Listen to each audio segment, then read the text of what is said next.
And so again, we are here for RPG Afternoons, and this is Sekiro: Shadows Die Twice from Software. So, what did we do during our last play session of Sekiro, and what are our plans today? Well, during our last play session, we started the game. There's no character creation, you just go right into it.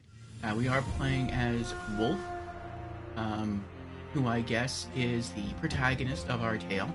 So I thought his name originally was Sekiro, but I don't know, maybe his real name is Sekiro? Could be. Um, but right now we just know him as Wolf. This is a blind playthrough. I really am going in here not knowing anything. The only thing I kind of know, because I rated someone who was playing this game, shout out to Beezers, I saw him die to a carp, and so, like a big carp fish or koi fish, and so I had an idea that there was swimming in the game, but other than that I don't really know much. But we started the game in our previous play session, in our long previous play session of like over 13 hours, and we didn't come across any bosses. We did come across some mini bosses. I think we came across like 4 mini bosses, I want to say, either 4 or 5. I think it was 5 or 4. Well, I'll review the VOD when I go and edit it tomorrow. But I think it was at least 4, and we beat half of them. But the other 2 bosses, they're 2 mini bosses, just destroyed. And so I'm gonna have to get good. I'm gonna have to get better at the parry system and combat in general. I am liking it. I like the feel of combat. When it comes to non-boss enemies, but what I mean to say is bosses that are not, or enemies that are not bosses or mini bosses. When just the normal enemies, they feel good to fight. They feel fun to fight. The damage you take in the game, though, feels quite high.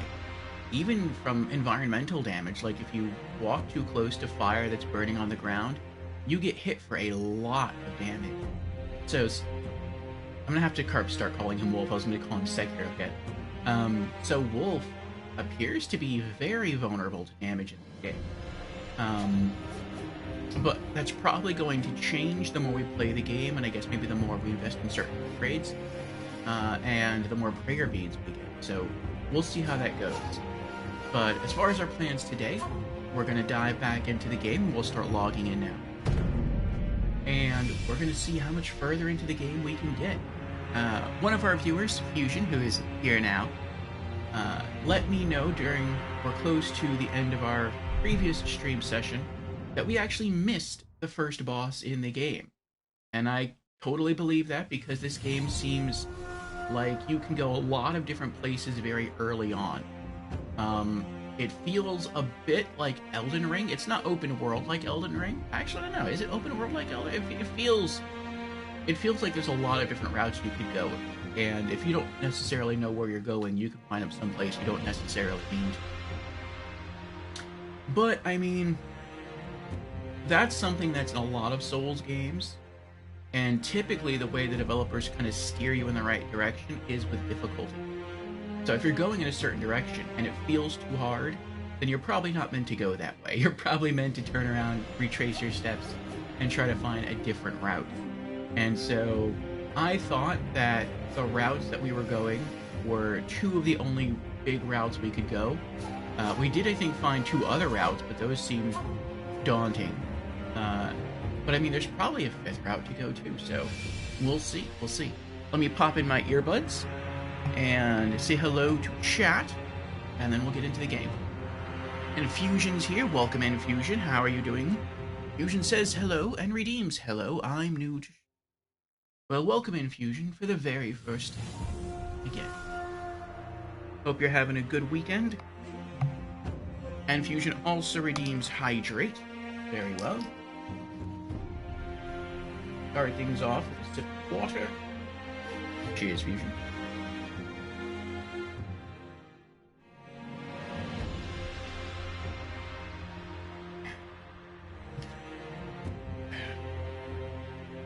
And Fusion says your first goal is to actually find the first official boss. Well, we will see if we do that. Last time, we found 2 mini bosses. We found someone called the Drunkard in a memory, and he turned out to be way too hard for me. Even with the NPC help, way too hard. Then, outside of the memory, we could go in another direction where there was like a heavily armored samurai, and he was also too hard for me. He could kill me very, very quickly. But Fusion says that both of those were the wrong directions for me currently. And so let's log in here, further into the game, and we'll see if we can find the appropriate way to go.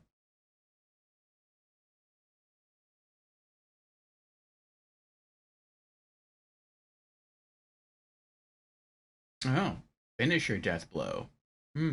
Interesting. Some rare, very powerful enemies require an additional finisher death blow in order to be killed. Alright, here we are. We're back. I remember also, towards the end of our stream session last time, I switched the attack and defense buttons back. So L1 is now guard, and R1 is now attack.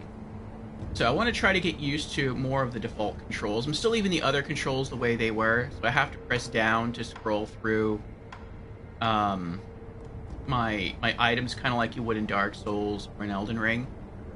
Triangle still switches our prosthetics. And I don't really remember what the other controls are. So let's quickly review. L2 is grappling hook. Okay, L1 is deflect or hold it down to guard. R2 is use prosthetic tool. R1 is attack. X is jump. Oh, so you can jump in this game? I totally forgot about that. Okay. I thought Elden Ring was the only Souls game that had jump. Interesting. Okay. Yeah, I didn't remember that at all from last play session. Circle is step dodge or hold to sprint. Square is to use item. Triangle is to cycle prosthetic tool. Also, we have an ad starting in about 50 seconds. Should last about 3 minutes, then we should have about an hour of uninterrupted stream time. So, feel free to stick around and help support the show. We will continue familiarizing ourselves during that time with the controls. And I think we'll also just start retracing our steps through the beginning areas to perhaps find where we took a wrong turn. And along the way, hopefully gain enough skill points to level, because we are close. And we'll review that too. Let's see, up is to perform an action or hold to collect loot. Okay. Right is to eavesdrop or touch a remnant. Down is to cycle through items. And then left analog stick is to walk around. L3 to crouch. Okay. Touchpad is to bring up the menu, the remnant menu. I don't know what that is. Oh, that's to like leave messages. That's right, like player messages. Options is the pause menu. And then right analog stick is to move the camera, and then R3 is to lock on and lock off. Okay. All right.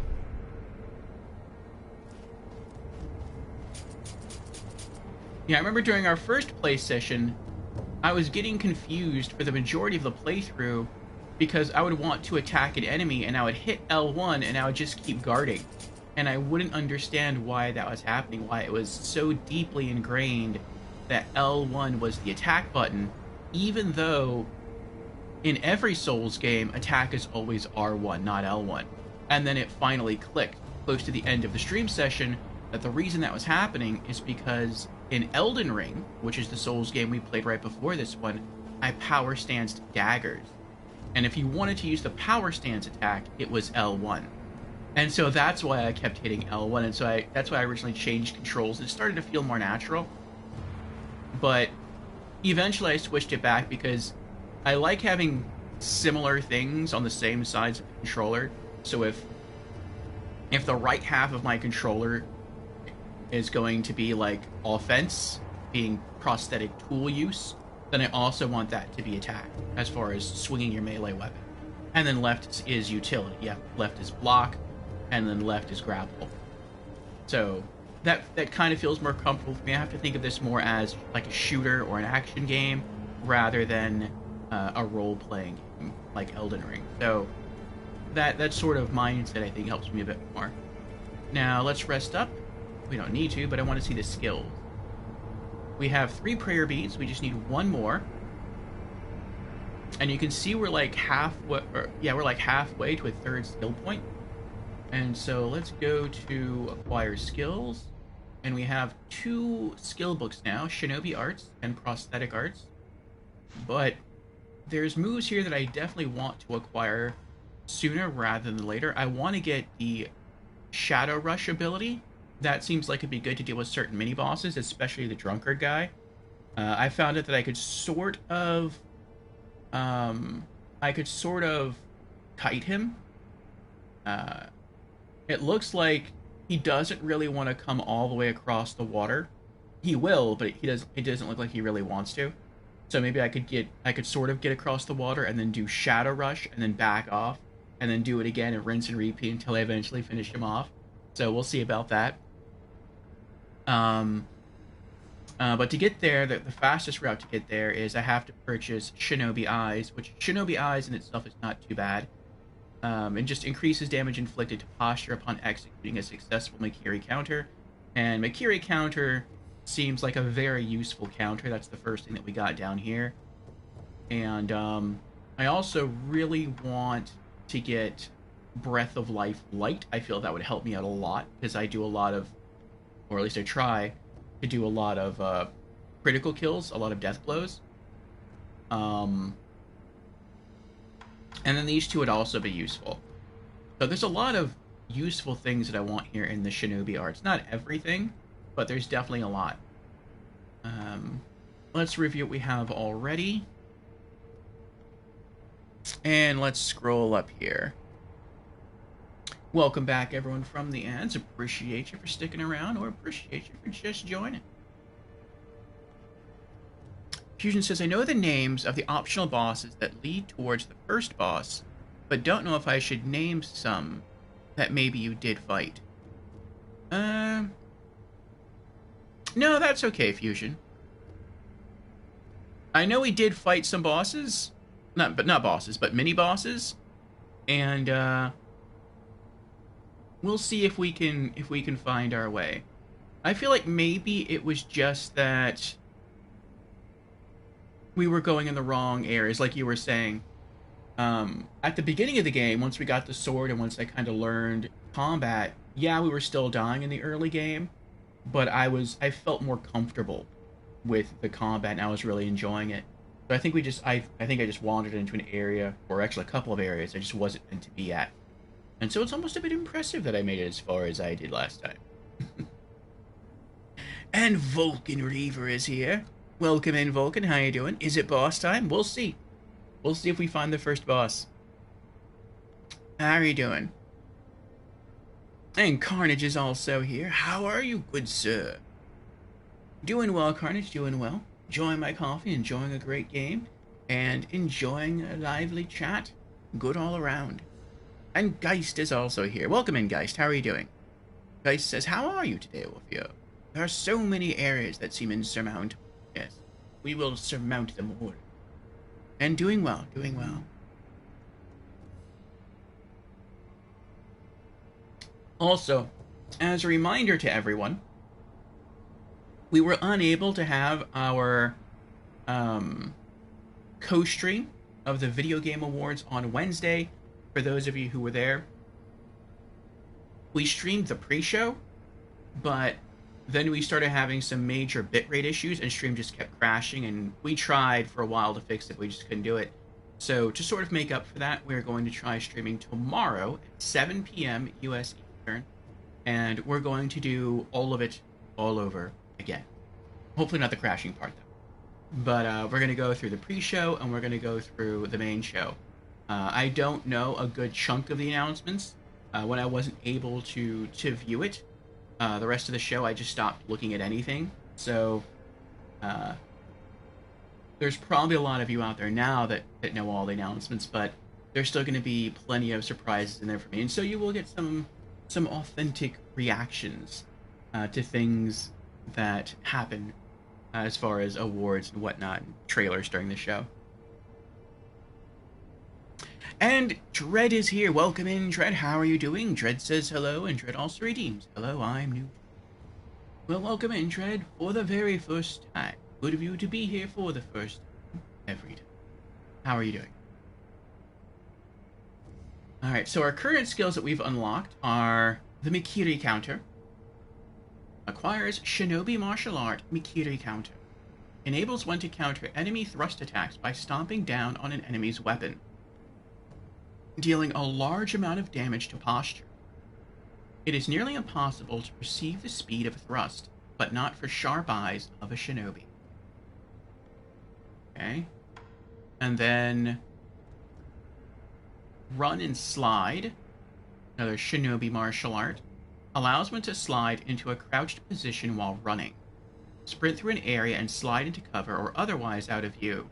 This maneuver easily deceives an enemy's eyes. I don't think we've tried using that yet. So I think it's the martial arts that are always active, and I think it's the latent abilities that are always active. But then there are some abilities you have to set. Like I think Whirlwind Slash might be one that you have to set. So, okay. But we don't have any of those yet. We also have Suppress Presence. So, some sneaky abilities here.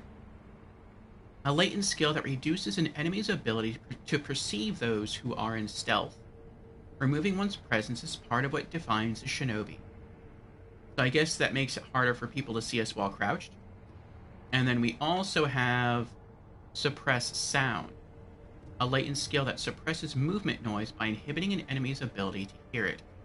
So far this doesn't quite seem as strong as the Black Knife armor set from Elden Ring. I've run up behind some guards, and it seems like some still hear me anyway. And I still hear me when I like run around or jump, but I guess it makes it harder for enemies to hear you. So yeah, now we're saving up for Shinobi Eyes to improve the posture damage of Mikiri counter. And then from there, we're going with Shadow Rush. I don't know how many points that's going to be. Hopefully it's not too expensive. And then we're going to start in on the other side here. We're going to get Whirlwind Slash. So I'm probably not going to use it. I don't want to use it. But from there, we'll be getting Shinobi's Karma Body, which is something I do want. And then we'll get Breath of Life Light, which is something I really want. And then we'll go down and get a Shinobi's Karma Mind. And then from there, we'll take a look at what our other options are.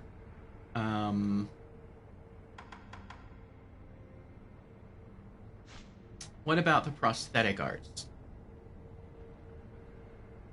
And Anais is here. Welcome in, Anais. How are you doing?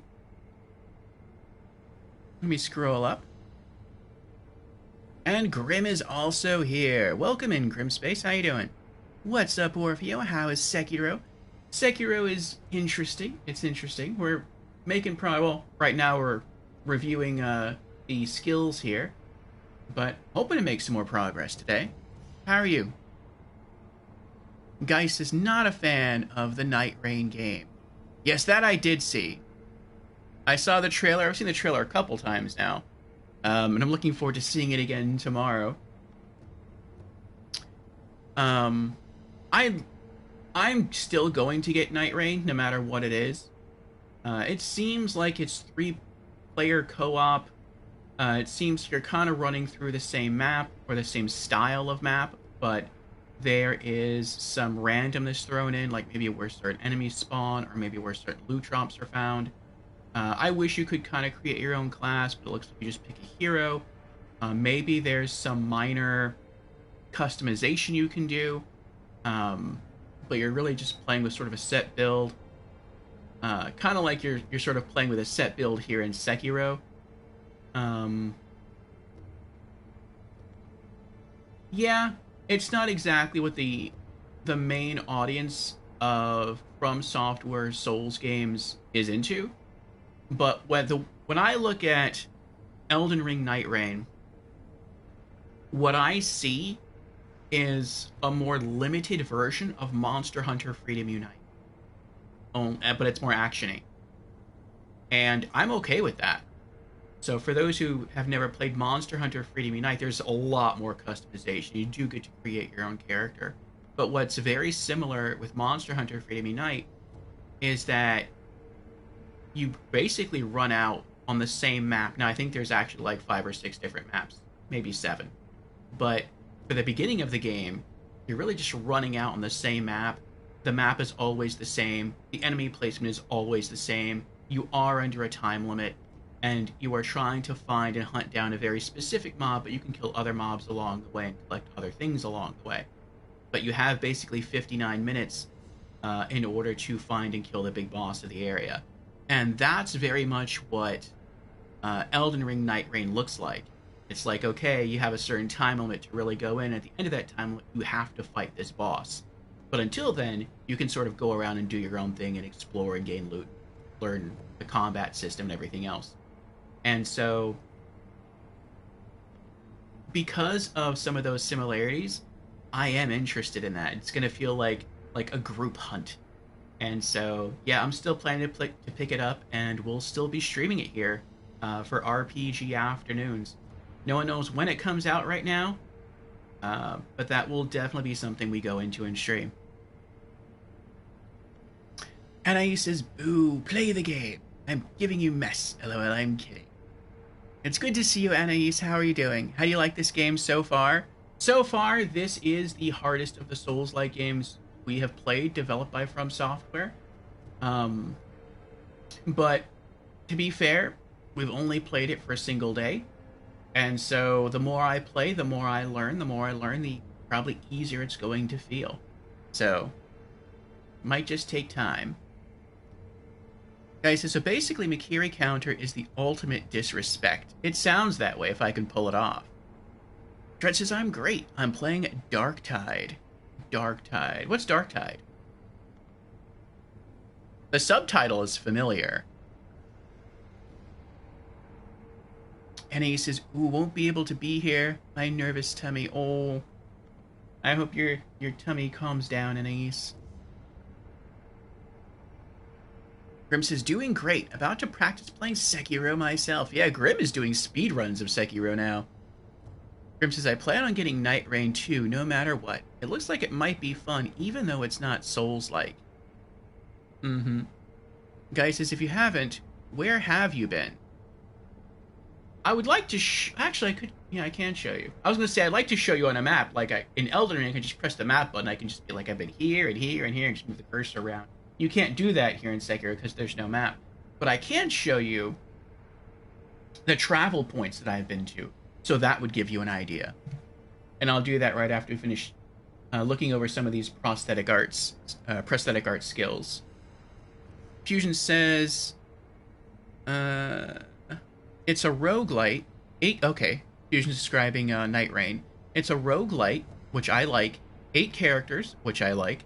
Zone closes in like a battle royale, which I'm okay with. You choose a boss to hunt like Monster Hunter, yep. After surviving 2 days, then you fight the boss you picked. Oh, you pick the boss? I thought it was random. According to what testers have said, map is a remixed version of Limgrave. And they also say, like, it's technically called something else. It's supposed to be a land that's near Limgrave. But they say it takes place in sort of like a weird parallel dimension. So I think that's their excuse to say, like, look, we can pretty much do whatever we want in terms of throwing bosses at you. Kind of like you see in the trailer, there's the Nameless King from Dark Souls 3. But don't consider it to be canon. It's just us having fun. And so it seems to be like a response to people in the Souls community on PC modding their game to do like seamless co-op and to do boss randomizers. This is sort of From Software's official way of giving us something like that. So you get different bosses from different kinds of games, and you also can travel with people throughout in multiplayer the entire time, and you don't have to worry about being invaded during co-op because there's no PvP. So I think it's sort of a gift to people who just want to get into a Souls game and play with their friends and kill mobs, explore, gain loot, and kill bosses and not have to worry about being invaded. And you can kind of see the influence, and this kind of clicked with me earlier in a YouTube video I watched, that's why some of the moves are probably as crazy as they are. Like when you see the person in the trailer who's that Hawk class, and they jump in the air, and they like hover over everything, and then they flap their wings, and they hover up even higher, and then they slam to the ground, and it looks like they kill 3 people at once. Like, that's probably not something you want to give a player access to in PvP, because that would probably be a little too hard, a little too powerful. Like, you can imagine if you see a party of, like, 3 players running around, and then you see, like, a PvPer standing up on a cliff, and he just jumps off the cliff and, like, soars above the 3 players that don't even know he's there, and then slam into the ground, and everyone takes massive damage. Like, that would be too strong. And so because there's no PvP, perhaps they can make the PvE aspect or the PvE characteristics of the heroes you're playing even stronger, because it's only balanced around PvE. And so that's perhaps one of the reasons we're going to experience some intense, more intense PvE or character abilities that we wouldn't ordinarily get to experience in other Souls games. So that's kind of a cool way to look at it. Guy says, Monster Hunter Freedom Unite was a great game, and it will only get harder. Yeah, I love Freedom Unite. Student says, during the 2 days, you fight mobs and fight a boss at the end of each day, and think the middle of the day. It's not hunting the boss like Monster Hunter. You just have to survive like a roguelike. Then you'll find the boss if you survive the 2 days. 1 day equals 10 minutes, according to testers. Yeah, so you don't get, like, 59 minutes to hunt, in other words, to, like, find and kill the boss. Instead, you can devote that time to doing anything you want to do. It's just at the end of the time, you have to fight the boss. And so that's sort of like the little twist on the formula. It's not like you have an hour to kill it. It's just like you have time to just go off and do your own thing. But then once time is up, the event doesn't end. It's, okay, now you have to fight the boss. So, that's cool. Guy says Warhammer 40k, I believe. I thought that sounded familiar. Warhammer 40k Darktide. Dread says, yeah, it's a Warhammer 40k game. Okay. Grim says, there is a map in this game. What do you mean by that, Grim? Oh, there is a map in Sekiro? Oh, that's right. It's like the conceptual artwork map. I forgot how to bring that up now. Maybe it's just something in your items. Guy says, the Vermintide games are fun. I have the first 2 of those. I think I have them both on PC. Maybe sometime we'll get around to streaming them. We probably will at some point. Geist asks, but why not add it to the main game in DLC? I mean, I'd be okay with that too. But I think they do want to go a bit crazier with the PvE abilities. And I think that's why they're introducing the heroes instead of just the classes. So it's like, these are heroes, some of which we may know. Some may have some really crazy abilities. Some will be, actually most, if not all, will probably be very unique. Maybe heroes we've never heard of before. But I think they want to give us unique characters with over-the-top PvE skills in order to sort of play around and have fun with. And if they just added this to the main game, then that may not be... Like, maybe it's too different. Maybe the abilities would be too different. And maybe they're also worried about hackers coming in on PC and just saying, we're going to take these special, unique PvE skills from this part of the game, and we're going to put them in this part of the game. And that maybe would allow people in base Elden Ring to be a bit too strong. So, I don't know. Maybe it's some of those reasons. Student says they call it hunting in the video I watched, but it's not actually hunting like Monster Hunter, where we are literally chasing after the monster boss. You have other bosses you fight at the mid and end points of the 2 days, then you fight the actual boss you chose to go after. See, I'm okay with that. To me, that sounds cool. Well, not that you have to fight the boss. you have to fight the day 1 boss, and believe mini boss, which may be the midday boss. Yeah. Then go to day 2 and repeat, level up, etc., and then try to get to the actual boss. Mm-hmm.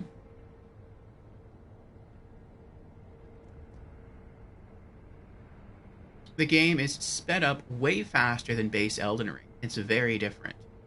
Yeah. So I feel that it's made for those who are used to Souls games. It's made for those who have sort of played Elden Ring.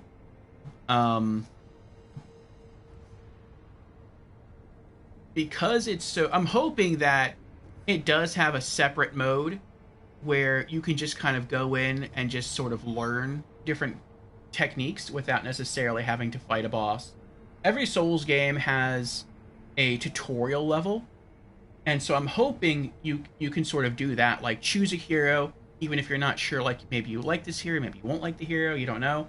Choose a hero, go into tutorial, play through that, learn some of the combat, maybe do a little exploring, and then once you find the hero you like, then you can take that hero into the main part of the game. So every Souls game has something like that. To some degree, even Monster Hunter has something like that, or at least it did in Freedom Unite. There was like, you would still be timed, but you wouldn't have to kill a boss. You would basically just run out into the air, and you could do whatever you want. And you could practice your weapons. You could, like harvest resources, like gather bugs or gather herbs or do mining or fishing or whatever. And then at the end of the hour, you would be like brought back to the hub area, or you could just choose to leave that map early. So I'm hoping that Elden Ring Nightrun is going to have something like that.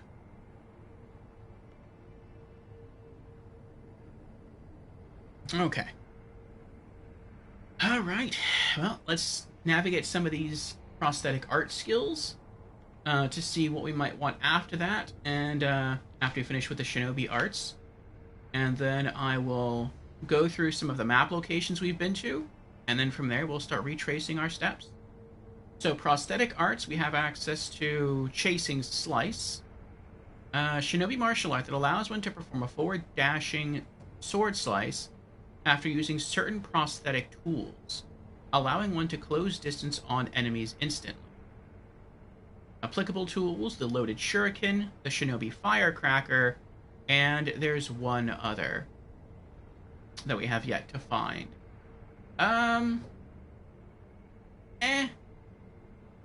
I'm not too big on that right now. What else? Oh, that's right, because we haven't purchased the first ability, we can't see what the tier 2 skills do. So these kind of look like more hiding abilities. These look like more aggressive abilities. It's weird to see these icons with this guy. It looks like he's stepping on a weapon, kind of like the Mikiri counter. It looks like he's kind of stepping on a sword. But to me, it looks like he's skateboarding.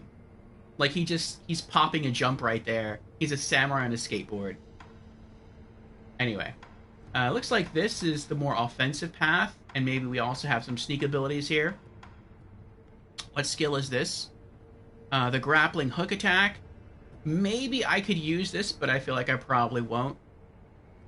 Use the grappling hook to launch oneself at an enemy and use that momentum to perform a rolling sword attack. Like, that sounds cool. But I'm like... It sounds like very niche. Like, you could use it, but it would... Like, the situation in which you would use it would be rare. But I'll probably get this one first, just to unlock these other abilities here, and who knows what that is. But yeah. Okay. Next goal. The Shinobi Eyes. Okay, so as far as the areas we've been to, we obviously have the Dilapidated Temple, that's where we are now. We have the Ashina Outskirts. We have the Plain Outskirts, Outskirts Wall Gate Path, Outskirts Wall Stairway, and then we have the Underbridge Valley, which we never explored. I just happened to be in the air and I saw there was a statue down there, so I dropped, lit up the statue, and then we left. And on the way back up to the stairway, we encountered a lizard that nearly poisoned us, and so I'm guessing if we keep going in the direction of the Underbridge Valley, we'll eventually come across poison stuff, and so that's going to add like a new dimension. We haven't, up until this point in the game, we haven't encountered anything that uses status effects, and so that feels like it's going to be a difficult path if we continue. It looked like maybe there was another way we could go on the stairway besides down. We could go into an area that's inhabited by spirits that you can't kill unless you're under the effect of some sort of confetti. And so that reminds me of fighting the ghosts of New Londo. And so that also seems like it's going to be a tough area. So no matter which route we go from the outskirts wall stairway, it seems like it's going to be a tough path to tread. So that might be the wrong direction for us currently. There's also a mini-boss here that I was talking about earlier. He's the heavily armored samurai, and he kills us pretty quickly. He can 3-shot us. And considering how fast enemies in this game can attack you, we can die within seconds while being at full health. So, not sure that's the way we want to go. While we were at the...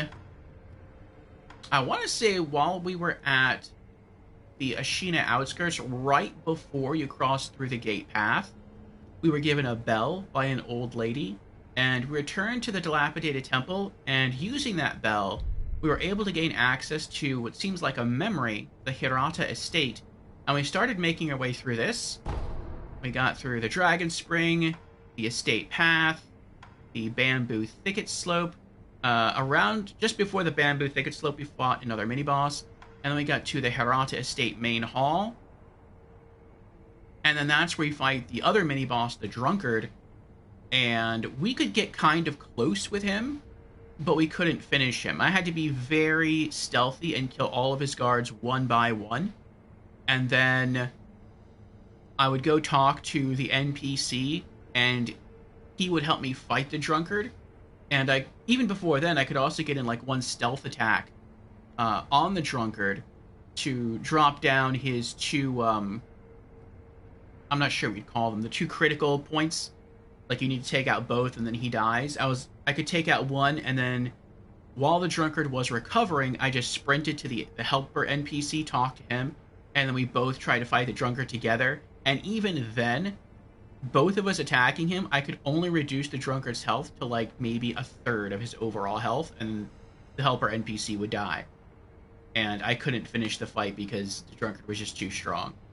So apparently that's also the wrong way to go for us right now. So we're just gonna sort of start kind of over again from here and just see what happens. And along the way, maybe we'll come across something that's more natural, more easy, a path for us to tread, and maybe also along the way we'll gain enough experience to get our 3rd skill point and acquire those shinobi eyes. That sounds kind of like romantic. The shinobi eyes. That sounds like you would just like flash your eyes at someone and they just like would swoon for you. Also, I knew this looked familiar. The pink butterflies from all these messages. This kind of reminds me of the butterflies you see in Elden Ring. The ones that Romina summons around her that can inflict scarlet rot.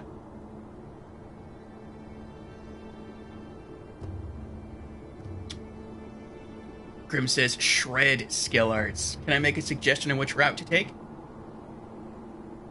Do you mean, like, which skill route to take? Or do you mean which, like, in-game traversal route to take? Actually, I guess my question is kind of pointless, because I would say yes to either. And Lady Nilafar is here. Hello, lady. How are you doing? Welcome in. Good to see you again. Saw you earlier on Sheep's stream. Grim says, which way to go traversal? Sure.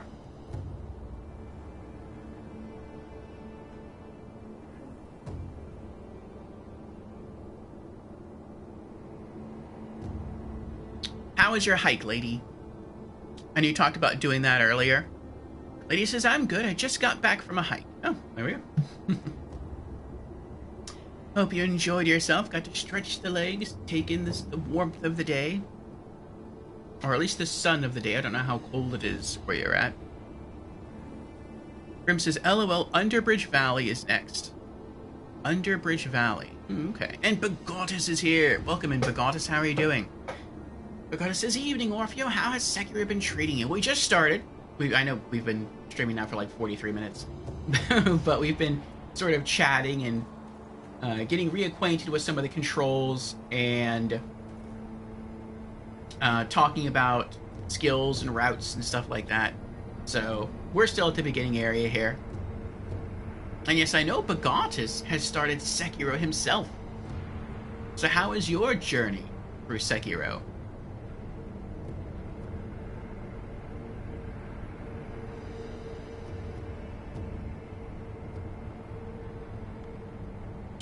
Underbridge Valley is next.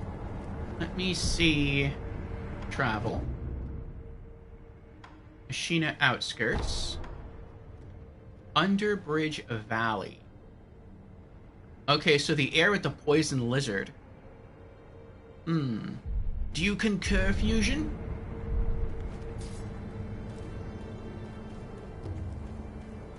I think I also want to just go back over my steps here.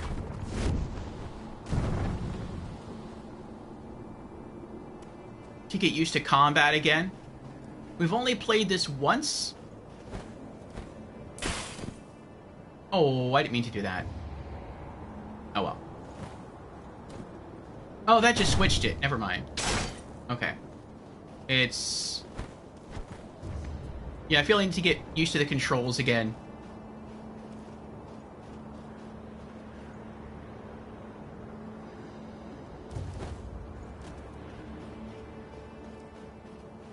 Maybe playing back through some of the earlier areas will help with that.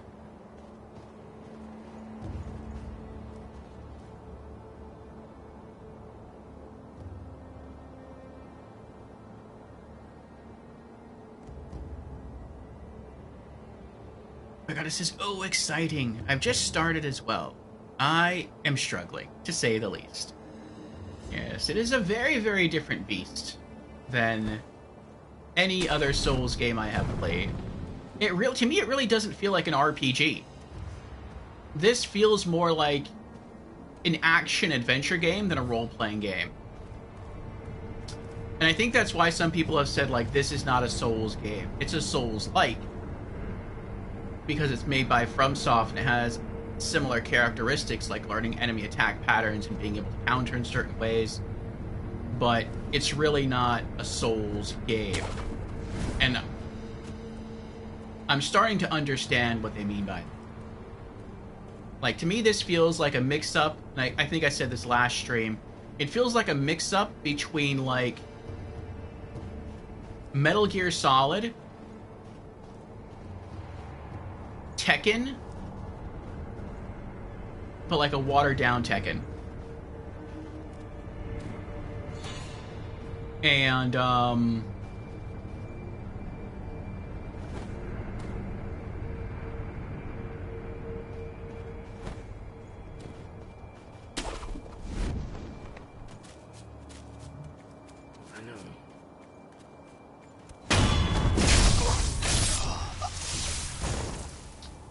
there we go. Like, it has some of the stealth aspects of Tekken. I'm sorry, some of the stealth aspects of Metal Gear, like hugging a wall and like peeking around a corner and eavesdropping on conversations. It has combat mechanics that make me feel like it's kind of similar to something like Tekken, where there's a lot of complicated things to do and to keep track of, and you have a very short amount of time to do it. Like, you can't just, like, parry or block. Like, in other Souls games, if you want to parry, you just parry. But in this game, it's like, you can do that, but you also have to know whether you're going to get slashed at, swept, stabbed, because there's different ways to counter each of those. And some of those are unblockable, and if you don't do them correctly, then you're going to get hit.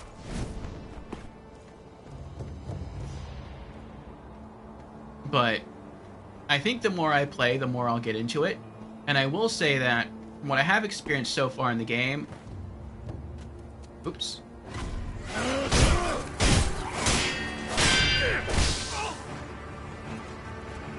I am liking it.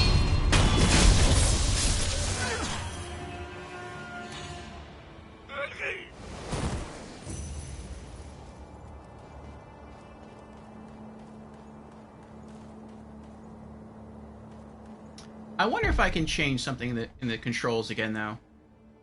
What does up do?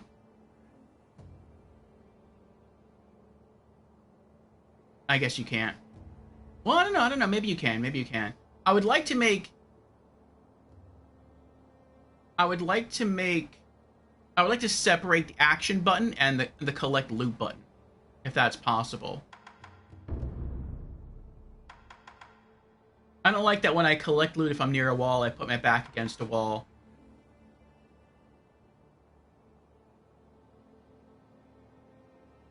But that may not be possible to separate.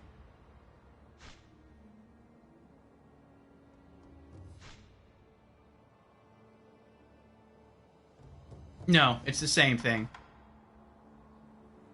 You have to use that one button to both commit actions and to collect loot. Okay. It'd be nice if I could make, like, up to put your back against the wall and then right to collect loot. But, oh well.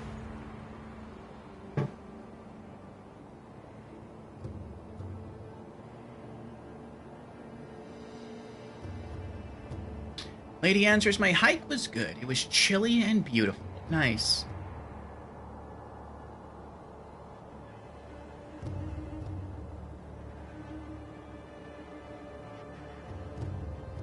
Are you going to a concert tomorrow, lady?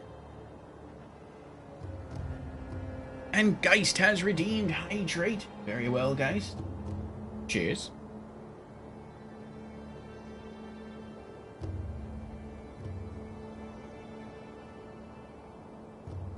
Oh, that's what I was thinking. Also, stealth-wise, it also reminds me of Tenchu.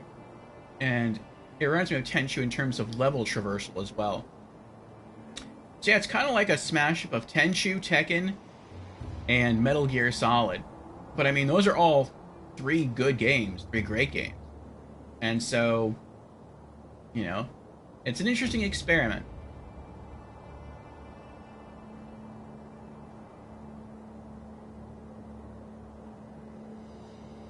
June says, by the way, Orfeo, you don't need to walk behind to get a crit.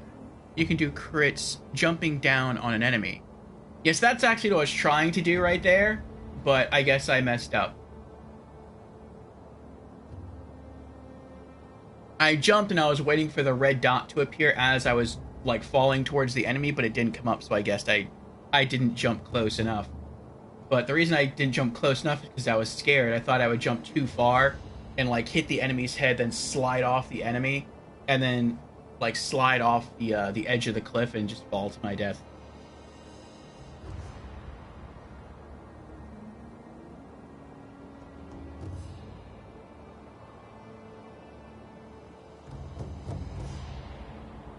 Oh, I thought that's what Sonic Temple was. Lady says, not anytime soon, but there's a cool metal festival this May in Ohio. Okay.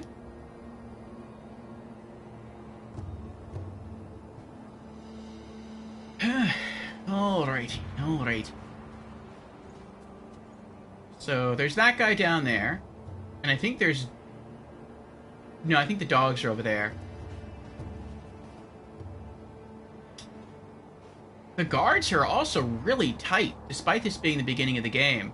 Like, I would want to get on that roof, and then get behind that guy and stealth kill him, but I can't do that. I can jump probably from here and do it, but I can't, like, drop from that roof because those two will see me. And so...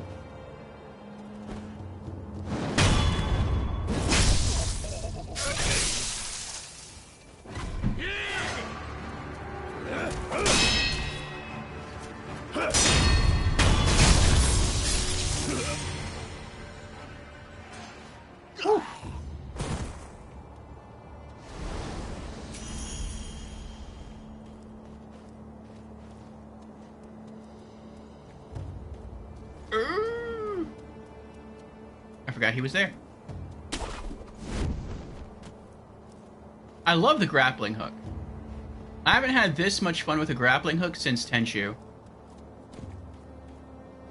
And in some ways, it's a better grappling hook than Tenchu, and in other ways, it's worse.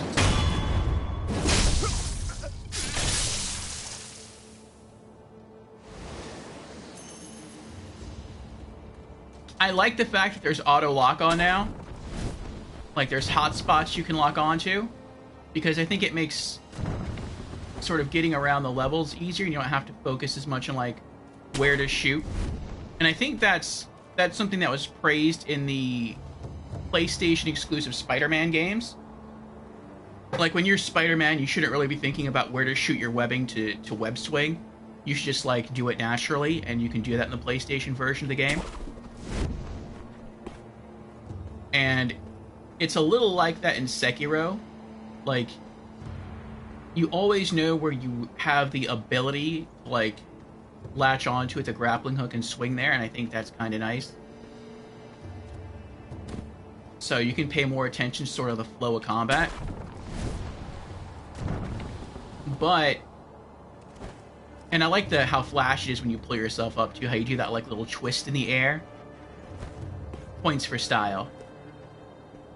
But in Tenchu, you can grapple anything, so long as it's slightly above your eye level.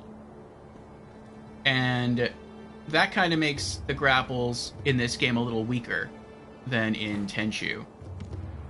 So, like, if, for example, I just wanted to, like, fly across the map,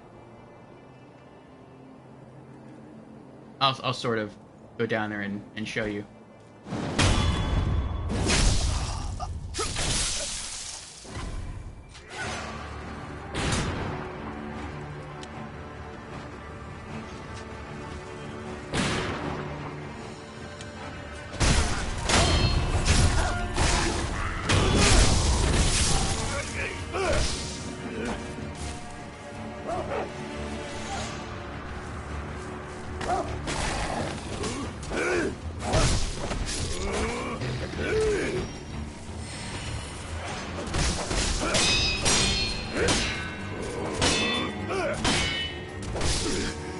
Oh.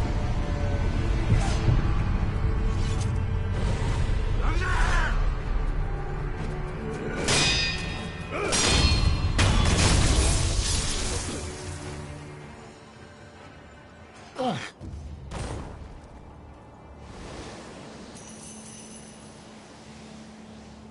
Yeah, I think I think going back through the beginning area of the game is good for me.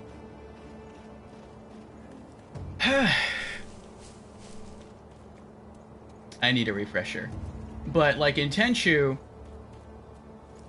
like, if I were standing here and I just wanted to get over there faster, I could just, like, target this wall, this flat wall up here, or anything that's above my eye line, and I would throw my grappling hook, and it would catch onto the wall, and it would just pull me to the wall. And once I got to the wall, I would just, like, fall to the ground. So, when you got really good at manipulating the grappling hook in Tenchu, you could fly across levels super fast. It almost felt like you were Superman to some extent, because you could just zip everywhere. Great.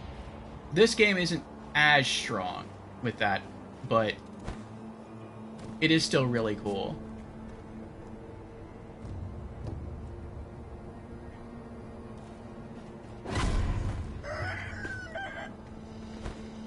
Oh, I didn't see you there.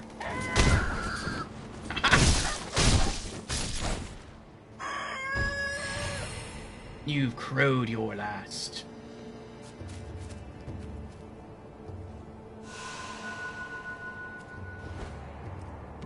How close are we to leveling up again? We're getting closer. We're getting closer.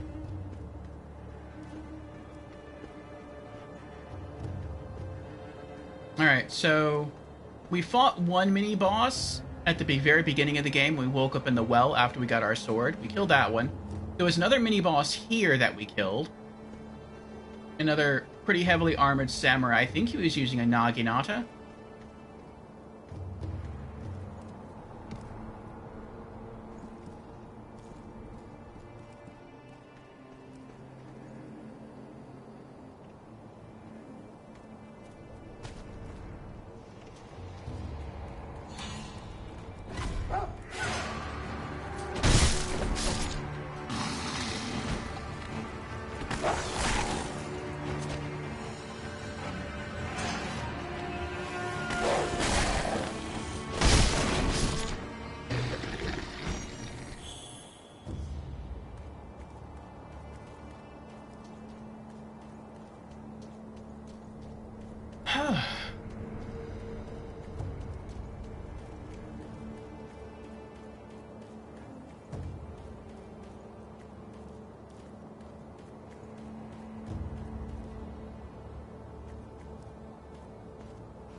And then once you get beyond the wall, there's a whole bunch of enemies and a giant with a large wooden sledgehammer. We killed everyone here.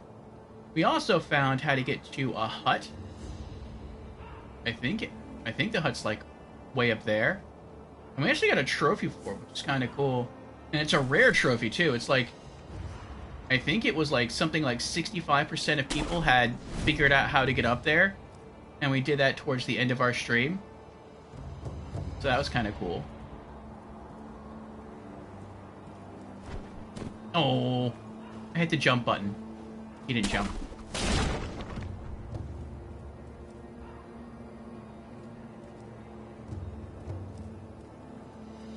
I can imagine, though, once you get really used to the combat in this game, you can probably just run through and kill everything.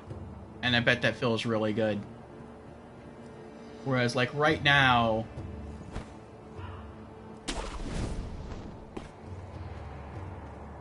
That hut, that's what I was talking about. There's, like, a merchant there. Whereas right now... Uh-oh. No!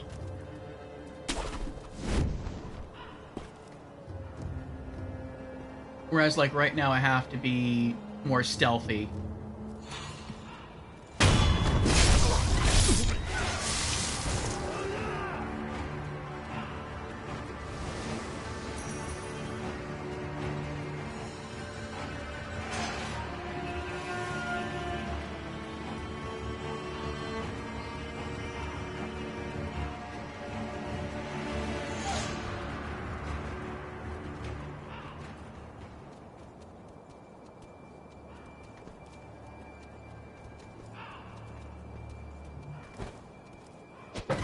Oh!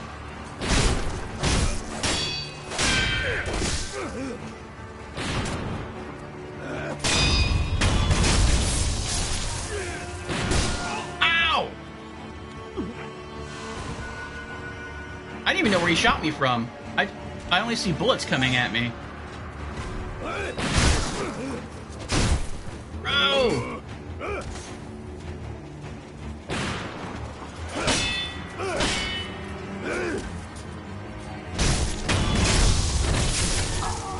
I still don't know where the bullets are coming at me from. I went back up there, looked around the corner. Oh, there he is! He blended right in with that wall.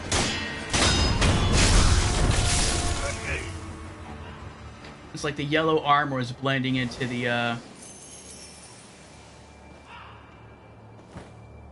Uh-oh. Was blending with the yellow rocks.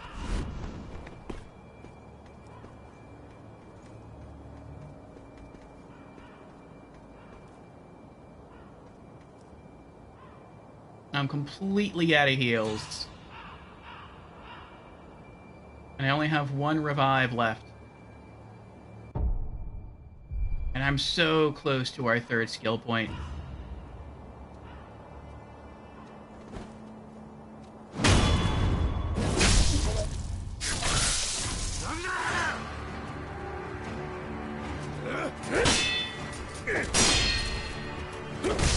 Oh! Oh! And I keep hitting the block button too late.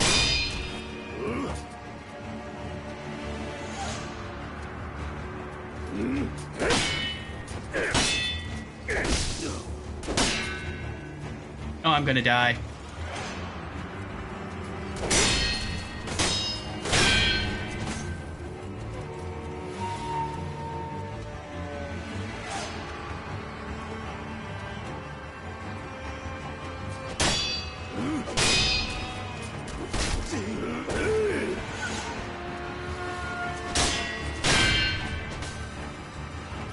For me, these normal enemies, like right here, the guy's wearing that grass shawl, I feel like this is currently where my skill level is at. Like, they're... To me, this is like a boss in the game.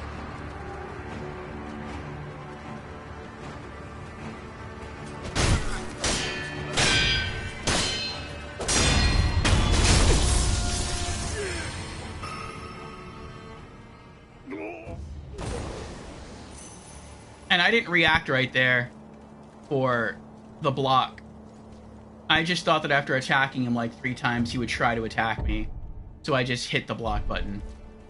And I was right. It was a guess. Whew. And there's the Cannoneer. And there's the one who gave us the bell. I wonder if she'll have any dialogue for us. And there's her son, who's lying right there. Who might still be dying. I feel kind of bad for him.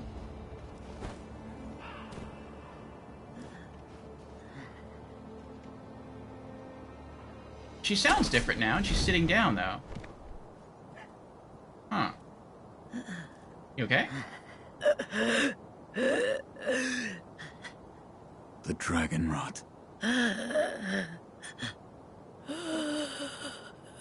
Inosuke. Inosuke. Yes. Protect the young master. You hear? All right. We're counting on you. Take coughed up blood sample. I'm taking a blood sample.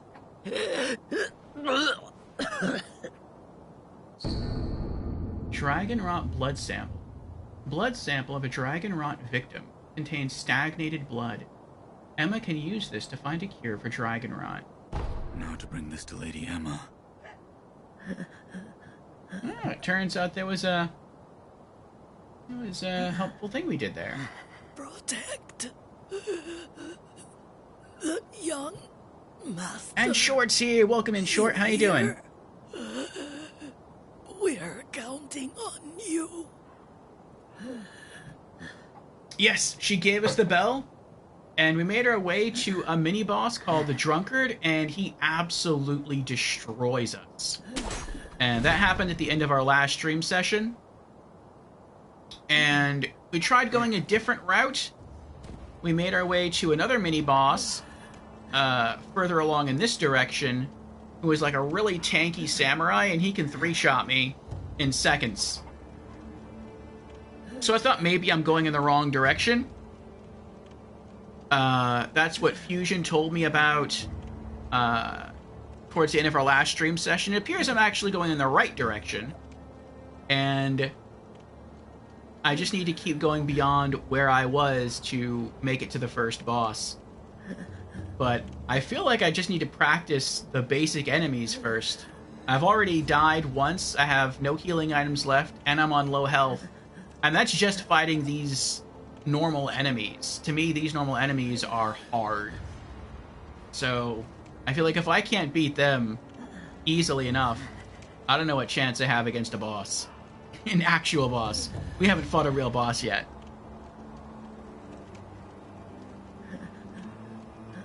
It's English? Yeah. I always put English spoken dialogue in games when I have the option, but I also always leave subtitles on. You're a little too early for Hirata? Okay. This is the right way. I can hear her wheezing. Mother. Mother. Why won't these legs of mine move? Aww. Poor guy.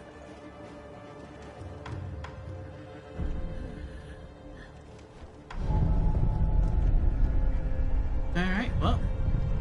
Looks like we have 3 skill points now. So we'll go heal up at the temple, invest our skill points, and then turn in the blood sample and see what happens.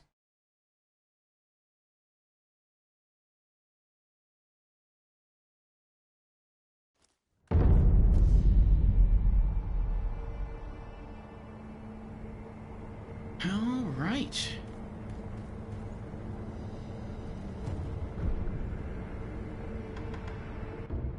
Acquire skills. Shinobi Eye. Acquires latent skills Shinobi Eye. Increases the damage inflicted to posture upon executing a successful Mikiri counter. A shinobi's eyes do not follow the blade without anticipating movement, remaining composed even when fearful of its sharp edge.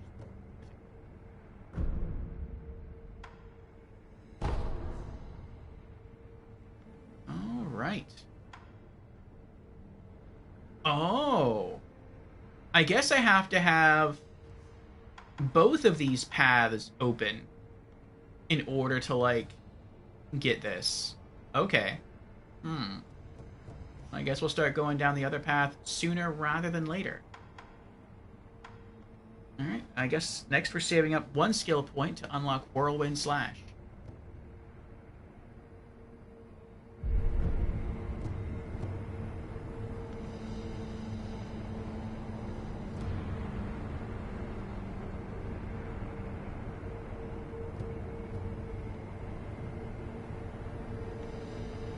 Short says, don't worry. Even little enemies are hard in the beginning. Once you figure their moves and how to deflect pretty good, then it won't be so bad. Everyone struggles at first. Lots of sneaking your first playthrough for sure. Thank you, Short. Thank you for the encouragement, the cheers. How long did this take you to beat your first time through, Short? Oh, blood sample, that's right.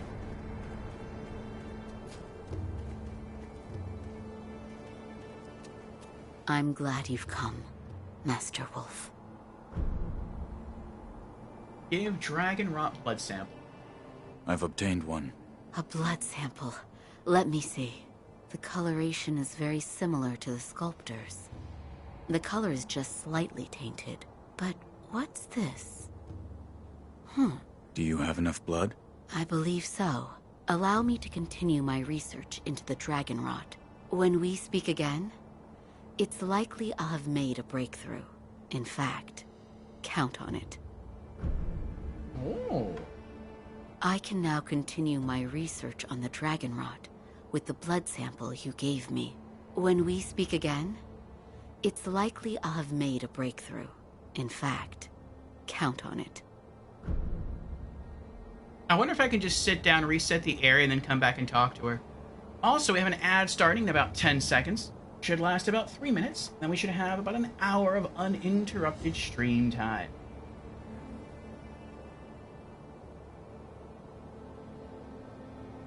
Feel free to stick around and help support our show. Or you can hold it off, get yourself something like hydration or a snack, and then I'll see you in 3 minutes. Short says, this game took me months. Wow. Because I quit a long time after a certain boss. Put it down and picked it back up multiple times. The first time I played, I quit it right before the end and started over to start streaming it. I see. Yes. This does feel like a totally different beast Goodbye. than any other Souls game I've played. I'm liking it, though. I am. Alright, I'm going to try to reset the area.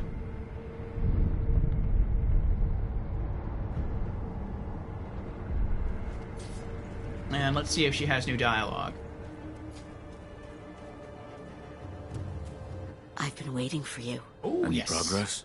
Yes, I've found some answers. The source of the Dragon Rot is the stagnation in your blood. What causes the stagnation? The blood has only a limited amount of power available to it. Let's say you've used all of this power, and then you attempt to resurrect again. The resurrection still occurs, but it must draw on power from another source. From those that have the Dragon Rot? I believe so. For those who have the Dragon Rot, the natural life force that everyone has, that allows them to live their lives and function as human beings, has been taken from them. Their blood has stagnated. Can it be cured? Yes, by giving back what has been taken. Here you are. Dragon's Blood Droplet. An item that is rarely dropped by a divine heir of the dragon's heritage. Using it will slightly increase resurrective power. Restore the power of life to those who have been drained of it by offering this drop to the sculptor's idol with the recovery charm in hand. Do I have a recovery charm? In turn, all afflicted with the Dragon Rot will be healed. The incessant coughing must cease.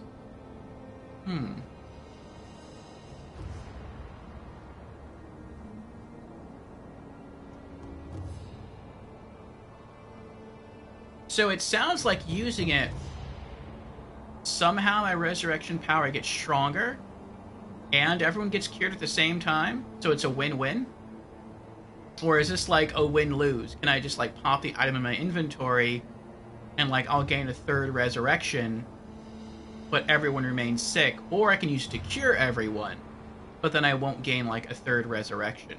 I'm not really sure what this does. Oh, she gave me the recovery charm. A Dragonrot recovery charm created by Emma. With this charm, one can offer a dragon's blood droplet at a sculptor's idol to restore all afflicted with Dragonrot back to health. The charm contains a Dragonrot victim's blood, which Emma managed to purify and solidify into a bloodstone. Dragonrot Restoration. The recovery charm allows Dragonrot sufferers to be healed from a sculptor's idol. A dragon's blood droplet can be consumed to heal Dragonrot from all those afflicted. Okay. Doing so will cause all rot essence to disappear, returning the chances of receiving unseen aid to the default value. Oh, so it doesn't give you an extra resurrection slot, it just increases unseen aid back to default. Okay, that's what it means by improving resurrection. I feel like I'm not even sure I want to use this.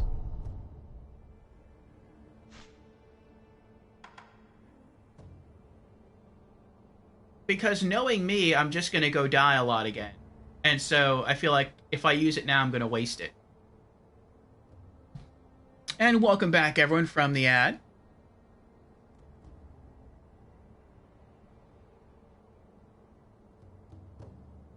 Short says, I think you'll have no problems. Thank you, Short. June says, one of Orpheo's New Game Pluses needs to be played in Japanese. Short says, yeah, I would wait. Okay. Can you... Okay. I thought, like, maybe once I started playing the game in English, like, I was locked into it. But, I mean, yeah, if we go into New Game Plus and I can change it back to Japanese, I'll do that.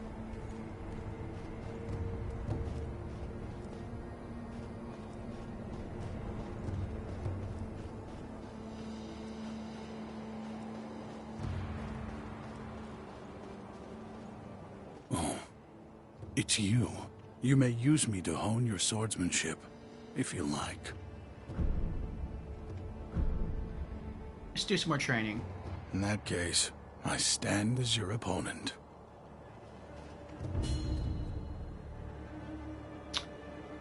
Forward attacks. Shinobi aims to break an opponent's posture, attacking enemy. One way to achieve this. An enemy with broken posture is vulnerable to a Shinobi death blow. Perform 3 death blows after breaking enemy posture. R1 to attack. R1 after breaking posture to perform a death blow.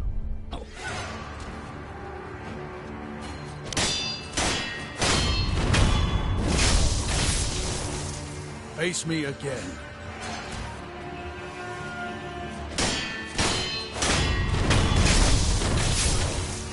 Again.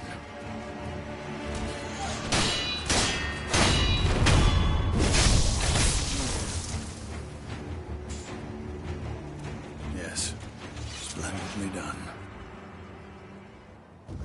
I want his power. Where I just can't die. Deflect. In that case, I stand as your opponent.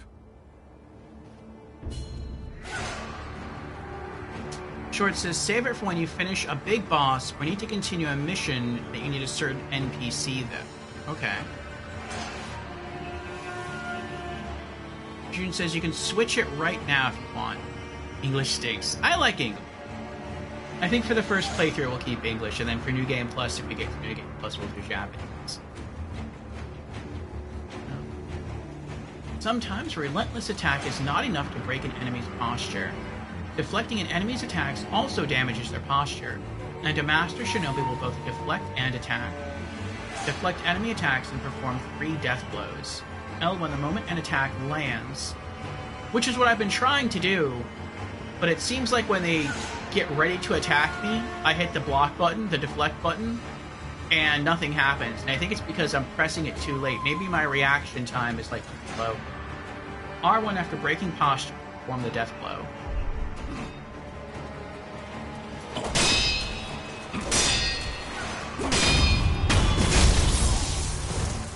Again.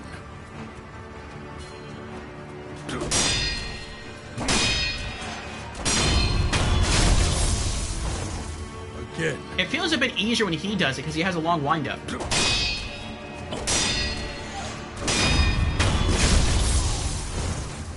At least with that attack. A satisfying match. Step dodge.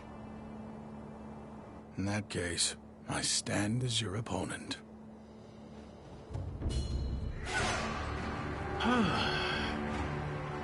And Trimo's here. Welcome in, Trimo. How you doing today? And Trimo has redeemed Hydrate. Very well. Cheers, Trimo.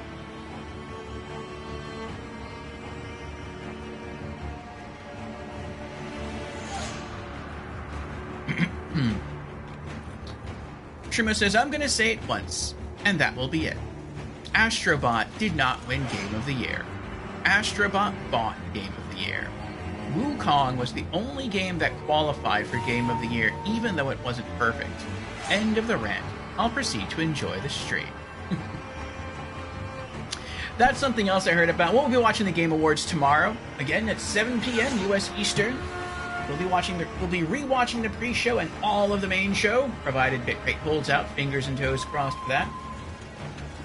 But yeah, I missed the bulk of the Video Game Awards on Thursday, and so a lot of it's still going to contain a lot of surprises for me. But I did hear the hubbub about that, about how it should not have been Astrobot, about how it should have been Wukong. It just kind of got snubbed, along with some other games, like they say Warhammer kind of got snubbed for some awards, as did Stellar Blade. So, yeah, I can understand some people kind of being irked by that. I think if he's smart, and he is smart, that Geoff Keighley is going to radically change the way award winners are chosen. Because he's been receiving more flack for that over the past couple of shows, or years of shows, and he received a lot of flack this year. And so I think he's going to try to sit down and think about how to do this, like how to redo it. Because we're sort of seeing a shift with some reviews between critics and fans, where like critics will rate a game very lowly and fans will love it, and the flip-flop is also happening with some titles, where critics love it and fans hate it. And so when you go into an award show and it's those same kinds of critics handing out those same kinds of awards, understandably the fans are going to be mad, because the games that the majority of gamers really love either aren't winning the awards that they feel they deserve, or in some cases aren't even being nominated or considered for those awards. So that's obviously going to ruffle a lot of feathers. And so I think Geoff Keighley is going to have to sit down and come up with a new way for awards to be chosen. So, yeah. We'll see what happens in next time.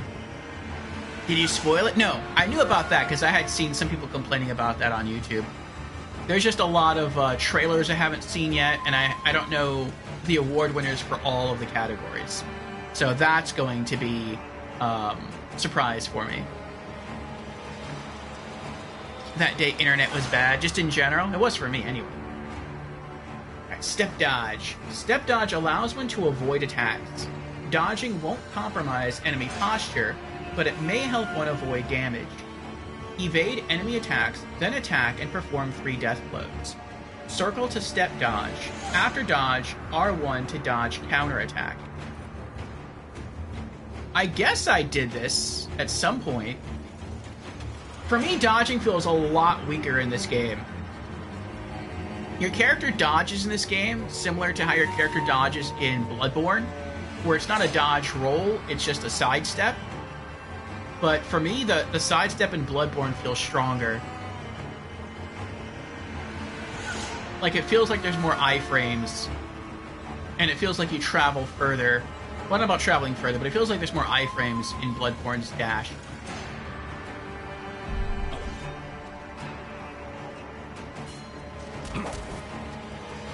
After dodge counterattack. Okay, R1.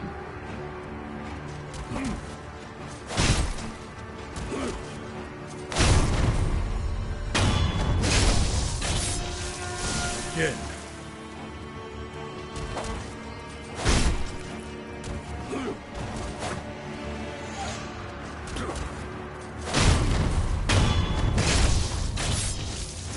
Again.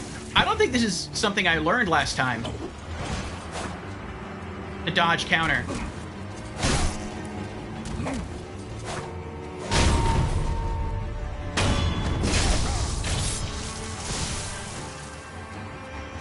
Yes. Splendidly done. I think the first time I did this, I just dodged out of the way, and then I ran up and I tried to just spam, like, R1 attacks. I think this is the first time I actually did the dodge counter.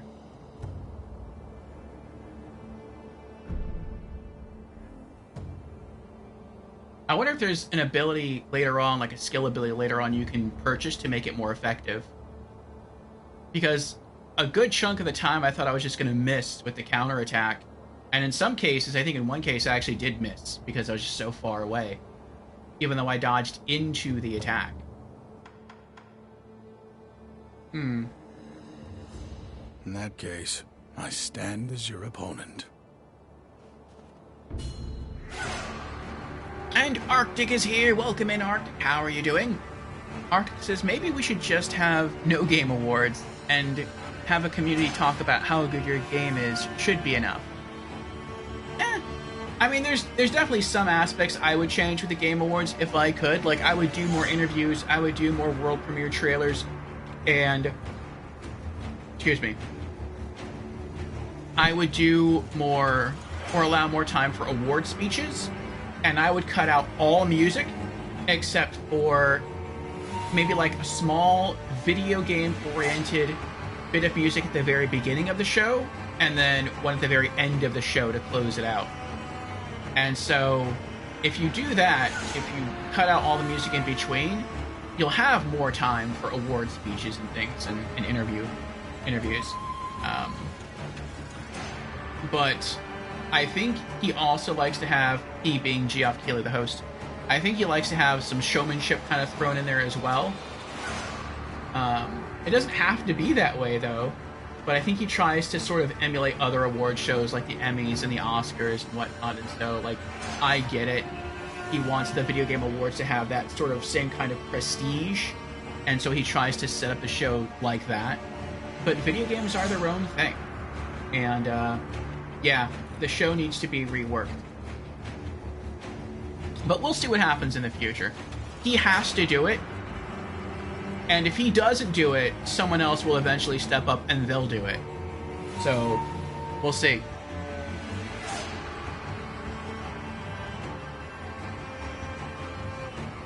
Truma says, next year, Orfeo Game of the Year Awards. Winner gets 1,000k Orfeo coins. We could. Ideally, I would like to co-stream all of the Video Game Awards. June says, Orfeo hardly ever plays newly released that year games because he's so behind, so can't do that. I mean, I can still like look at trailers and do it, but that's not a really perhaps good way to judge. I know that one game I am looking forward to next year is going to be Elden Ring Night Rain. That will play the year it drops, which should be next year. So, I mean, who knows when it comes out? I'm going to guess it's going to come out maybe the middle of next year, so who knows? Maybe we'll be on this until Night Rain comes out, and then we'll just jump into Night Rain. Truma says we could do the 2010 awards. We could. Welcome to our Magic Menagerie, Mac. Thank you for the follow. Feel free to join chat. Tell us of your soul's history. Tell us if you're a fan of Sekiro, or sit back, relax, and enjoy the lyric. Truma says we can team up. We could organize our own game award. I like Angry Joe's Game Awards. If you've ever seen the Angry Joe show on YouTube, I don't always agree with his opinions, But I always look forward to his awards. His best games, his worst games, and then his most disappointing games of the year.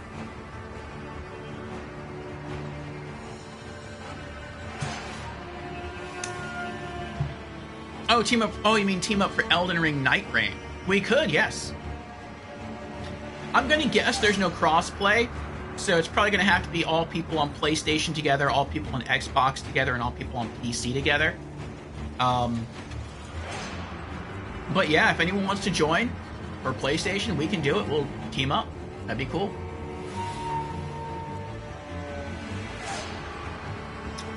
Max says, what are Souls games? Just kidding. Started with Elden Ring. Nice. I recommend everyone start with Elden Ring. I didn't always think that.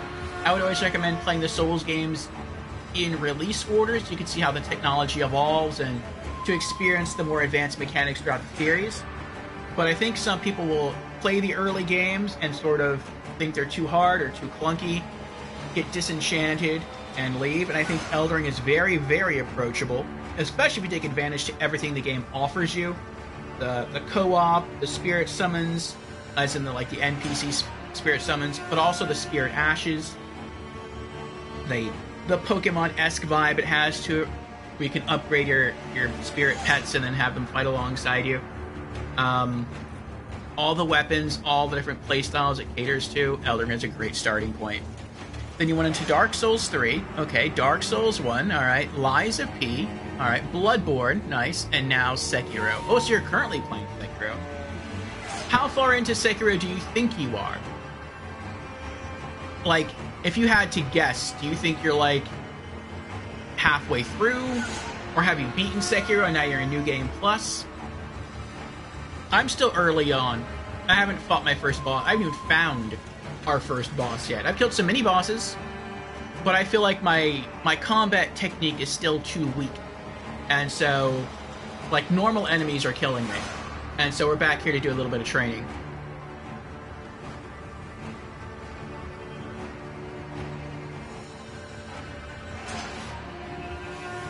Short says, I hope they make it cross-platform. Yeah, if they do, I'll play with anyone.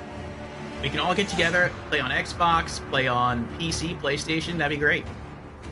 I talked to one of my other gamer friends, and I typically stream with her on Tuesdays. Not on this channel, but we're on her channel, doing Ace Attorney. And I sent her a message in the trailer for Elden Ring Night Raid, and she's interested. She doesn't like the idea of paying for PlayStation Plus, which I totally get, because she's mainly a Nintendo and peaceful. She's mainly a Nintendo gamer. But she has a PlayStation 4, and she's really interested in getting the game, so, I mean, we'll see. That'd be cool to do some more gaming with her as well. Max says, for sure, I would have never, ever played Dark Souls 3, Dark Souls 1, and all the others had it not been for Elden Ring. Yeah. I've had some people come in chat, and they're like, they want to play Souls, and they want to start with Bloodborne. I've had two different people tell me that, and I'm like, I get it. I totally understand. Bloodborne is a really cool-looking game, especially with the dark, gothic, architecture and some of the enemy types you'll be fighting. It looks kind of grisly and bloody. I love Bloodborne. Bloodborne is my second favorite Souls game of all time. Though that could change. Maybe Sekiro will outperform Bloodborne in my mind once I get used to it. But it's tough. It has a steep learning curve. So I recommend you start with Elden Ring. I get it. Bloodborne is $20. Elden Ring is probably still 50 or 60. So, if you want to sort of dip your toes in the waters of Souls, if you don't like it, then it's better being out $20 than being out 50. But I feel like Elden Ring is it's so much more approachable. It's easier to start with, and it's one of the hardest games to finish if you get to the DLC bosses. That if you can play through and beat Elden Ring, then it will prepare you for the other Souls games, to some extent.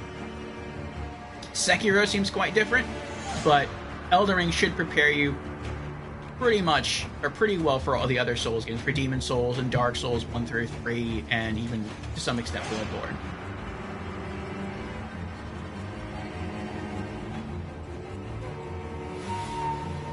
Max says, truthfully, I didn't even want to play Elden. Now I'm in love with the genre. Yeah? I'm the same way, Mac. I'm the exact same way. I never wanted to play Souls games at all. And that's because I just heard they were hard. And like, I don't want to play a game because it's hard. I want to play a game because it's fun. Because it has good gameplay, because it has a good story. I'm really big into like story and lore. And yeah, all I ever heard about with Souls games is that they were a challenge. And I'm like, that has no interest to me. And then I started following 3 separate streamers that turned out to be Souls streamers, but I didn't know that at the time. I followed each of them, and they were all streaming something different when I came across their channel. And I continue to view their streams when they return to Souls because I like their personalities. And as I was watching them play through some of the Souls games, I was like, you know what? This does look like a challenge, but it looks fair. It doesn't look like the game is hard for hardness sake. It looks like it's hard in a good way.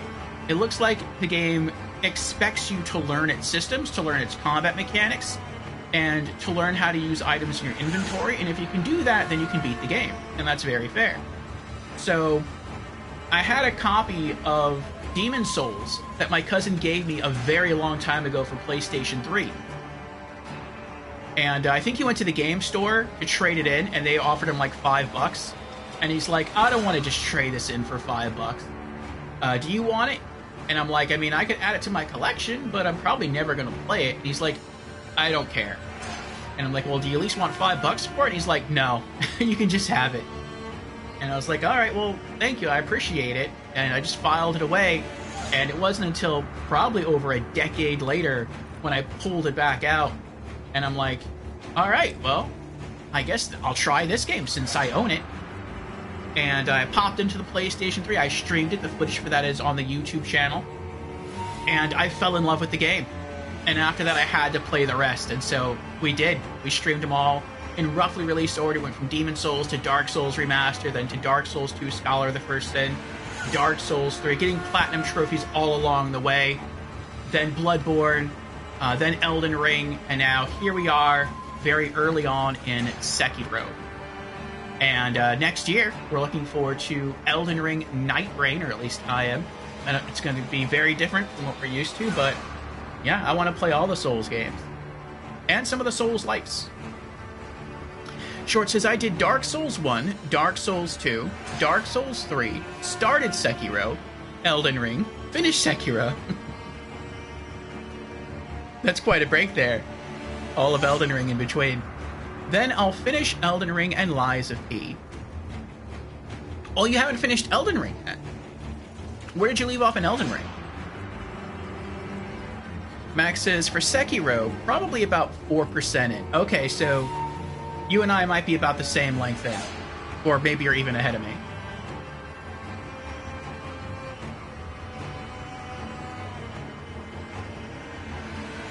Arctic says, only strong-willed people can handle Dark Souls 2. Yes, Dark Souls 2 is my favorite Souls game of all time. My top 3 would be Dark Souls 2, then Bloodborne, and then Elden Ring. Max says, Bloodborne is just so punishing and unforgiving early on. For a beginner, it would be rough. Yeah. Like, if you look at the trophies on PlayStation, it tells you what percentage of gamers who have played the game have that trophy. And last I checked, which I think was like a couple of weeks ago, the trophy for beating the first mandatory boss in Bloodborne is at 64%. So that means like roughly 40% or roughly 44%. 46%. Roughly 46% of people, that's almost half, who face the first main boss in Bloodborne never beat him. And that's a pretty wild thought. That such a huge percentage of players got to the first boss, couldn't beat him, and so just quit. But I get it. That's a really hard boss. In fact, for me, in my playthrough of Bloodborne, that's one of the hardest bosses in the entire game. Like, I have fought mid-game and nearly end-game bosses that were way easier than the first mandatory boss in Bloodborne, to me. So, like, I completely understand. That's why, like, if you play Elden Ring, that will give you the confidence, I think, so that even when you struggle in Bloodborne, you'll still try to push through and learn to adapt because you've been able to do it before.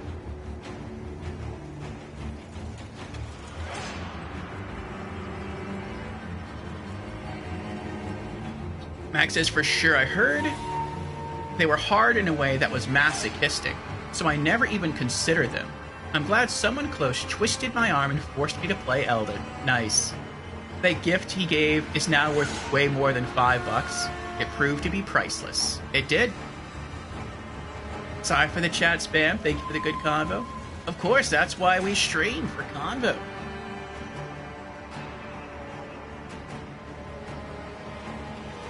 Max says, Father? Yeah, Father G. Think I second, third tried him, got super lucky. Nice. I cheesed him. I figured out how to cheese him. And I'll sort of explain how to do that once we finish with this training. Consecutive deflections. Deflecting once doesn't always mean an enemy will stop attacking.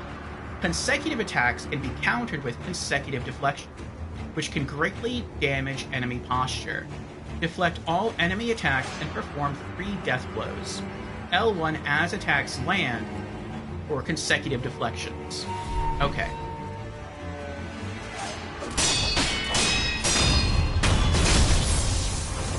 I think he hit me once. It's just I have infinite HP here.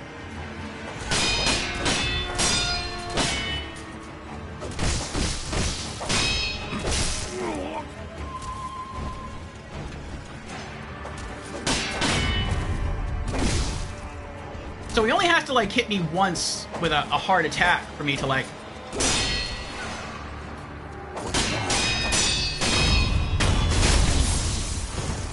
Face me again. This doesn't feel genuine, though. Like, I'm just spamming the block button.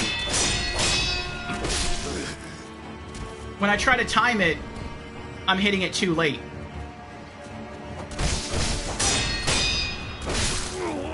Yeah. I can't do what it's telling me to do.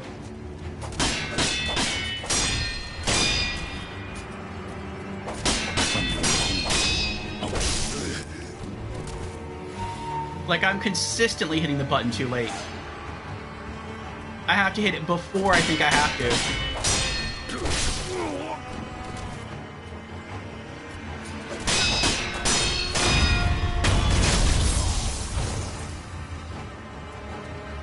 Yes. Splendidly done. This is something like either off stream or maybe we'll continue doing this later during stream. Like, I could easily see just practicing this one training module for like an hour, maybe 2 or 3 hours straight. I won't do that on stream though. But yeah, just getting down that basic timing, that's gonna take some practice. Come back whenever you like. If you have techniques to try out, I'm at your disposal. But yeah, with Father G, when he's chasing you, especially in his, like in his first form, he can't break the headstones, so you can kind of use headstones to kind of keep away from him. But once he goes into a different phase, and I'm trying to be a little bit vague because there's some people who haven't played Bloodborne yet. When he goes into the different phase, you know, he can break through the headstones. And so I was running away from him in the first phase, just trying to get a breather. And I discovered that there was one particular headstone near a tree that he couldn't break. And he kind of got himself, not wedged, but it was like the headstone was where this rock was, and he was trying to attack me, but the headstone was just close enough to the tree where he couldn't, like, go all the way through and, like, attack me.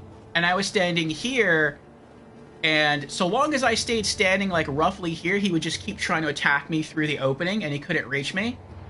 And so I tried to get him to get himself sort of wedged in that spot, and at the time I had the Kirk hammer, and I switched over to the hammer part, and I just did, like, some charge attacks, and I only needed one good fully charged Kirk hammer attack, bonked him on the head, and that was it. He was done.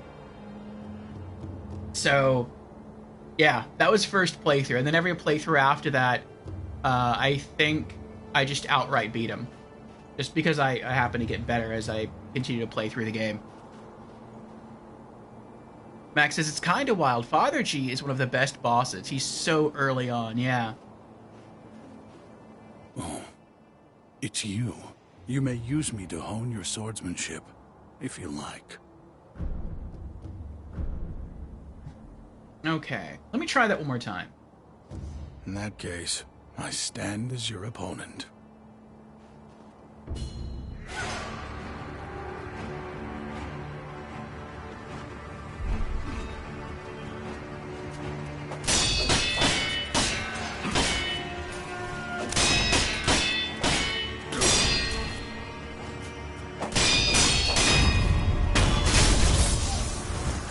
Face me again.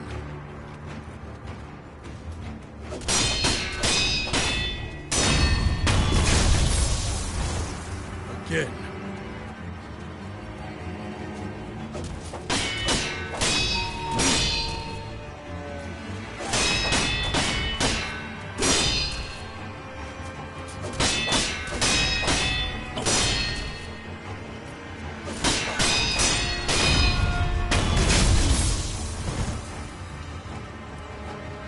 A satisfying match.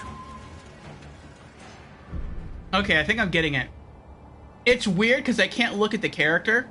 Like, if I look at him, if I look at Hanbei, I can't do it. My eyes have to follow his sword and not look at him. And so that's not something I'm used to doing in any Souls game. Keeping my eyes on the enemy's weapon rather than the enemy himself. But if I do that, it seems easier to deflect. Alright, vitality and posture training. In that case, I stand as your opponent. So yeah, we're just going to do each of these, the rest of these one time and then go back to the game. The lower one's vitality, the slower their posture recovered. Okay. For enemies with seemingly unbreakable posture, use techniques such as dodge. Counterattack reduces their vitality, making their posture easier to break. Perform 3 death blows on the enemy. Circle to step dodge, R1 after step dodge to counterattack. Okay. So I don't know how this is different than the attack that we did before.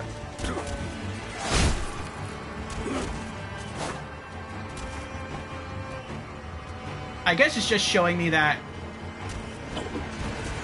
as we weaken their vitality,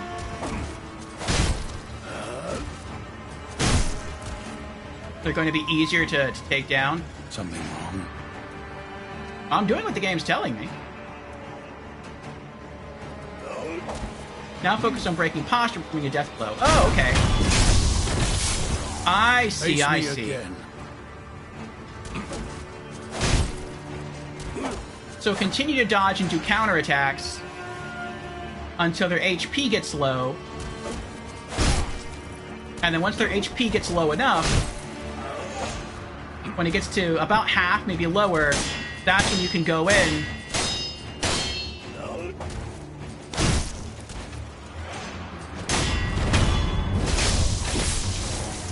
Face me again. because their posture won't be able to recover as quickly.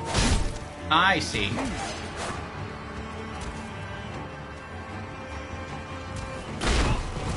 Oh, he still got me. Oh, he still got me.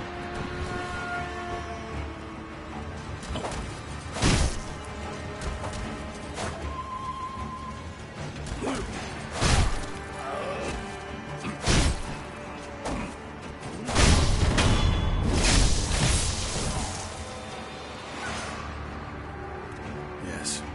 Splendidly done. Okay, I'm getting better. Countering thrust attacks. In that case, I stand as your opponent. Thank you for the GGs, Trimo. Thrust attacks cannot be guarded, but they can be countered by deflecting or step dodging to the side of them. Okay. They can't be guarded. So you can't just outright block them, they will go through your block. But you can deflect. Okay. They can be counter by deflecting or by step dodging to the side. Counter enemy attacks to perform 3 death blows. L1 as enemy thrust attack lands to deflect, or circle to step dodge. Alright.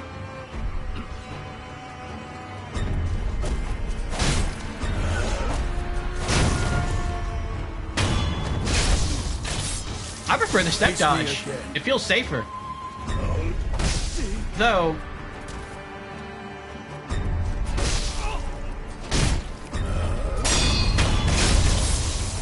I'm gonna have to learn both.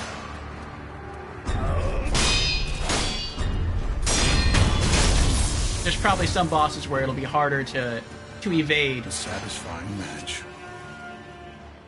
than just to parry. Okay. Yeah, we just have 2 more. Countering sweep attacks. In that case, I stand as your opponent.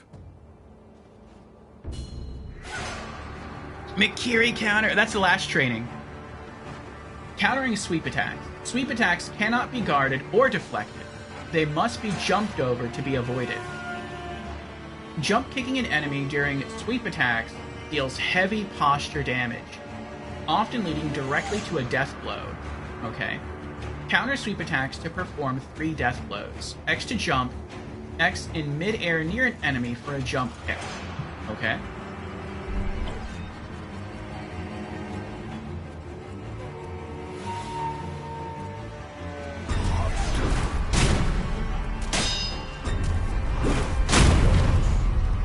I hit it though. X to jump, X in midair to jump kick, and then X and then R1 for a plunging death blow.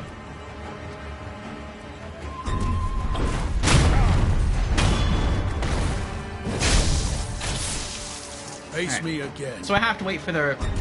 Okay. Oops.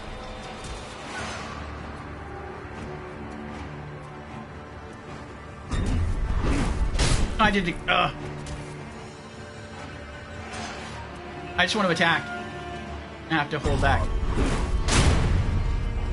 And if the red dot shows up, that's when I can do the plunging attack. What's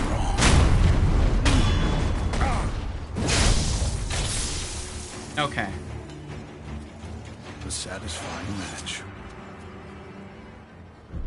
So when they crouch down, that's when they're going to do a sweep. Okay.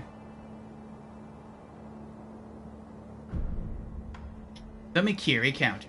In that case, I stand as your opponent. I wonder how fast I'll be able to take him down this way, because I just got that ability that makes the posture damage of the Mikiri counter stronger.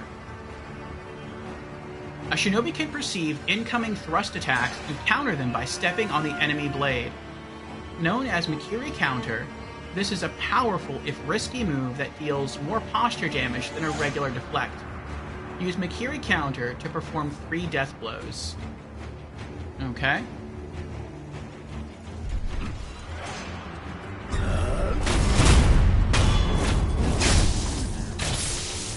Again.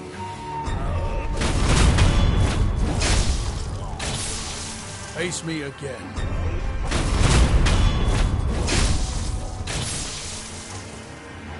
Yes. Splendidly done. Yeah, I'd rather do that than try to dodge or deflect if they're stabbing me.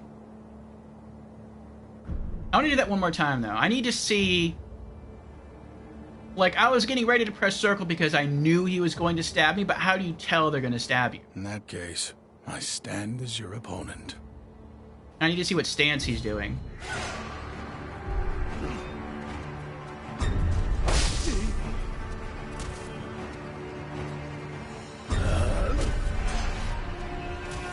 I don't know why I dashed. I didn't press any button to do that. Again. I guess you have to be facing the enemy.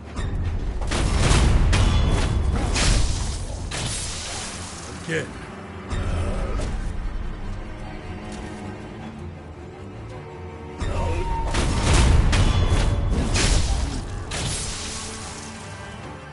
A satisfying match. Alright, I'd say that's pretty generous. for a window. Like, whenever the red symbol pops up, you can press circle at any time while it's up. And that will do the Mikiri counter.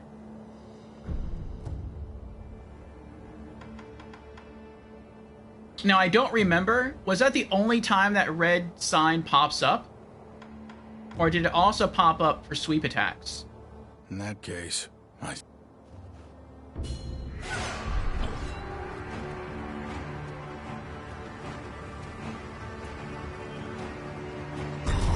Okay, it also comes up for sweep attacks. So, the only thing the red symbol tells you is that it's an unblockable attack. And then you have to determine when it comes up which unblockable attack it is, either a thrust or a sweep. So you have to watch to see if they go low. Okay. So if they go low...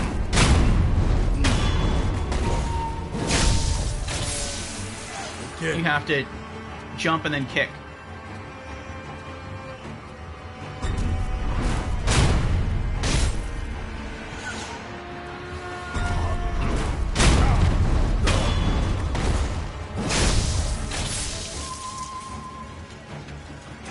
Yes. Splendidly done. Okay. All right. This temple attracts those with nowhere else to go. I certainly fit that description. And I suppose that's why interesting things make their way into the offering box from time to time. Come back whenever you like. If you have techniques to try out, I'm at your disposal. All right.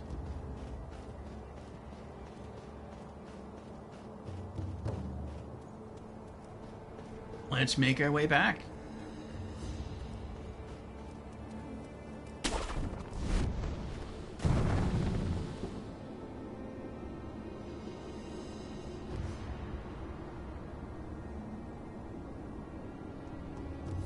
Truma says Mikiri is the GOAT. Yeah, I like the idea that you don't have to try to parry it or dodge it, though those are options. The Mikiri counter is really strong. I like the fact you can use it to wear down an enemy. So just watch for the red symbol when you're fighting enemies.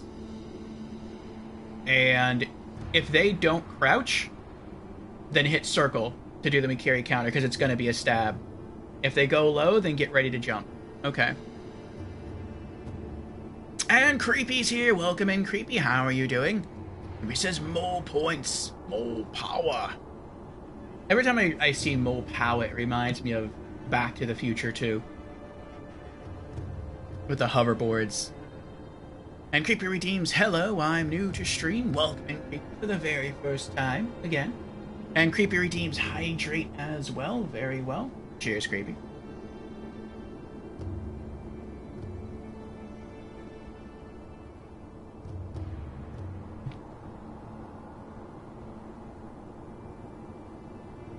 Truma says, seeing it in action is therapeutical. Max says, many times that stab is also coupled with a red symbol. It is pretty generous, at least early on. Are you playing controller or mouse and keyboard? Never mind, here it's controller, yeah. This is on PlayStation 4, so it's controller.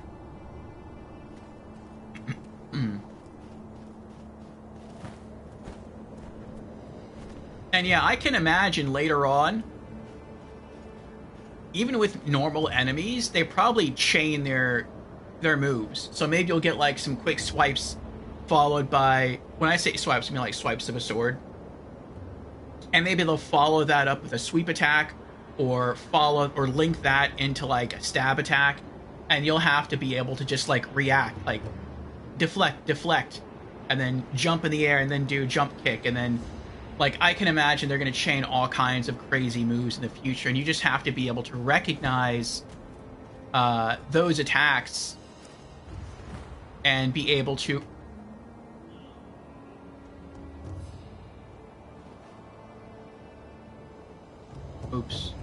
and be able to react quick enough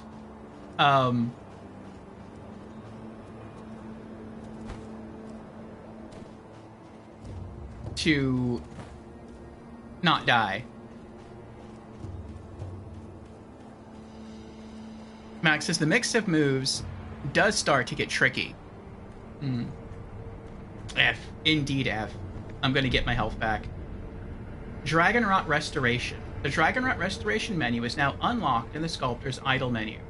Consuming a Dragon's Blood droplet will restore to health all those afflicted with Dragonrot. Yeah, we're holding off on that.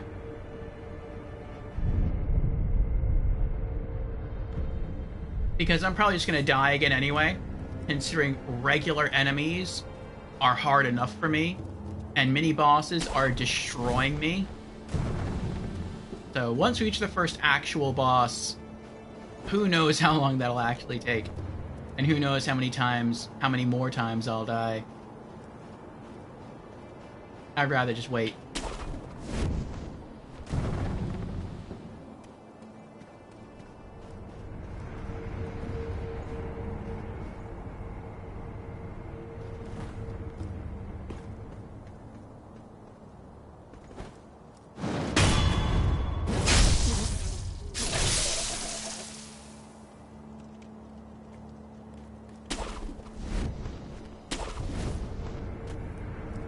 Pretty cool. You can shoot out the grappling hook, and then before he even lands on one point, you can grapple to another location. That's pretty cool. I like that. That's something that you could do in Tenchu as well, but it was not easy to do. Like, you basically had to master the grappling hook in Tenchu to pull off something like that. Which I did. Yeah, I was pretty happy about that. Oh.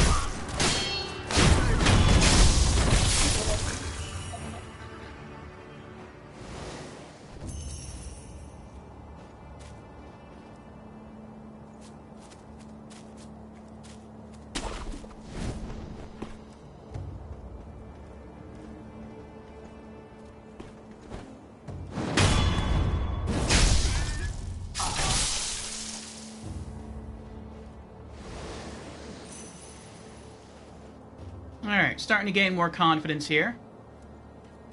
I'm getting a lot of stealth kills, though. I do eventually want to just fight someone straight up. I'll probably kill that guy. Is there a third? There is a third enemy. I'll probably kill him. He's a gunner, and then I might try to fight him fairly.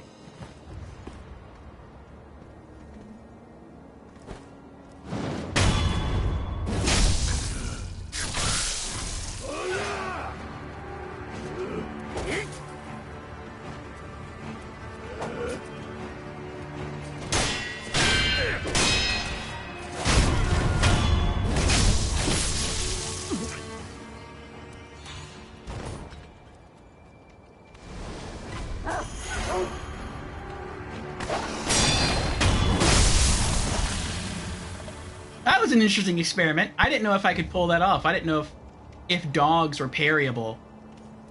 I just wanted to see what would happen.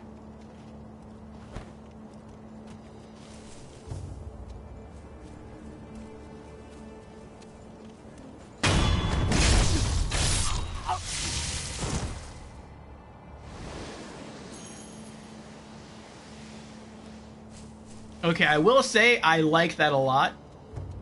Can you parry dogs in any other Souls game? Can you parry like a dog attack in Dark Souls or Bloodborne? I mean, maybe you can. I've never been good at parrying in any of the Souls games. The only time I've ever tried to... Well, that's not... I was going to say... The only time I've ever really tried to use parrying is fighting the final boss in Dark Souls 1, but that's not true. I did try to learn parrying against the Black Knights in Dark Souls 1, which I was able to successfully do against the ones that used normal swords, but I never learned to parry any of the other Black Knights in Dark Souls 1 that use, like, the halberds or the axes or the great swords. Yeah, there's a rooster. Okay.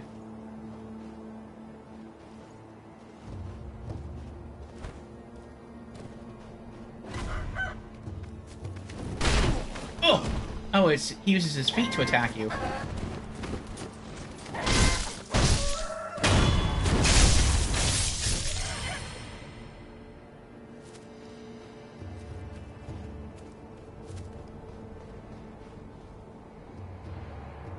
Can I do a plunging stealth kill on a dog? Is that something you can do? That is something you can do. That doesn't even seem realistic.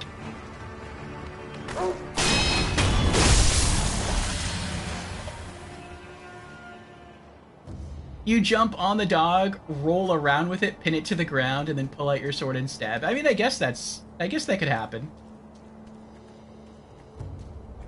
Like, I understand that doing that to a human because they would just be confused with what's going on. But a dog, I feel like, would just react on raw instinct. They'd more so be able to counter that.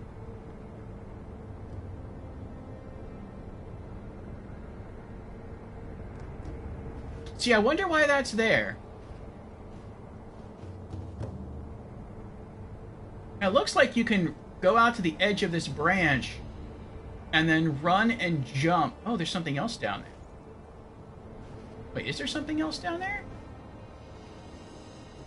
No, it's just you can target different points to grapple to. But it makes me think you can run out there and then jump that way and then grapple onto something I can't see to get over there faster.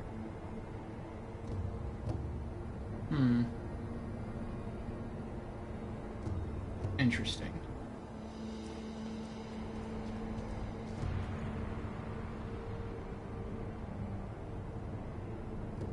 Chickens be danger. Yeah, it looks like they cause a good little bit of damage if they hit you, but it seems like their main focus is to alert everyone to your presence. If you stab him as you fall, your sword can get into the earth, damaging it.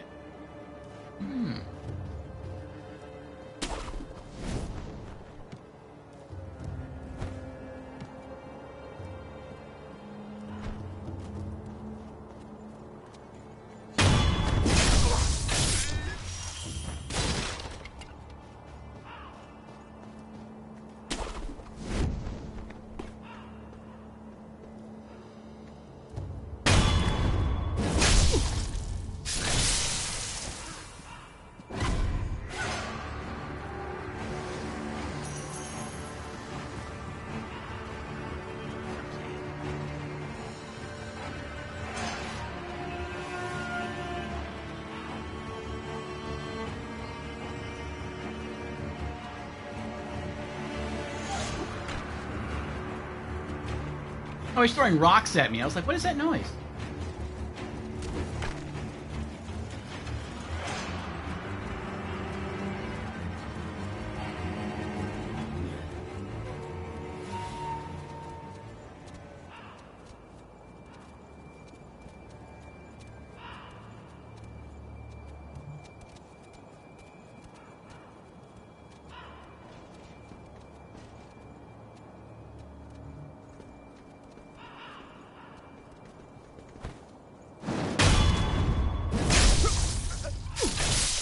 I know, that's another gunner.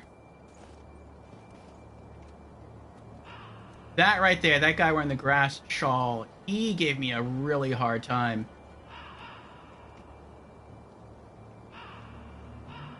Like, he almost killed me.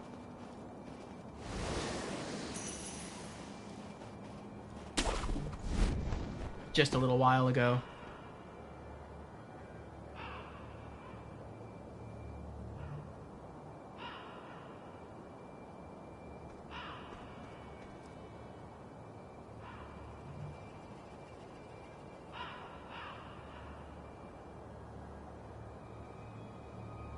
And they all travel together, too. That's rough.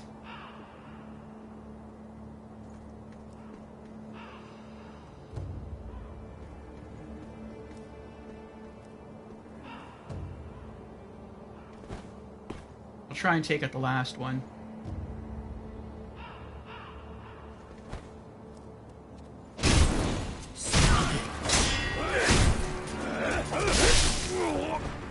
my goodness. Yeah, that wasn't a good idea.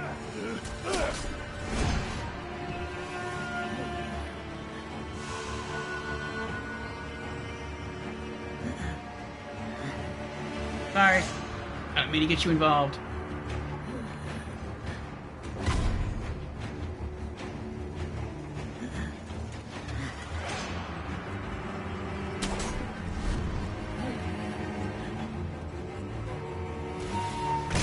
Ow!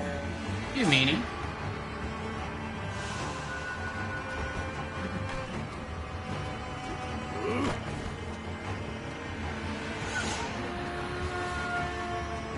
Do it. Do it.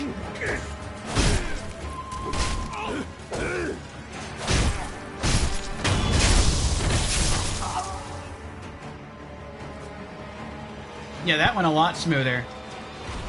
I didn't try to parry, I just tried to dash through and counter.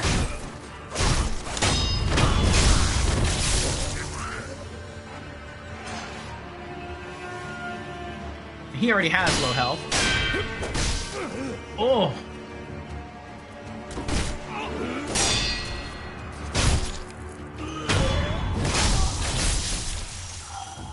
But he still had high parry. Or high poise. Okay. We're like halfway to a skill point. But I only have one heal left. Oh, we have an ad starting in about 40 seconds. Just to let everybody know. Should last about 3 minutes. Then we should have another hour of uninterrupted stream time. I think during that time, I will go refill my coffee cup.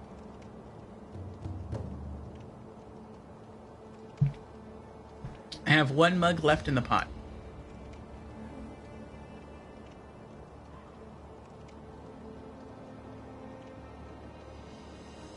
Use Grandma as shield. Yeah, that wasn't my intent. I'm scared they're going to try to go over there and accidentally kill her.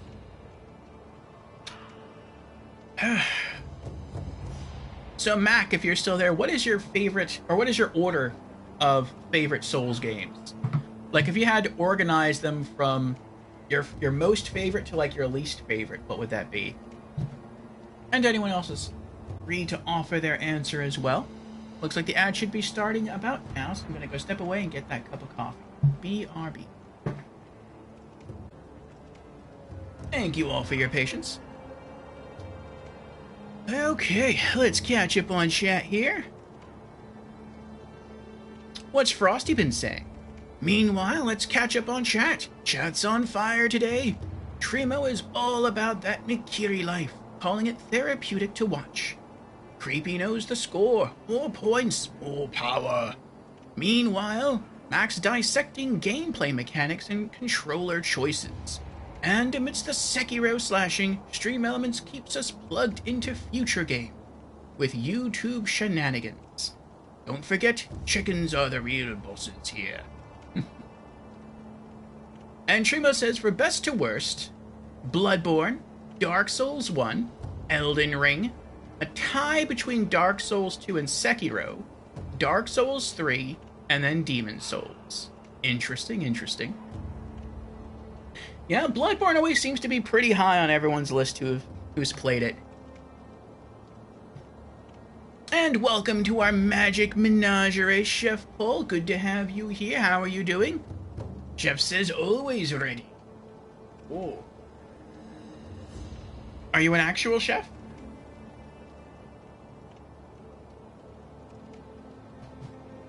I like cooking myself. I can't claim to be that good. But I do like cooking and baking. You are?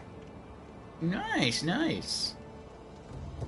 What is your speciality? What do you like to cook? I am a big fan of curry. I love curry. It's my favorite food. I knew nothing about it for most of my life. And then for a brief period of time, I was hired anyway as a delivery driver for a fast food Indian restaurant. Excuse me.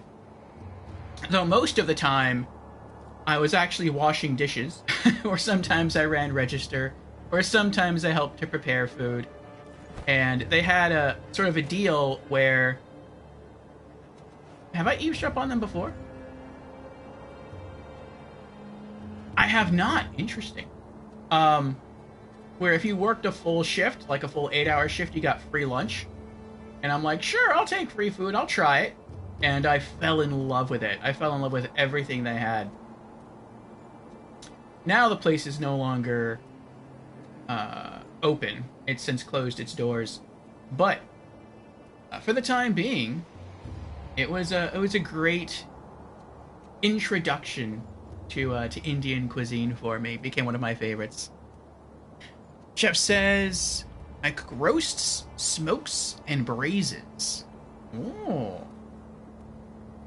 Very nice. Very nice indeed.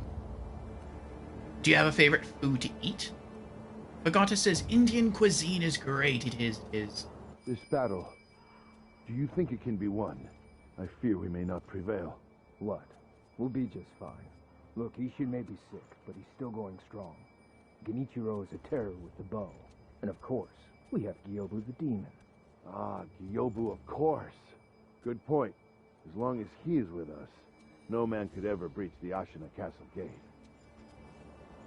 Oh, I wonder if they just named bosses.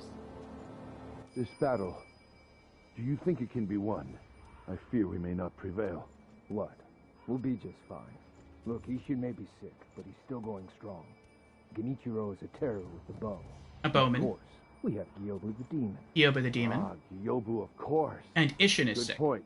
As long as he is with us, no man could ever breach the Ashina Castle gate. Interesting.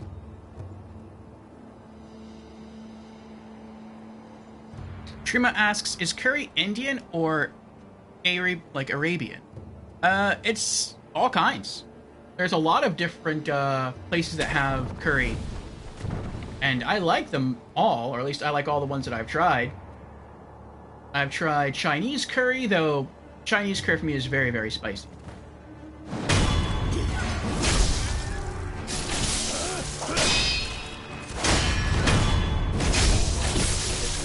Nice!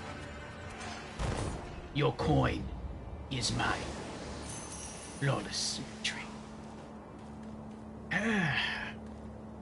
I've had Japanese curry, I've had Thai curry, I've had Indian curry, I've had Jamaican curry. My favorite so far is Indian curry, but Thai curry is a very close second. I love butter chicken, I love goat curry. As far as Indian curries go, as far as Thai curries, Penang curry is my favorite. But I also really like their colors, because they just name them colors, like they have red curry and yellow curry and green curry. So those are all really good too.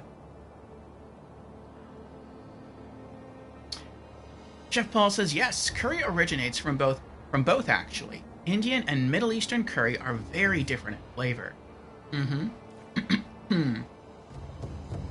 Yes, I love all the curries of the world. My least favorite curry, and I still like it, but my least favorite curry is Jamaican curry. Jamaican curry is not very spicy, it's very mild, and it's also sweet.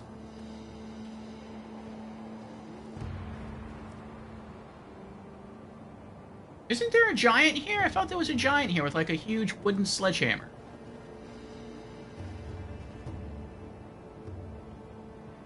And he hides behind this thing, and then when you get close enough, he just walks out.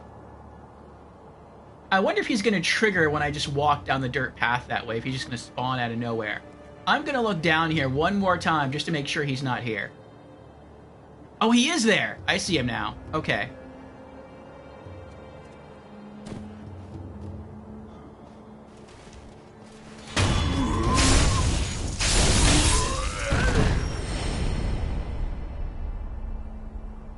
He kind of blended in with the tree for some reason. Alright, we're getting better. We managed to, well, we still had to use 2 healing items, but we did better this time than the first time through. Curry stream. That would be. I would love to do cooking streams in the future. I tried doing one a while ago. I don't remember what I was. I think I was baking a cake a while ago. I don't remember exactly what it was. I think it might have been a German white chocolate cake. But I didn't have the proper equipment for that. I need to get better gear.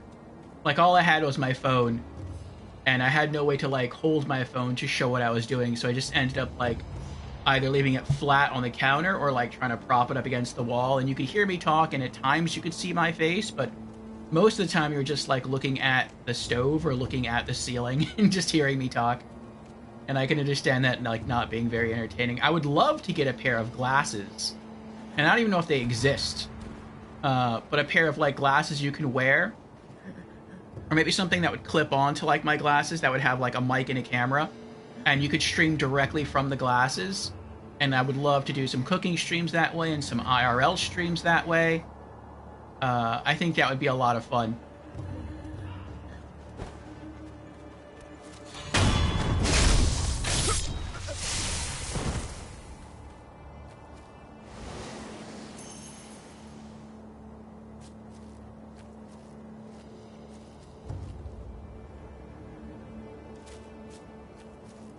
Oh, good, it never filled up.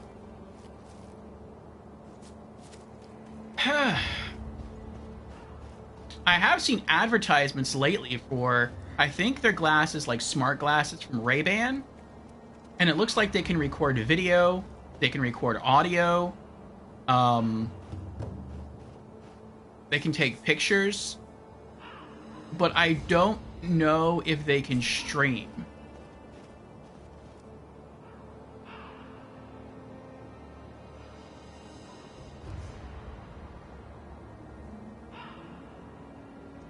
Arctic says, bro is trying his best, couldn't cut as a tree.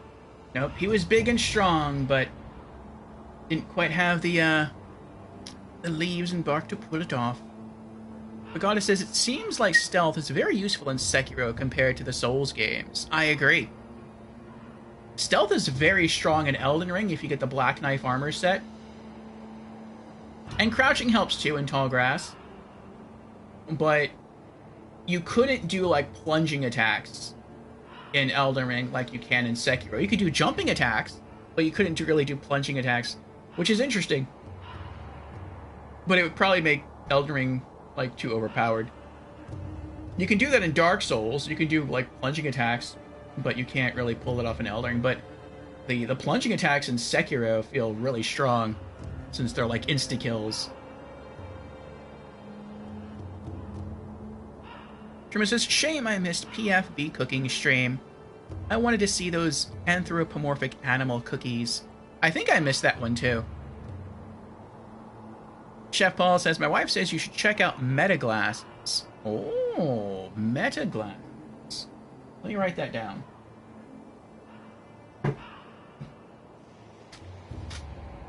Yeah, we have a beautiful river walk down here in Florida, and I used to love to stroll across it.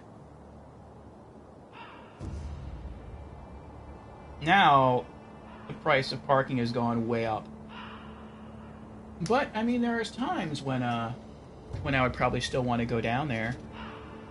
And it'd be cool if I could take chat with me. Have, like, a little special stream. Maybe attend some events down there. That would be really cool. The first Thursday of the month, they have something called Rock the Park in my area downtown. It's free music under the stars. And I used to go to that the first Thursday of every month. Get a pizza, bring a bottle of wine, enjoy a free concert.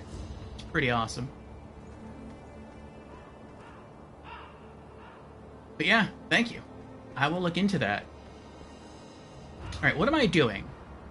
I'm trying to get to where the Cannoneer is. And he's that way. But if I go that way, the door's going to be locked. He's going to see me and shoot cannon stuff at me, and I don't want that to happen. I know there's an alternate route, because we went the alternate route before. Yeah, I think it's that way. Okay.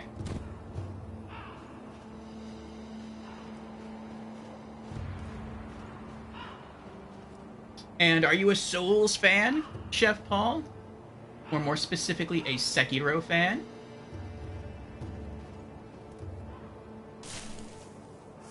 We've been trying to play through all of the Souls games on this channel in roughly release order. And we're also getting all the platinum trophies along the way. The first playthrough is always mostly a blind playthrough, as close as we can get to a blind playthrough. And we're also doing a different build in every Souls game.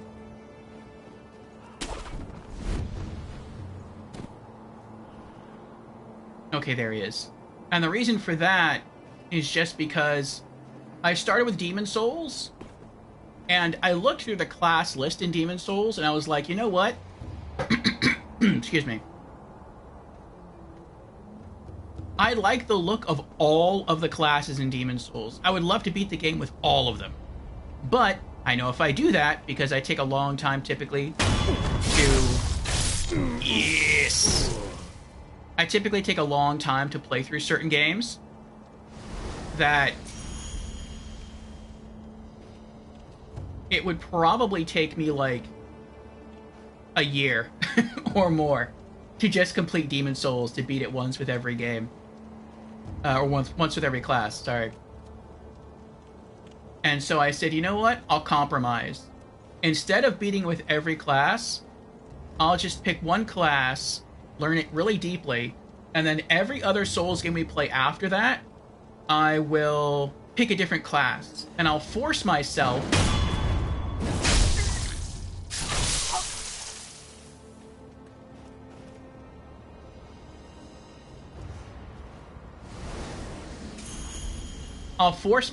to... I wonder if I can eavesdrop on them. It looks like they're talking. I will force myself to learn that class in that game. And so we've been doing that. In Demon Souls, we played as a magician, heavily reliant on magic. And then in Dark Souls Remastered, I wanted to play as a paladin. My three favorite classes in RPGs are like wizard, paladin, and healer. And so we did... we tried to do Paladin in Dark Souls 1. I guess you can't eavesdrop on their conversation. Okay.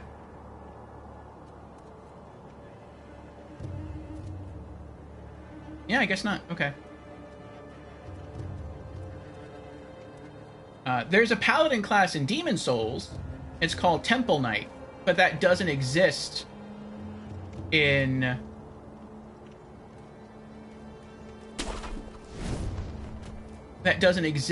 Dark Souls. And so we kind of had to create one. We chose the Knight class. We invested some points into Faith to learn miracles.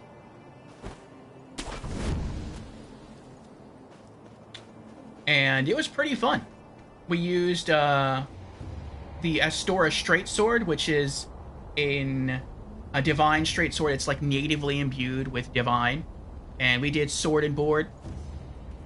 We also used a mace for enemies that were weaker to blunt damage than slashing damage, like skeletons. And it was a pretty fun playthrough. And we also switched up weapons during each of our New Game Plus playthroughs. And then in Dark Souls 2, we were going to be a cleric, but at the same time, on a different day of the week, we were playing through the Castlevania series, and we've beaten Castlevanias 1 through 3. And for those people who are interested, the gameplay for those are up on the YouTube channel.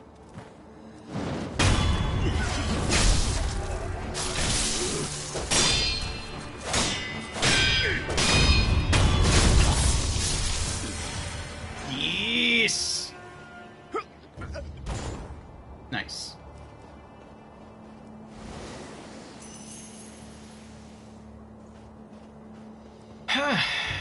Oh, is there something up here? I don't think I've ever been up here before. No. Oh, wait. What's over here? Is there something special up here? Oh, is this how to get all the way up there to the... I think this is how to get up to where the shack is, where that merchant is.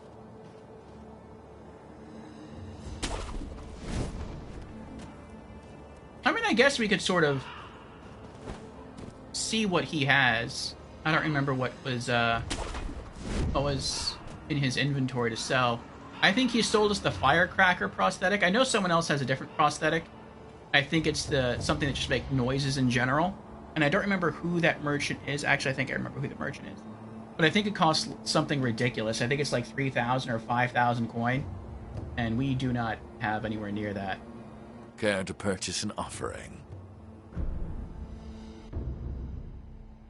He has Ungo sugar, light coin purses, antidote powders.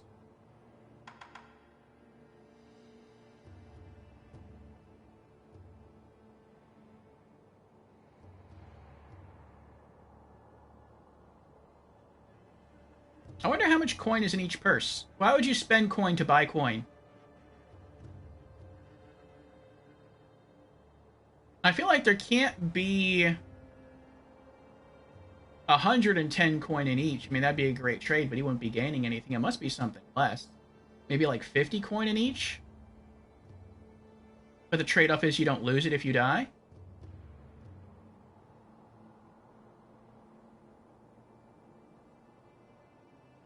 Max says, it's like a way to bank your coins. Oh. Because when you don't lose it when you die. Because your coins... Okay, your coin's a good... Well, I guess I'll take it then. Okay. I'll get all three.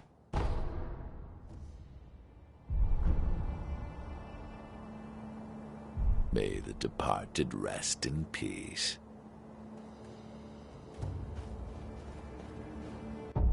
Actually, I wonder how much coin I have in all of my consumables. Where's... We have 8 light coin purses, and we have 1 bulging coin purse. I'm gonna guess maybe this gets you 1,000, and then maybe each of these give you 100. So that's 1,800. We're still pretty far away from the 3,000 or 5,000 for that other prosthetic arm. I want to collect all the prosthetics just to collect them. What does this do again? Oh, that's just to get, like, a node back. Okay. That's to cure poison. And then we have the candies, which I'm probably not going to use. We have the wealth balloons. Okay, the possession balloon.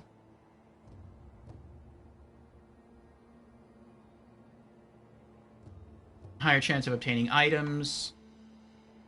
More coin. More resurrective power. Okay. We're almost at our first skill point. Alright, let's keep going.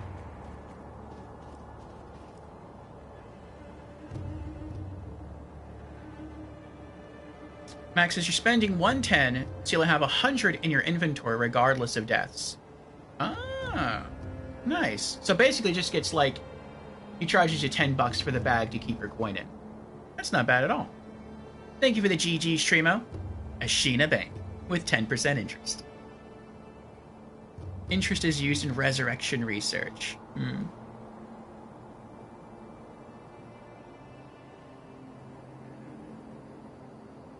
we apply some of that research to the Dragonrot epidemic? That'd be nice. So yes, in Dark Souls 2, we're going to choose the Cleric class, but as I was navigating, I just like to always go through all the classes in every Souls game when we start them, and I saw that there was an Explorer class there, and Explorers make me think of Indiana Jones. Indiana Jones makes me think of whips. Whips make me think of Castlevania. And since we're playing Castlevania on another day, I had sort of brought up the question, I wonder how a Castlevania character would do in Souls. You know, you're running through castled environments, fighting monsters and demons. I wonder how successful a Castlevania character would be. And so once I saw the Explorer class and, you know, sort of started making connections there, I said, you know what, let's do it.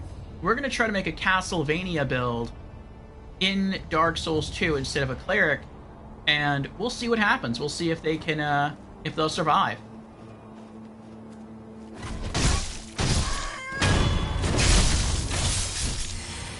And so we power stanced whips. We used throwables like throwing knives, very Castlevania-esque build, and it was incredibly strong. And that's probably one of my favorite builds that we've ever done in Soul. And then this is the guy who sells the other prosthetic. I think it's a prosthetic. Then in Dark Souls 3, we played the cleric class, using hammers and great hammers and miracles. Mostly great hammers. And then in Bloodborne, we wanted to be a warrior. We chose the military veteran class. And we didn't use guns, so no counters, no parries. And we didn't use magic, so no hunter tool. And we eventually settled on using Ludwig's Holy Blade, which is my favorite weapon, not only in all of Souls, it's my favorite weapon in all of gaming. I absolutely love it. If I could have a replica weapon of any game in any... like, a replica weapon from any game, it would be that, Ludwig's Holy Blade. Silver longsword that you can sort of shove into a sheath to turn it into a great sword, that's epic. But yeah, we beat that, and then we moved on to Elden Ring, and I wanted to do something very different for Elden Ring, so we did a dex build. I'd never done a dex build before. We chose the Bandit class, and we power stance daggers, and we beat every enemy in the game like that, even Rykard, who's my favorite boss. We did not use the gimmick weapon. We did not use the Serpent Hunter weapon. We just used our daggers, and we beat him. And it was a lot of fun. And now here we are on Sekiro. And so you could say that this is our samurai slash ninja build for a Souls game. You don't really get a choice, but we've never done a katana build in a Souls game, and so we could say, like, this is pretty much our katana build for a Souls game.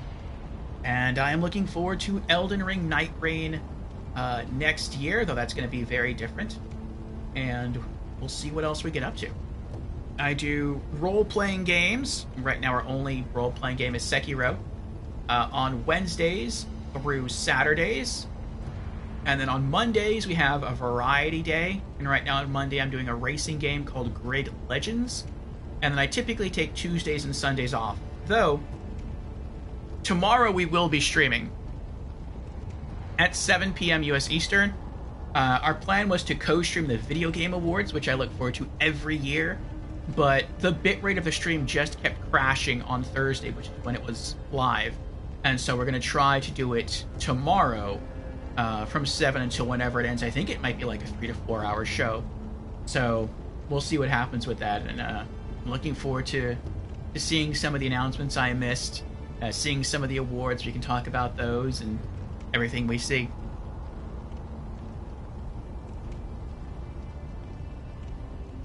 Truman says, no Dragonrot epidemic research. We can't do it, we gotta pay the lightning bill. The lightning bill? Max says, props for using off-meta builds. I'm a pleb. I use whatever is strong for my first playthroughs. I mean, that works too. Use what works, and then when you have more confidence in the game, and more confidence in your abilities, then you can always toggle off and use something more unique. And Jamera's here. Welcome in, Jamera. How are you doing? Jamera asks, didn't you spend one of your Bloodborne New Game Plus runs cosplaying as a bear? As a wolf? Yes. Everyone thought, like, when we started playing Bloodborne, we used the Saw Cleaver, because that was just the default weapon we chose. And then the next weapon we came across was the Kirk Hammer, so I switched off to using that. People were telling me, like, as you play, you're probably going to switch to a different weapon, so don't upgrade the Kirk Hammer too much. And I'm like, but I love the Kirk Hammer. It has a great hammer, which is what we used in Dark Souls 3, and it has, like, a silver short sword. Like, this is great. But they were right. I came across the Ludwig's Holy Blade next, the silver long sword, and the great sword, and I fell in love with that, and I beat the first playthrough with that And everyone was telling me at the end of the first playthrough, like, you should switch to using something else in New Game Plus. That's too strong. And I'm like, alright, fine. So, in our second playthrough, we used the Beast Claw, which we found in one of the Chalice dungeons. And that was a really, really fun build. It was way more aggressive than how I was used to playing with Ludwig's Holy Blade, but it was still a lot of fun. And then in our New Game Plus playthrough and New Game Plus playthrough, we went back to using Ludwig's Holy Blade.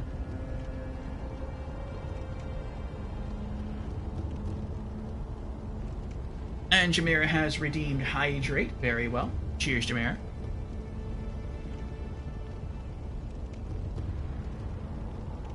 Greetings! Thanks for your business, good sir. Go on, buy something. Purchase items. He's the one that has the Phantom Kunai. That's what I was talking about. Okay. That's 3,000, not 5,000. Okay. Yeah, I can only buy one, so that makes me think that it is an appendage. A kunai used by Lady Butterfly that can be used to upgrade the loaded shuriken. Okay, so it's an upgrade for the shuriken, it's not its own prosthetic. Okay. A ringing sound is heard when the kunai is thrown, and phantom butterflies appear in the kunai's trail. I wonder, like, I can understand the ringing sound being kind of cool, like maybe you can use that to distract a guard, kind of like you would with a ceramic shard. I don't know why you would want to see a trail of butterflies unless the butterflies do something. Since childhood, Lady Butterfly had accumulated much experience in Usi's forest, far from civilization along Tozen Trail. His forest is filled with mist and mystification, making it ideal for training in illusion techniques.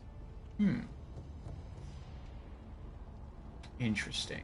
Unless maybe, when you use it, excuse me, maybe if a guard happens not to hear it when you throw it, maybe they'll still see the trail of phantom butterflies, get curious, and follow it in a given direction, so you can sort of get behind them and get in a critical attack. Okay.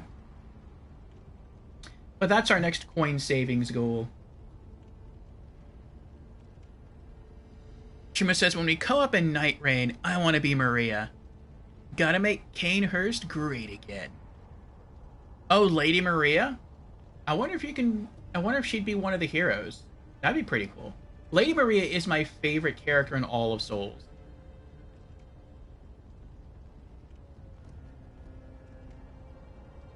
I would say Greirat from Dark Souls 3 is also way up there.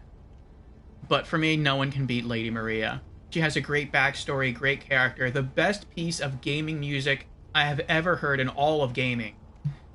And a great moveset. She's not that hard to beat. She's probably one of the easier bosses in Souls to beat. But she is really cool. Max says, exactly. On second plus characters, I'll mess around with less meta options. Alright. Until next time, good sir. Until... What do the Ashina Samurai want right now? I don't know. Please tell me when you find out. I'll tell you.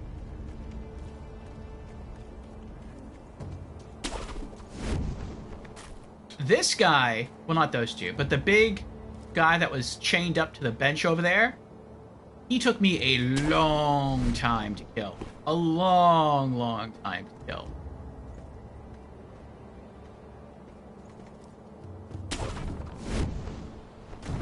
I think he took like 1 or 2 hours to kill.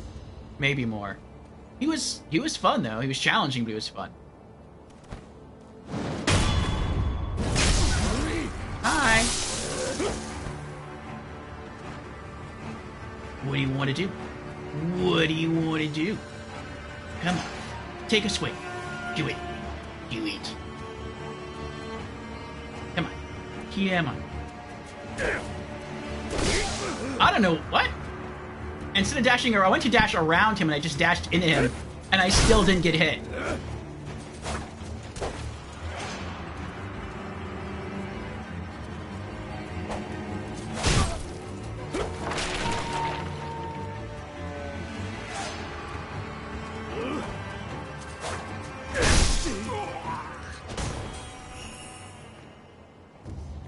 Well, that still worked.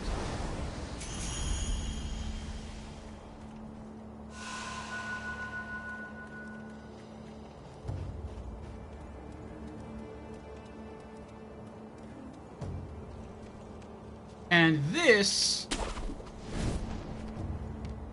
is where we usually die. The next mini-boss is right down there.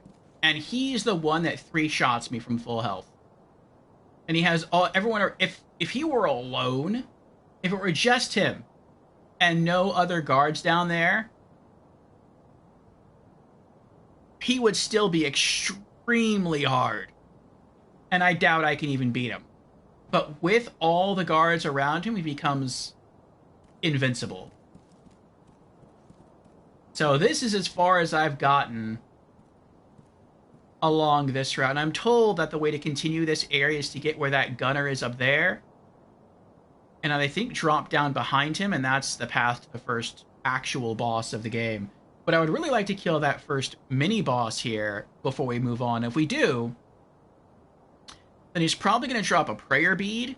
And if that's the case, that'll give us 4 prayer beads, and then we can finally upgrade our... I think it's our health and our... What is it? Our poise?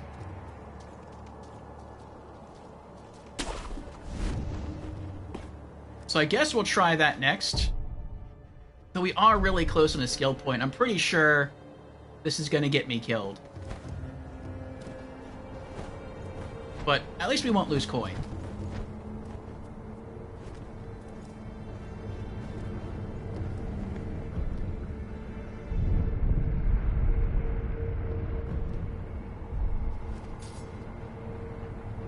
Max has agreed. It's a little tedious, yeah. Pretty much have to clear out the enemy, reset his aggro, and then your victory awaits. We will try.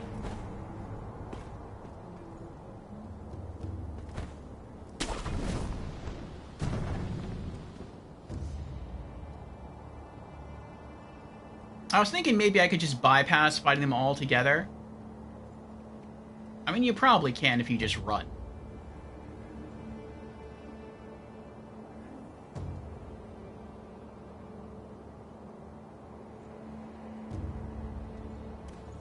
Eh.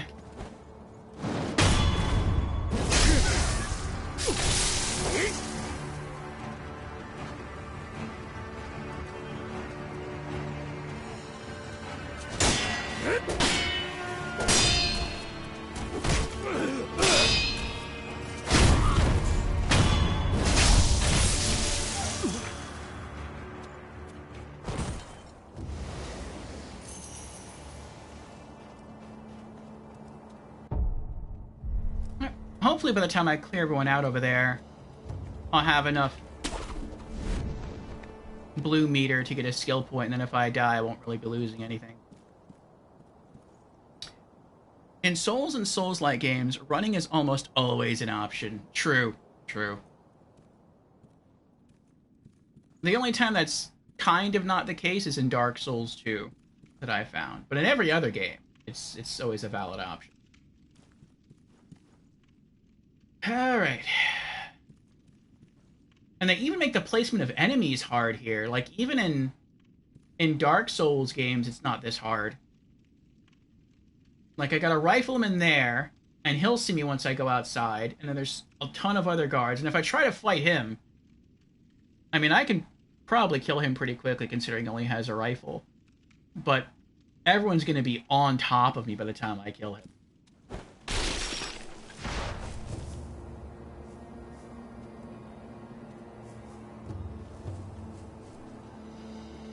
Or maybe not.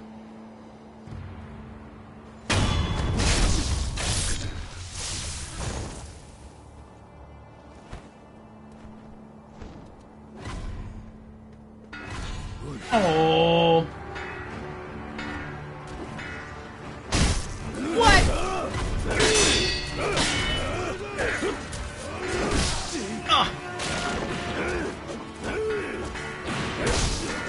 I didn't even know what hit me. I was running up there to, like, get an attack in, and Maybe someone threw a rock at me that I didn't see. And I already have to heal. So, there goes one healing potion that I can't use against the mini-boss here.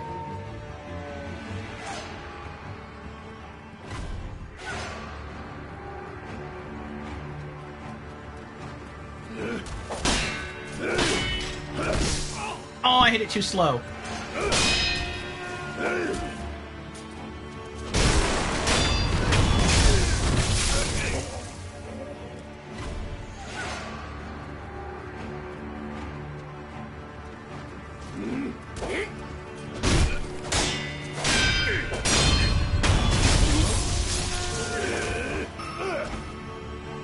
There's our skill point.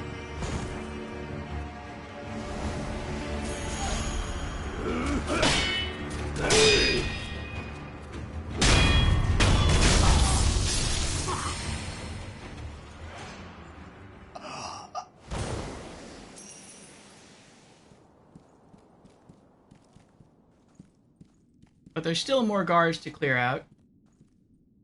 There's that guy up there.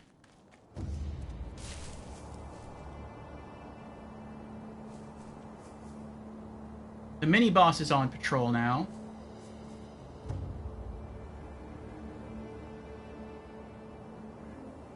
And I don't want to fight him until the gunner is dead. And then there's that guy up there that can make noise. There's this guy here.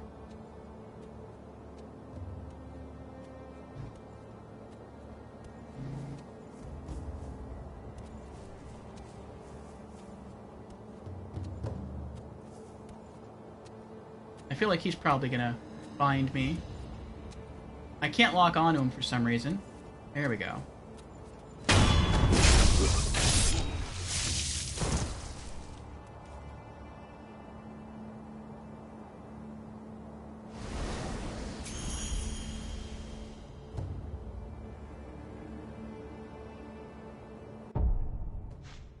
Oh, actually, I don't have to do that anymore. That's right.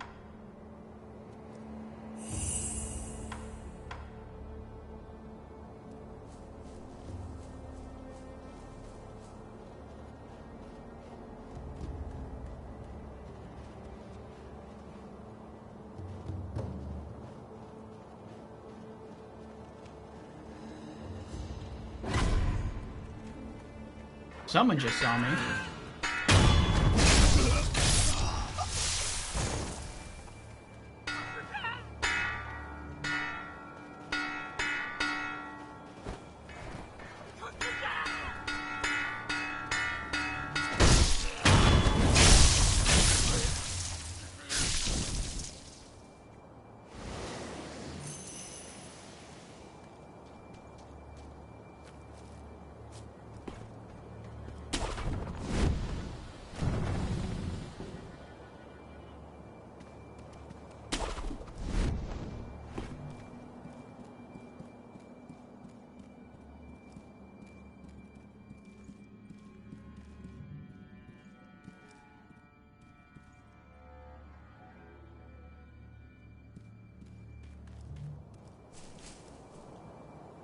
Maybe if I'm lucky, he'll drop back down, and then I could just jump from behind him, get in one death blow attack, or I guess a critical, and then I'll only have to, like, survive for one more critical.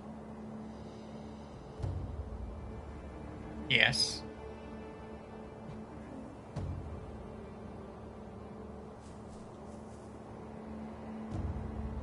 Oh, I guess he's staying there. Okay.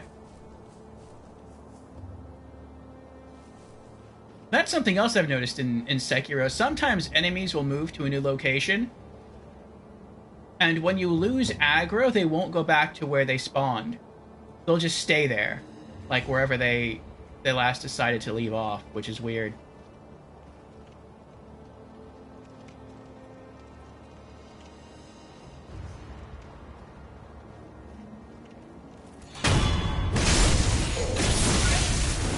There's one.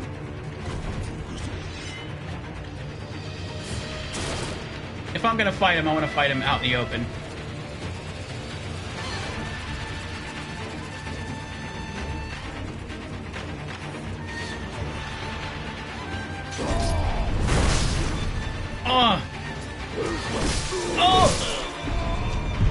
I'm already dead. Great shot.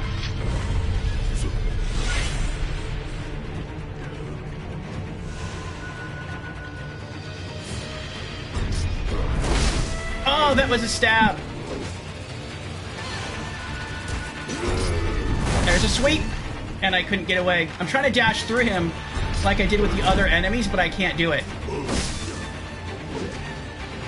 And I have to go now because I'm going to die. I have no more heals left.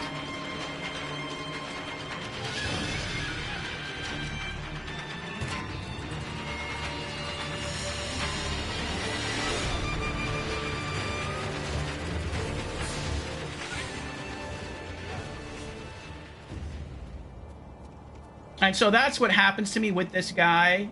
Either he kills me or he gets me to this point and then I just have to leave. I've never made it beyond that guy.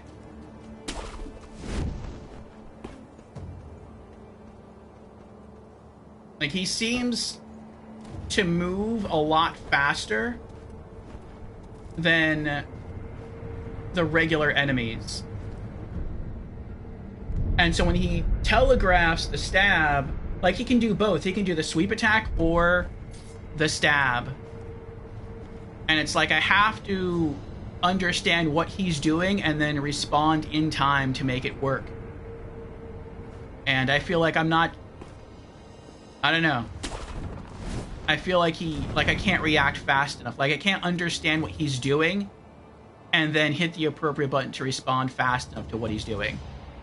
It also seemed like I couldn't dash through his attacks. Like the normal guards, I can just dodge into them and their attacks will miss and then I can use a counterattack. And I tried doing that with all of his attacks, or almost all of his attacks, and I consistently failed. And maybe that's because when he pulled back his sword, he held a little bit before he attacked, and so I dodged too soon. Max says, this guy is a pretty good foe for all you've learned up to this point. He's really good for changing how we play away from a Souls play to Sekiro. Once it clicks, it'll be second nature. Yeah, people say that. Trim asks, do you have pellets? I do. It unclicked for me. I tried playing Sekiro the other day. Disaster.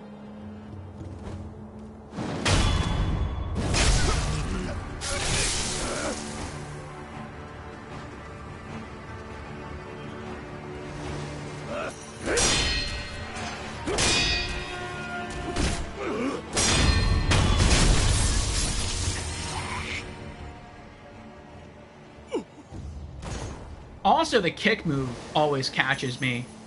Because now if I want to counter what they do, I feel like I have to look at their sword. If not, I'm always going to mistime the deflection. But if I only look at their sword, then whenever they try to push me, I will get hit. But I have to look at their weapon in order to be able to deflect it. At least for now. Max says, Bloodborne also helped me break some of my Souls' bad habits. Or good habits for Souls, but bad for Bloodborne. Also as controller, and I'm a mouse and keyboard guy usually. Yeah, I follow a lot of Souls streamers. But one Souls streamer in particular, her name is Lady in a Dress. She plays all of her Souls games with mouse and keyboard. And, oops.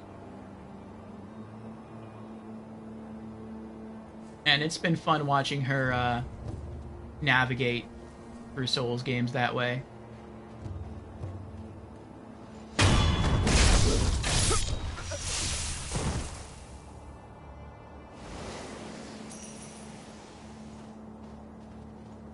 Okay, so if they're alerted to your presence, then you can't... Uh-oh. Oh.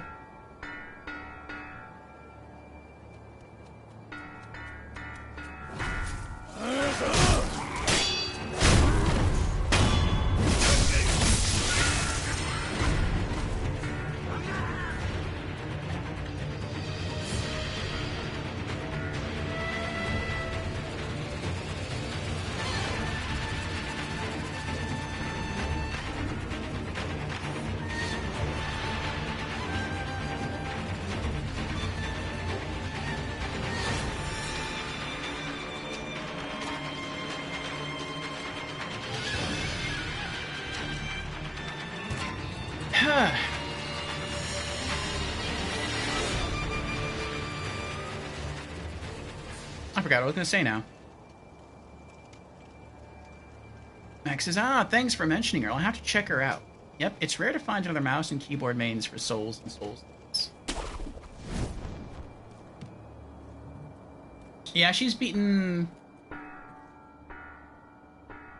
I know she beat Dark Souls 1. I don't remember if she's played through Dark Souls 2 or 3. But I think she's beaten 3. But yeah, she's on Elden Ring now, and she's still in the base game. The last big boss she beat was Star Scourge Radahn. And then she tried to make her way through the War Dead Catacombs, and it was a bit too rough for her.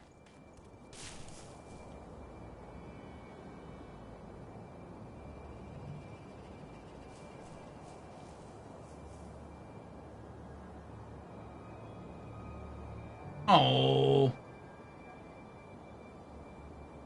You know, maybe this could work. Maybe I'll try fighting him here. Oh, never mind. I thought he was going to walk all the way up here again, then I would stealth attack him and then run in there, and then I just fight him in the little narrow corridor.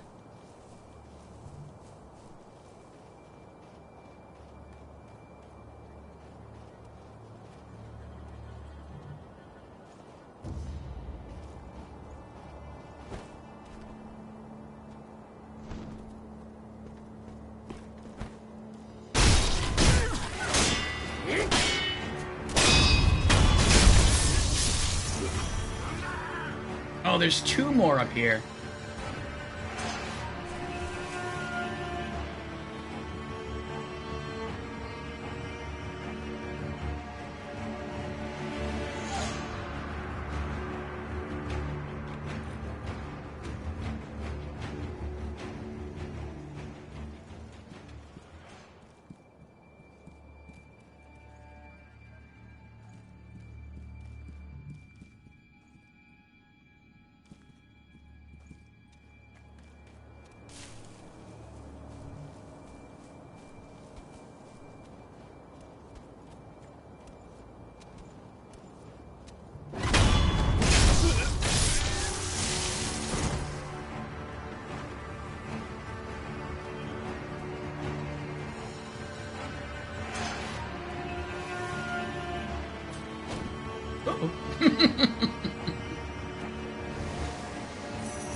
Yeah, it seems like the normal guards they move slower than the mini-boss.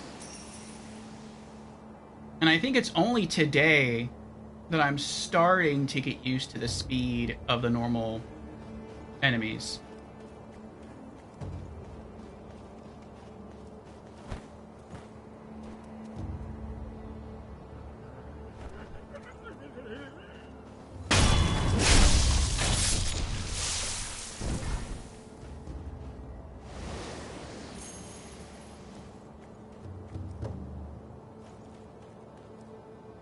I wonder why he's roaming around.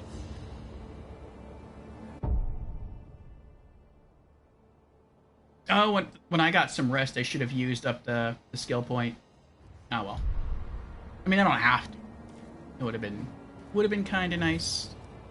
I wouldn't have really gotten any advantage out of it. Why are you patrolling?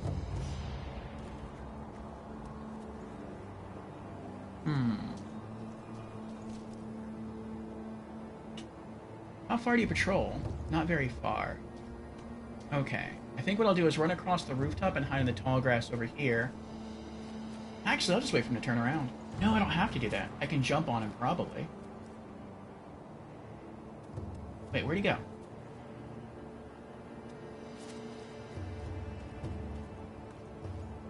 No? Where did you go? Oh, you're way over there.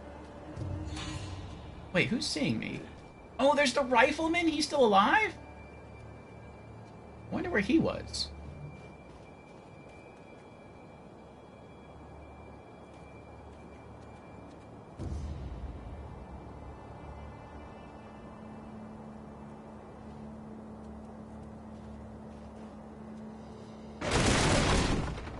No one heard anything.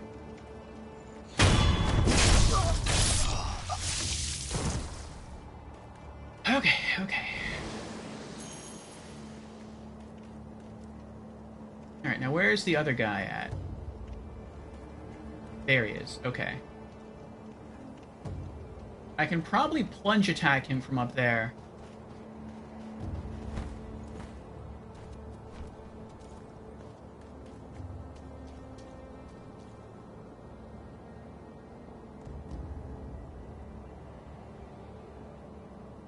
Oh, actually, let's hold off on that. We have an ad starting in 1 minute. That should last 3 minutes. We should have an hour of uninterrupted stream time. I will use that time to go and use the bathroom. And then when it ends, we'll try this guy again.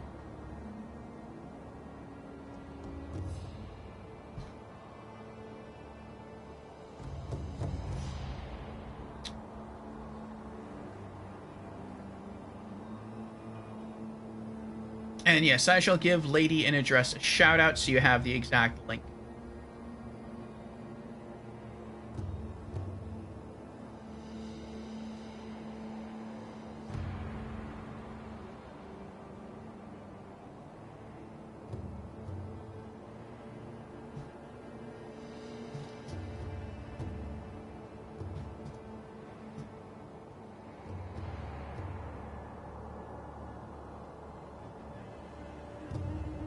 There we go. Alright, BRB, my friends, while I use the restroom.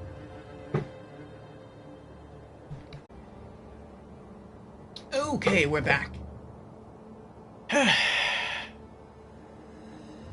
And Tremo has redeemed Mega Prediction.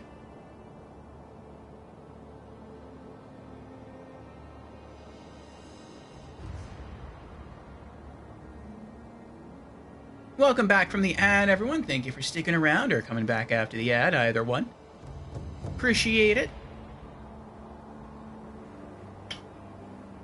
What do you mean by dead next try, Tremo? For your prediction? Do you mean I'm going to die this try, or do you mean the boss is gonna die this try?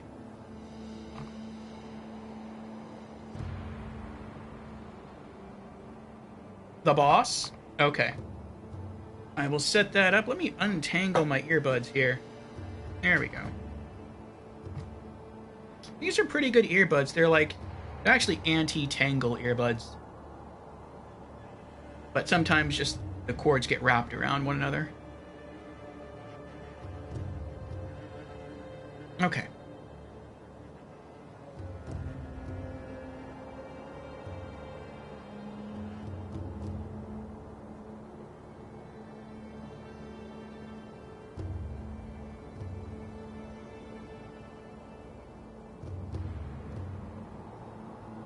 And I have 2 resurrections, right?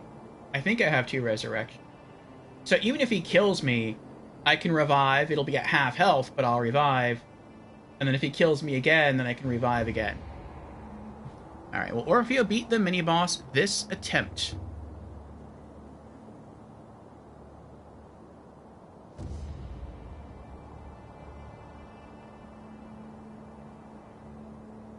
Alright, there we go.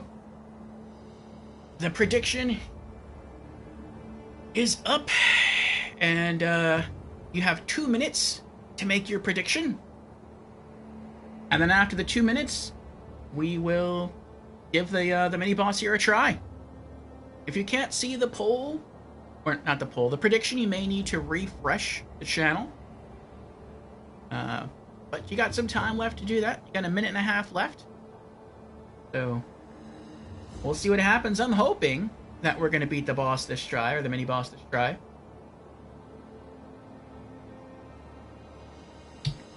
We're going to try to either sneak up or use a plunging attack in order to get one of our criticals, and then we'll just need one more critical, hopefully just one more critical, to kill him.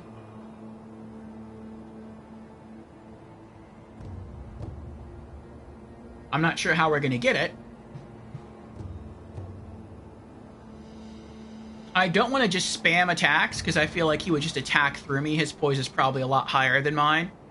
So I feel like I would have to try to parry. I don't feel like I can dash through his attacks and use counterattacks like I can with the regular guards, because he's just... It seems like he holds his attacks, and so that makes dodging through them harder. And his blade is also much longer than the guards, so I can't as effectively dodge backwards because he'll still catch me. So I really have to parry, and then when he uses an unblockable attack, I really have to be able to very, very quickly tell what he's trying to do.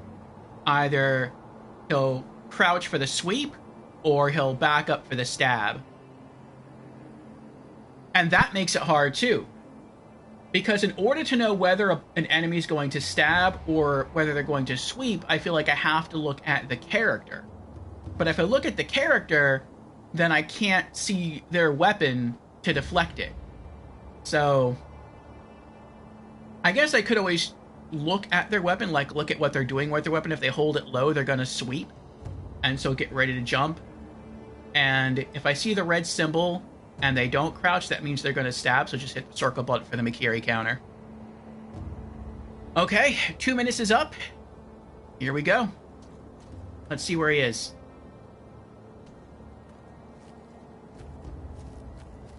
Okay, he's right there. So we're going to wait for him to come back, and then turn his back to us, and then we're going to do a plunging attack on him.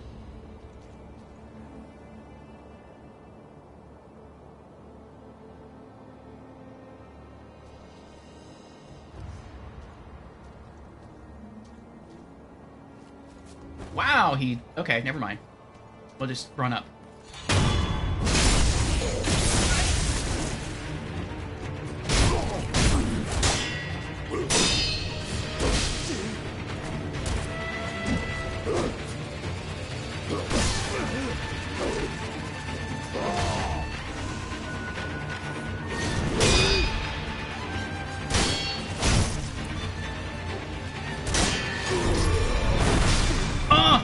I thought it was a Mikiri counter.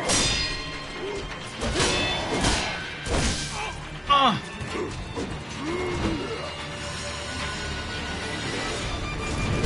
No! I hit circle to block. I must have got nervous right there. I hit circle again. And I was too far away that time.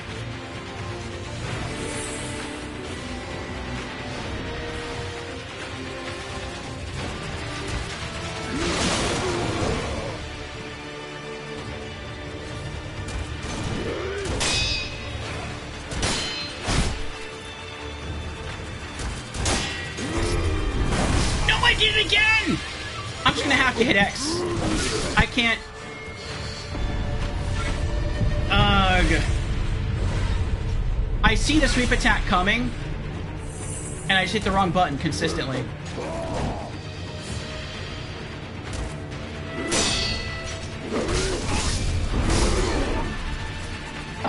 I felt like I didn't even have time there. I thought I got 2 resurrects. That's why there's 2 symbols in the bottom left-hand corner of the screen. I guess that's not a thing. Okay. I guess that's how many you get till you're dead. So you have to die twice, not just once. But yeah, I thought the 2 pink symbols in the bottom left-hand corner of the screen meant that you could revive twice. I don't know what they mean then.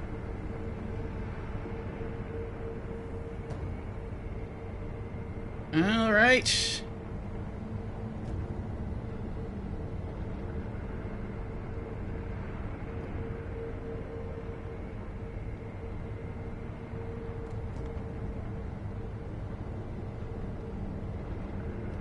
You won, Shremo. You called it.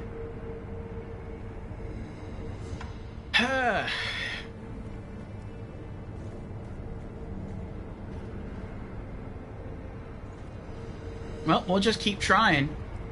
That's what we had to do for the big tanky guy that was here. We just had to do it over and over and over again until we beat him. The only thing I really don't like about the mini-boss here, though, as opposed to the mini-boss of the big tanky guy that was drop-kicking us, is that for the mini-boss that was here, all we had to do was just kill those two guys, and that's it. We had the whole arena to fight in. But the mini-boss that's over there, we have to kill like 6 or 7 other people, and then we can fight the mini-boss. And we have to do that every time. And that is super annoying.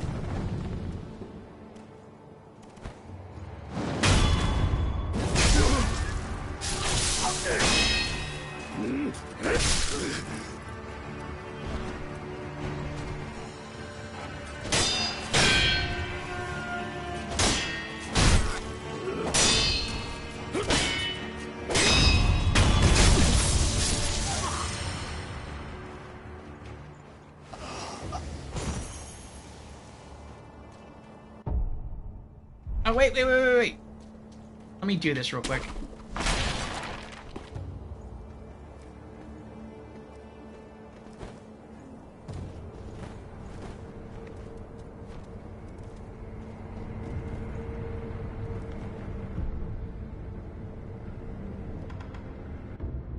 Fire skills.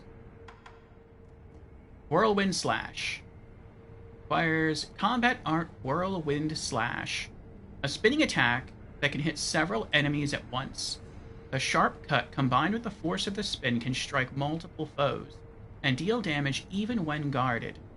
When surrounded by enemies, the shinobi technique can cut open a path to victory.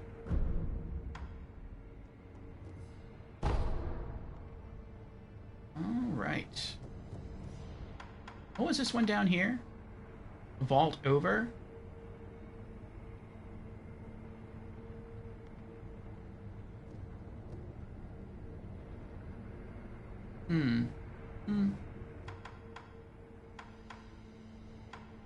And this one, mid-air deflection. Now, we're going to save up 2 skill points for this next. Shinobi's Karma Body.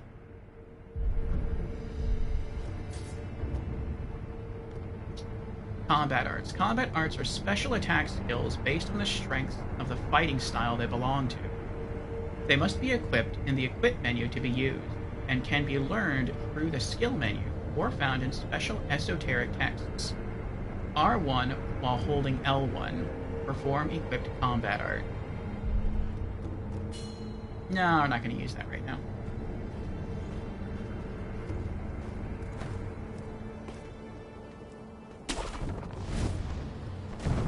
Okay, good, they stay dead.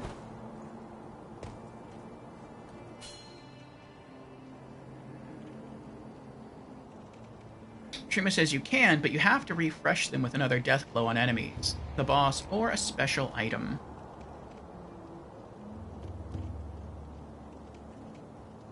What are you referring to, Trimo? Max has agreed. Clearing the ads is the fight before the fight. Yes.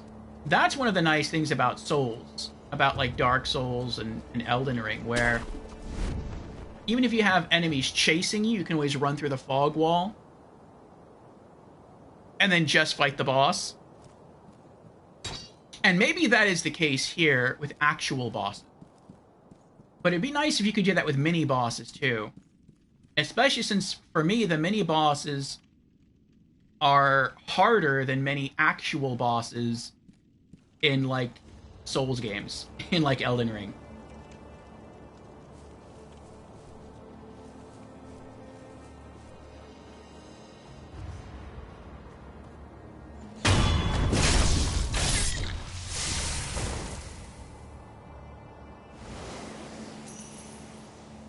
I was able to first try a lot of bosses in different Souls games. Here, I haven't even made it to the boss yet. And I can't even, like, first try a mini-boss. Oh. You know what? I'm gonna go kill him first. He's too annoying.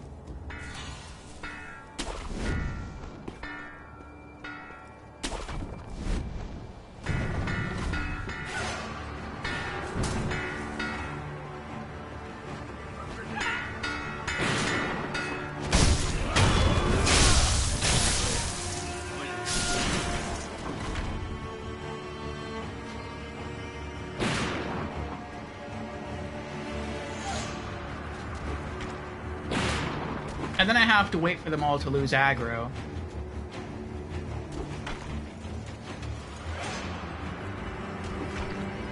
Six enemies.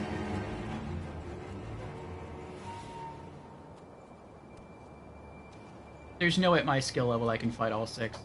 In fact, I probably couldn't even fight 2 and survive.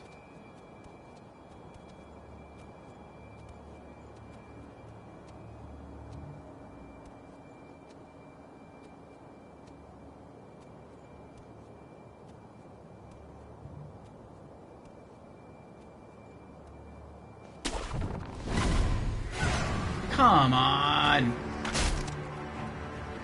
Oh, something hit me. I don't know what that was. I guess it was a rock?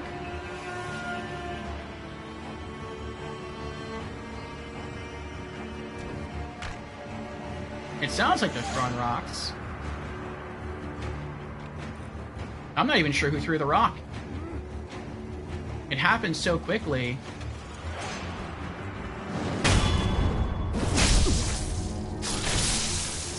Was it you?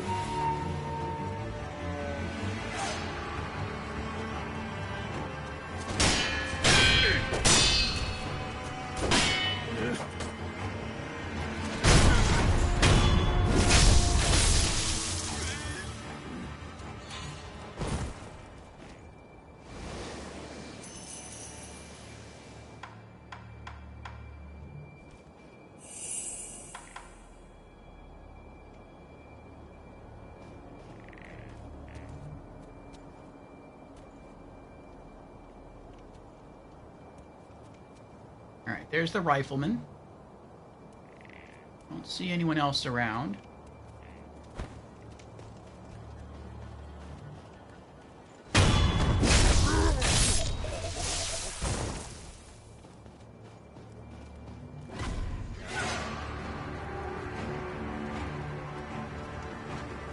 Someone on the left sees me. I have no idea who that is.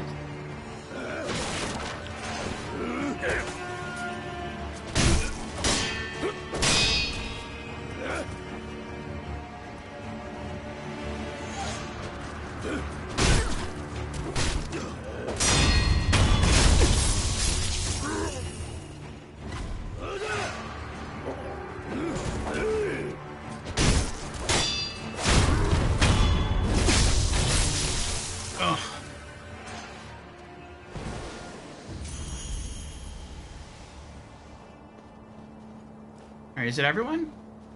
I think that's everyone except for the big guy, for the mini-boss. Right, where is he? He's back on patrol. Okay.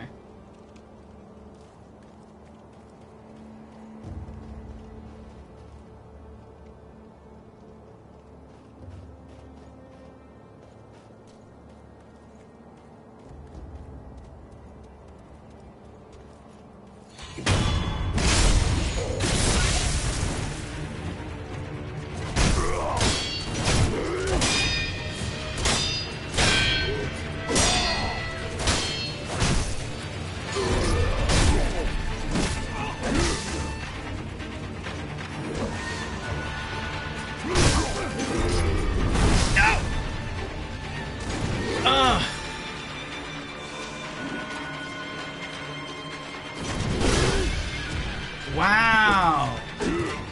Ugh. No!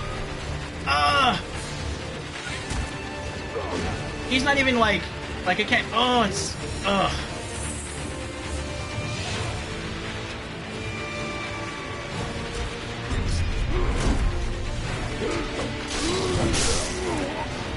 Just trying to dash away to heal again.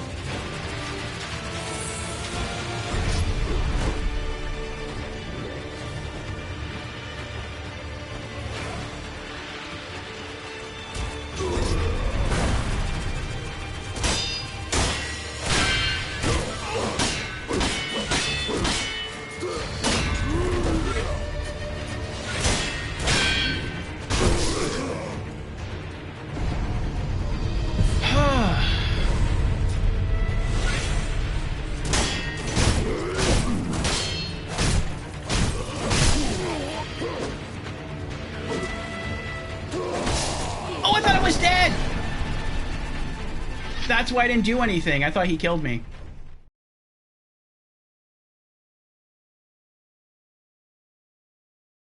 Terror. Taking damage from apparition-type enemies will fill the mind and body with terror. Guarding such attacks does not prevent terror from accumulating. Those overcome with terror are known to die. Interesting. So that's kind of like Death Blight in Souls. Okay.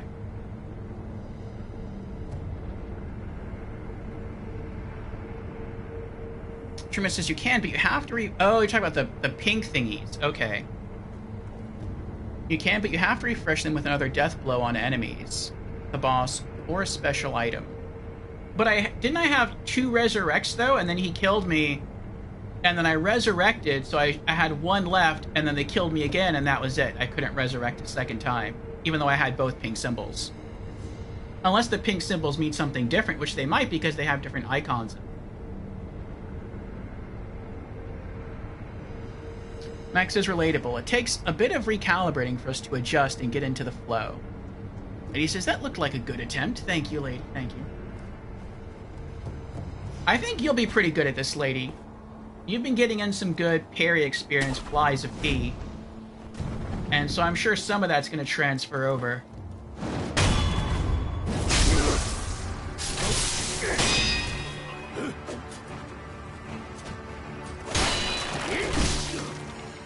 I hit the attack button. Nothing happened.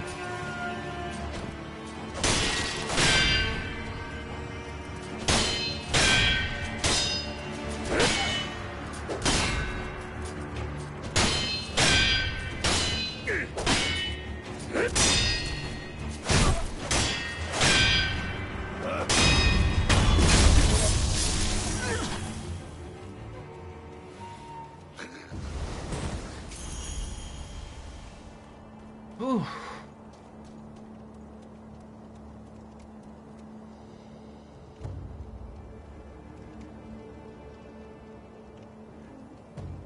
Hey, Corporal Nim, how you doing?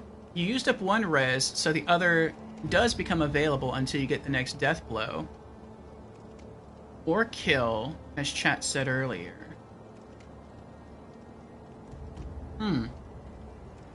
Maybe I'm dying so fast and rezzing so fast, I'm just not noticing that I'm using up both reses. That could be it. But you used up 1 res, so the other does not become available until you get the next death blow or kill. Oh, so it's like locked away. So I do have 2 reses. And the first resurrect is basically free. But the second resurrect, I have to either get a death blow first, or I have to kill someone else, and then I can use the second res. Is that what you're saying? Like, the second res is conditional. The first res is free. Correct. Okay.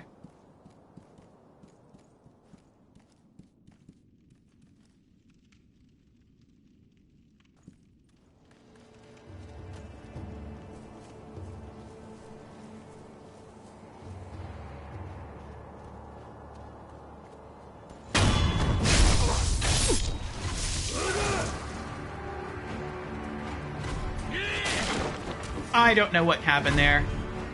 For some reason, my lock-on just broke.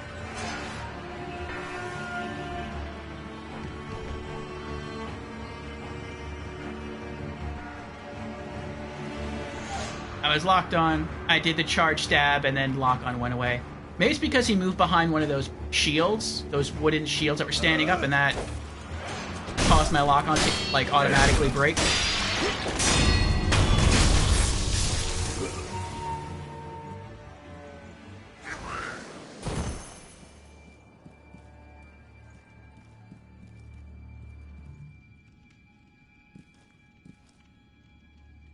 I feel like that's the mini-boss patrolling.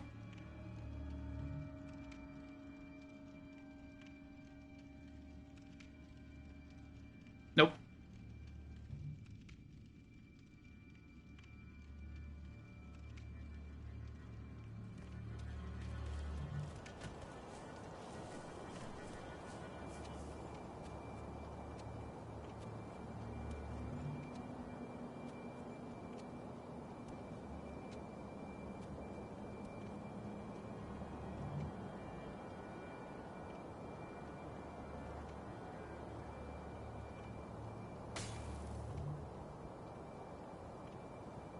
He's mad. Oh. That's bothersome.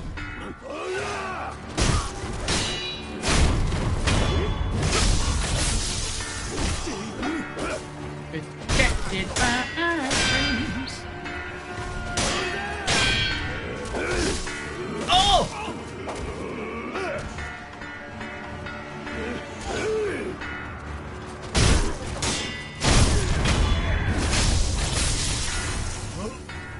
Oh, that was pretty cool. Killed them both at the same time.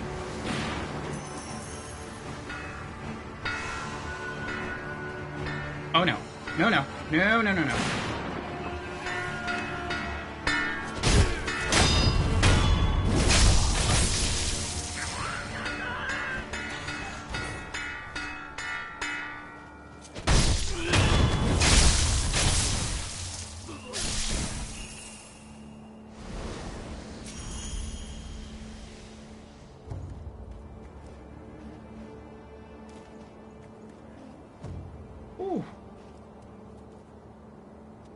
Alright, we got 2 heals and the mini-boss.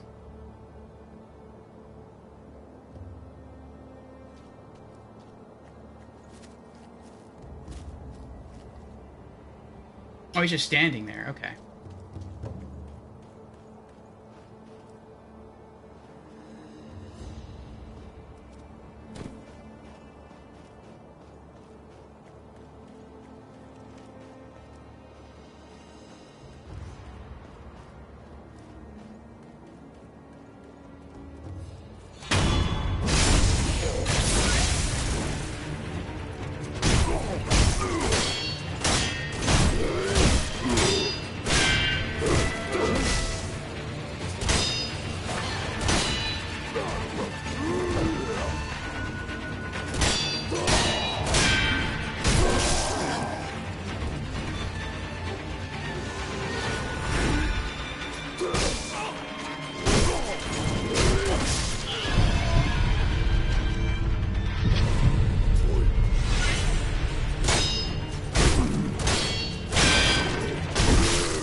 Yeah, if I can't beat this guy, I'm not ready for an actual boss. Consecutive deflections. Deflecting one attack doesn't always mean an enemy will stop attacking. Consecutive attacks can be countered with consecutive deflections. Deflect every last attack, and you'll be able to inflict a great deal of posture damage. Rot Essence Fine Sun. Somewhere, a pained cough rings out continuously.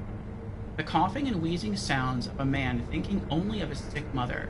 Owning this item reduces one's chances of receiving unseen aid. More victims of Dragon Rot means you will accumulate Rot Essence, lowering chances of unseen aid. That's fine. So I guess I can also go talk to him, the sun, and get another blood sample.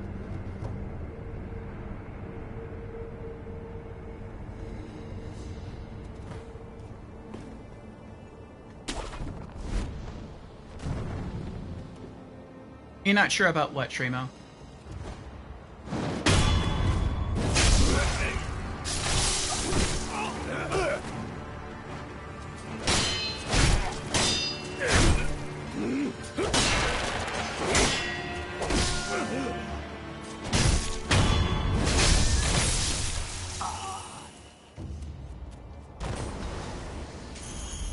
I think you're not ready for other bosses. Well, this isn't even a boss. We haven't found a boss in the game yet. This is a mini-boss.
Oh no.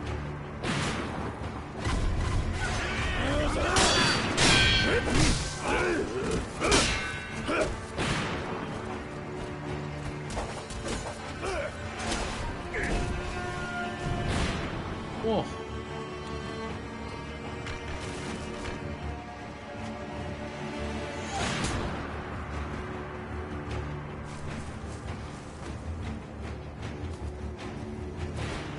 Oh, pull yourself up. No! Get back up there. No! Hurry!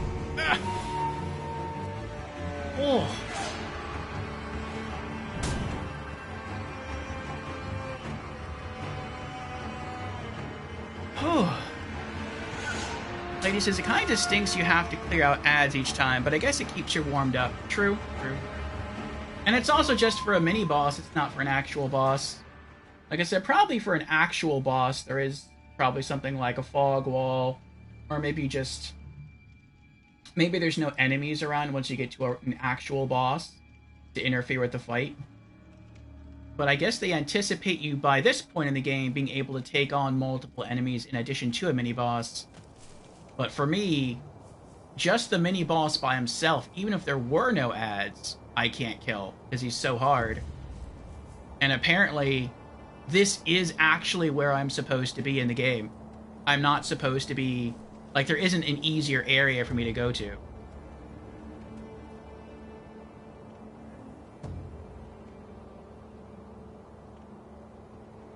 So it's not like I wandered in the wrong direction. And for me, that's even crazier. It's like the base game of Sekiro is just really that hard.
Because I ran, he got his critical thing back. That's why. And now I'm dead. I thought I actually beat him. That's right. When you run from a mini-boss, they get their... it's like they get their health back. Well, enhancing physical attributes. Collecting 4 prayer beads will allow you to enhance your physical attributes at a sculptor's idol. Doing so will raise your maximum vitality and posture. Actually, no, I don't think I did a critical on him. I think I got close to doing it and then I ran away.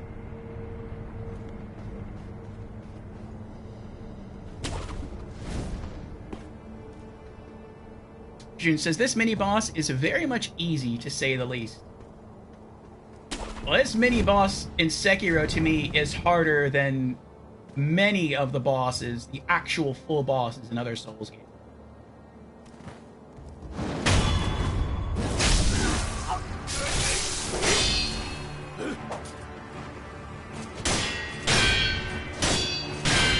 In fact, I would even say...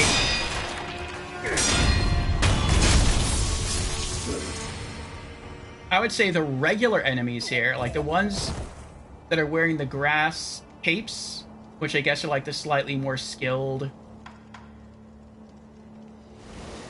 normal enemies, to me, they're harder than many of the full bosses in Elden Ring.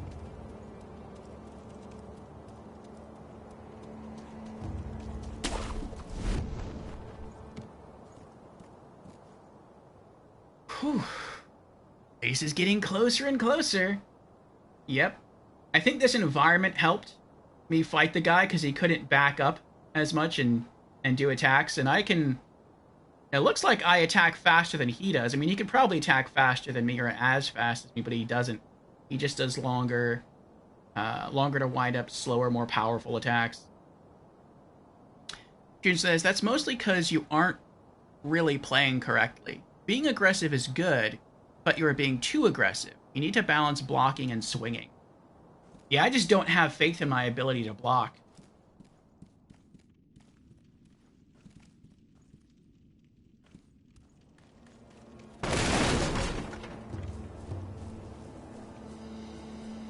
Like, if I spam the button, I can get lucky.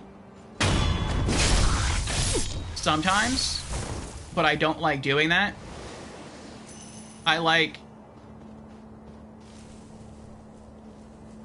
trying to learn the timing.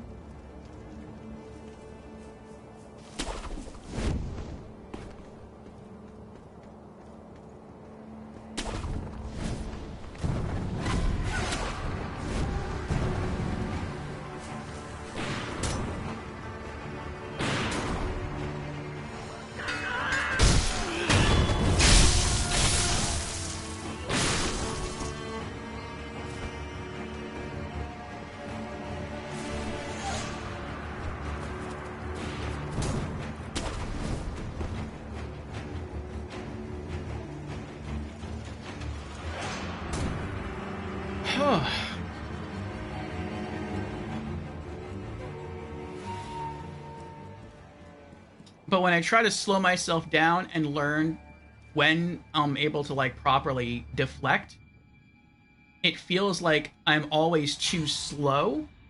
And so in order to counter how slow I am, I have to press the deflect button sooner than I think I have to. But then that messes me up, because if the mini-boss does an unblockable move, especially a sweep, which can't even be deflected, it can only be jumped over, then I'm going to take the hit anyway. And with the boss, with his attacks where they're unblockable, they're slower than his regular attacks. Actually, they're probably about the same speed as his regular attacks. It's just all of his attacks are slower than these guards.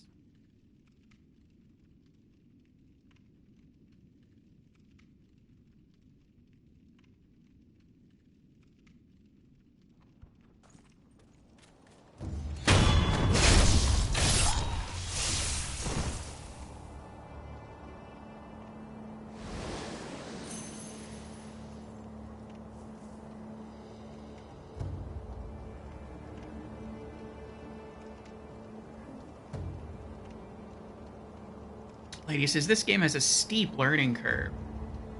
It does. So far, I would say this game has the steepest learning curve out of any other Souls game I've played. Student says, that's your problem. Need to forget about being confident and just do it. Like Nike.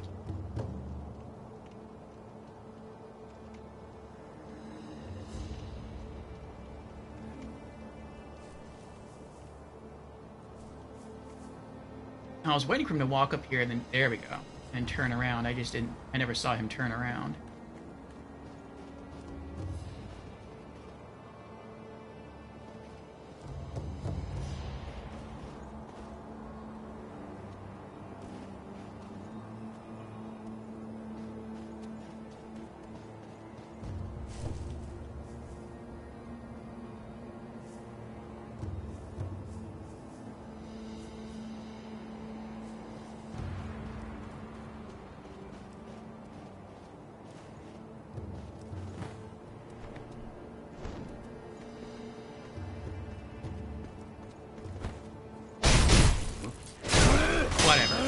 Whatever.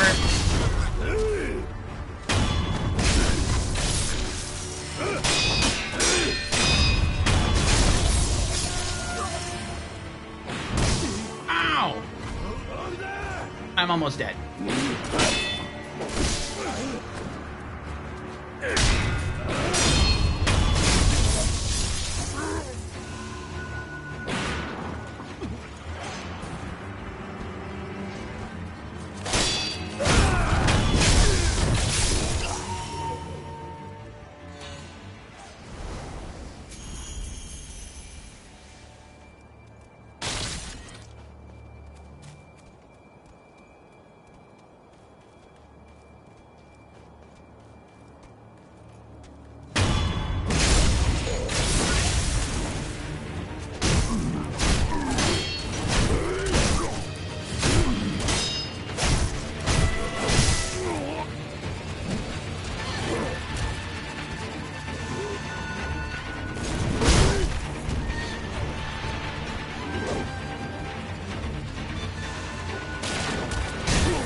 I was hitting deflect.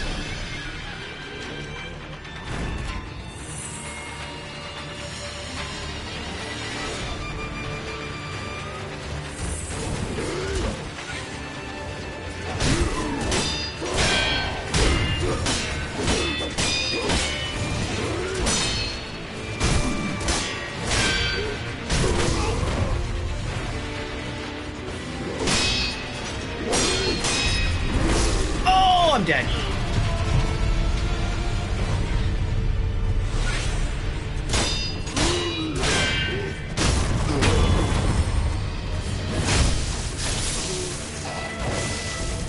Oh my goodness. Oh, we did it. We did it. Told you it was not easy. That was rough. That was hard. I just had to keep pushing over and over again. Mr. Petty's here! Hey, Mr. Petty, how are you doing? GG's, my lord. Thank you, Mr. Petty. So for those who don't know, Mr. Petty is often seen in the stream of Lady in a Dress. We mentioned her earlier. Thank you for the GG's, Mr. Petty.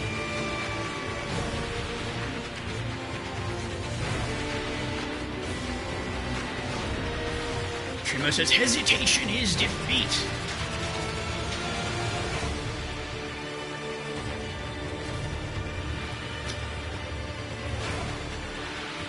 That's not how I wanted to beat him. I feel like when I saw him attack, I did have to sort of spam the block button a little bit. And I really wanted to try to beat him flawlessly. And like really try to get down the exact timings of the deflect, and I wasn't able to like I don't think I was able to deflect, and I certainly wasn't able to counter any of his unblockable moves, but we beat him. Max says, honestly, I think it's steeper for those of us who are already solid at other Souls and Souls-likes. A bit of a paradigm shift. You might be right, because we're so used to using other techniques like dodge rolling or just blocking with a shield, that if you're not used to parrying in other Souls games, this could be pretty rough. Prayer Bead. A loose prayer bead. Offering 4 of them at a sculptor's idol will increase maximum vitality and posture. Currently, the wolf has 4 beads in his possession.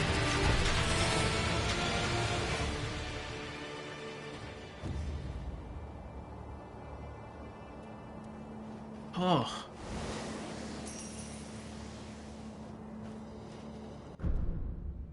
That wasn't even worth a skill point. Equipment menu combat arts. Combat arts can now be equipped in the equipment menu. Only 1 combat art can be equipped at a time. Yeah, we're not going to use any right now. Oh, the door is always open. Oh my goodness. Fusion says, if you aren't confident, you play with hesitation, scared, and that doesn't help you learn the motions. Gotta just accept learning, and know you'll make a ton of mistakes, and you'll get it quicker. Trust me. So in other words, don't try and think about it, and then analyze it and do it. Instead, just drop yourself into the combat and learn how to react properly.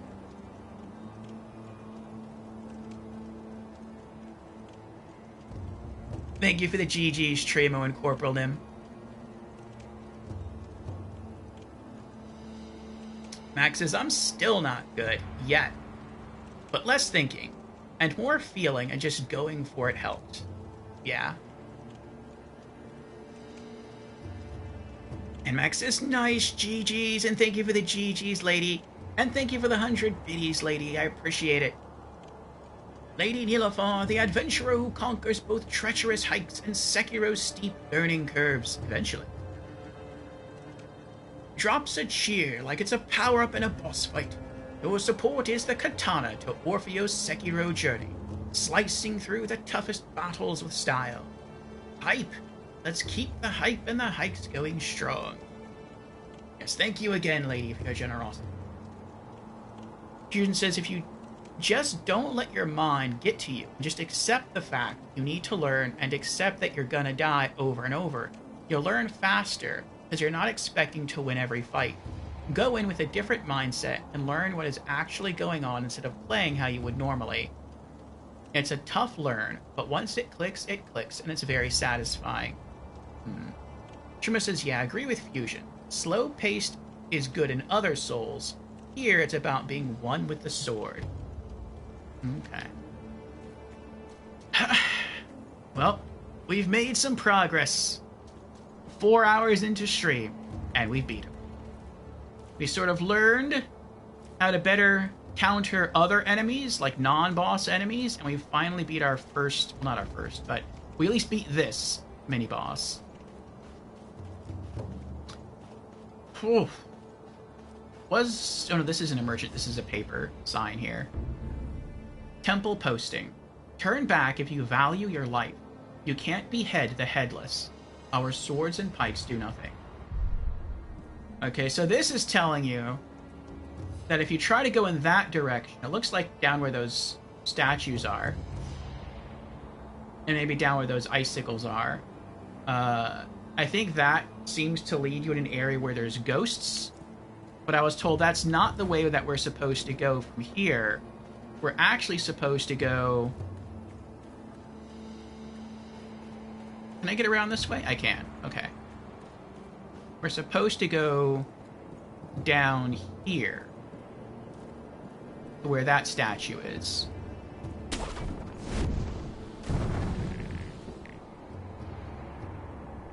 Will I take fall damage from here? I don't think I will.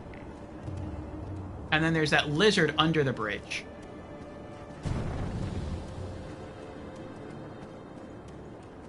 I kind of wish it would just let me, like, run off the ledge there. Alright, come on. Come on. There you go. Eee. No loot? No loot. Oh well.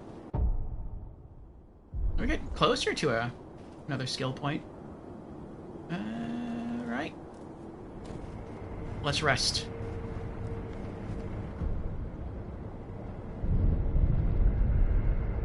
Oof. And what's the next skill we're planning to get? Oh, that's right. Shinobi's Karma Body. We need 2.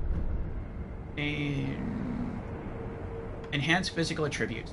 Consume prayer beads to increase max vitality and posture.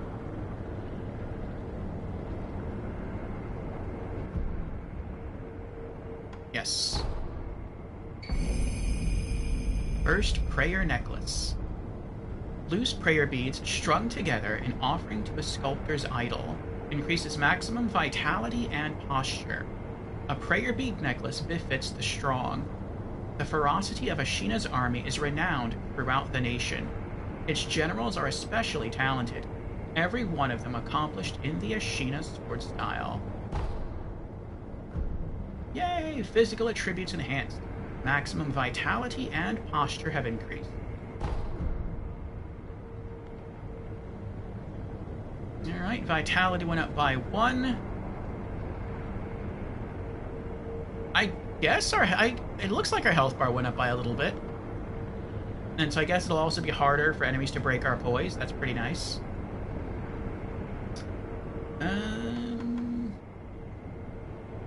Oh, that's right. I also want to do something else. Since that guy is sick, where his mother was, I want to go and talk to him and get his blood sample.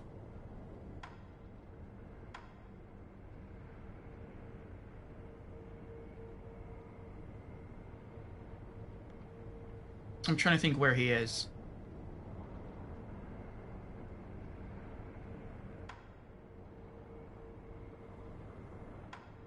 I think stairway and then go backwards.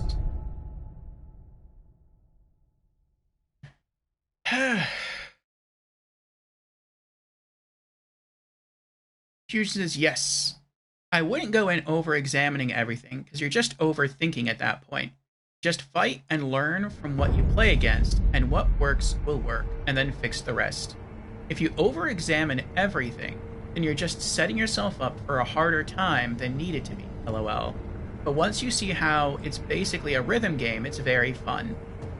Lady says, I am excited and terrified to play this game. As am I, as am I. Mr. Petty says, took me 6+ months to finish my first playthrough, but I have seen people just steamroll through it during their first playthrough. I think Grimspace might be like that. He's actually speedrunning the game now, and I think he beat the game in like under a month. Lady says, interesting. Different strokes for different folks. Yep. Truma says, I found a replica of a crystal lizard on Amazon. Oh, that's cool. The crystal lizards from Dark Souls 1 and Demon Souls, you used to get upgrade materials.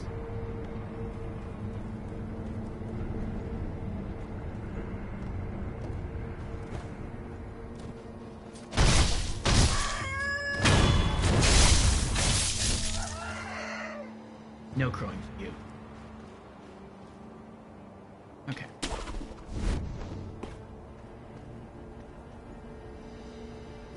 Yeah, this is the shortest route I know.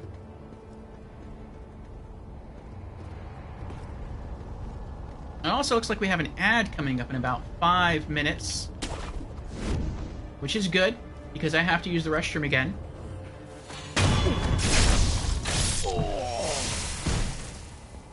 That boss fight towards the end there put a lot of pressure on my bladder. So I could go for another break soon.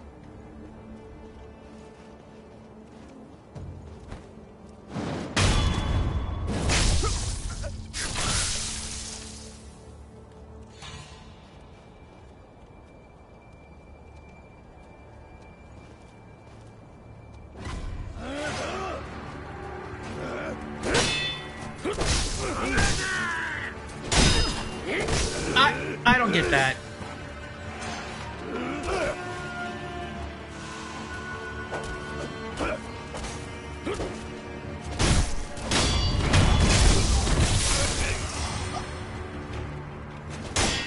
I blocked that guy's first attack. Not that one, but when he first approached me. And then I pressed the attack button.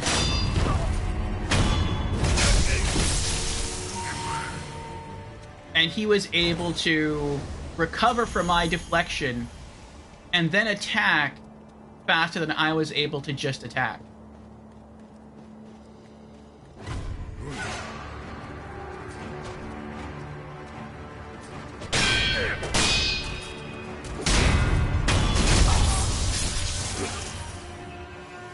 There we go. Oh, I guess I'm out of those pellets.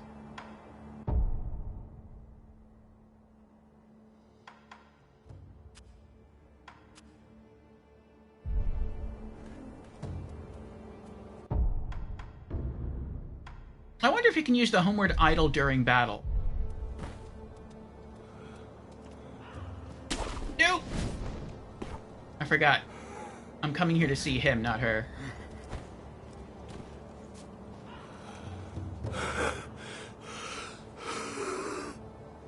You have the dragon rot too.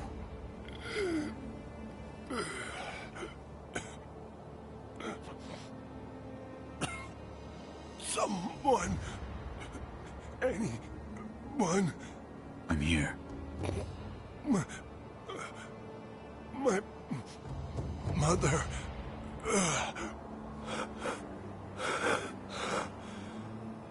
Don't force it. You'll only make it worse.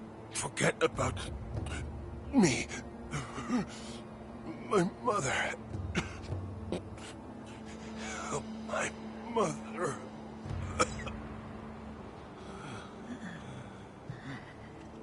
I wonder if they're all getting worse. And I also wonder if they'll eventually die if I don't heal them. Protect the young master. You hear? We're counting on you. No, that was the same dialogue.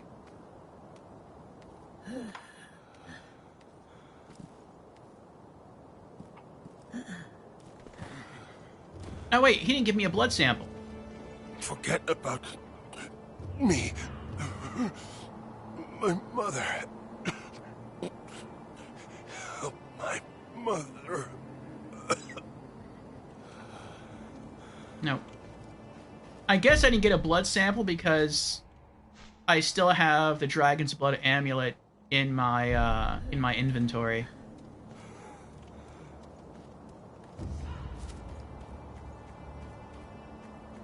All right. Last commune died.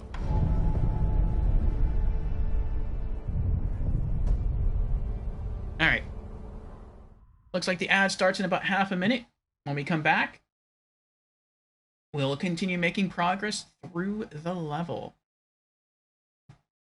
I guess once I get back to the statue, I'll teleport to the latest statue that we have access to.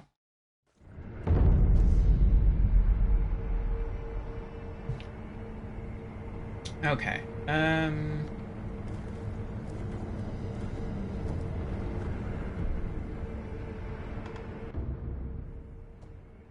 To Ashina Outskirts, Underbridge Valley.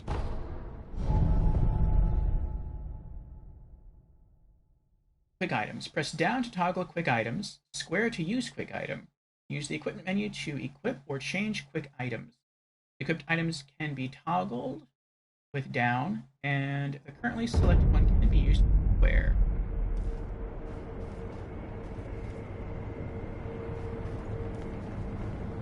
Alright, BRB, my friends. BRB in 3. Okay, we're back. Looks like we still have about 20 seconds of ad time going.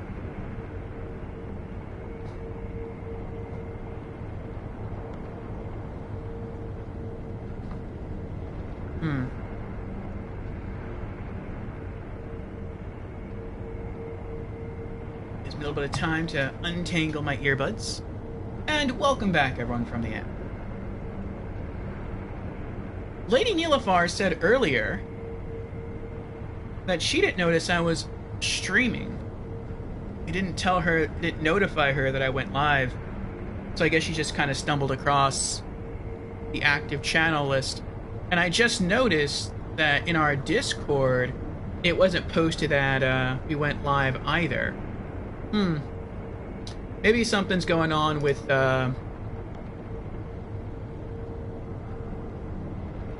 Discord. Not Discord, with what do you call it? Twitch right now. Maybe there's some background stuff going on, like maybe some updates or maintenance to their servers that's messing with notifications.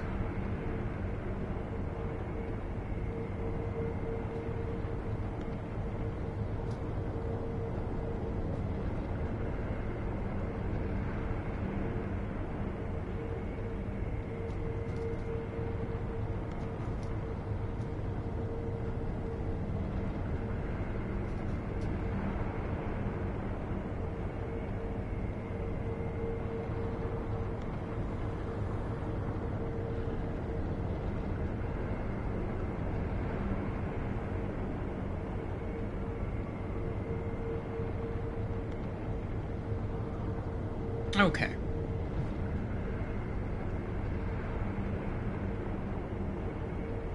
Alright, let's get back to it.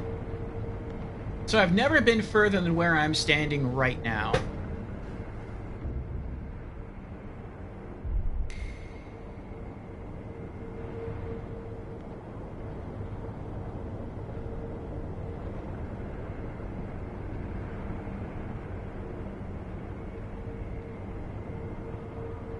Alright, let's get to it.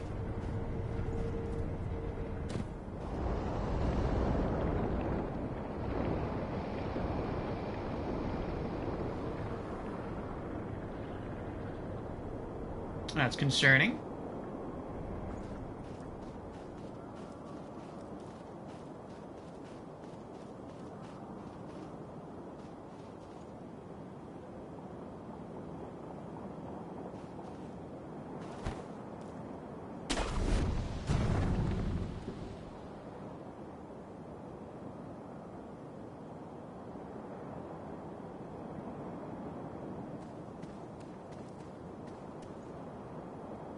I like that you can't run off the branches, so you don't accidentally, like, succumb to a platforming accident, but at the same time, it's kind of annoying that I can't be here and then just walk off and drop down. Like, I actually have to jump up in the air and move the analog stick a bit.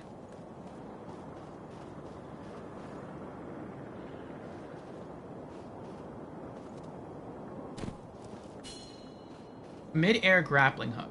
X plus L2, or after X then L2 for a mid-air grappling. Okay.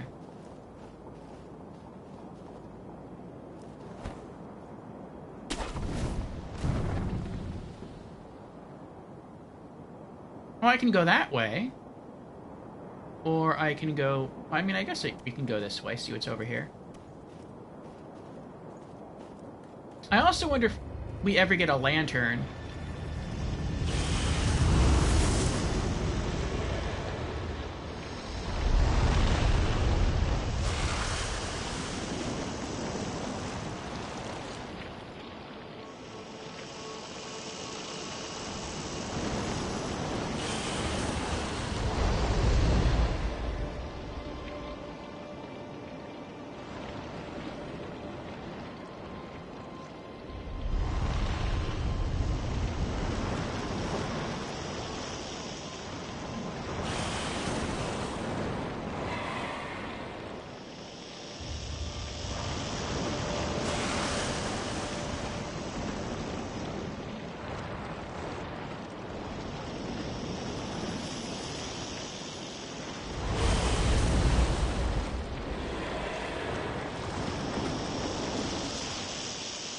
Is he gonna go away?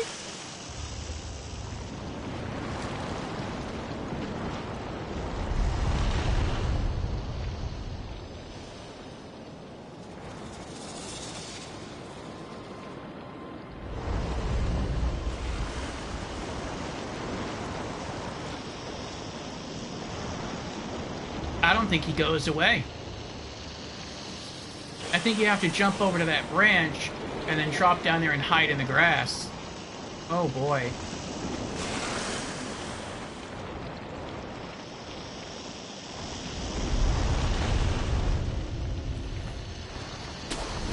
Uh-oh.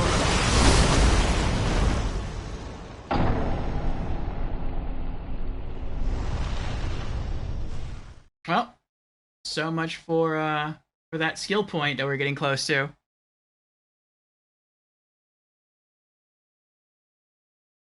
Chuck Norris's pet snake.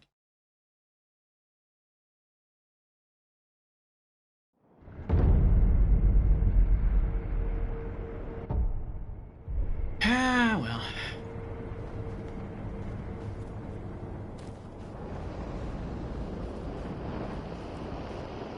I'm gonna guess that's the boss. We just have to get closer to fight it.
Oh, we have to go there and then run inside the cave, I see.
That was scary.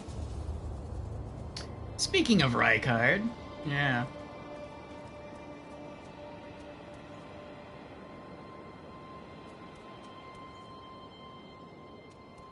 The Great Serpent.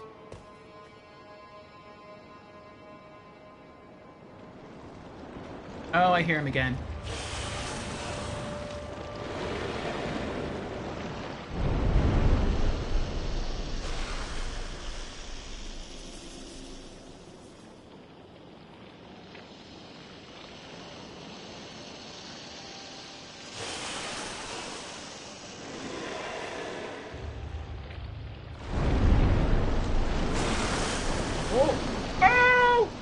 I lived.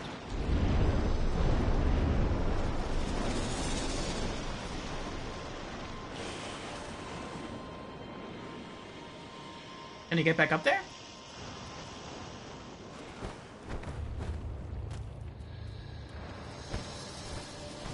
Nope.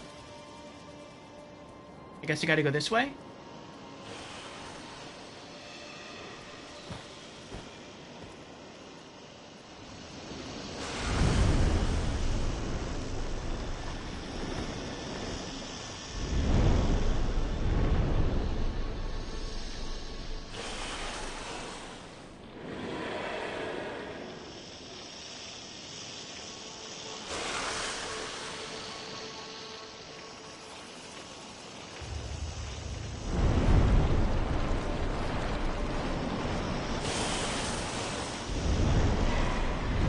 What? Where am I supposed to go?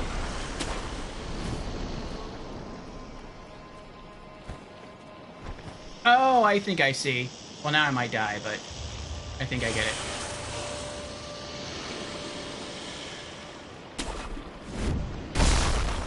Ow! Oh. I think I have to grapple there. And then jump over here in the grass and then crouch down. Or maybe I can avoid that? I don't know.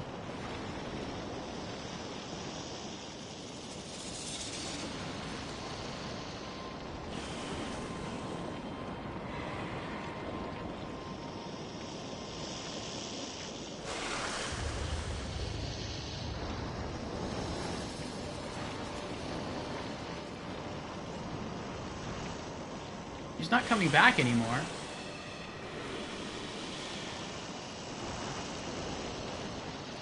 Did he quit?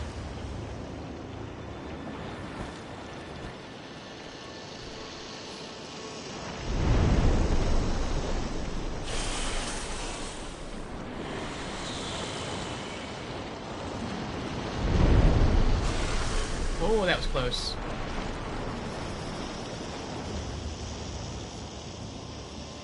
Maybe I'm supposed to go that way?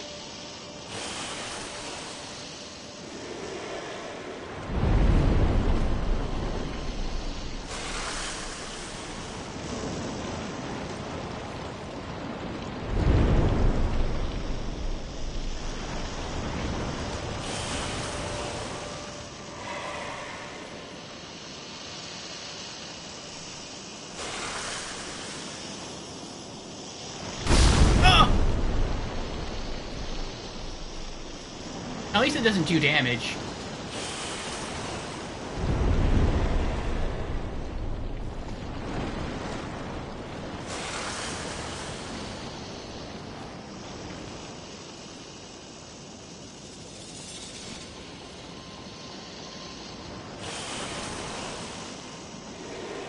I don't think I can get up this way.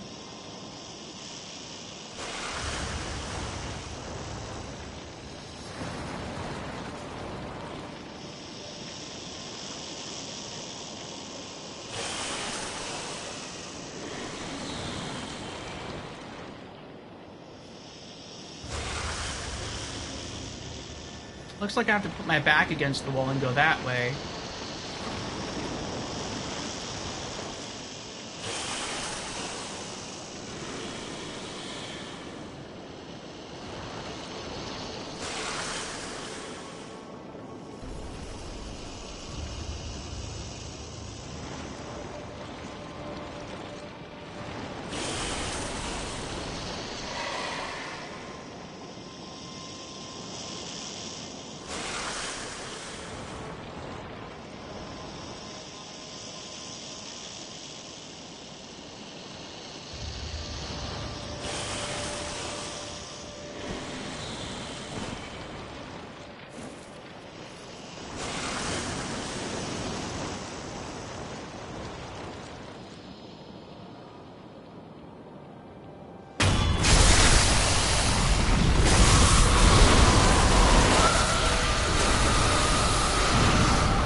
don't know if that killed him or not. Probably not. But, I'm getting out of there.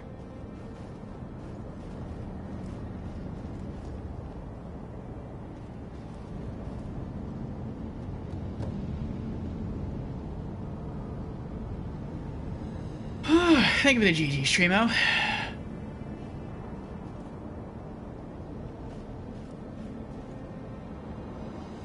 I don't even know if there's any loot in that cave.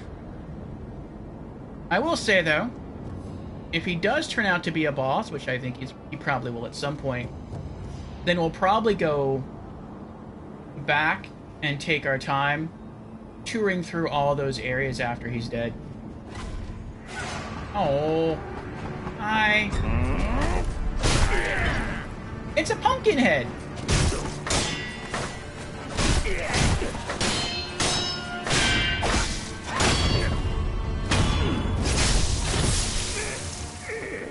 Bye. Herb Catalog Scrap. A page torn from the Ashina Herb Catalog, a compendium of flowers and herbs. The snap seed naturally grows in ravines and deep valleys. According to denizens of the Sunken Valley, such places are appropriate for offering oneself in marriage to the Great Serpent. If one wishes to become a bride, they must enter the belly of the serpent in the valley.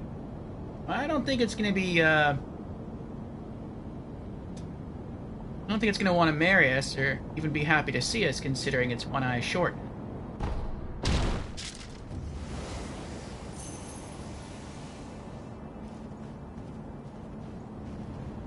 Oh, I didn't even notice a statue here.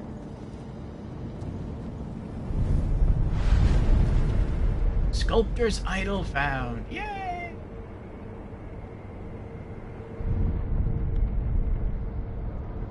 Oh. Good thing you're a wolf, not a rat. Yeah, we would have been swallowed whole. Yes, it is a very big snake there, Anais. The eye pop is appropriate. Oof, oof, oof, oof.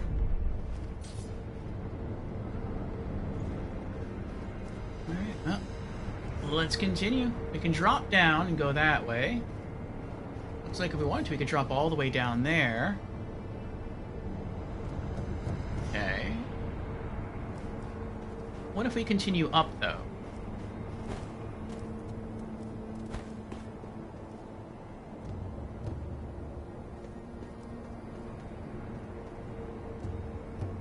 We got some items there. A rifleman. A giant. A spearman. Another echo.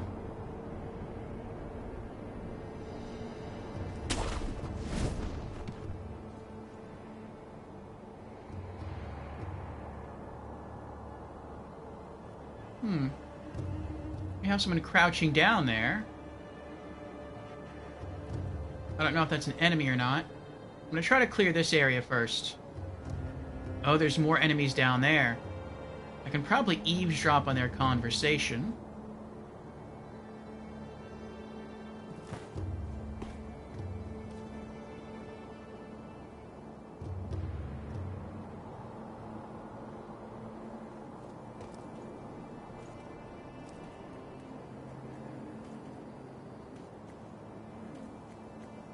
Oh, that's weird. I can't put my back against the wall here.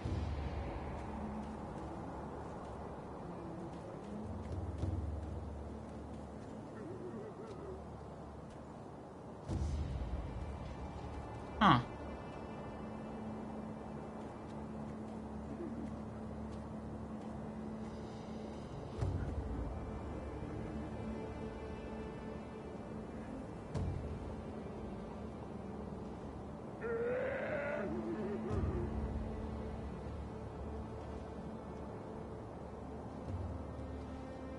Aw, you're rubbing your dog's bellies. Anais. Can I imagine ninja dogs or ninja cats? That would be pretty cool. You've played Final Fantasy 16? Nice. Fusion says, where's Snake at?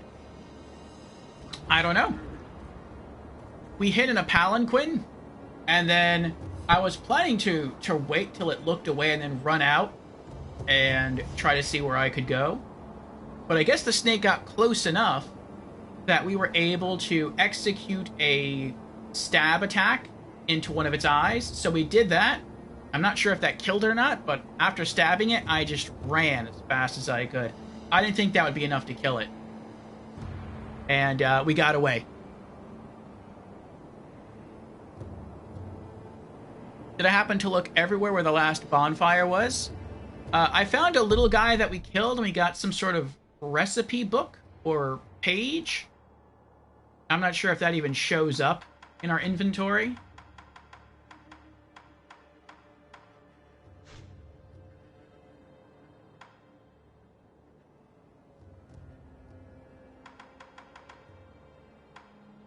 Yeah, it does. We got the herb catalog scrap from him. Something about snap seeds. I don't know what they do. I guess you use that to sort of like marry the great serpent. But, yeah. If that's what you're referring to, I found it. Did I bother looking all the way down? No, not yet. I wanted to clear out the enemies here first, and to see what kind of echo that red light gives off, then I might go back and make our way down.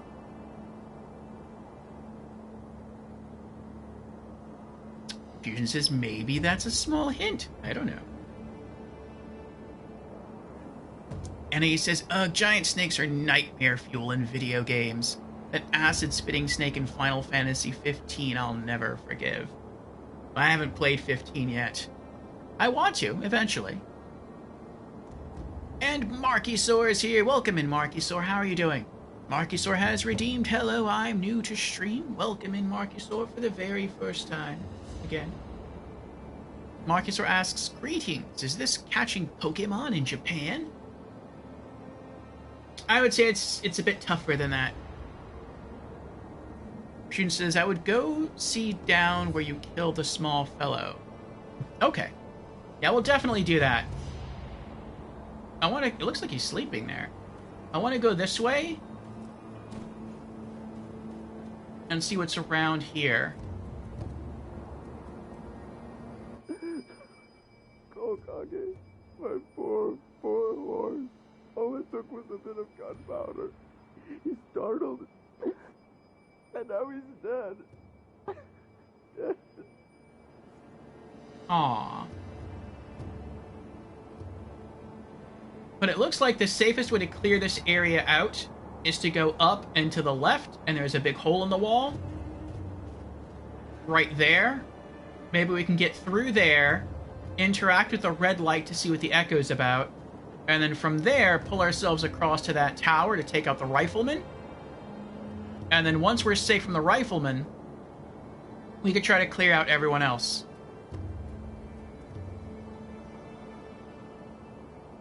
Markysaur says, alright, just lurking. In darkness like a groove. That's fine. Enjoy your lurkage. Don't worry, my friend. You need not be sad about your horse any longer.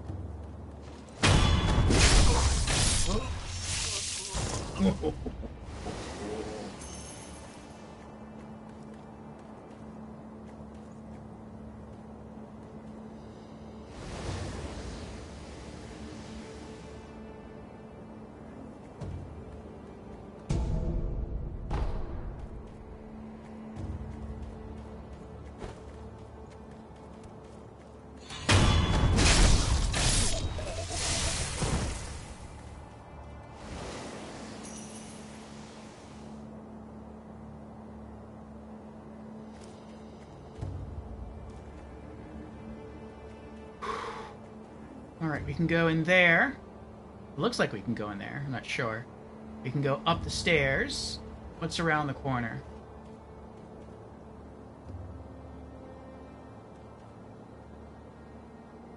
More places we can tether to. Alright, so it looks like at least where we're standing now it's safe.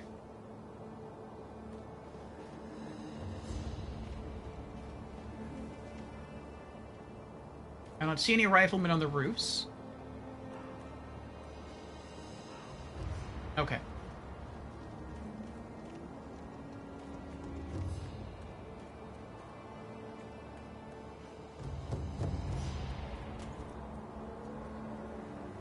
We managed to drive them back once, but the Interior Ministry's army is far too powerful.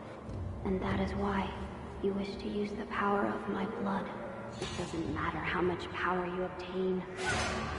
You'll keep on fighting until you're a monster, incapable of feeling pain or fear. I do not wish to corrupt the lives of men. Look at this mountain of bodies. Ashina cannot be defended by the Romans.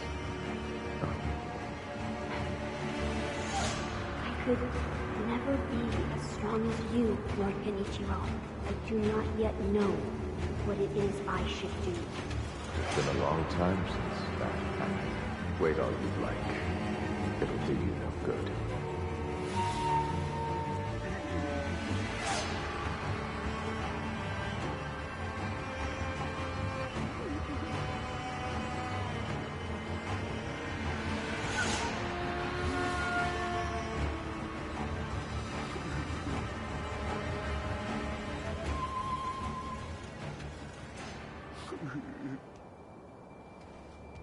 Someone else is crying around here. Oh!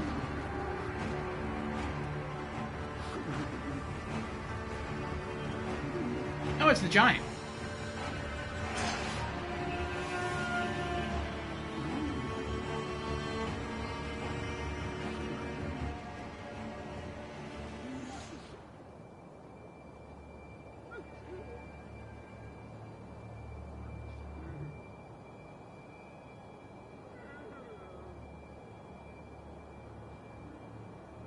Or giant.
It looked like I could have done an eavesdrop right there. But now I may have messed that up.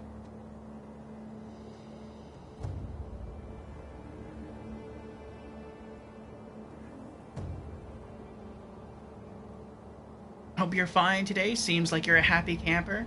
I am, Marky, sir. Yes, I am better. For those unaware, we did not stream yesterday. Even though we were scheduled to, my apologies. Had a slight case of insomnia. I couldn't sleep at all the night before. Well, not the night just before today, but the night before that. And so I didn't get to sleep till very late, and I was worried that I would appear kind of grumpy and low energy on stream. And I do like always trying to be 100% when I'm here, so...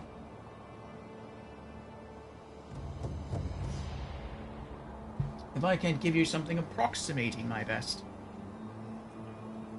I feel sometimes it might just be better to cancel stream for that day.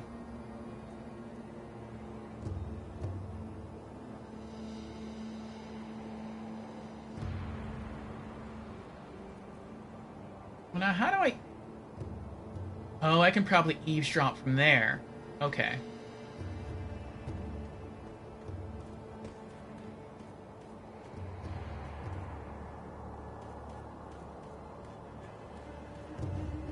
Like a lot of people died here.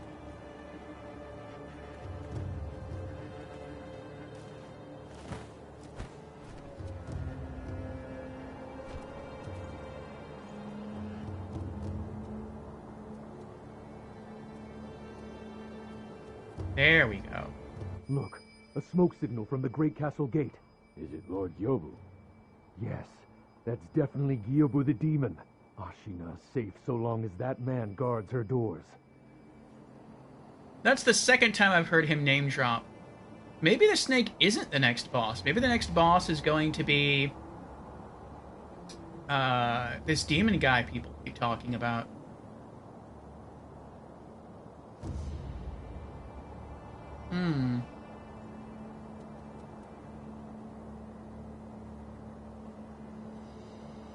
Oh. Lady says it's good to prioritize rest. We appreciate. Well, thank you, lady. Thank you. I appreciate your appreciation.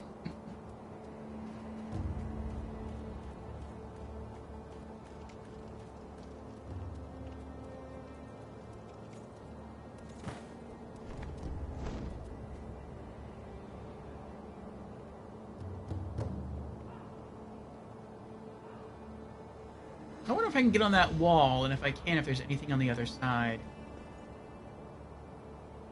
I really don't want to move on until I've killed everyone here, though. I don't think that's necessary, but I want to do it.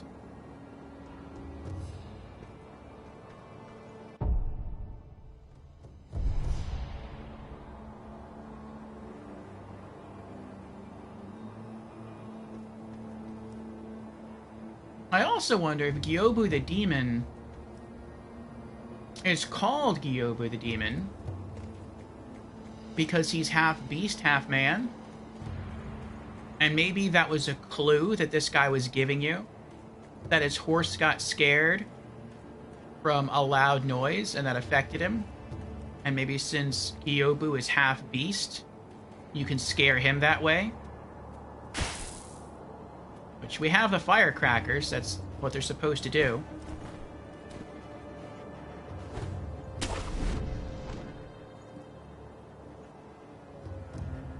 I forgot about those items as well.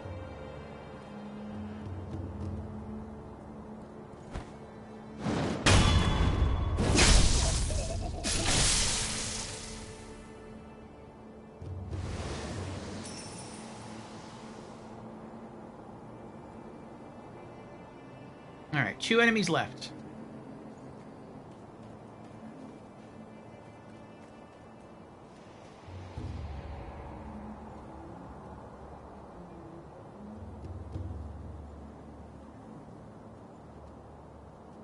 Yeah, I can't...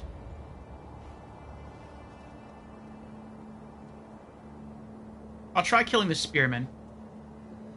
I've always been weak against spearmen in other Souls games. So I guess I'll try rushing him and then going for the backstab, and this guy's gonna see me. It's too late. What?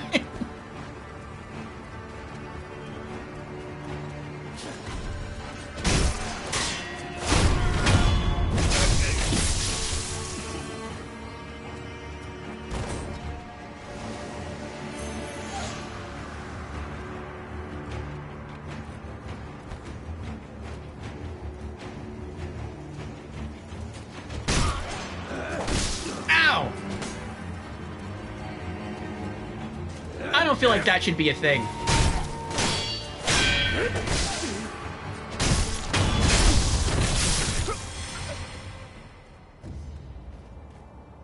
So I stab the guy with my sword. He gets poked. And then I go for a follow-up slash. But he's able to recover from being stabbed and then attack me faster than I can do a follow-up attack. I don't know, maybe the stab, like, gave him a huge boost to his adrenaline? Something like that? So he was able to attack me quicker?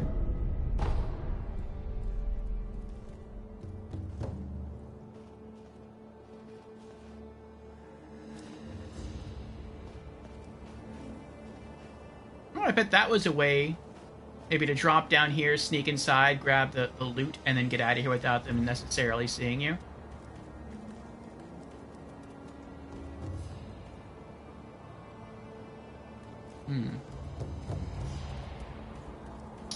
Alright, I think we got all the items here.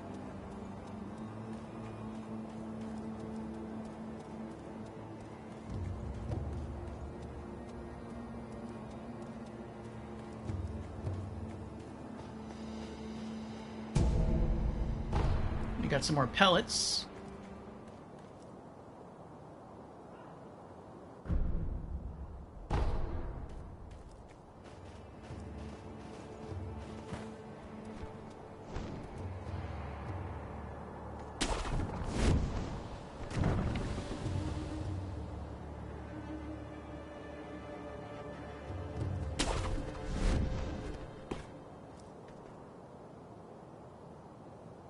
This looks sus. A wide open snowy field. No enemy movement. This is probably the first real boss.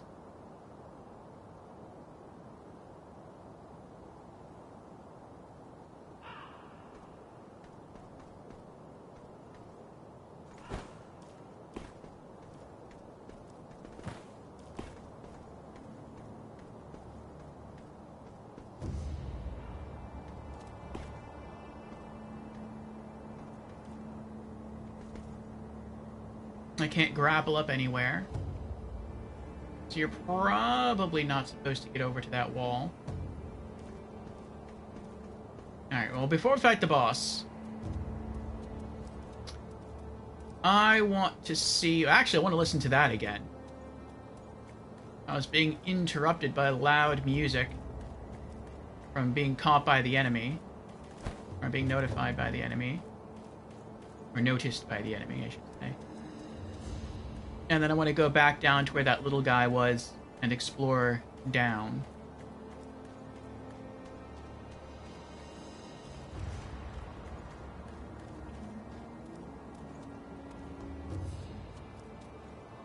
We managed to drive them back once, but the Interior Ministry's army is far too powerful. And that is why you wish to use the power of my blood. It doesn't matter how much power you obtain. You'll keep on fighting until you're a monster, incapable of feeling pain or fear. I do not wish to corrupt the lives of men. Look at this mountain of bodies. Ashina cannot be defended by normal means. Not anymore. I could never be as strong as you, Lord Genichiro. I do not yet know what it is I should do. It has been a long time since that happened. Wait all you'd like. It'll do you no good. I wonder what he's referring to. It's been a long time since that happened.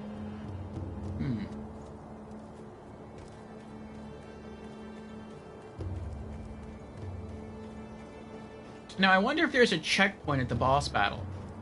Like a Stake of Marika.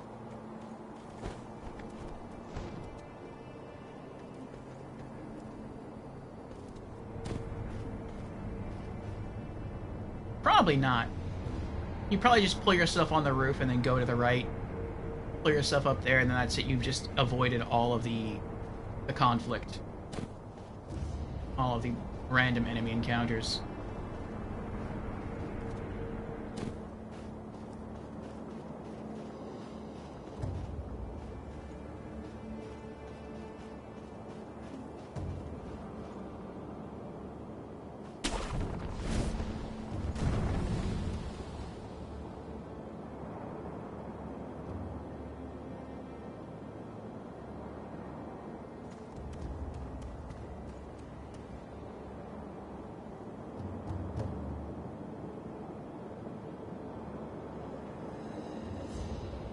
I don't see anything down here.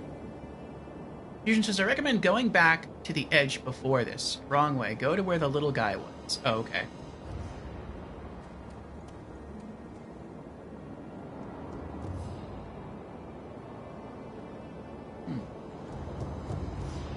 Wonder why there's rope around that.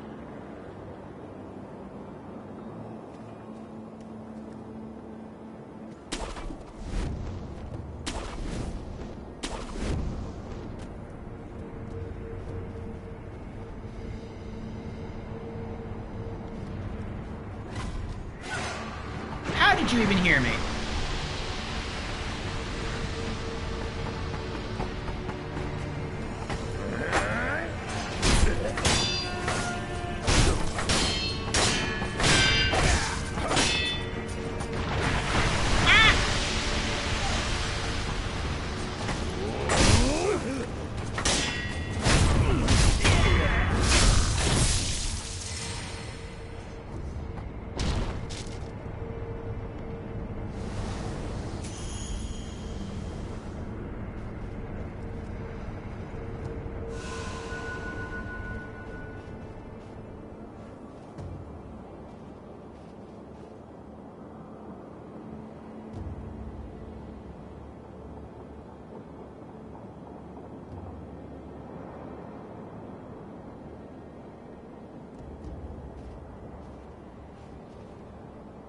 It looks like maybe I'm supposed to jump off.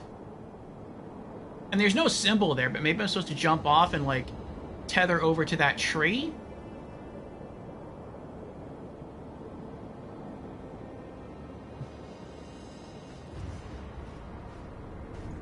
It looks like there's a hole there. It looks like the white tree is dead. And it's being held there by ropes, but the branch there is alive.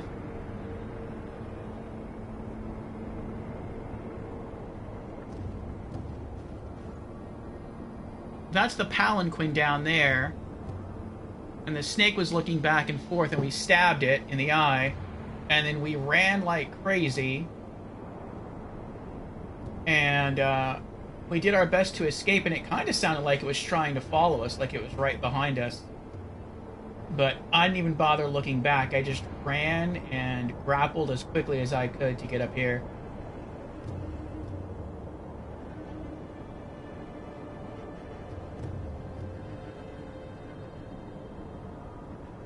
Oh, this isn't where you thought it was. Okay. Well, before we go back, let me rest, get back my health.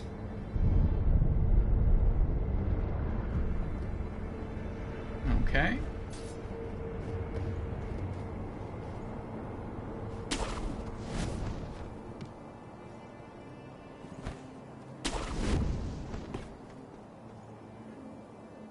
And we'll go try our luck against the mini-boss.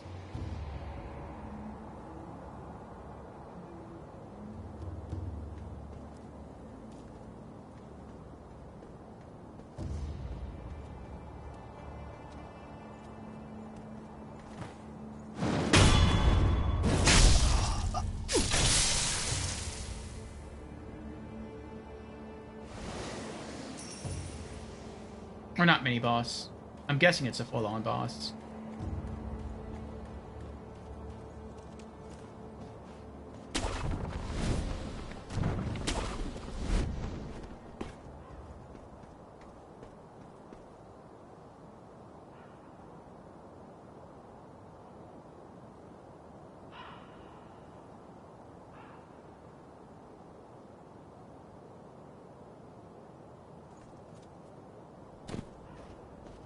I was expecting a cutscene right there. Maybe the cuts don't happen when you walk past the next fence. Can I open the door from here? No. Okay.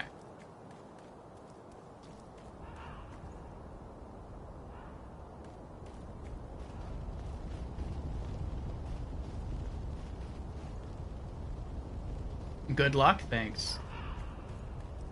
My name is Kyobu Masataka Oniwa!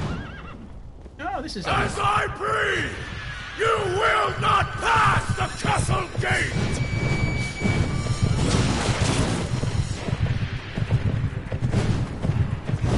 Ow!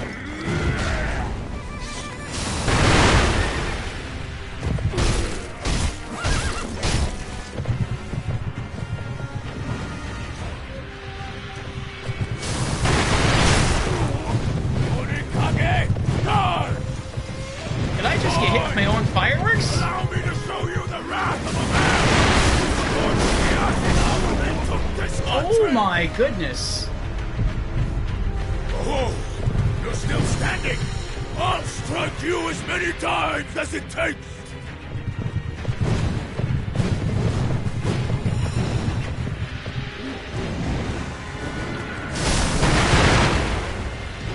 I keep trying, whenever I see that symbol pop up, I keep trying to, like, use my...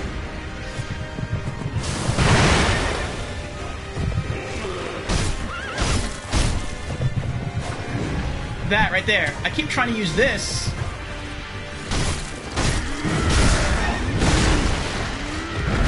But he's able to, like, hit me while the symbol's up.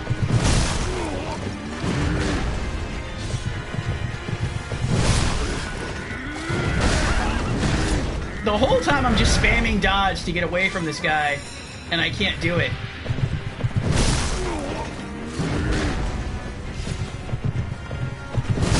Oh, I don't have those pellets equipped anymore. And now I'm dead. The castle gate remains closed. Oh.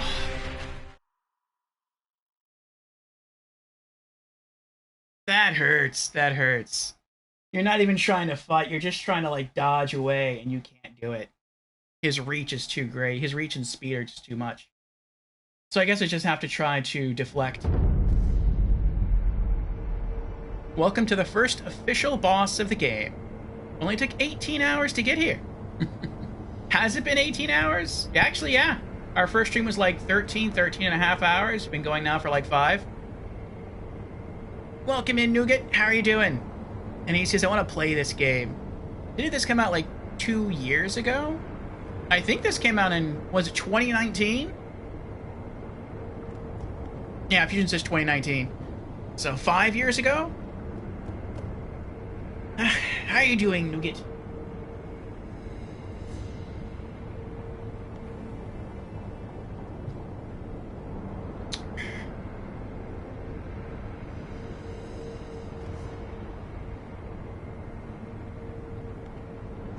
Maybe wrong game. Can't find the other game that looks similar to this. Came out like 2022-ish. Maybe you're thinking of Ghost of Tsushima. In that game you played another samurai ninja type character. I haven't tried that one. It looks good graphically. I'm not sure if we'll play it though. It kind of looks complex like this one, but in a different way. This one feels complex because you have to know what's coming at you and how to defend against it. In Ghost of Tsushima, it looks like you have to watch how the enemy stands, and then you have to assume like a counter stance, and so you're always changing how you're standing with your weapon in order to be able to appropriately attack and defend. Oh, there's an item there. In order to appropriately attack or defend against what you think they're going to do.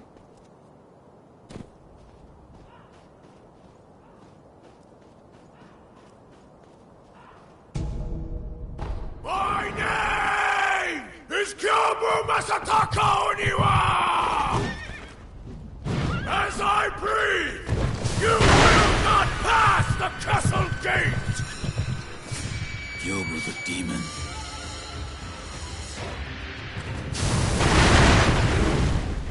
How did he... Whatever.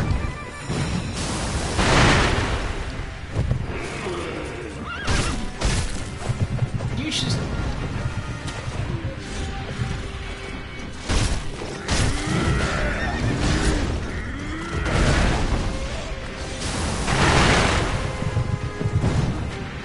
I don't know why this works sometimes and it doesn't work other times. That's annoying.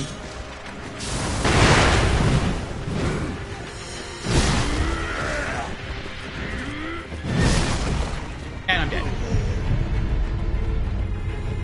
Oh, you're still standing! I'll strike you as many times as it takes! Onikage, charge!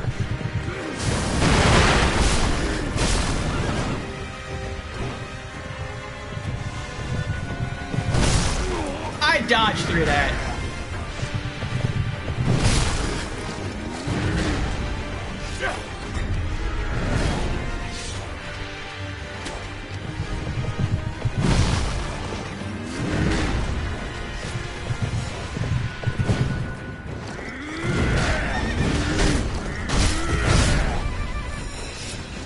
I lost lock on.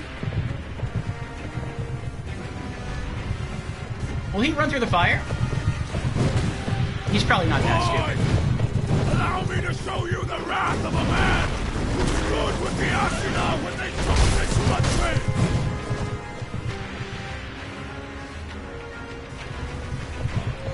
Oh, he will go through the fire. He just doesn't take any damage while going through the fire. Castle gate remains closed. Alright, I'm not going to use the fireworks anymore. They seem too spotty. Sometimes it works, sometimes it doesn't work. But it seems to not work most of the time.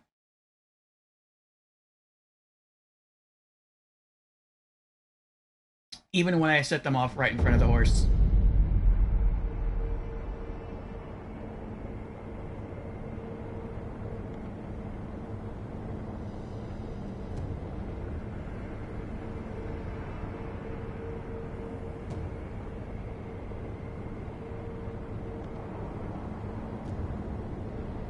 June says, by the way, the average playtime to just beat the game is 30 hours. Meanwhile, Orpheus, 18 hours to get to the first boss. Yeah, I always take a long time playing video games, especially the first time through. No, not that game. It was another one. Ink has it, but it glitches on her. Maybe you're thinking of Onimusha Warlords?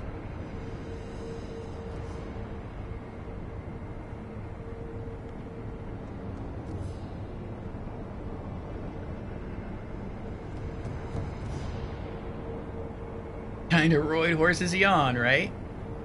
I was using the firecrackers pretty close to the horse.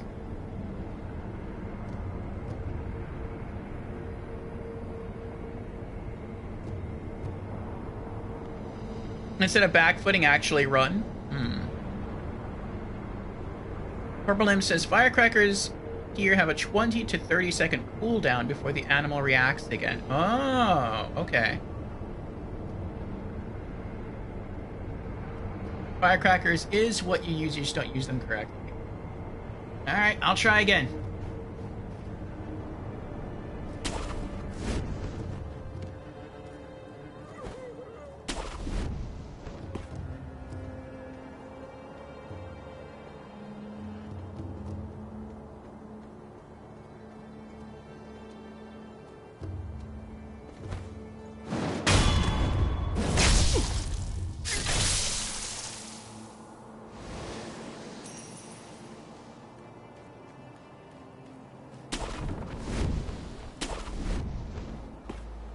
Are there any other items around here that I don't see? No? Okay.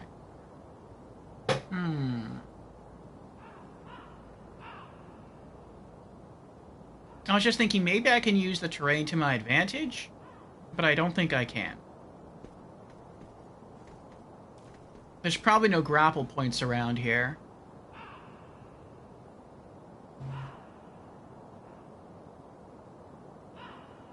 And even if I could grapple up to a roof, there's no plunging attacks against people if they know you're there. What if I run back here against the wall? I wonder if I could get him in a corner and just go crazy on with the katana. I wonder if that would work. I might try that.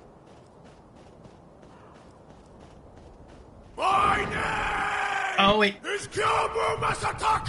walls it off. Clever game.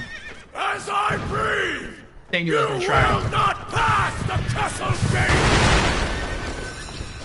Move in haste and die, brat.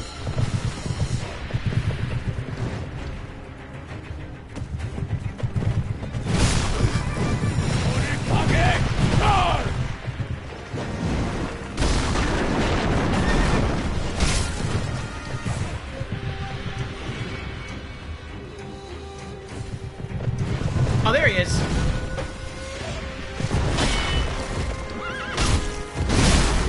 Ow!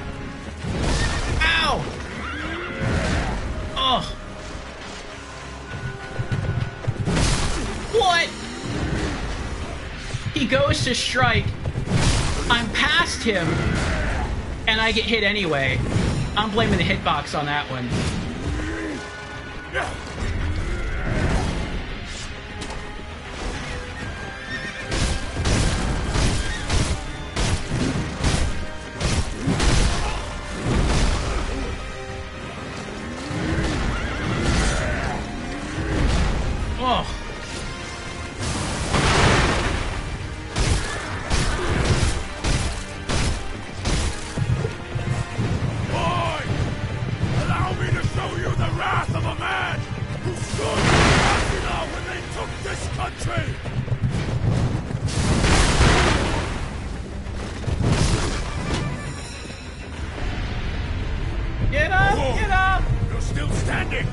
I'll strike you as many times as it takes!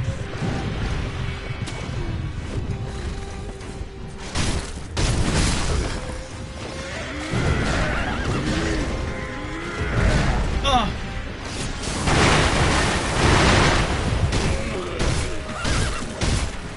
Oh!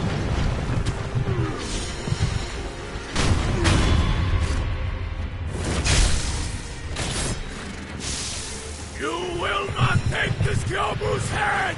I'm pretty sure I won't this time. That is so bogus. It is so bogus.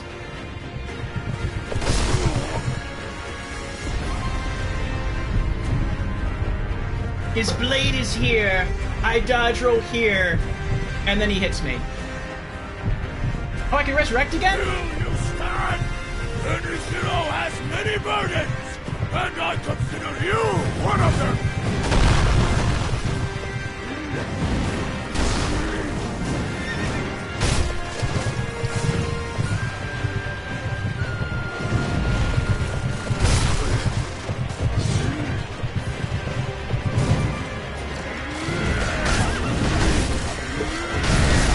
Castle Gate remains closed. Ugh.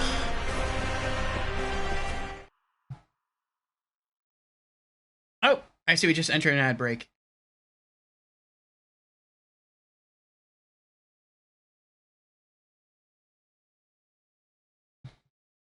Alright. Stealth effect. Enemies will have a harder time detecting you when, I guess, I'm in stealth. Alright.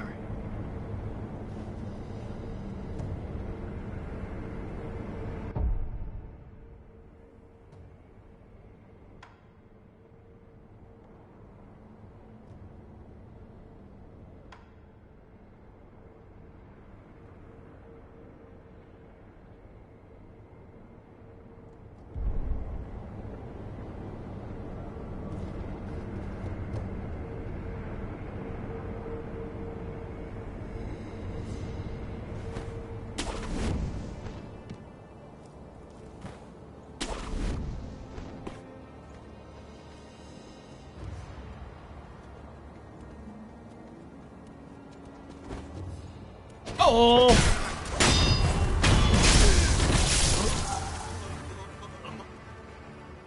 Okay. At least no one else heard that.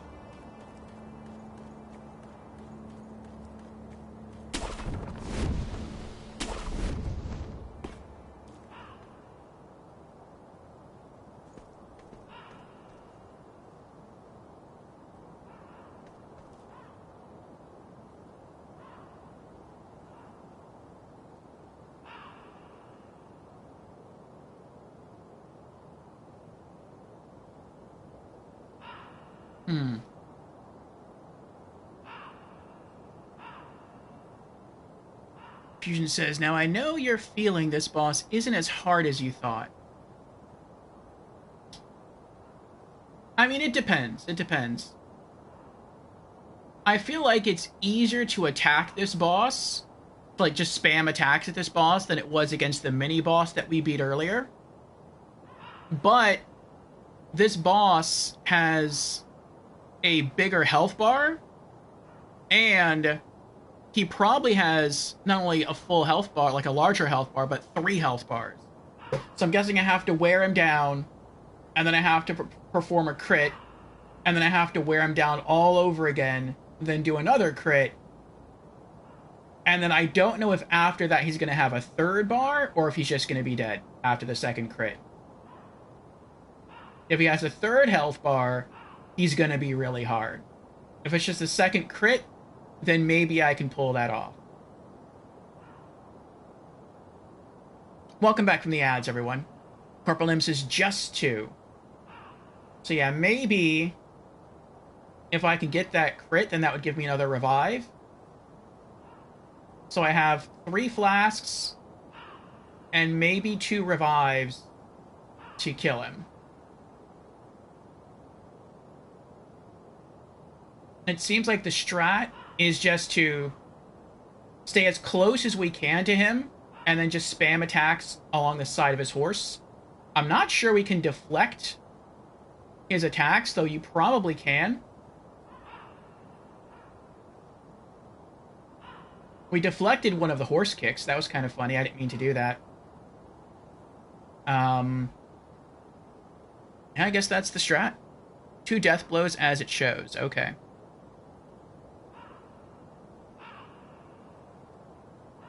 Oof. Fusion says, how many red dots on a health bar is how many health bars they have? Okay.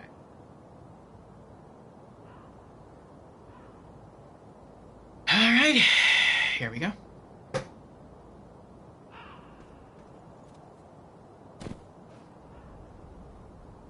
Yeah, I want to see if I can maybe get him against a wall or in a corner. If I can minimize his places to run, I can stay on him easier. My name is Kyobu Masataka Oniwa! As I breathe! Onikage, die! Oh, I was hitting the wrong button. I was hitting L2 for the fireworks instead of R2. What a waste! That hurt. That hurt so bad.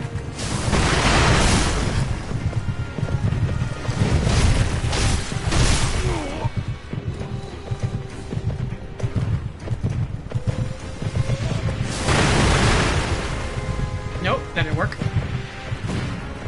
Oh, why is lock-on breaking?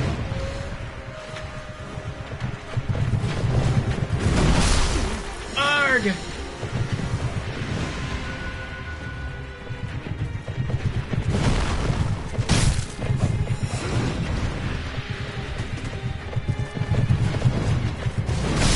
Lock on! Ugh.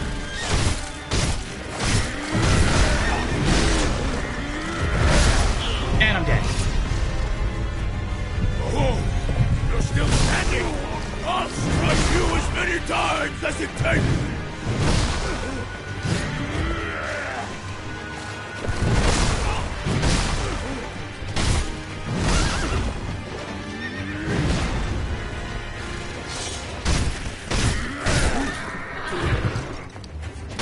Lock on! Oh my goodness.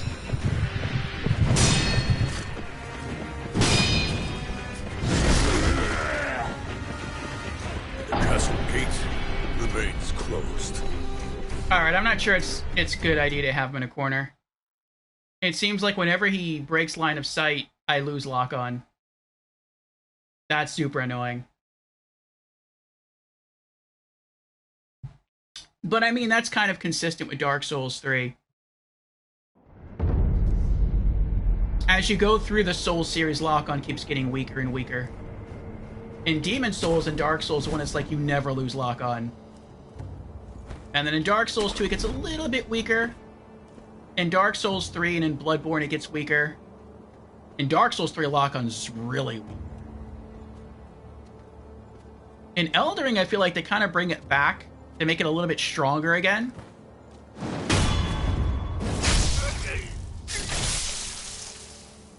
But Sekiro kind of feels like it's somewhere around... probably somewhere on the Bloodborne level of strength.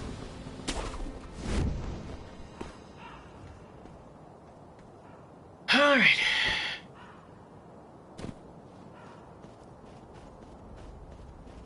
My name is Kyobu Masataka Oniwa!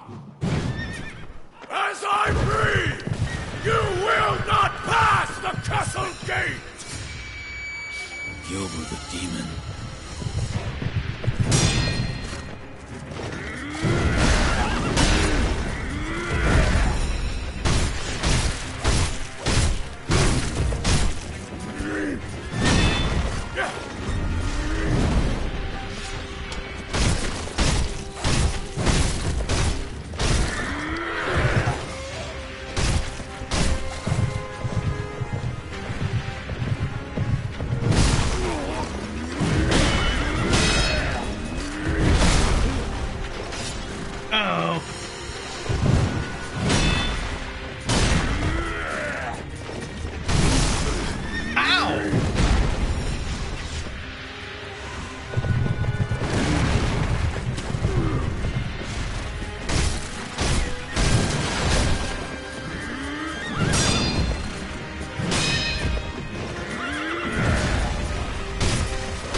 try tethering there.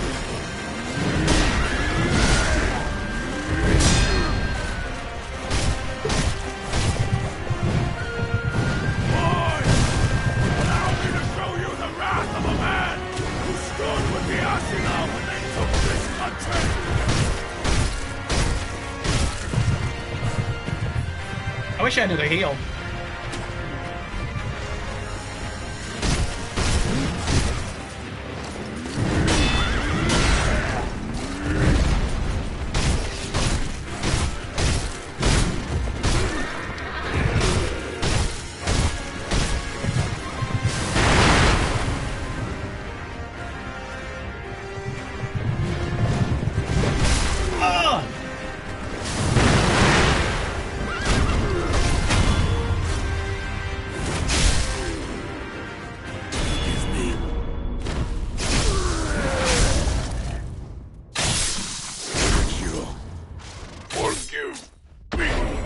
Shinobi execution. Do we get his mount now? I guess not. Oh, we did it! First boss down. Oh.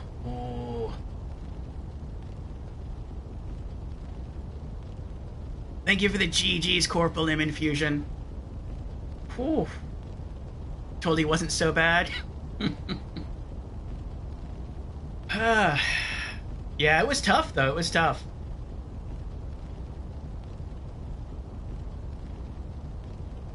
Right when I said, like, I wish I had another heal, that's when I remembered I still had the fireworks, and I hadn't used them for a while, so it would probably work this time. Oh, boy. Thank you for the GGs, lady. Oh, and thank you for the extra bitties, lady. Lady Nilafar, just like tackling those Sekiro bosses, you've leveled up your support with a cheer. Your enthusiasm is the kind of energy we need to face the challenges ahead. Thanks for being the hype behind the blade swings.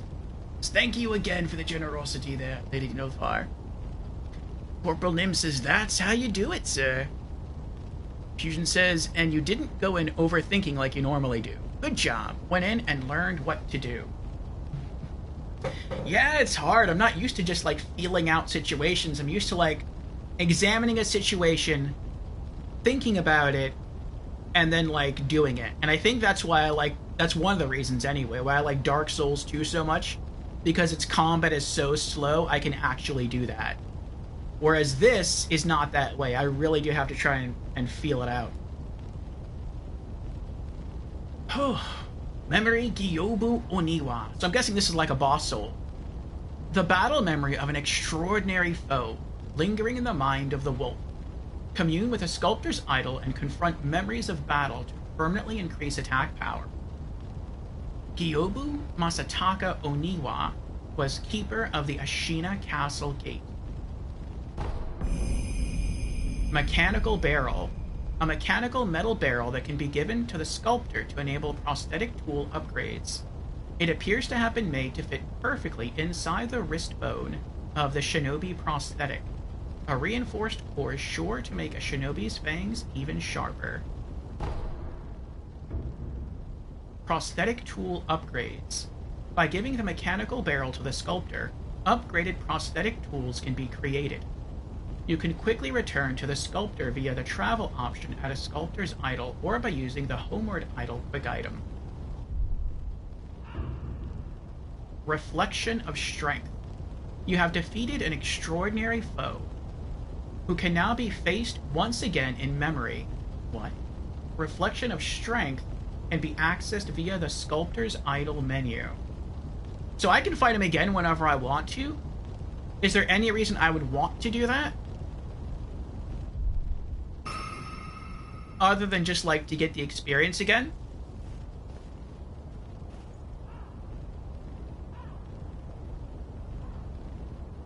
So that's kind of cool, though. Dark Souls 2 was the only Souls game to have that feature where if you wanted to, you could fight a boss again. But there was a cost. But I guess the cost here is free. For funsies? Okay.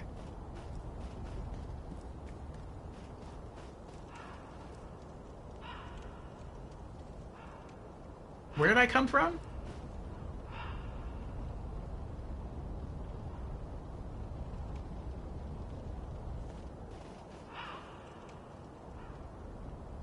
I think I came from over there. Right? I think so.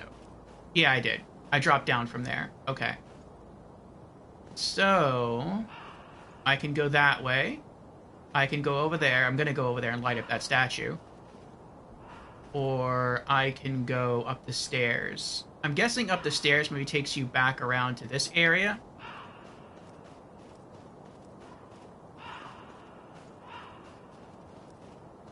This kind of messes with me a little bit. The fact that when you're far away you see the circle, that makes me think it's a grappling point, but it's not. I wish they had used like a different system. Like maybe instead of a circle inside a circle for the remnants, they could put like a star inside the circle so you would know it's not a grapple point.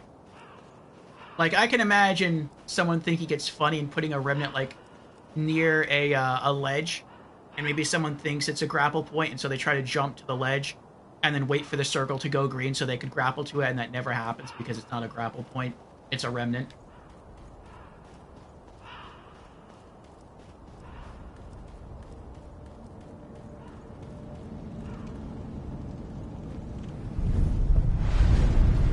Sculptor's idol found. Fusion says, for fun, but mostly to learn the movement, etc. better, so you can prep for Gauntlets of Strength. Oh, what's Gauntlets of Strength? Actually, I think that's where you face all the bosses, like, back-to-back, isn't it? I know that Grimspace was talking about that. He was trying to, I think, do the entire gauntlet without dying. And I think he said he got pretty close, and then he died on a boss that you can usually beat pretty easily, which, I mean, that happens. Boss Rush 1 life. That's crazy. Enhancing attack power. The enhanced attack power option has been unlocked in the Sculptor's Idol menu. I wonder how high you can get your attack power. You can now consume battle memories to increase your attack power, causing you to deal more vitality and posture damage with your attacks. Nice. Reflection of Strength. The Reflection of Strength menu has been unlocked. From this menu, you can relive battles against extraordinary foes that have been previously defeated. Alright, well first, let's rest.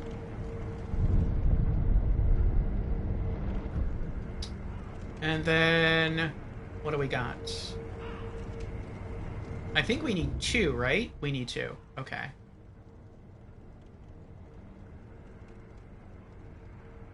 I mean, or I could go this route, but no, I really want to go up. I really want this ability more than anything else. Like, out of all the skills. That's a great way to get back health. That's the Taker's cameo. Well, no. It's more like the Assassin's Crimson Dagger from Elden Ring. We gotta get that first, though. We're a good way there, though. We almost have 2 points. Enhance attack power. Confront memory to enhance attack power. Wait, what? Or is it this one? Relive battle with an extraordinary foe. No, I want this one. Enhance attack power. Confront memory Gyobu. Enhance attack power by confronting memory Gyobu Oniwa. Remnant Gyobu. The battle memory of an extraordinary foe. Although distant, recollection of such a memory provided sustenance for the wolf. Gyobu Oniwa once led a group of infamous bandits, but was defeated by Isshin, who was so captivated by his show of strength that he took him in as an Ashina warrior. Oniwa would later go on to become Genichiro Ashina's most trusted retainer. Attack power has been enhanced. Yay! Vitality 11, attack power 2. Well, we've definitely made more progress today than we made Wednesday.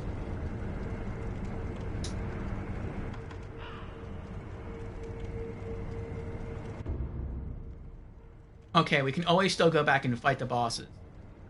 I was wondering, like, if we use the memory to enhance our attack power, can we not go and fight the bosses again? But I guess you can. That's cool. Reflection of Strength. Reflect upon a previously defeated extraordinary foe to fight them once more within Wolf's memories. During reflection, Wolf's attack power is not tied to his strength in the real world. Oh, okay. And any quick items and spirit emblems used in these battles are reverted to their original states upon returning to reality. So you can't, like, level yourself up and then come back and just cream the boss. You have to fight the boss at the same power level you were at originally.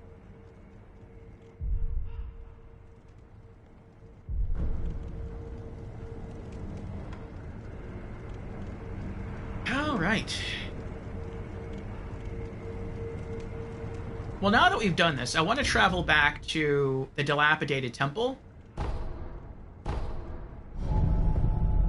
and see if there's any new dialogue. We can also get the prosthetic tool upgrade. And maybe we can talk to Emma to see if she has anything new to say since we saw another, like, flashback.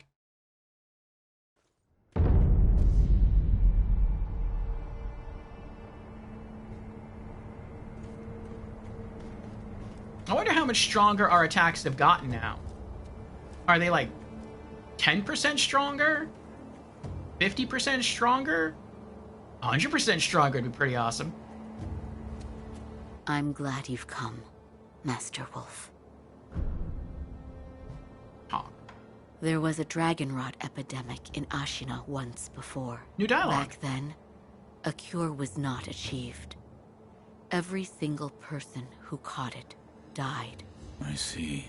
It is my hope that finally discovering the cure has alleviated this regret, if only a little. There was a dragonrot epidemic in Ashina.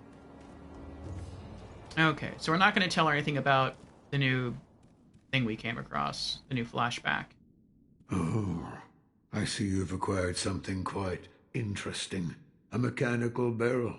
It's a mechanism that can serve as the very core of the prosthetic. Hand it here. I'll fit it to the arm for you. What difference does the barrel make? With a versatile base such as this, I can use various purifying agents to further hone that fang of yours. Purifying agents? Purifying agents are materials that can be used together with the barrel. Things like gunpowder and scrap metal. So if you find something of that sort, be sure to bring it my way. Mechanical barrel fitted to shinobi prosthetic.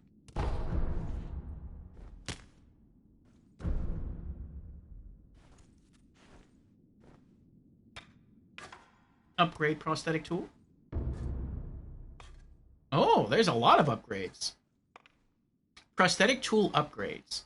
In the prosthetic tool upgrade menu, upgrade materials and sen can be spent to create upgraded versions of prosthetic tools. To upgrade, one must own the base tool and also complete any prerequisite upgrades. Older versions of a tool can still be used after upgrading. Okay. It is a big list. I don't have enough money. I could probably pop a consumable. What do we got? Spring load fire. Oh, I think... Oh, spring load fireworks? Or firecracker? A firecracker upgraded with a spring mechanism. Costs spirit emblems to use. Unleashes a loud explosion and bright flash, which causes foes to recoil and inflicts posture damage on beast-type enemies. Charging up the spring mechanism adds rotational energy when spreading the firecrackers, affecting enemies in all directions. Oh, that's interesting. Or spinning something. Is it spinning shuriken? An enhanced shuriken that can be empowered with rotational energy. Costs spirit emblems to use. Damage an enemy's vitality and posture, and does huge damage to jumping enemies. Taking a moment to further bend the spring and build rotational energy will cause the blade to rotate after landing, damaging the enemy multiple times on hit. Similar to a spinning top, but with blades. That sounds pretty cool.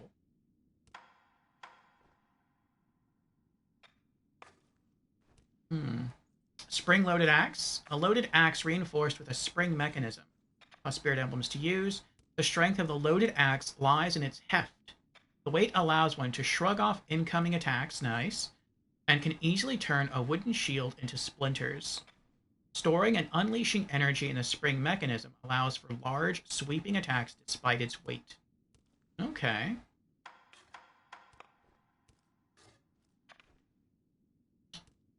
I might hold on to these upgrades for a while. I'm not sure which path I want to go down first. What's this one? Spring-loaded... I don't know what that is. Oh, fire? Flame barrel? A flame barrel fitted with a gunpowder-loaded mechanism. Cause spirit emblems to use. Deals damage to enemies with gouts of fire, inflicting burn status abnormality. Probably that one. The spring mechanism can also be charged to release a massive blast of flames and hot air, sending opponents flying. Yeah, that sounds pretty good. I'd probably go that route first. First, I need that one, and for that one, I need more money.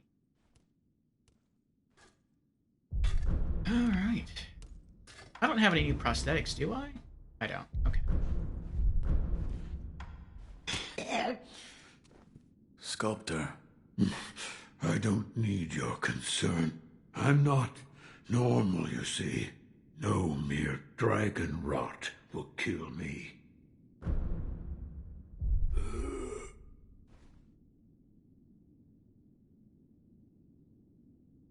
I do think this is us in the future. But I guess we lose whatever power we have once we come back into this area. I think he's just in a memory or something. The ash that we have on the right side of our face is supposed to be like the dragon blood power blessing thing. But it doesn't. Actually, it kind of looks like he has that. It's not as apparent, but it does look like he has it.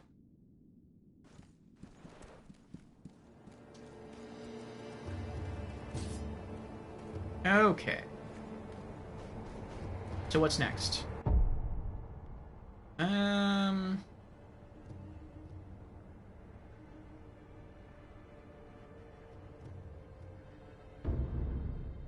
Oh, it's a shuriken that I don't use. Okay.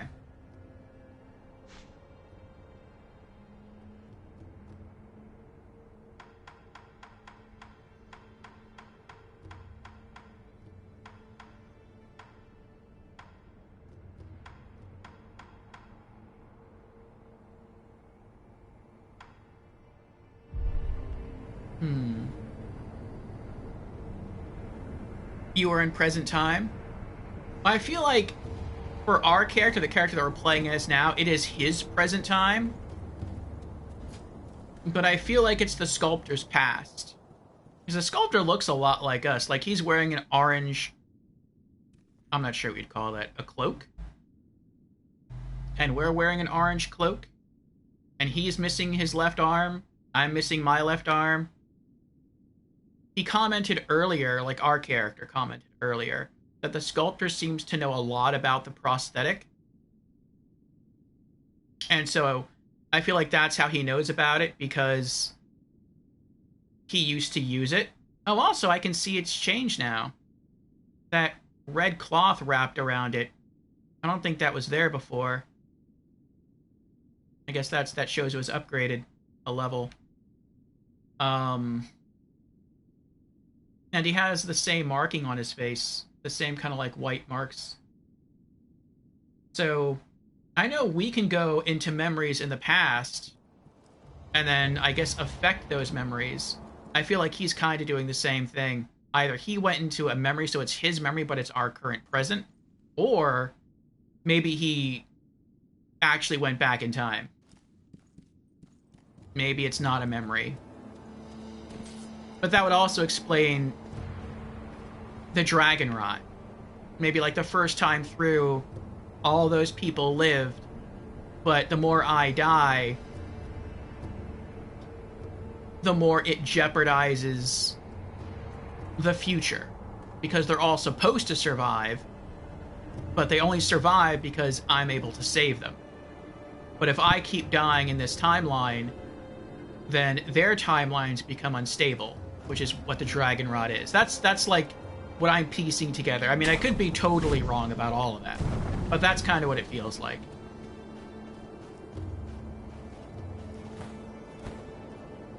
Oops.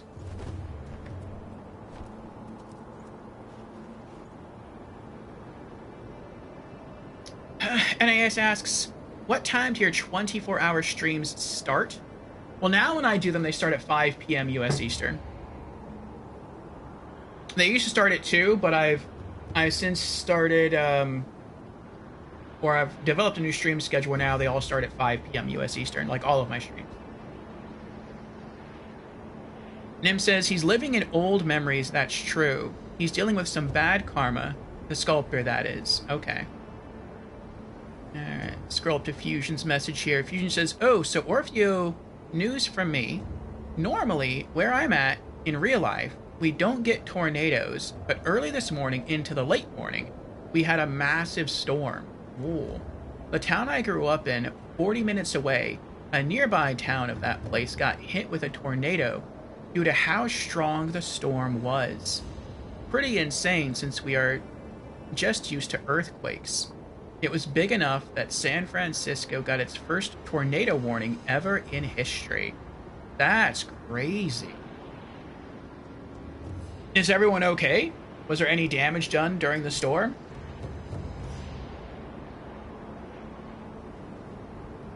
I've only ever seen one tornado in real life, and it wasn't that big. It was when I was in middle school. I remember I was in 7th grade, and we had an announcement over the intercom, and it was like everyone was supposed to stay inside and not go anywhere. And I think it was getting like close to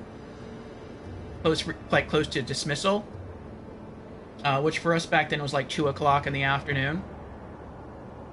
But the weather outside was so bad that the buses just stayed parked at the school, and like we were always told to stay inside the building, and I like had to go use the bathroom. And so I told the teacher, and the bathroom was pretty close. It was just like down the hall, but like the way our classroom was situated, it was a building, and then you had to walk out the door, and then you were upstairs on a cement walkway, and that took you to another building where the bathroom was. And so she's like, okay, go, but be quick. And so I went over there, and as I was walking outside, I looked probably what looked to be like maybe 4 or 5 blocks away, and there was like a tornado. It wasn't very big, and it was very weak, but it was like you could tell it was there. And I was like, this is so cool. Like if I didn't have to like leave and go right back, I would just hang out here and just look at the tornado. But yeah, that was probably my only real tornado experience. It was the closest I've come to a real tornado experience. June says, I've seen maybe like 4 or 5 cars flipped over and a few people injured, but nothing deadly that I know of. I'm glad it's nothing deadly. And hopefully all those people had insurance. I wonder can you get tornado insurance?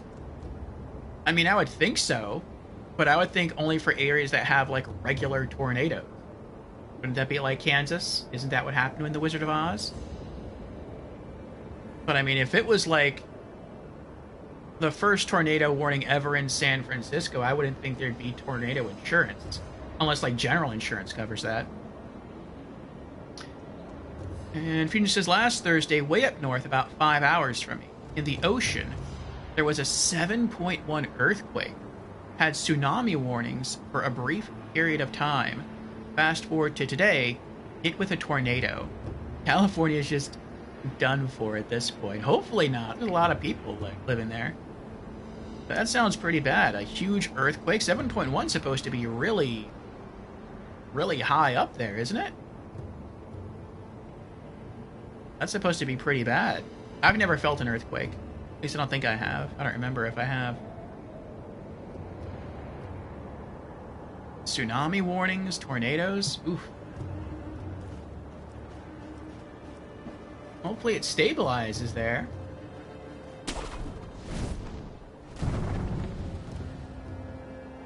Alright, with our increased attack power, I want to run back through the area And I want to get some more money. We don't need that much more money. And maybe get enough experience to get our second skill point. And then we can return to the temple. We can invest in our next skill. And we can also upgrade our firecracker prosthetic, which don't really care about. But I do care about upgrading the flamethrower, and it looks like we need to do that first.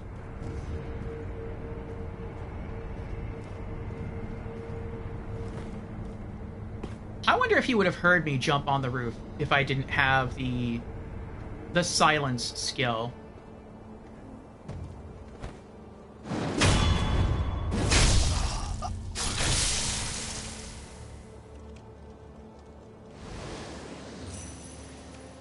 What is it called?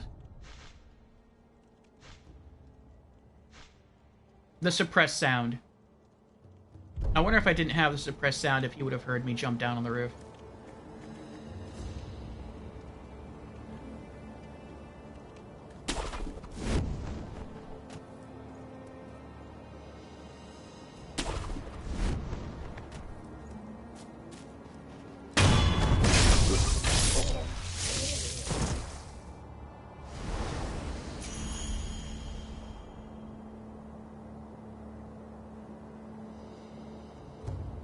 Yes, it's very high. The last big one, the last big earthquake, was a 6.8 during the World Series in '89.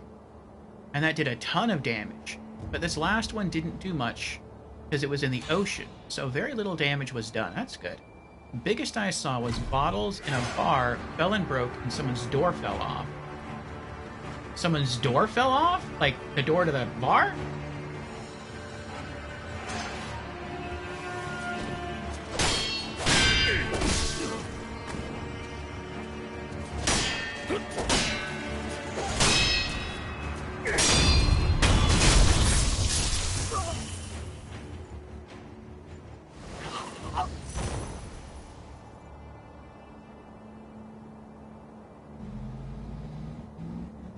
But no broken buildings, or anything like that big one in '89, when the Bay Bridge fell in San Fran. The bridge fell? Yeah, some business doors ripped off. Oof.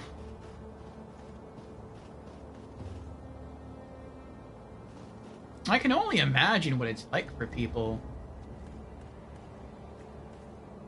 I'm gonna go up top first. I can only imagine what it's like for people who, like, deal with earthquakes on the regular. Like, the first time you experience that, it's gotta be scary. And then I guess, like, after that, you just kind of get used to it.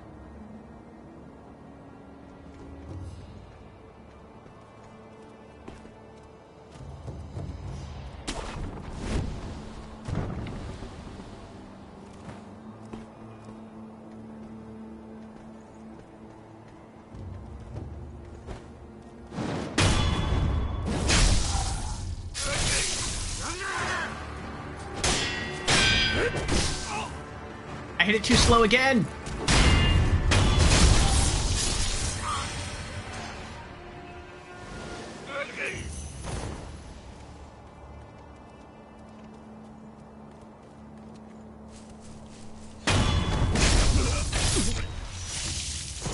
I kind of wanted to fight him straight up instead of stealth kill him, but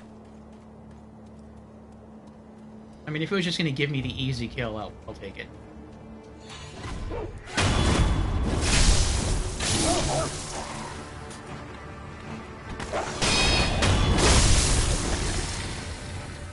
That was kind of crazy. The stealth kill was you pull the dog's tail. Like, if they don't notice you, you just yank the tail and that pulls them down, and then you go for the stab. That seems kind of messed up.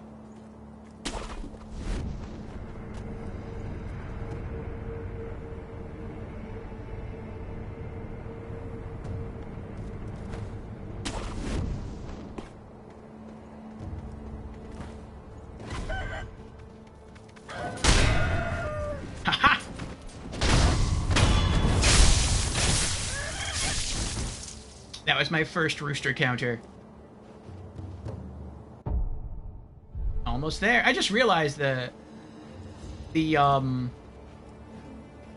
bar that tells you how close you are to getting the next skill point is actually in the upper right-hand corner. I just don't notice it most of the time because my camera is there.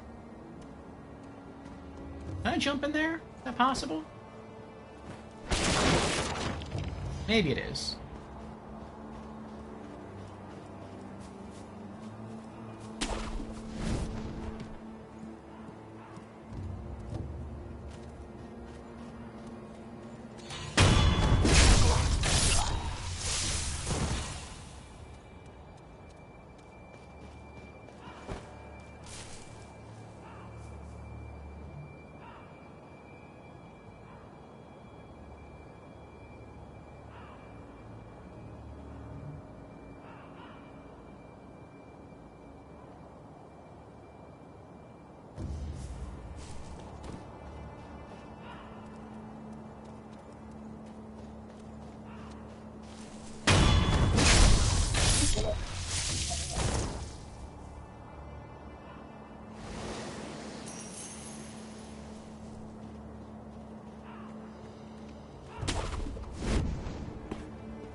Oh.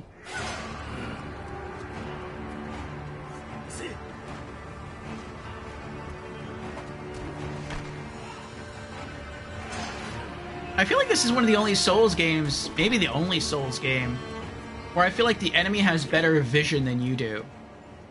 Like in most Souls games, you can pan the camera out to see them before they notice you. In this game, it feels like if they know you're up there, they'll notice you before you notice them sometimes. Like, I won't even have a direct line of sight to them and they'll still see me.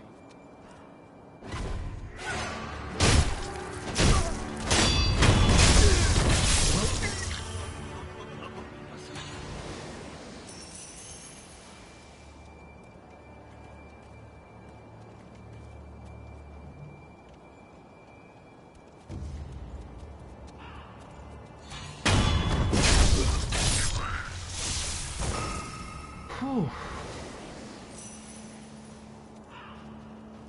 Well, we're getting closer to 200 coins.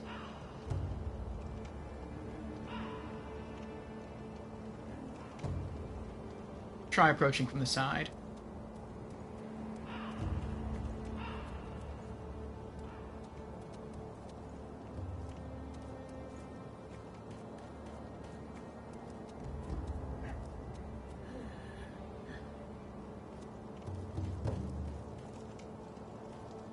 Oh, but this is also where the giant is. Yep.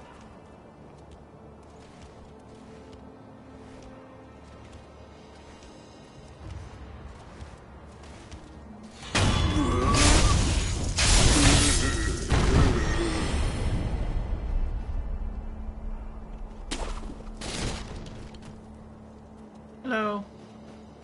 I can't. I'm stuck. That he heard.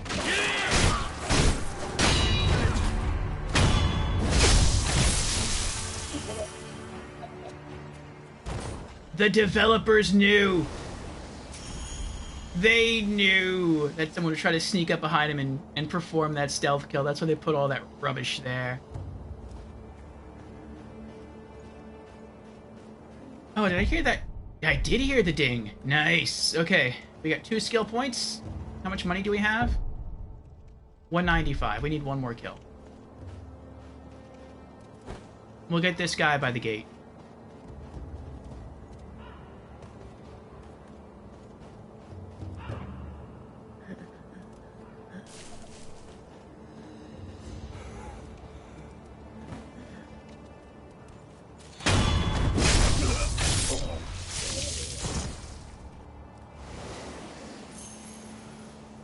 There we go. All right.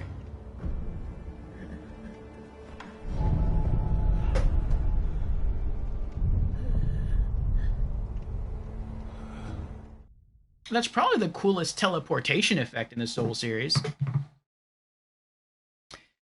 June says, the thing that stinks with earthquakes is it's a normal day and boom, shaking. Well, better hang on. At least with hurricanes and tornadoes, you get pre-warnings. Yeah, most of the time, if it's windy or rainy out or, you know, stormy, you can kind of tell that something bad might happen. With an earthquake, everything could be nice and calm and peaceful, and out of the blue, just earthquake.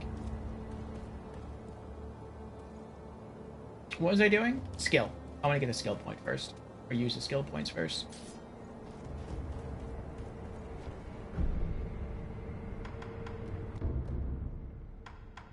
Alright. A shinobi's karma body. Acquires the latent skill, a shinobi's karma body. Increases the maximum number of spirit emblems that can be held. Spirit emblems are manifestations of regret. Those regretful of their vile actions are haunted by many spirit emblems. Shinobi who have killed many must bear the physical toll of those sins. I think right now we can hold up to 15 at a time. Yeah, okay.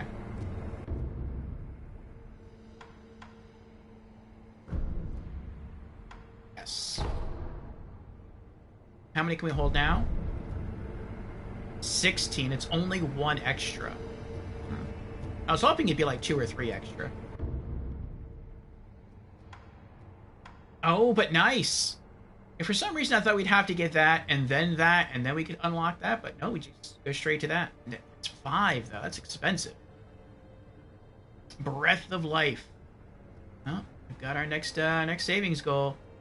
Acquires the latent skill, Breath of Life Light. Recovers vitality upon performing a successful death blow. Oh, that even helps against bosses. It's not a kill, it's a death blow. Right?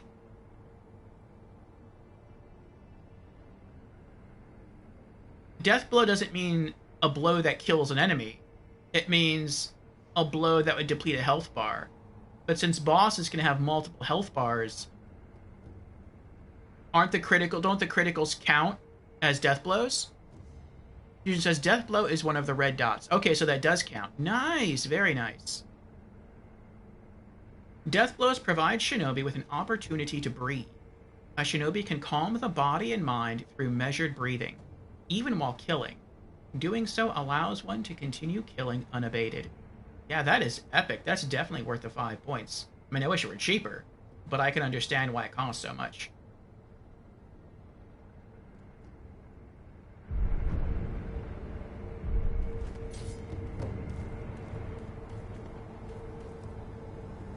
Do I have to go to him to upgrade the arm, the prosthetic arm? Yeah, I guess I do. Okay.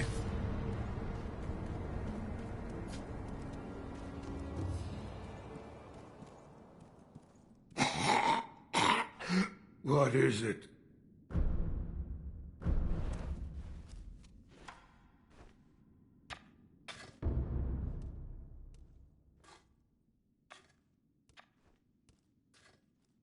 Okay.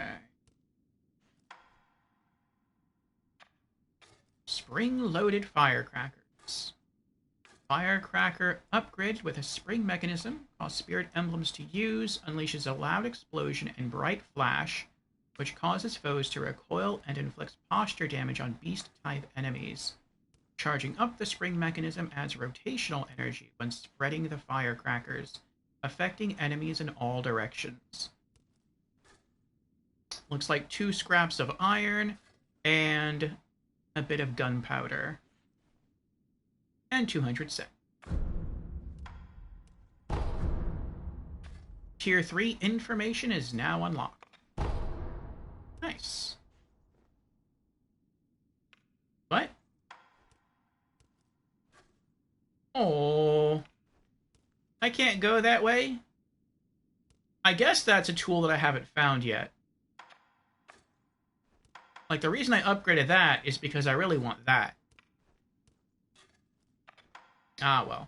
What's this? Spring-loaded flare. Oh, is this the same thing?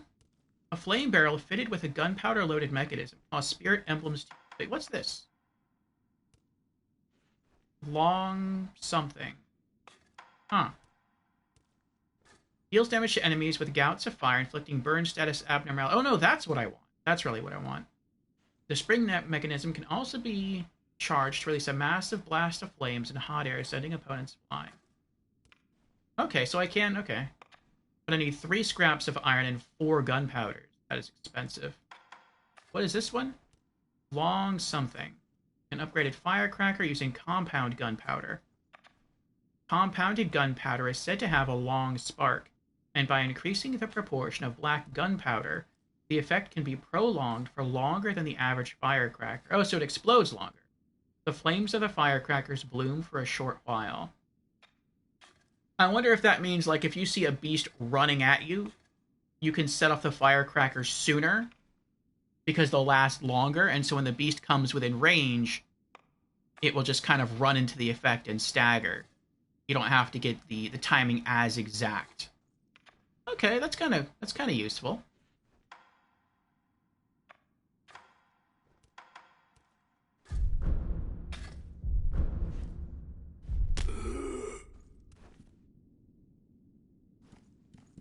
Now, do I have to set that? I do have to set that, okay.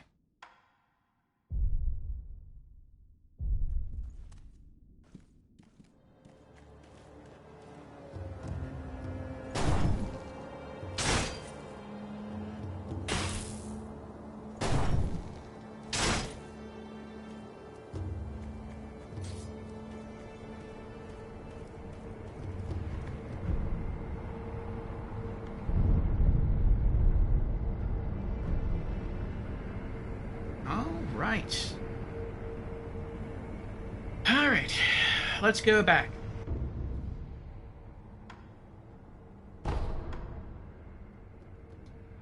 Ashina Castle Gate, or we can return to the Hirata Estate. Let's go back to the Ashina Castle Gate and explore around there.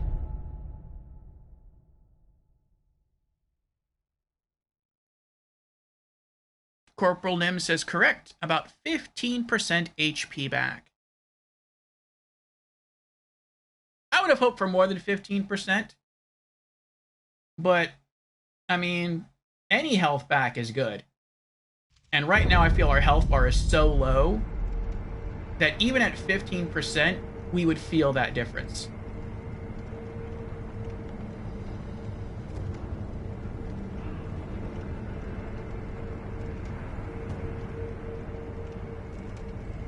Okay.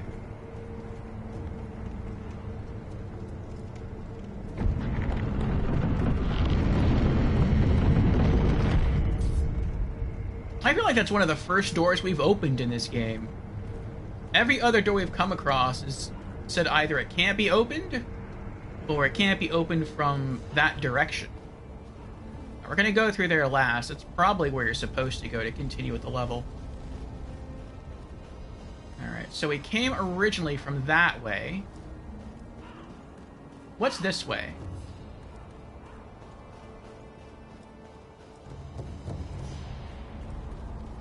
Looks like there was a big battle here.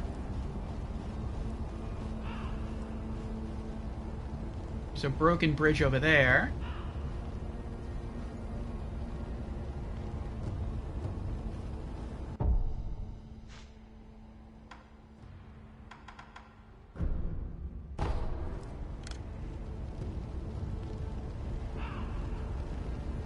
Alright, looks like we can have a rifleman there. That's a little sus. No one on the roof. I don't see anyone guarding the next door. So it's just a single rifleman? It could be someone else around the corner, though.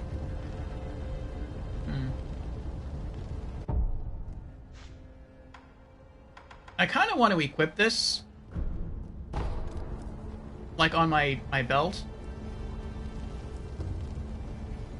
But, I mean, I don't use it too often. I use it a lot in all the other Souls games. But I feel like I have more time to think in the other Souls games. Ooh, there's an item over there.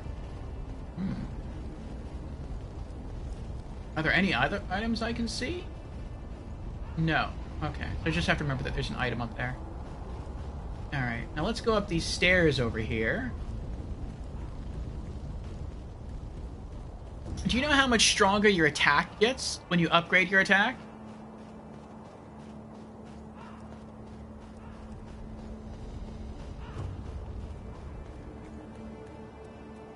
Oh, another person. Hello. Oh. I thought that'd be someone I'd be able to talk to. I like that black and pink striped thing you got on there. That looks nice. Hello? Ooh, item. Nice.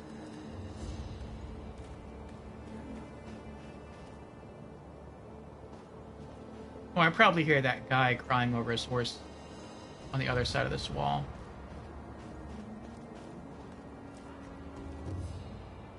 Oh, there's someone in there.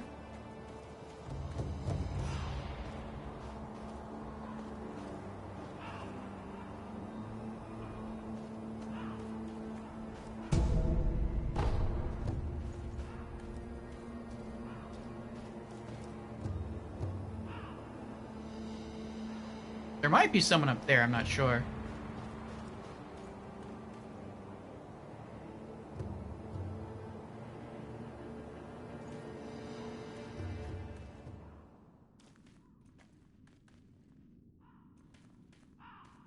Want to make sure there's no one hiding behind the door here. I sheathed my sword.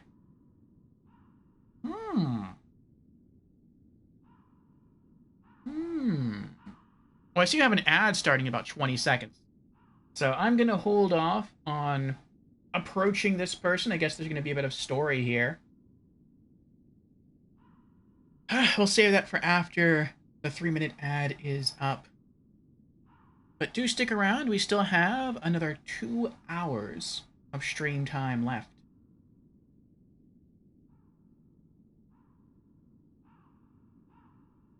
Corporal Lim answers 25% increase in attack power for level 2, 20% at 3, and it decreases to about 8% at 10. Okay. So you get the biggest attack bonus at the beginning, and then it starts to go down, like the bonus starts to go down from there. Alright, well that's fair.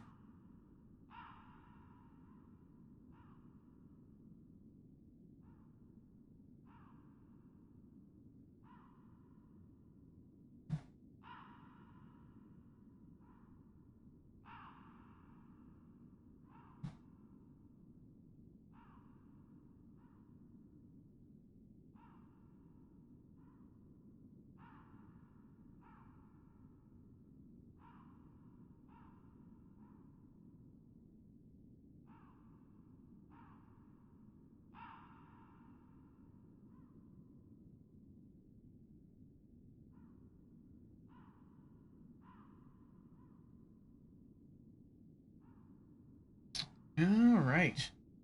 Well, while the ad goes, let's see if we can peek around the corner.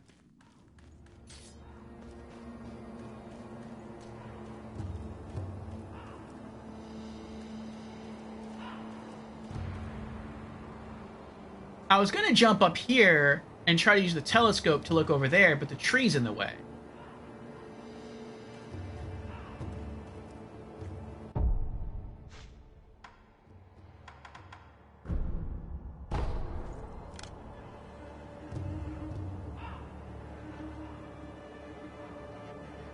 Oh, that's where you can make an offering. Okay, so the merchant guy is here. I guess he relocates as you go through the game. I don't know. I wonder what he'll be selling here.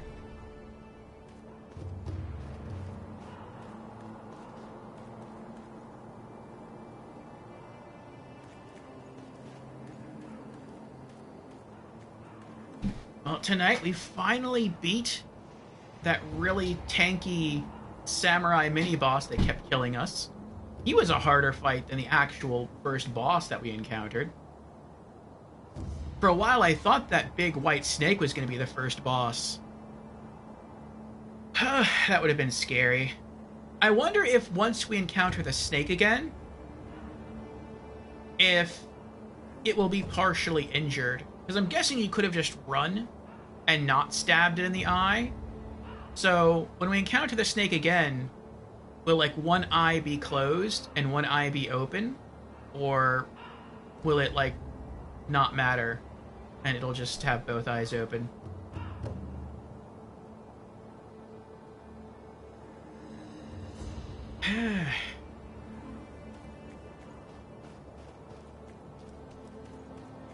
But yeah, it feels like we're making progress.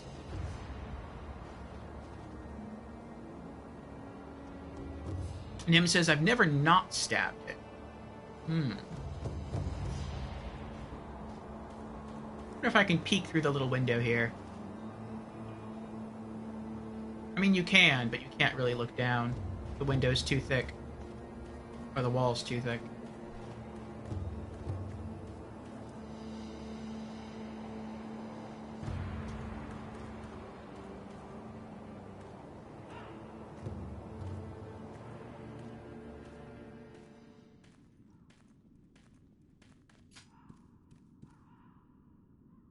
Alright, welcome back everyone from the ads.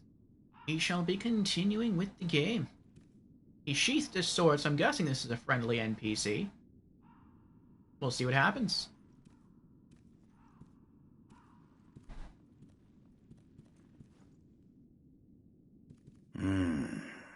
Another rat. But those eyes. A starving wolf.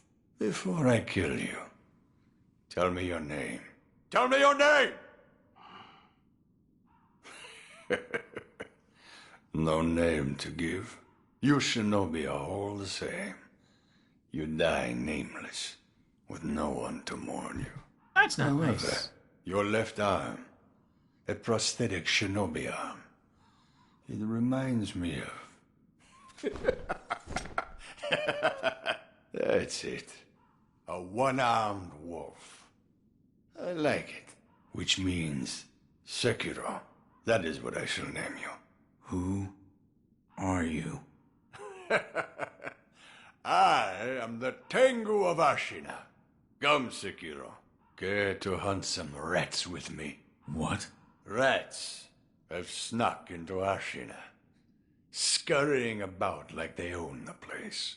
There are all kinds of rats out there, and they must be cut down. Every last one of them. It seems you have a talent for killing. Allow me to help you hone that talent. What'll it be, Sekiro? Will you hunt rats with me? Sure. Very well. Excellent. You'll need this if you're with me, Sekiro. So that's where Sekiro comes from. It says like a nickname. Rat description. A description of the rats that have snuck into Ashina. Speak to the Tengu again once the rats are dealt with. The rats. Assassins from Senpo Temple. Short stature, wear bamboo hats. A number of rats are lurking about. Last seen around Ashina Castle Gate. Short stature, wear bamboo hats. I wonder if that's like the guy, like the short pumpkin head guy we killed nearby. What is this? The face of a rat, and where it makes its home. Go and kill it. If you do, I will give you something that will aid you in battle. Sure. Anything to get stronger. Go and kill it. If you do, I will give you something that will aid you in battle. Alright, I thought maybe it was a little guy that we killed earlier. Maybe that would have counted. Maybe that's not the enemy type he's talking. I mean, he said short in stature. And they are short. More pellets, nice. Who are you? Oh, you survived. I did. That accursed Gyobu's finally a corpse, I take it. Yep. That changes nothing, you know. There'll be more wars, there'll be more corpses, and deep-seated hatred will run wild. Where's all that hatred go? Haven't you ever wondered? No. Guess not. Guess you haven't. That's why I pity you. And I pitied him. Now then, be gone already. There's no end to war, no matter what this old hag says. Your duties will never change either. That's just how it is. Oh. Now then, be gone. Alright, alright.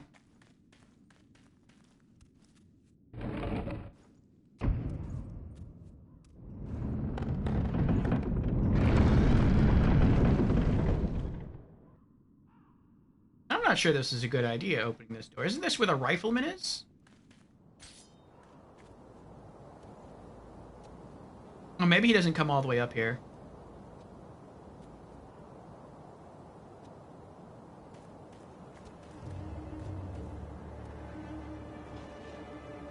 What? Where is he? Oh, he's on the other side of the wall. He's down there. That's... okay.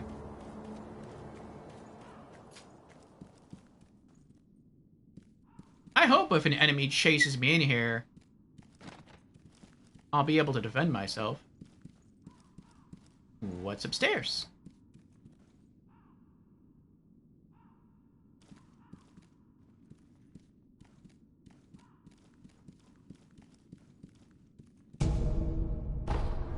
Okay.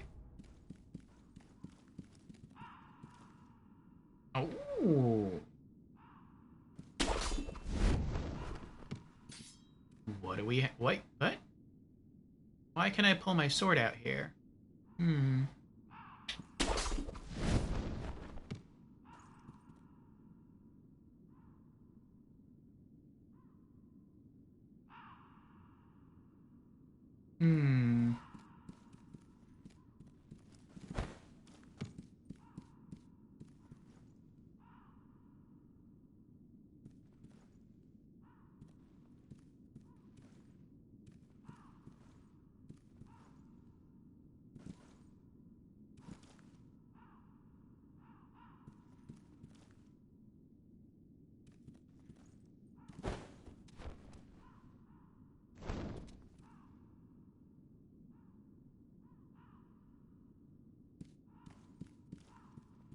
Oh.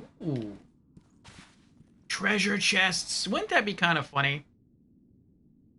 If I got all the way up here and there's turned out to be a mimic.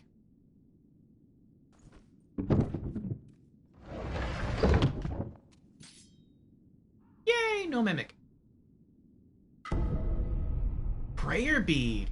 You can get prayer beads from chests? Nice.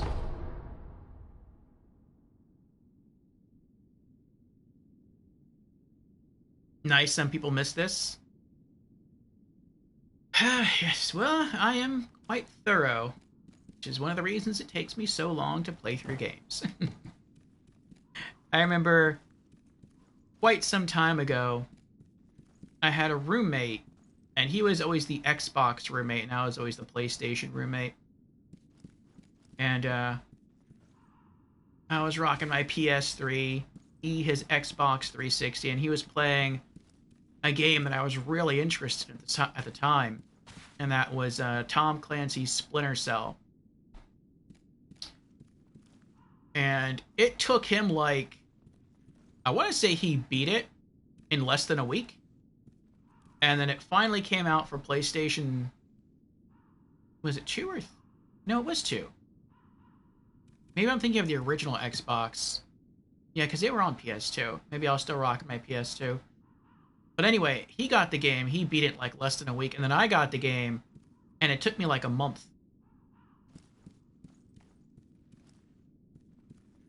But that's just how I am. I'm thorough.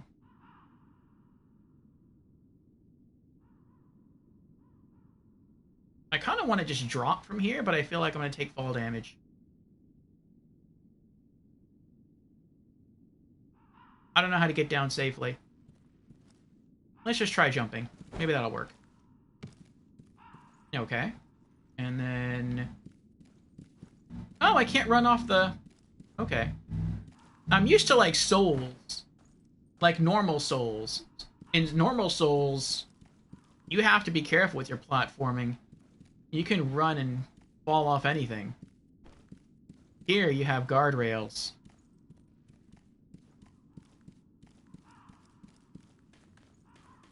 Alright, let's see what the merchant's selling.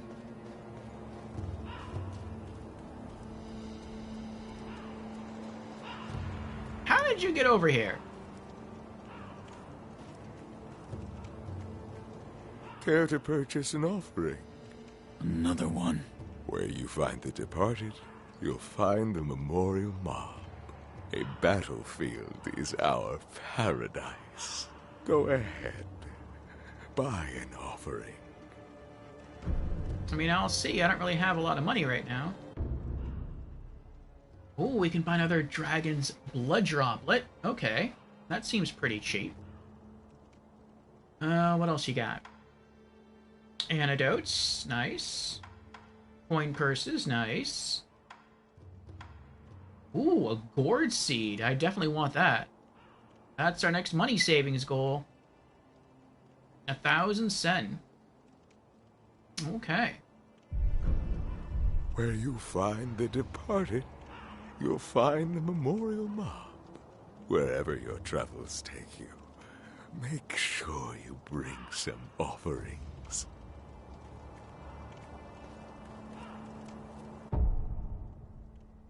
We have how much money? 2. We need 1,000. And each enemy we kill gets us roughly 11. So what is that? 1,000 divided by 11? Well, 10 enemies would get us like 110. So we've got to kill like, what is that? Like 90 enemies? I'm just like throwing a ballpark figure out there.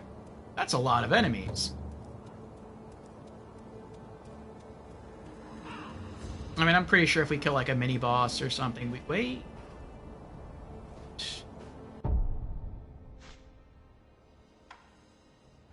How many coins do we get from this?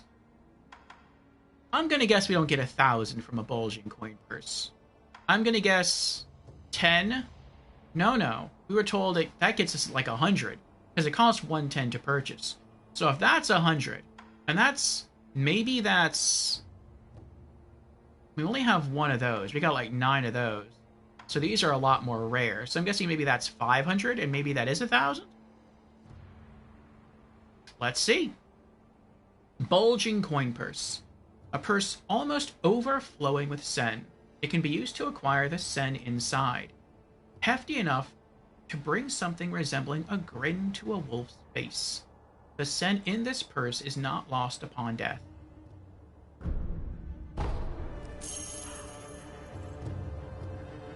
Nice. All right, let's go buy that seed. That was a pretty good guess, wasn't it? I mean, I could still be wrong about the other one. Like, maybe it's not 500, but I would think it is.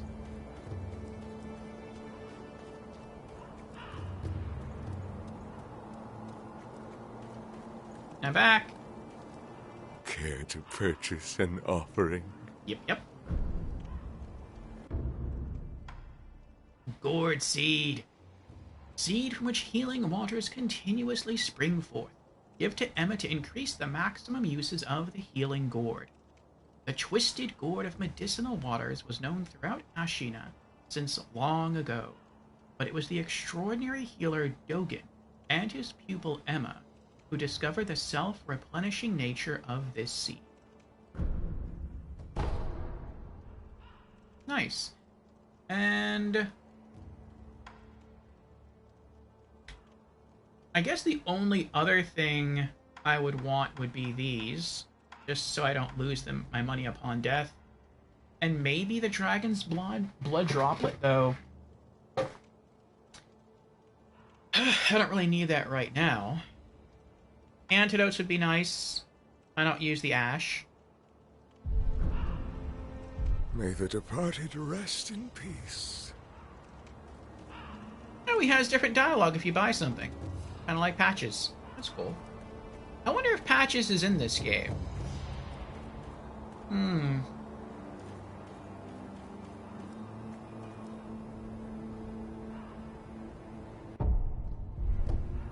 Can I just drop from here without getting hurt? Yes, I can. I checked to see how much blue bar we had. And it's like, it's not that much. If I die, I don't...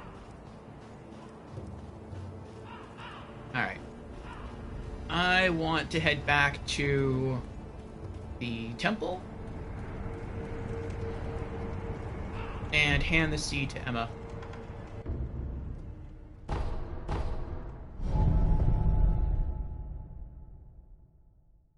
Eavesdrop. If a shinobi concentrates, he can hear others' voices, even if they're far away. Eavesdropping is one of a shinobi's tools for acquiring information. That's the mini-boss we're stuck on for like, what was it? Like 45 minutes to an hour? I'm back. I'm glad you've come, Master Wolf. Give gourd seed.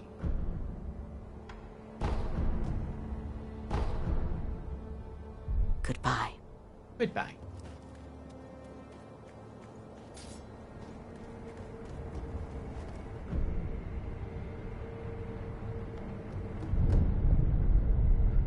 Yay! We have 4 Estus now.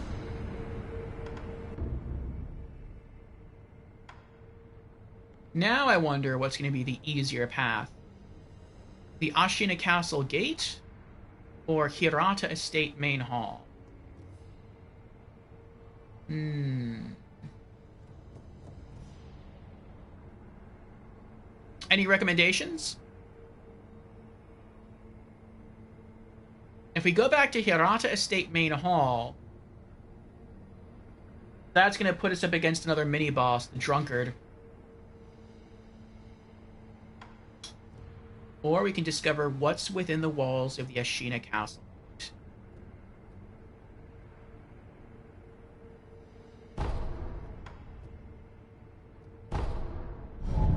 I guess we can explore a bit further this way.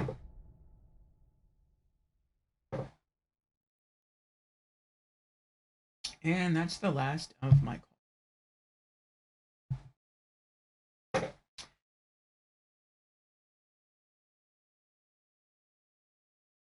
No, we haven't acquired any new training, I don't think. Ashina Outskirts.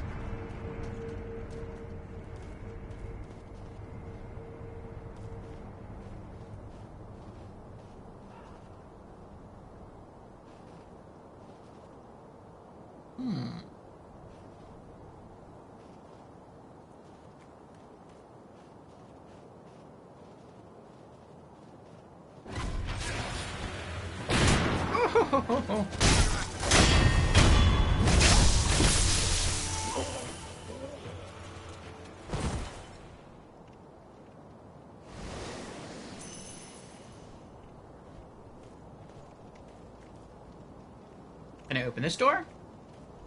Nope.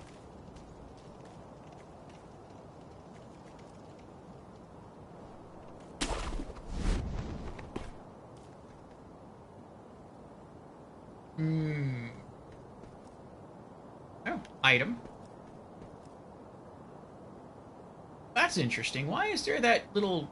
Not little. That large chunk of land right there?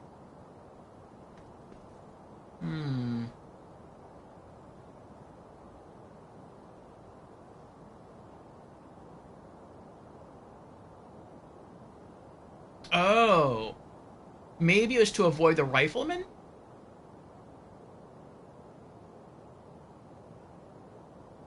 You could jump from there and grab that tree, pull yourself up there, then jump, latch onto that branch, and then pull yourself up there. I get it, I get it. There's one of the rats that I think that other guy was talking about. Oh, someone sees us.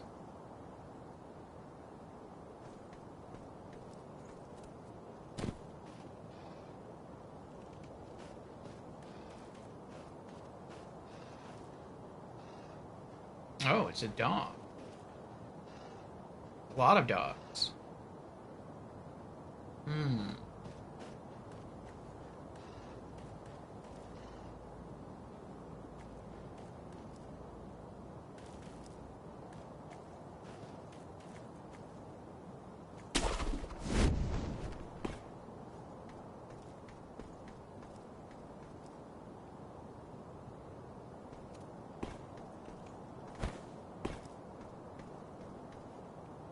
It seems Ishin's illness is indeed grave.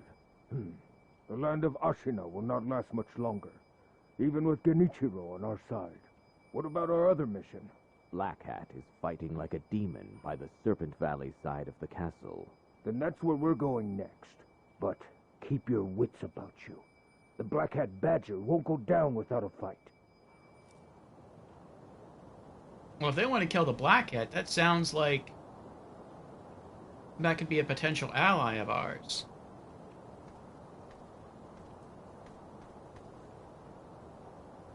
Uh-oh.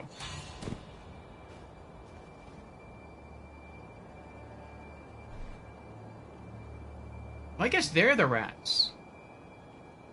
I see an enemy right there wearing a pumpkin head, but that's probably not the same as these guys.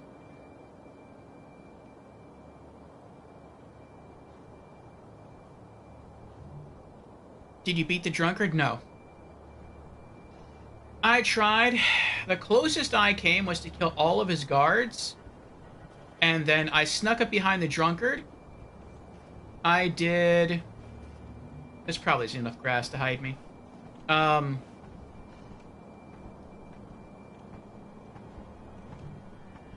did a critical attack. And then... Hi.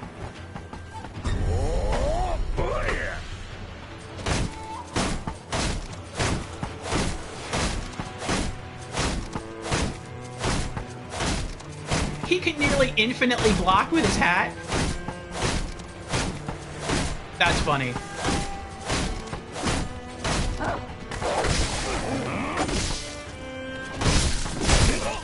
I gotta go. I gotta go.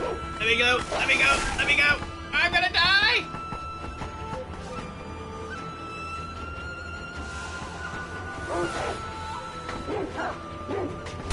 Ow!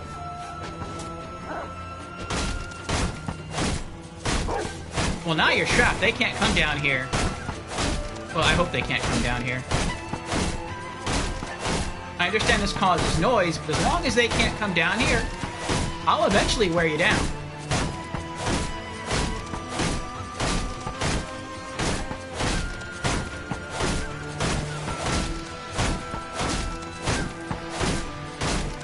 And then I'll kill you. And then I'll heal. Again. But no, I got the drunkard. Yeah, like one by one I killed all of his guards with stealth attacks. And then I snuck up behind the drunkard. I did a critical, and then I ran to the guy that's nearby that'll help you. I talked to him, and then we both rushed in, tried to fight the drunkard. He killed... The drunkard killed, like, the helpful NPC guy. And I got the drunkard down to about a third of his health. And then I had to run. Because I lost all of my healing flasks. and I was barely doing... I mean, I was doing, like, somewhat decent damage, but the Drunkard could basically, like, three-shot me the same way that the mini-boss here before could.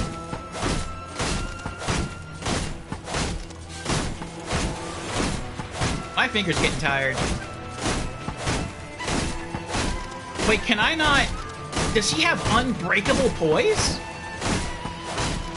Like, the bar's full, but he's still tanking everything.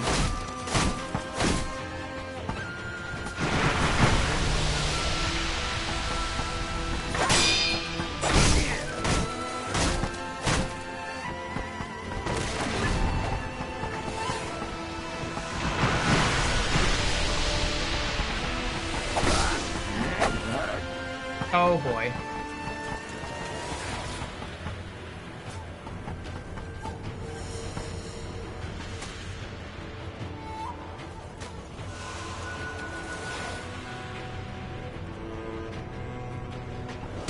Ow!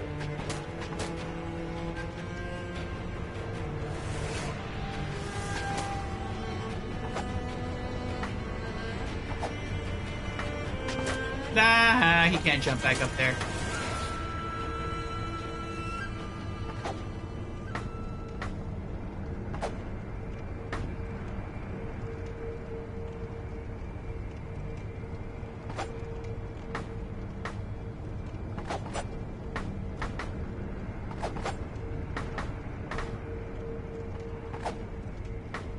Oh, I just had an idea. I'll go back and reset everything. I have the axe prosthetic. I could have probably just chopped through his hat. The Drunkard is tough? Yeah. You know how to break shields? Yeah, I just forgot.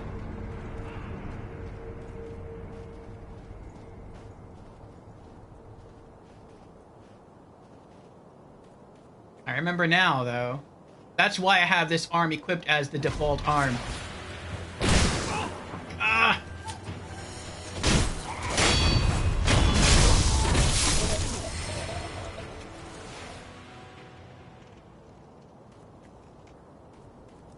I wonder what that red thing was.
I need to heal. Oh my goodness.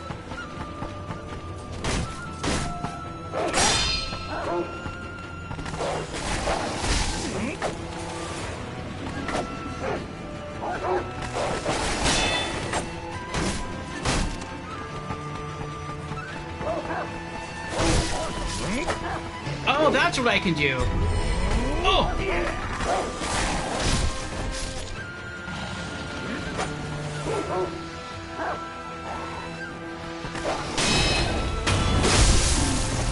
I can counterattack this guy when he lunges at me.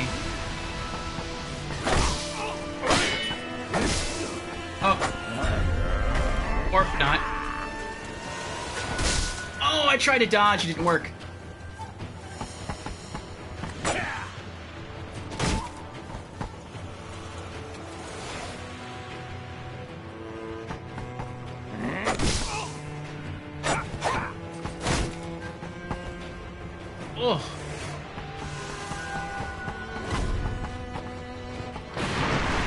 don't know if I can beat this guy. He has infinite poise behind the hat. I can't dodge counter because he's able to lower his hat in time. I can't break his bamboo hat with the axe.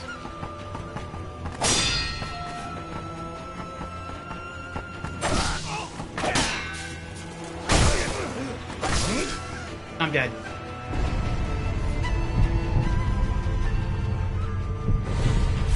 I forgot I could resurrect.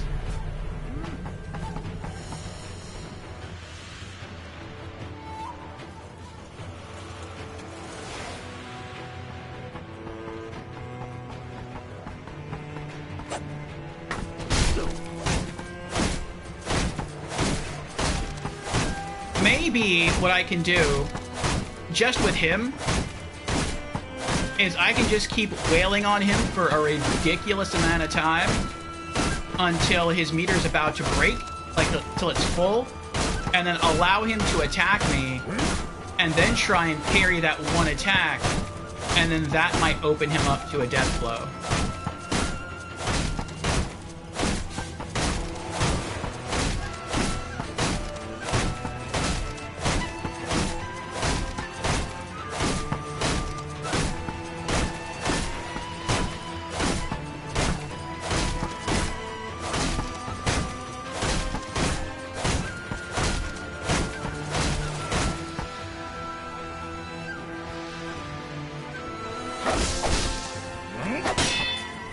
Nope.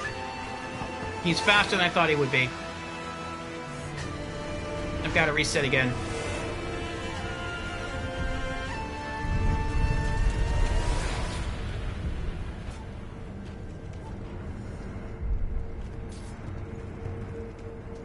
Whew. Alright. So how am I going to beat this guy? Actually, that's not a bad idea. Come on down here. Go ahead.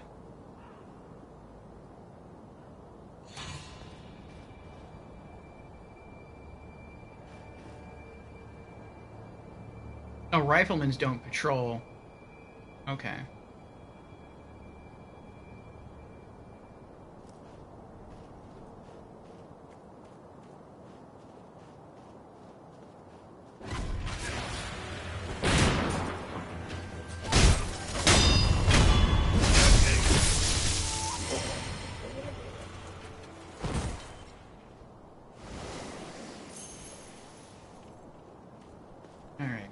So I have to fight an enemy that has infinite poise, and whose poise I can never break, and who has a shield that I can never break.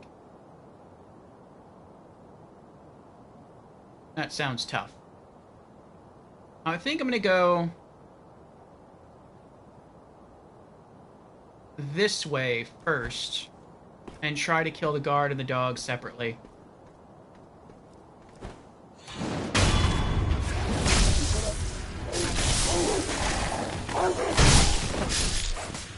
Ooh. Triple kill.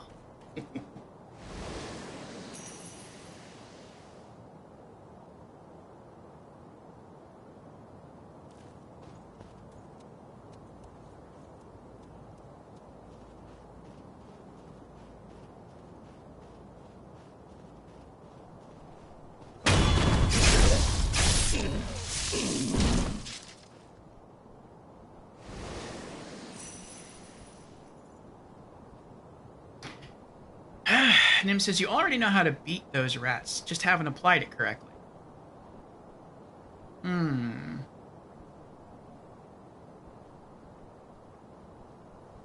I would think that if I'm able to sneak up behind one of them,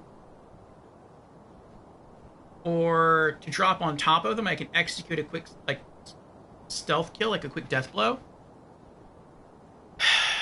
Maybe I can do that with the first one, but I couldn't do that with the second one. I'll try it with that one.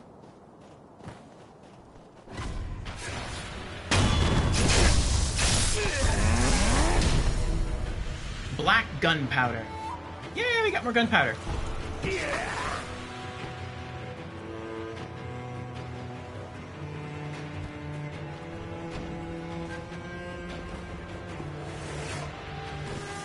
I didn't mean to drop. Oh, this is bad.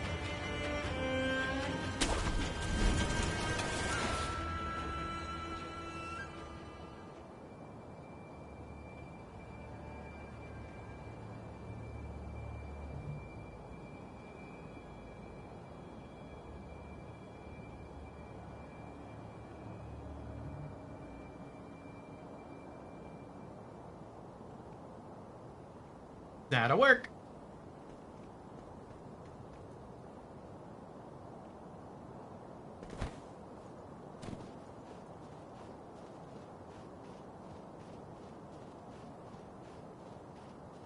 Take the long way around.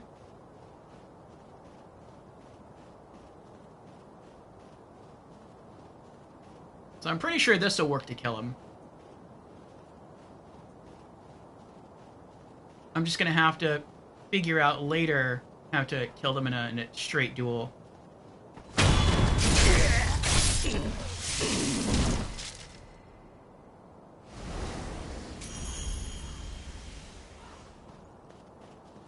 What were you guarding? Pellets. That's useful. Pellets are always useful. Okay.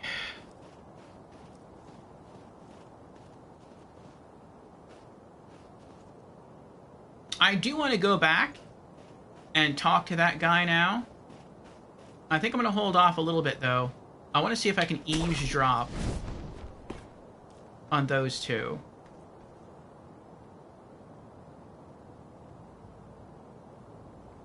If that's possible.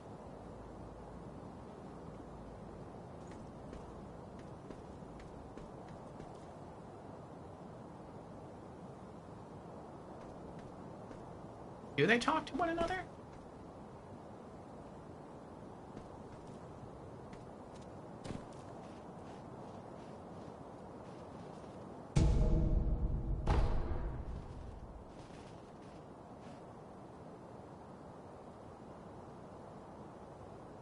Oh. I guess they don't say anything to each other. Alright.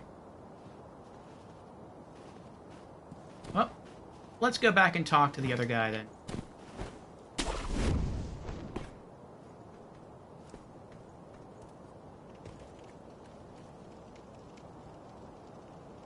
Hello, Ultra Sukasu. How are you doing? It's going alright. This is our very first playthrough of Sekiro. We have beaten every other Souls game. This is our last From Software Souls game to go. And it's a lot of fun. It's very challenging. It's very different from the other Souls games. This is our second day of playing. And we beat our first boss today, Oniwa.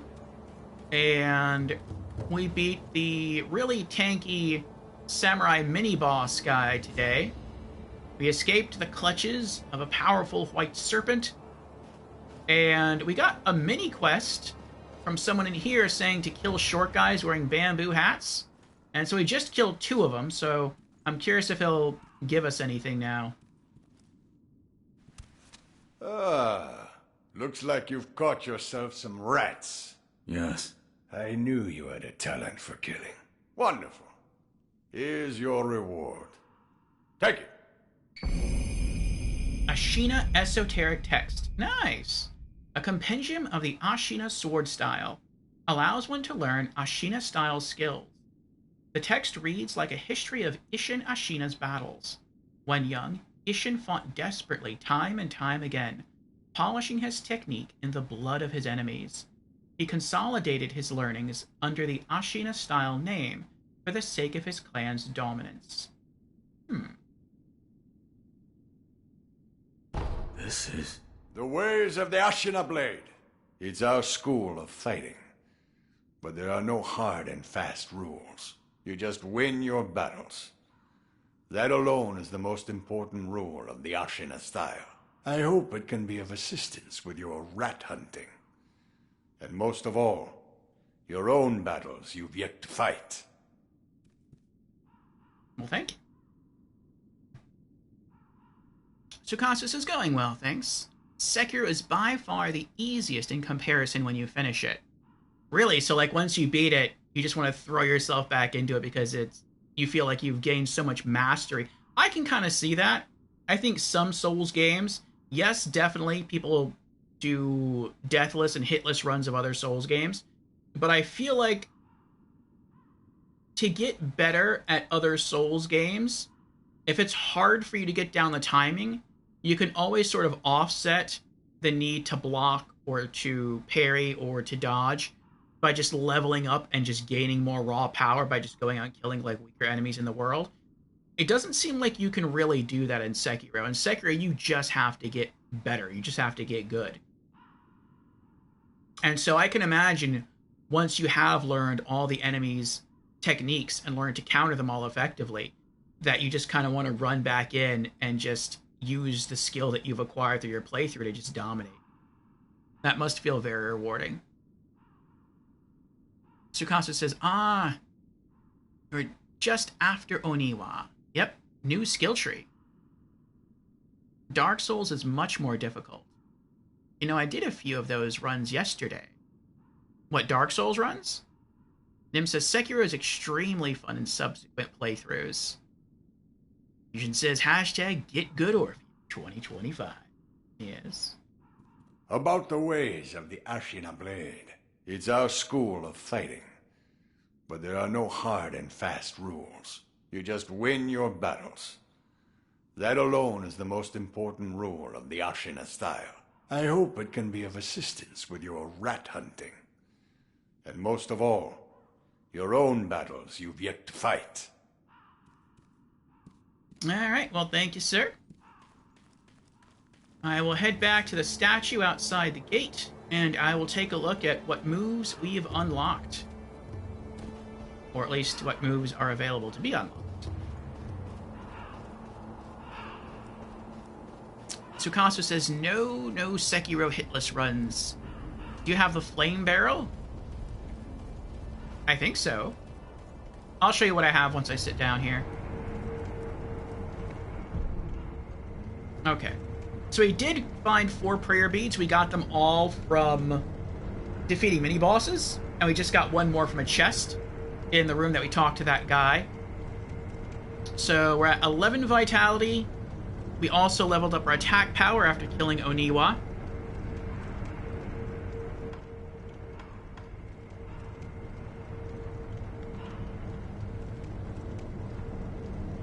Well, I have to stand up, don't I? It's not... You can't view your inventory from there. So yeah, for prosthetic tools, we've got the loaded shuriken, loaded axe, shinobi firecracker, spring-loaded firecracker, and flame vent. Is that what you meant by... The flame barrel is the flame vent? Restore dragon rot? I don't really feel like doing that right now, because I've been dying so frequently in the game, even against normal enemies. Forget bosses, forget mini-bosses, like the regular enemies have been killing. That I feel like I would reverse dragon rot, and then like, I don't know, like within 10 minutes, I'll probably have dragon rot again on everyone. Because I'm dying so frequently. So I feel like just holding on to it for now until I feel like I'm more skilled and I can last longer without dying.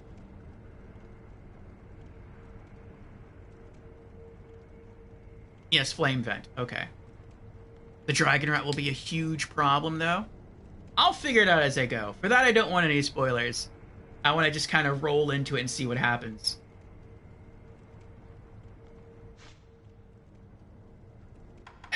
We have 4 healing gourds, so that's good.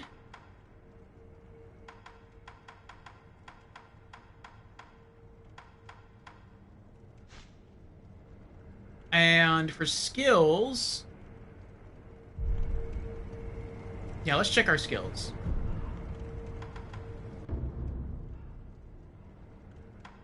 We started here. Between these two, I wasn't really interested in using Whirlwind Slash. I'm still not interested in using Whirlwind Slash. But the Makiri counter sounded good, so we went this route first. And we're just coming off of Elden Ring, and in Elden Ring we were a power-stanced dagger assassin, so we were all about stealth.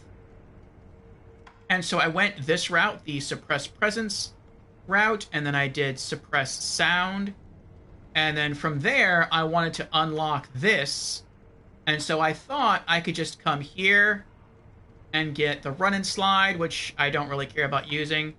The Shinobi Eyes, which sounds nice. It makes our Mikiri counter stronger. And then I thought I could access this, but I guess I can't. I guess you have to go, like, both ways in order to unlock this. And so I'll eventually do that, but right now I'm really interested in getting this. Like, I want this skill more than any other skill. So we're almost up to our first skill point. Then after that, I guess we'll just keep trying to fight and survive until we can get 5 to purchase Breath of Life Light. Then the next thing I'll probably get will be a Shinobi's Karma Mine. But let's check on our new skill tree here. Ashina Arts. Hello again, Toxic. How you doing?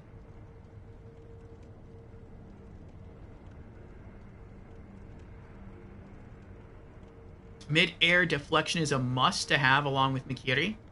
I mean, eventually I hope I'll be able to unlock all of the skills. You're good? Tired?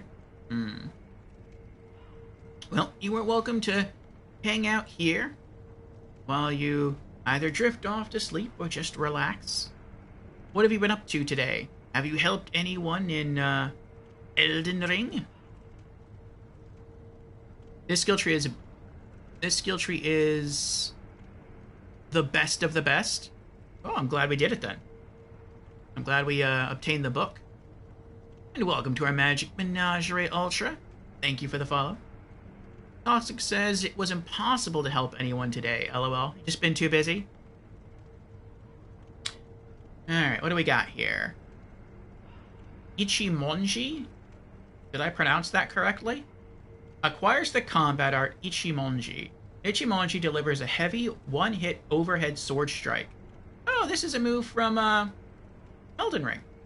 Deals high posture damage, and also recovers one's own posture with a strong forward step. Now that sounds pretty good. You damage someone else's posture and regain your own. Single-minded mastery of this technique is the heart of the Ashina-style strength.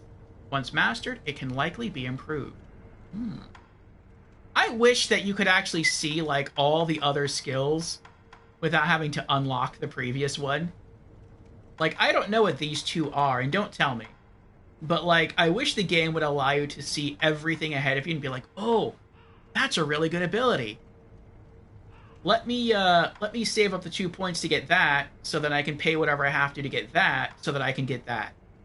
But you can only see, like, the skill that's right in front of you. You can't see all the way down the line. Like, that's why I went this route first.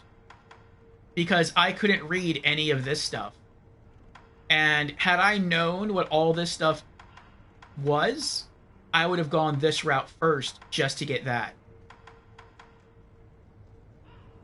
But, oh well. Okay.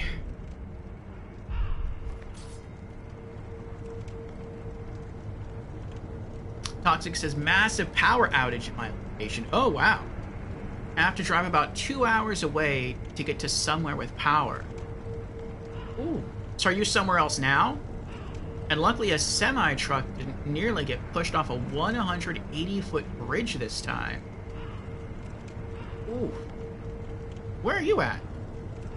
Where it's, I'm guessing, bad weather that's leading to all this? Powerful winds? It sounds like bad weather.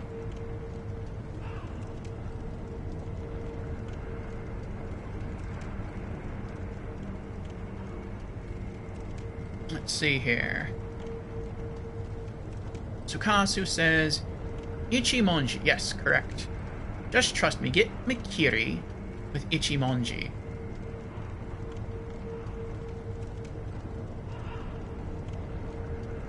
Yes, I will likely play multiple times.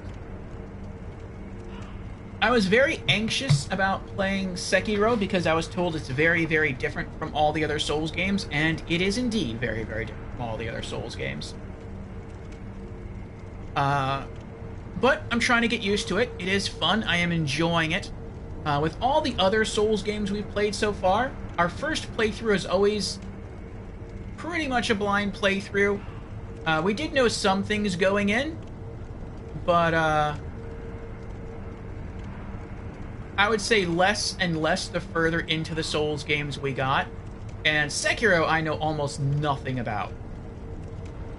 The only thing I knew about Sekiro going in, other than it was really hard and required on, like, parrying a lot, was that you could swim. And that's because we raided another streamer friend of ours named Beezers, and he was playing Sekiro at the time, and I saw him die to, like, a large koi fish in the water. I was like, oh, I guess you must be able to swim. And then I, like, instantly left the stream because I didn't want spoilers. So, this is all new to me. But yeah, every other Souls game after our first playthrough, that's when I typically start using guides. That's when I start trying to figure out any quests I may have messed up along the way in our previous playthrough. And we go for all trophies, which is to say all achievements. And yeah, so far we've done that with every single Souls game. Demon Souls on the PlayStation 3, Dark Souls Remastered, Dark Souls 2, Scholar of the First Sin, Dark Souls 3, then we went to Bloodborne, then Elden Ring, and here we are. This is day 2 of our first playthrough of Sekiro.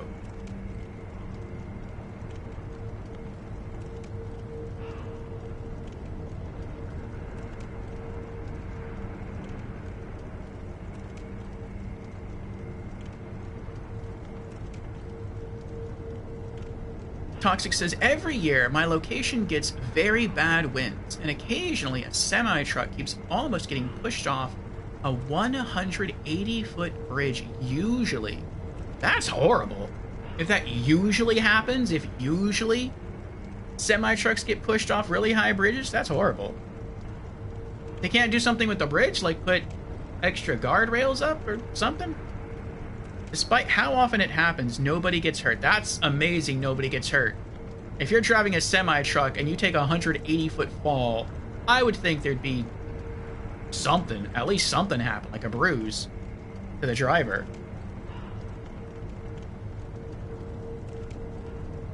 Tsukasa says, yep, and the lore is quite good as well. I'm a sucker for lore. I love story, I love lore. In fact, that's one of the reasons it took us so long to get through Elden Ring. Because you can alter armor in Elden Ring. And sometimes when you alter it, it gains like a different item description. And a lot of the lore in Souls games is locked behind item description. So I literally got every piece of armor in Elden Ring, including the ones you can alter. And it took a really long time to do. We put over 1,000 hours into the game in our first playthrough. Well, not our first playthrough. On our one character. But it was a lot of fun, and so I'm glad we did it. So we might just do the exact same thing here in Sekiro.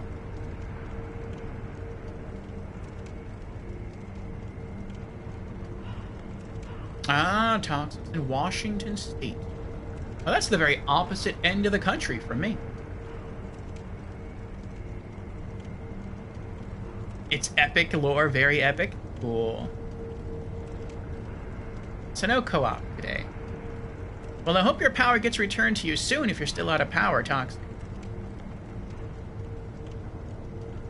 Tsukasa says, yep, that's why Elden Ring took a while.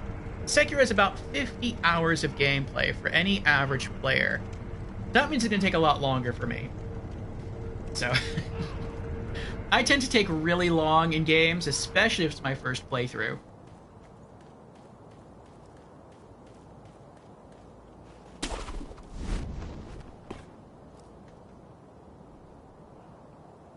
These guys are just always walking around somewhere.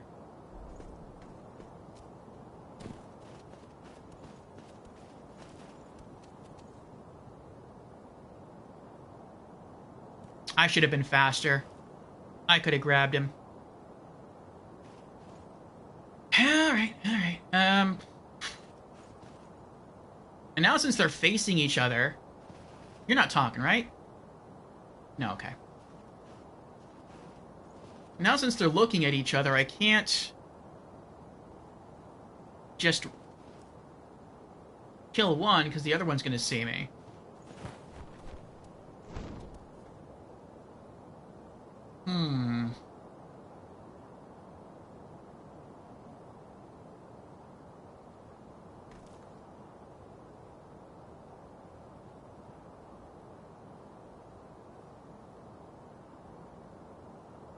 I could go behind them both, but I don't want to do that. I want to kill them all.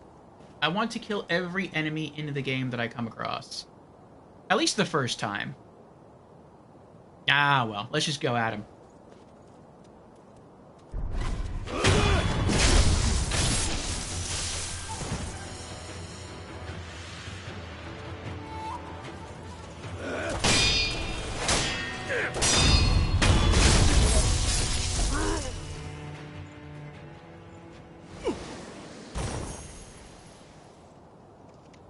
That was decent.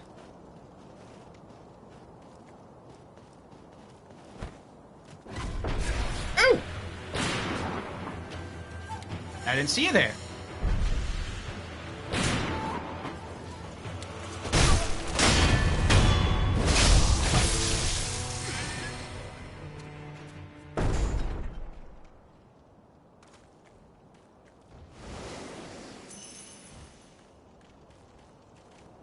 I'm surprised how him firing a gun didn't attract the attention of the other soldiers out there. Not criticizing it, just you'd think they'd hear a rifle.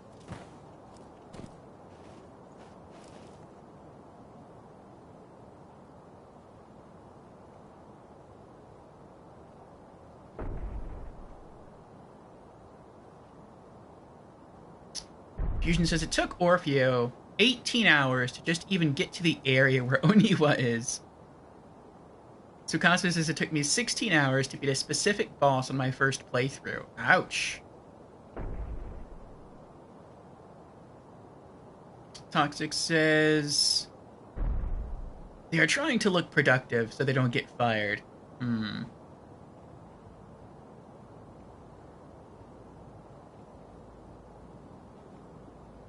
Yeah, so far, Toxic, we've only killed the first main boss, Oniwa.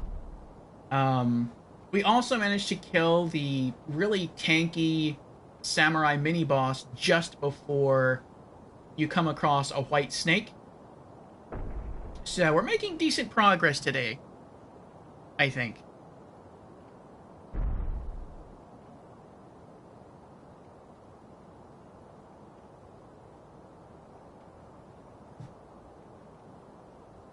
Okay, now I want to see if I can get that item that I saw earlier.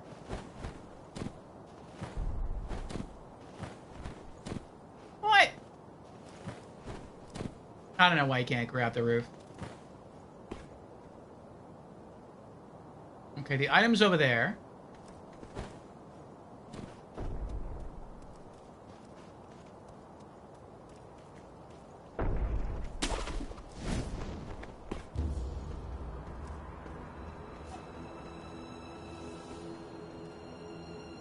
There it is. Okay.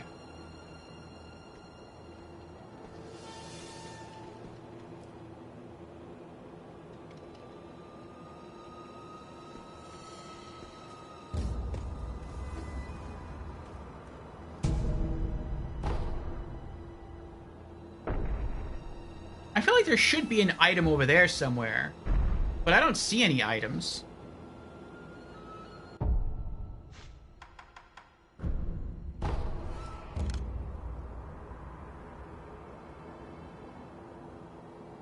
It's also weird to me how when you use a telescope, things get blurry, but they don't unblur.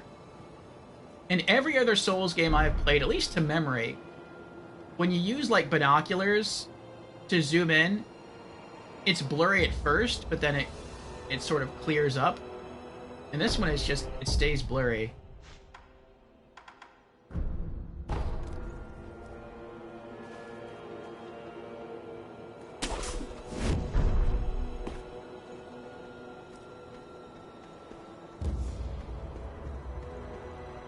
I'm gonna go back through the house here.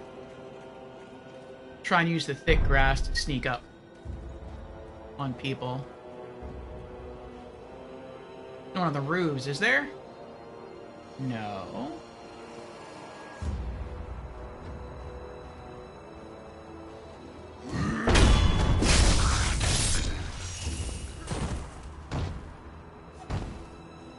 Oh, when he grunted, I thought he saw me.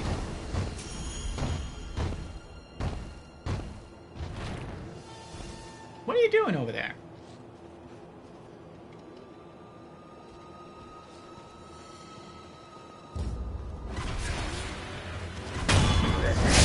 Yes! Oh, I gotta go. Oh!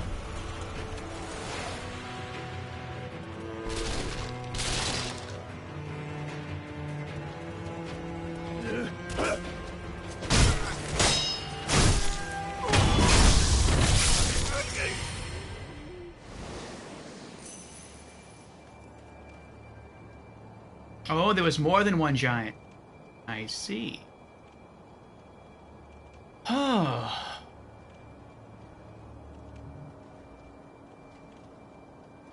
No, there's no one here. We all left. Everyone left.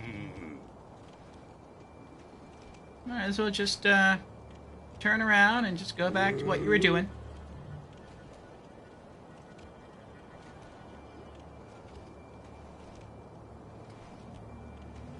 No? Alright. You know what? Stay right there. Don't worry about me. Stay right there.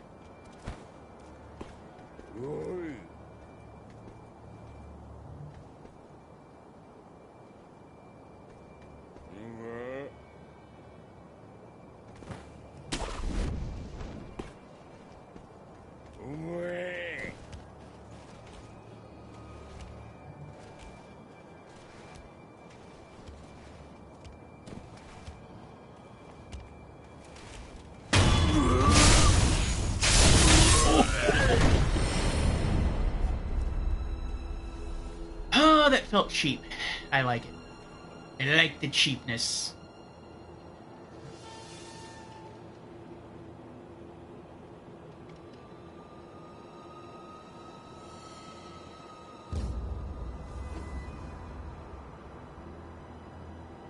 Toxic asks, did you come across a specific boss in the dark? I did not.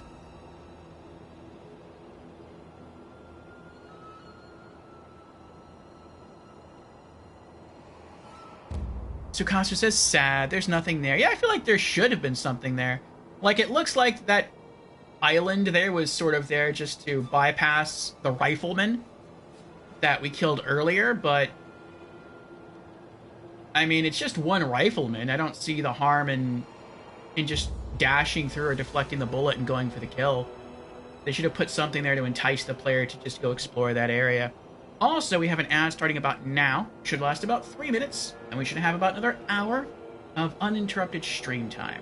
I'm going to go use the bathroom, put my coffee cup in the sink, then come back, and we'll continue streaming for about another 40 minutes. Burp. Hello again, everyone. Thank you again for your patience. Let's pop in the earbuds, and we'll catch up on chat. Let's see. Toxic says, I want to see his reaction to those types of bosses, especially with what some of those bosses are capable of. I thought the first boss, like Fusion told me the name of the first boss, he told me that it was named Oniwa yesterday. But he didn't say anything about the boss, he didn't describe it. And so today, when we came across that large white snake, I thought that was Oniwa. And I was like, oh my goodness, how are we going to fight this thing? We just stabbed in the eye and ran, and that was good enough. At least for now.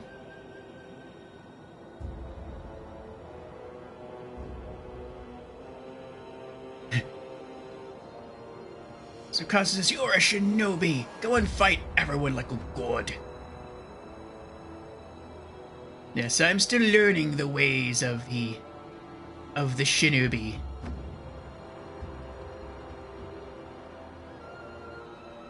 Tsukasa was saying, sad to you not going to the boss in the dark that Tox mentioned. Oh, okay.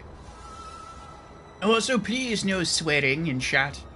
I try to keep it PG for the families.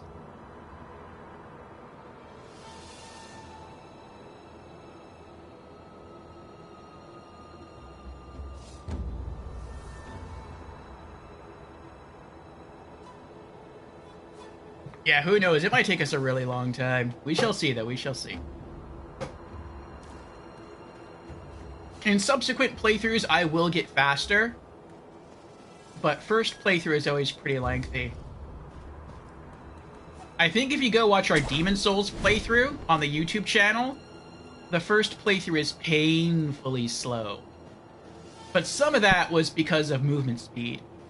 Like, I walked in Demon Souls. And when I say I walked, I mean, like, this is how I travel through most of the game.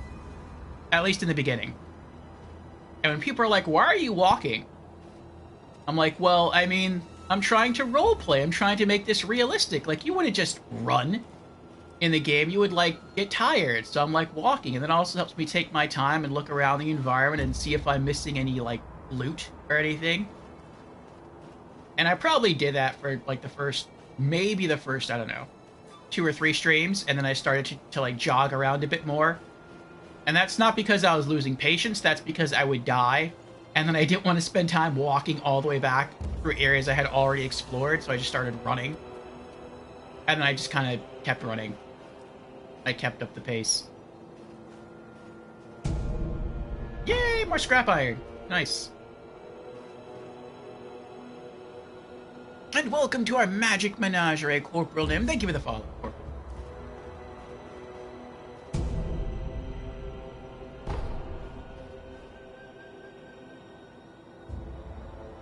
That area looks sus. That looks like possibly another boss fight area.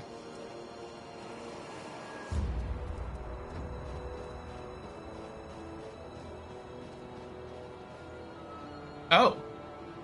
I'm glad they're facing away from me. We're really planning to use that thing? In the battle. I know. But what choice do we have? Desperate times call for desperate measures. We're in no position to worry about what others might think.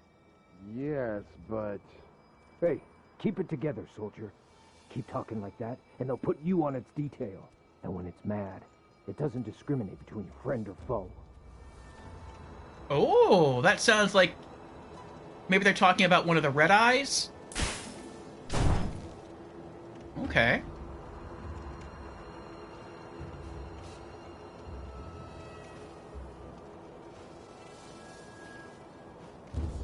We killed one of the Red Eyes yesterday. I think that probably took us like 1 to 2 hours to kill that one mini-boss.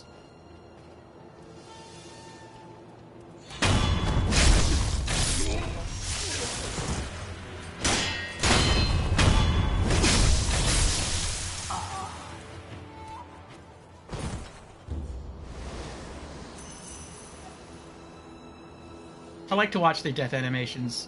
They're well done. Hey, Fox is here. Welcome in, Fox. How you doing?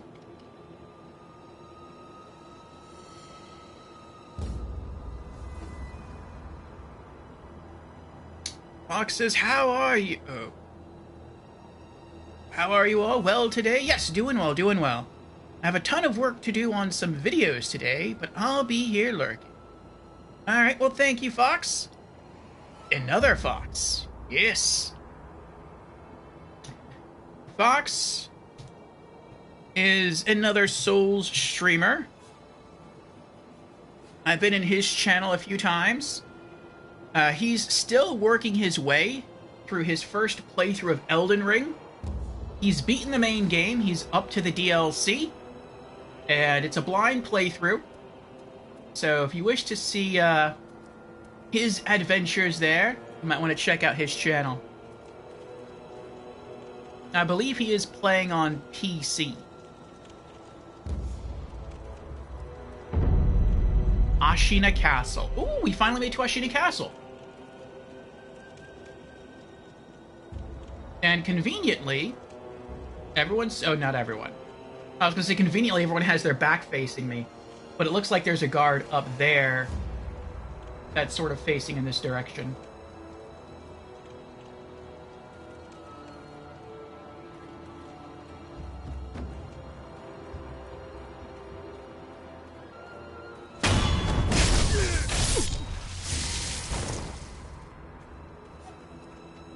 Oh, he might be talking to someone. Maybe that's another... Maybe that's another eavesdropping opportunity. Can I pull myself up there? Nope. Can I get up on the roof?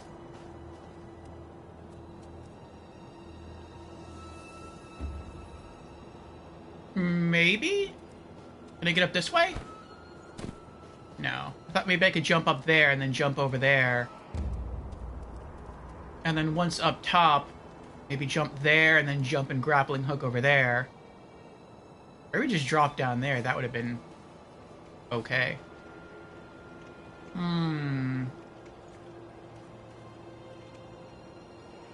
Maybe I could stealth up to the shields and they won't see me that way? Oh, it works. Nice. Okay.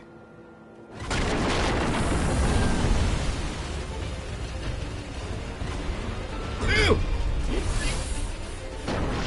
Oh, it's a boss fight? Oh, this is bad. Oh!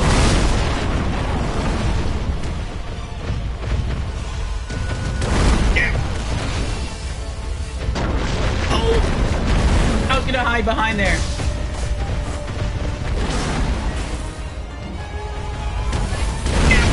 I hit the wrong button.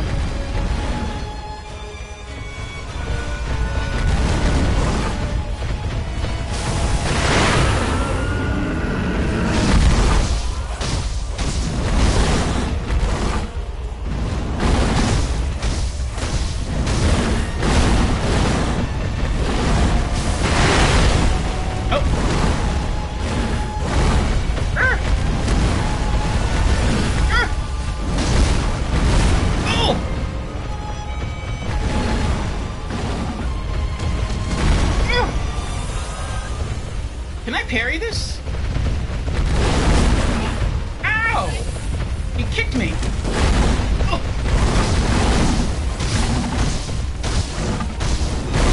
Ow!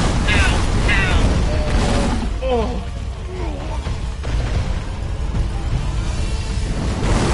Resurrect! He is a naughty bull.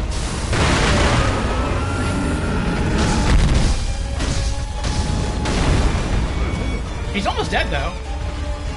I mean, I'm gonna die before he does, but...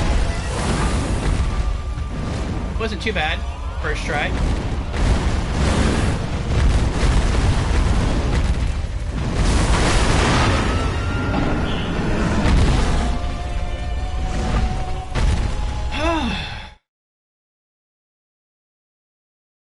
Well, we discovered our second boss.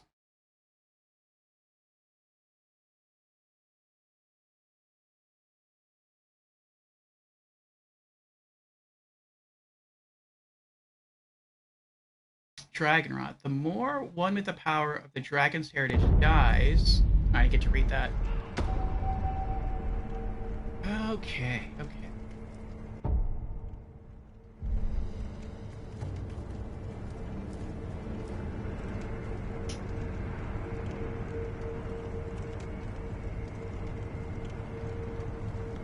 Alright, I think we'll be okay.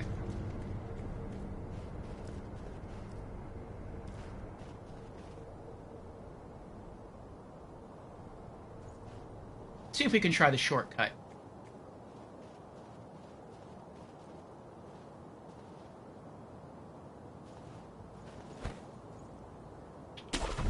Ooh, that was close. I actually pressed the wrong button. I pressed R2 instead of L2. I'm glad I had enough time to recover from that.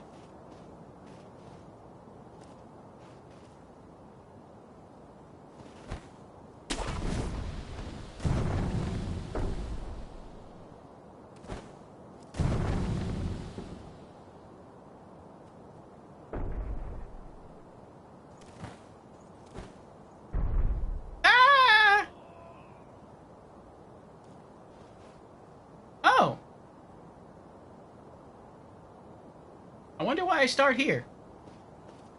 I did lose health, though. That kind of stinks.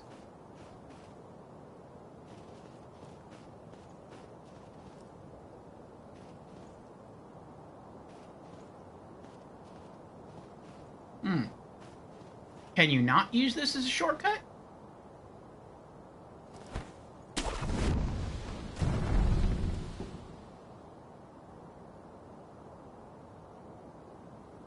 Can I jump and pull myself up?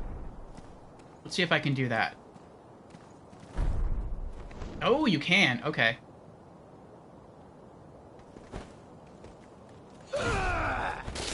Nope. Running away. Running away. Hello.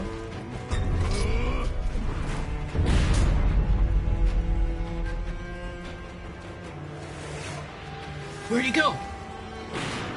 You know what? That's fine. You can stay there.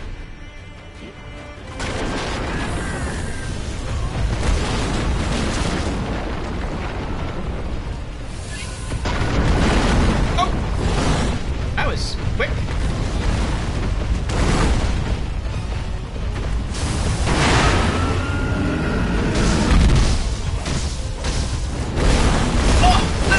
Oh my goodness.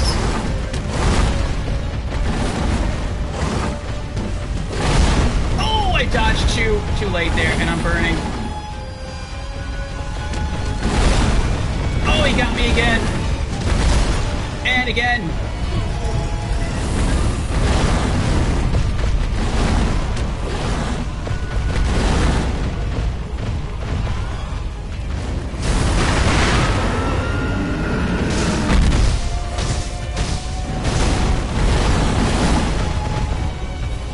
Try to parry.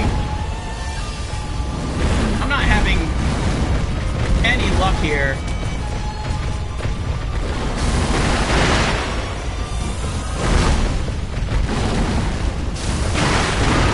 I mean, that worked. I still took damage, but it worked.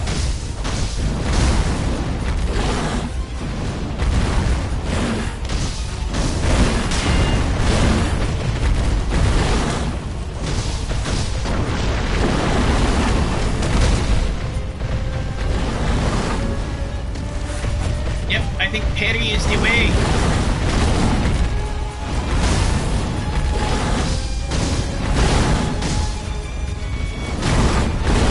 Gonna die again. Yep.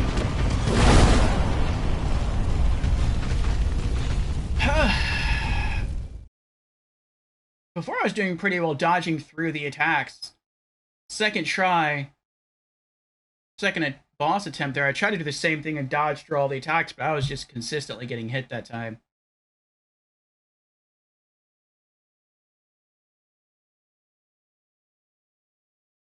This can't be a mini-boss, not with fog walls.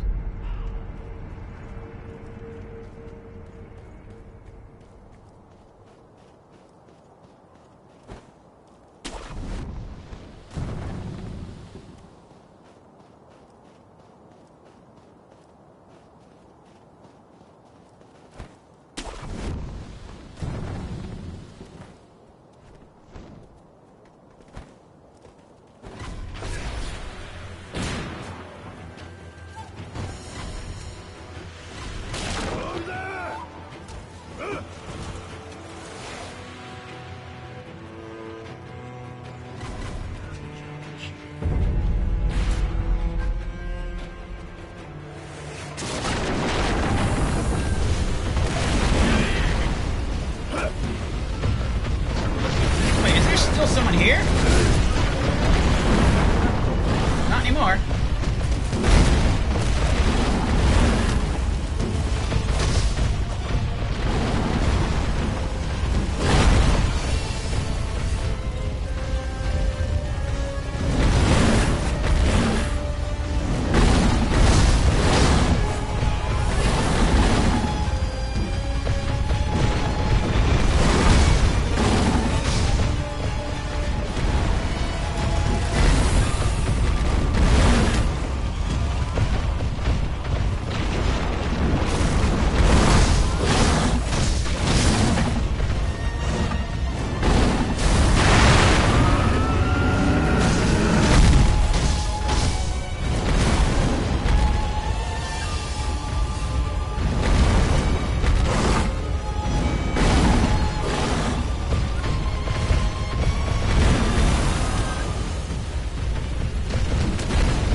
We did it! Nice! Oh, I thought I still had more to go. Prayer bead. Acquire skills, Shinobi Medicine Rank 2. A latent skill that increases the healing effect of recovery items. Ooh. Sometimes a shinobi can survive what is certain death for a lesser warrior. As such, medicinal knowledge is vital. The only way to learn such techniques is to be gravely injured time and time again by worthy opponents. Well, that's me. I'm all about getting injured time and time again. Sounds like he's calmed down. What? The enemy is still alive! What? What about the bull? Where's the bull?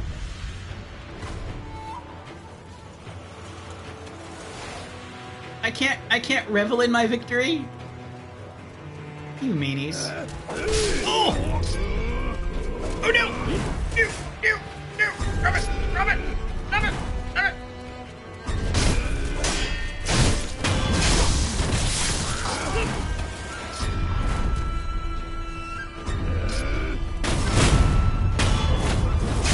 Yes!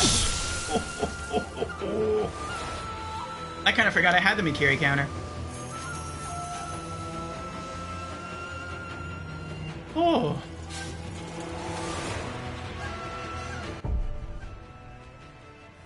That was like half a skill point. Yeah, well. Oh, thank you for the GG's Begottasanim. These guys are still trying to get in here.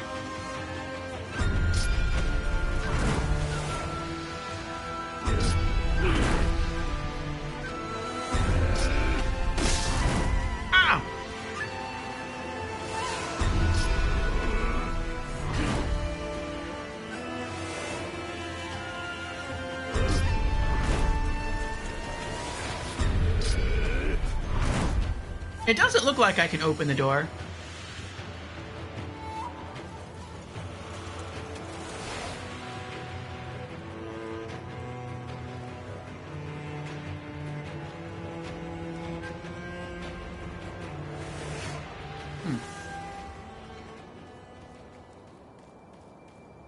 Can you get up there?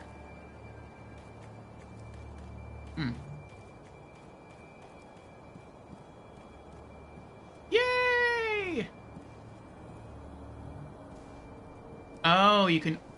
No, I don't know what that is. I think that's a different route. Oh. Hello? Thank heavens. Thank heavens. For what do you pray? Oh, you there. Have you heard of the Senpo Temple? I have. The Senpo Temple on Mount Kongo. A very special holy person lives in that place. Go on. Join me in prayer. Thank heavens. Thank heavens. I thought we'd actually pray with her. I could see her being like the Patches of this game. Kneel down, close your eyes, pray with me. And then she gets up and kicks you off the ledge. Thank heavens. Thank heavens.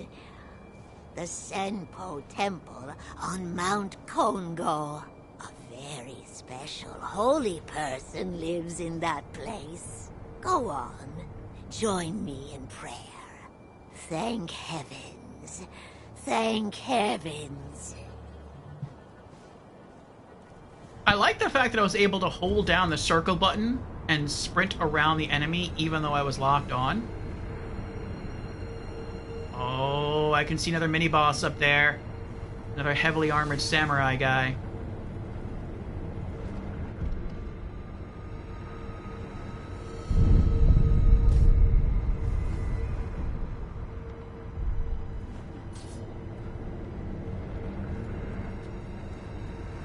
What?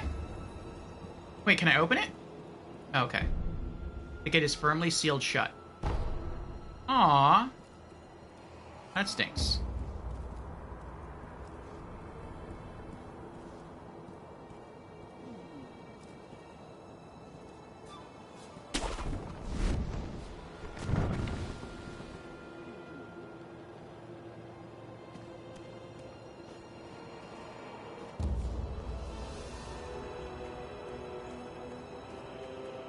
What's in here?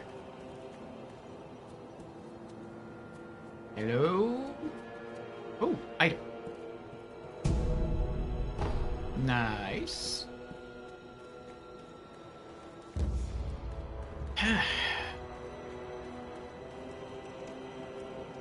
I heard you were the one that put the armor on that big bugger from Taro Troop. Yeah, he was making a stink about it. It was a damned awful job. But it looks like it paid off, didn't it? He already had a huge frame and massive strength, and you just made him near impervious to blades. That is true, but he doesn't like that armor. And he sure didn't like me putting it on him. When a fight happens, it might come off easier than you think. Oh. Maybe they're talking about one of the guys with red eyes here, but he's armored, and maybe when he gets mad, he rips off the armor. Okay.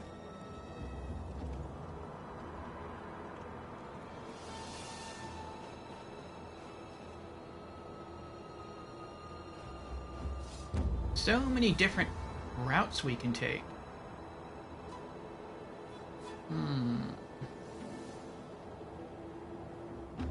Wait, was I here earlier?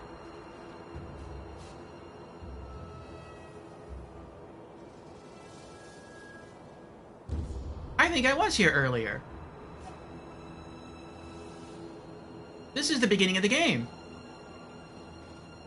We were down there, and we went that way into that big wheat field where a boss killed us. I wonder what happens if we go back there now. I wonder if the boss is still waiting there.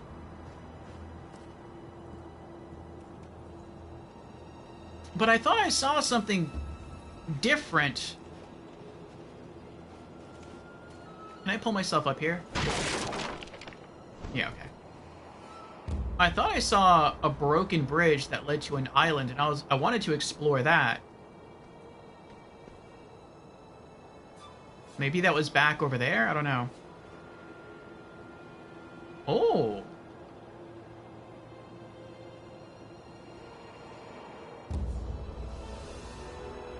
What?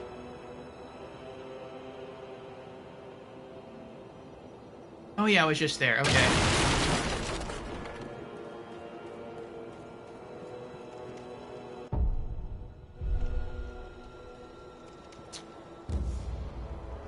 I'm so curious, though.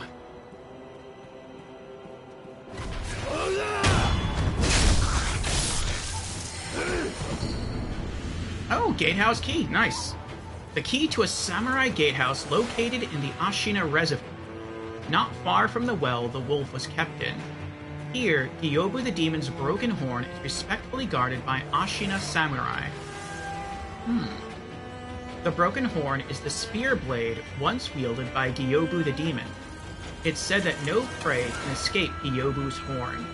It pulls enemies in and is even capable of stripping an enemy's armor. Ooh.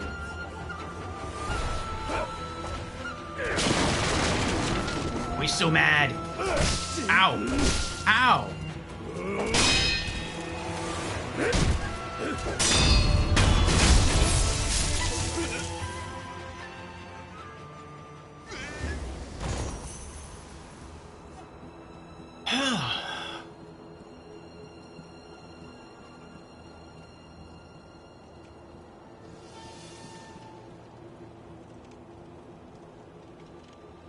There's an archer over there.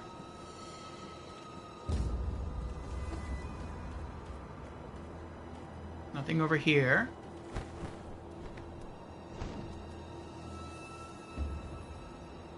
Oh. I can't open this.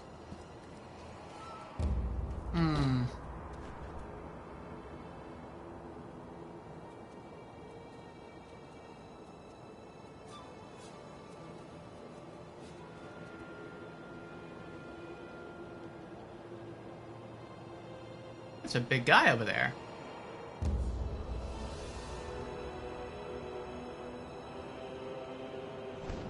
I'll leave him alone for now. I'm too curious about what's down here.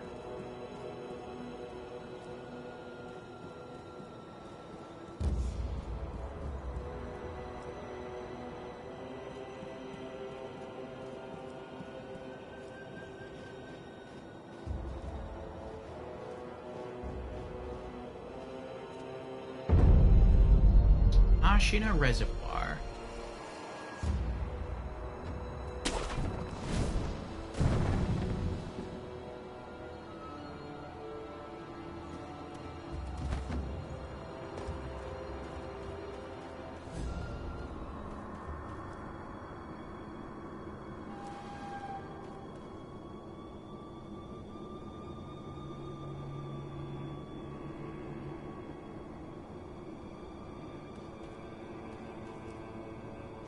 I don't know if I'm gonna be able to make that.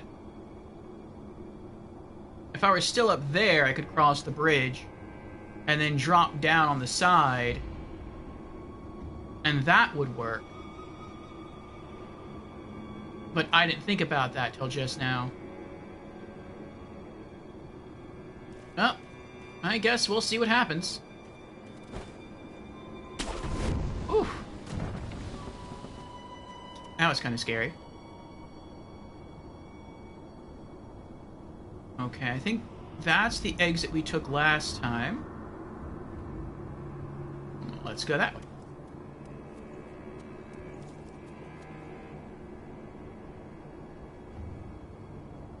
What's that? Is that a wolf? Or is that a person?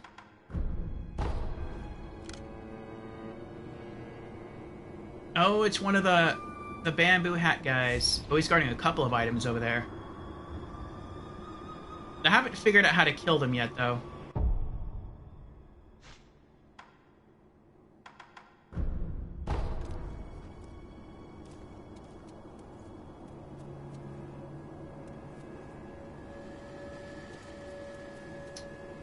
Oh, here we go.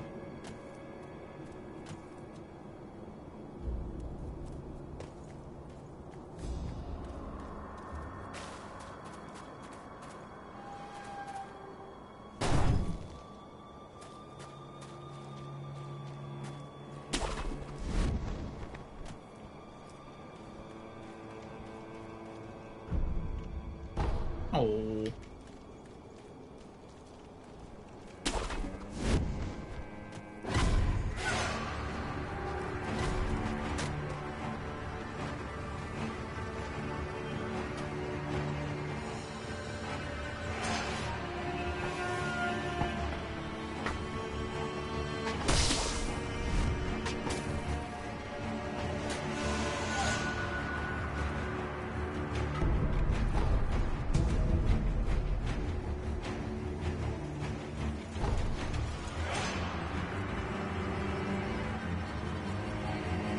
Oh, it's him. He was one throwing stuff at me. Ow.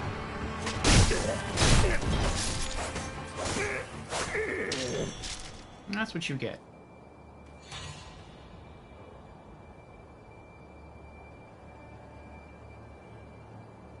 Ooh. I wonder if I can go back and do a plunging attack on this guy for an easy kill.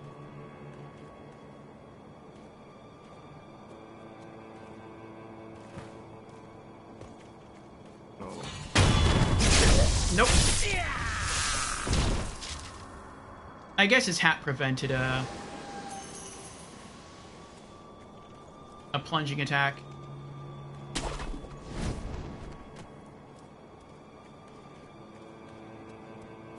What did that key say? The one that I just picked up?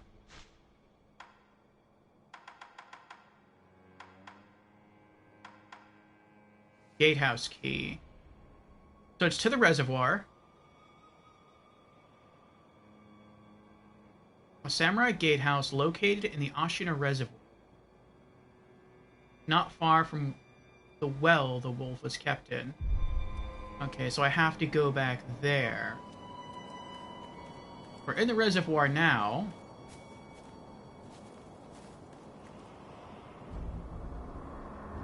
No, this just took us in a circle. I thought maybe it would open the door like that door, but I guess not.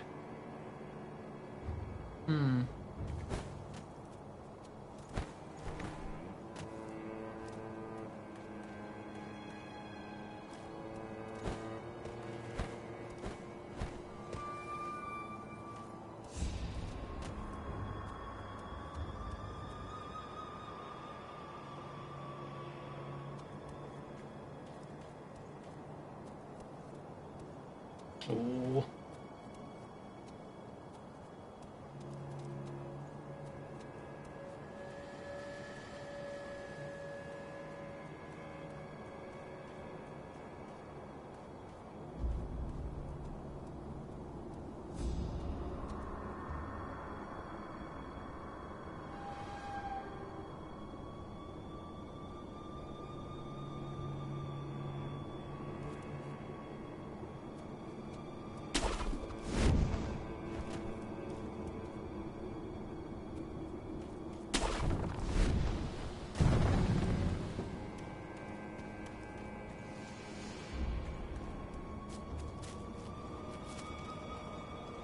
Ooh.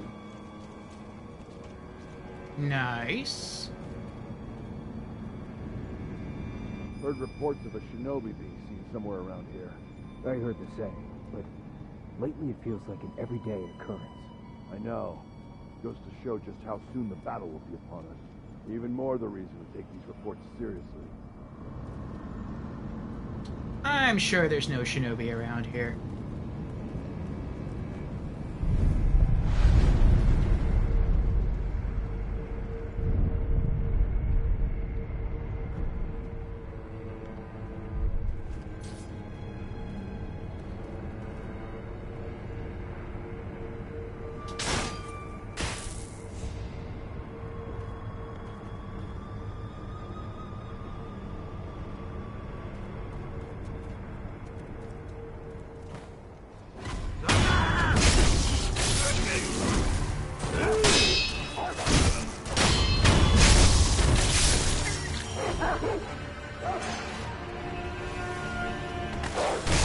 Oh!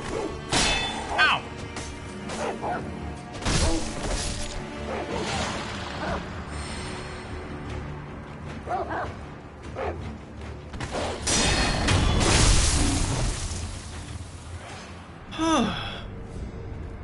Oh. Oh.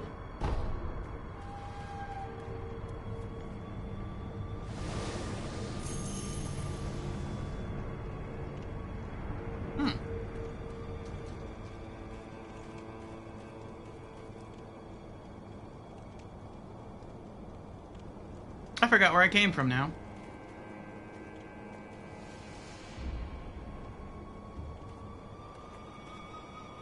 I think originally I came from there. So you'd have to go through there, fight the big guy with the wolves, then go this way, and that allows you to open this door. So we sort of circumvented that whole area. Eventually I want to go back.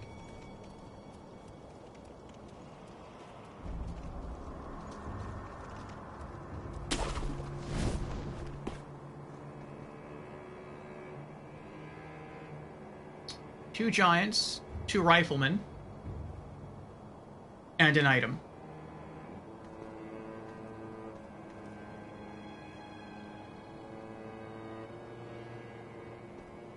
Yeah. Look at me. Alright, you can come over here, and then I can lose aggro, and then when you turn around and walk away, I can jump stealth kill you. No, I'm not going to do that. Okay. I hit the jump button. And now it's too late.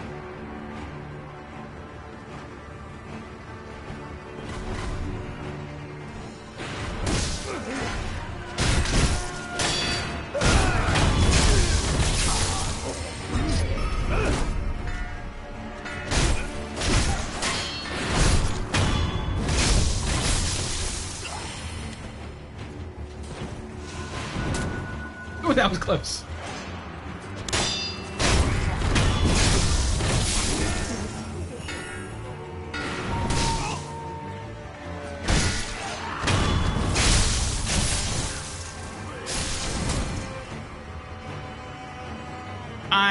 Okay. See, I don't see the gunman at all.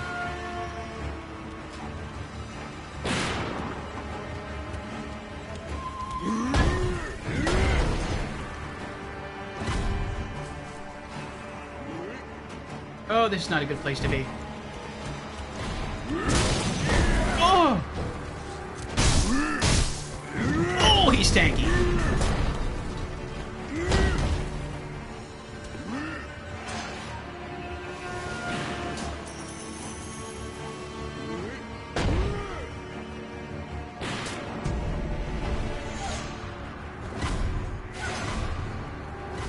I'm coming for you.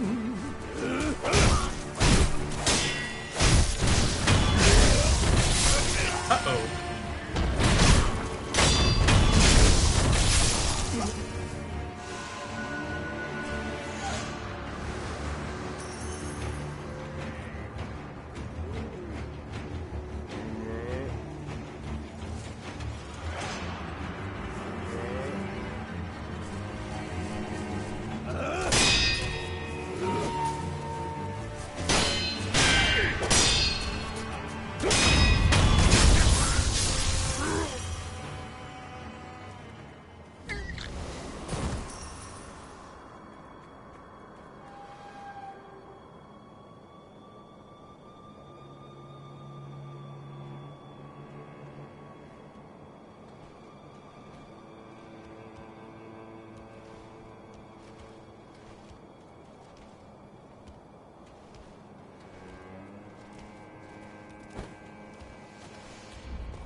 That could be a mini-boss.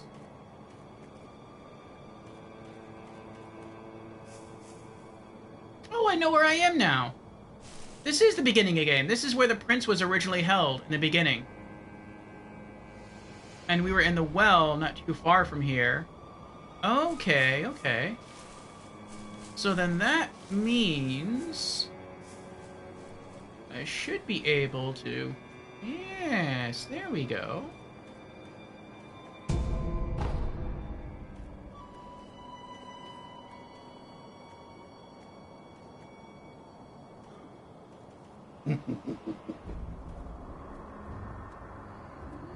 Nighty-night, big guy.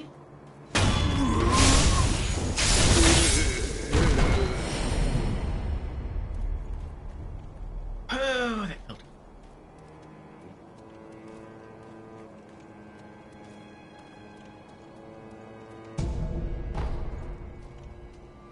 I feel dirty, like, using Ash. I don't want to use that. I don't really want to use the candies either.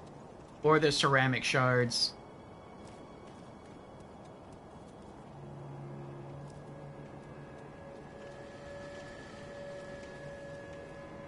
Now are you...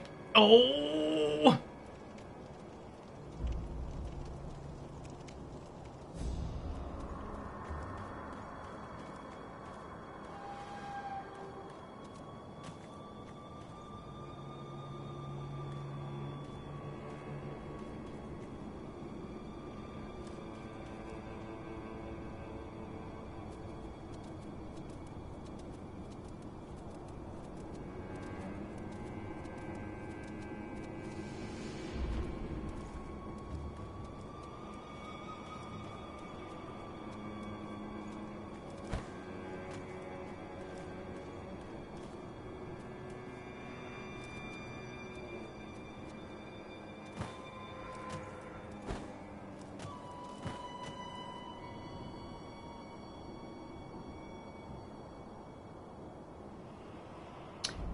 The goddess says, you seem to be making some solid progress. Makes me a bit more hopeful after getting stuck on the first boss my first few hours in. I think you're doing better than I am, Begoddess. You said your first few hours in you found the first boss. We didn't find the first boss until 18 hours in.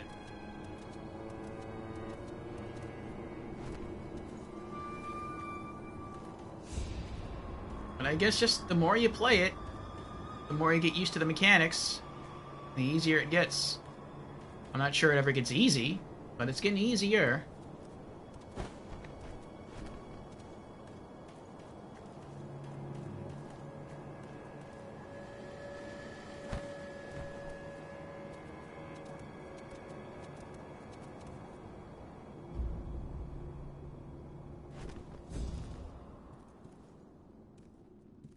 Hello, little one. Wolf, you said to me once, do what must be done, but I have yet to discover what it is that I must do. I don't understand. Why was I granted this power? You were granted the power to do what you must do, in order to do what you must do.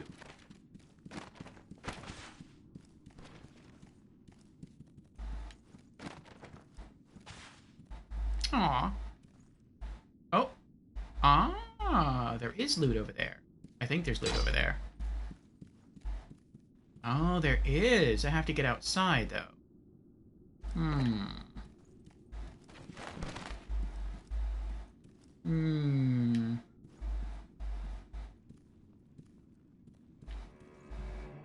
I'm a little nervous fighting this guy with only 2 heals left. But he's got a spear, which makes me think he's going to try to stab me a lot. And I've upgraded the Makiri counter. So... yeah, let me help myself out here. Let's get full health.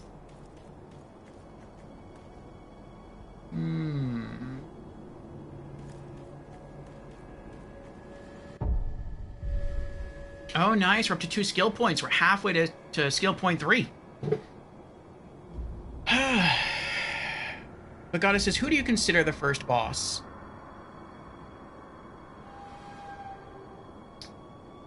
A guy riding on a horse. I'm also realizing I'd like to switch to English dialogue. I find it much more engaging. Yeah, that's why I always put English on in any games that allow it.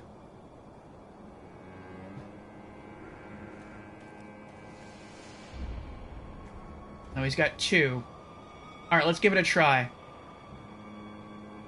We're gonna go for a crit if we can sneak up behind him. Hopefully we can. And then we'll try to fight him in here.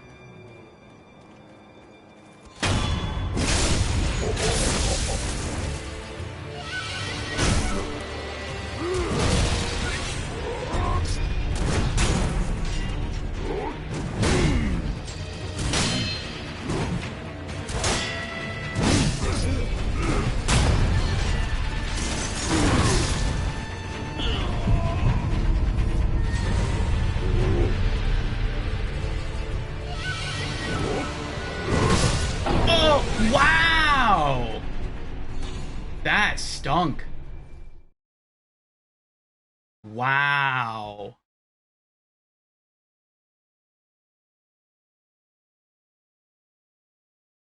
He one-shot me from full health. Or pretty near full health.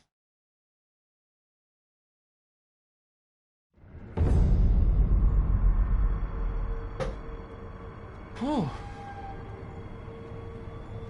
June says, Oniwa is the first actual boss. Yeah, that's the guy riding on a horse.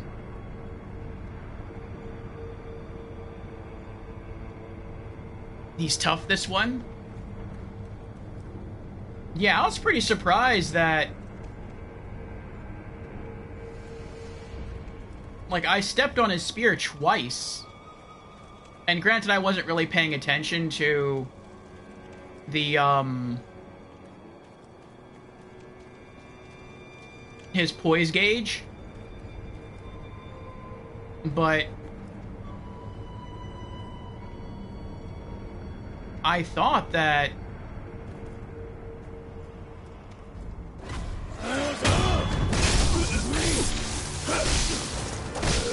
whatever.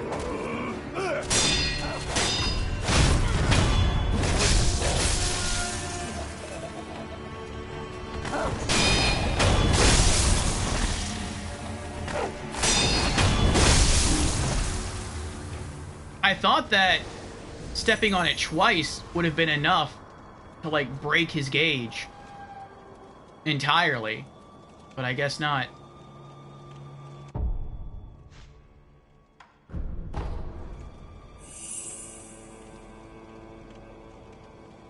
I mean, he's a mini-boss, but still.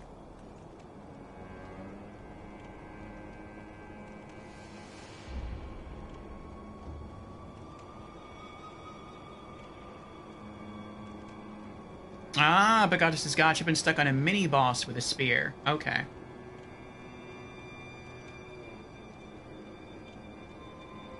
Is he in, like, a bamboo pathway? Like a pathway in the forest, and there's, like, tall bamboo shoots on either side?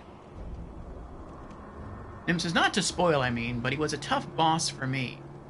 I think he might be a tough boss for me, too. I'm gonna try to just run through here. Hello.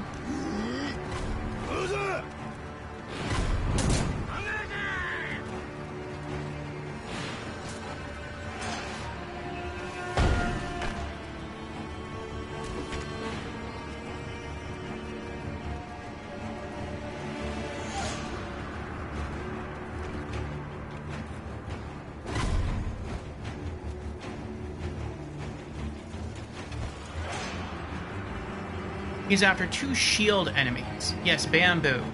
I think there's 4 other enemies around him. Lady Nilafar, I think it was Lady Nilafar. No. Not Lady, it was someone else. Oh, it was Short. That's right. I think Short said that it took her a long time to beat that boss, too. I got him first try, but I would sort of mark that up to, what would I call it? Not skill, not luck. It was more like, I want to say ignorance, but that's not the right word. It's like, I by that time I had the Mikiri counter, and every time I saw the red symbol pop up, meaning an unblockable move, I just always did the move that would have resulted in the Mikiri counter, and it just happened to work. Like, he could have been doing a sweep, he could have been doing something else, and I would have taken damage, but he just happened to be doing, like, the stab.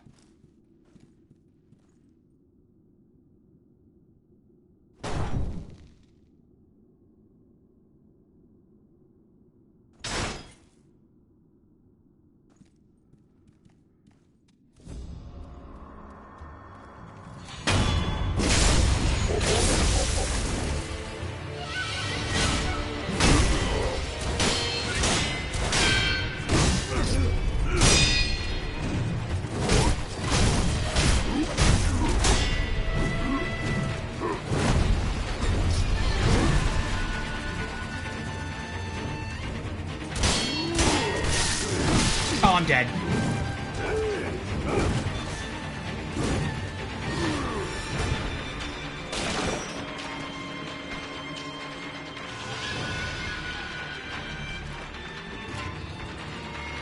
Oh, but I can't stay here, because if I stay here, he's going to get all his stuff back.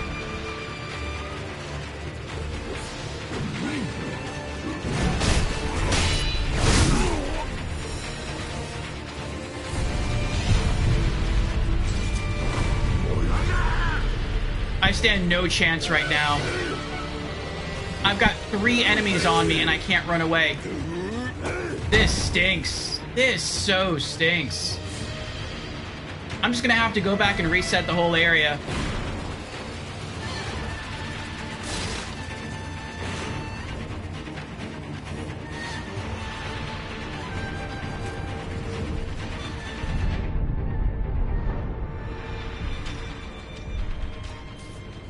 I have to kill everyone on the way to the mini-boss. Or almost everyone.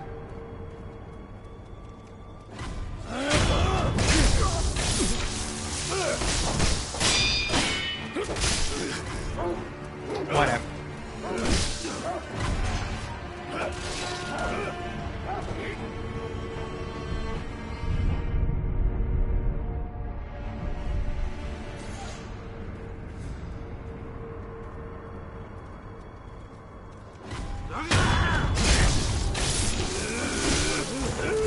I was spamming the block button.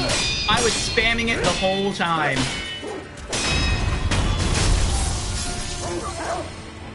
He literally attacked me before I could do anything. Literally before I could do anything. That is so annoying. I'm just gonna have to spam the dodge button. I guess I can't counter fast enough.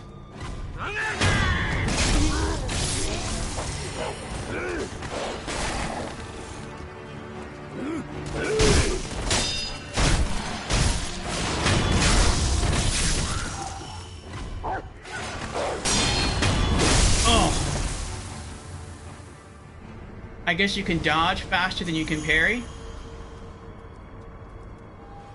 Oh.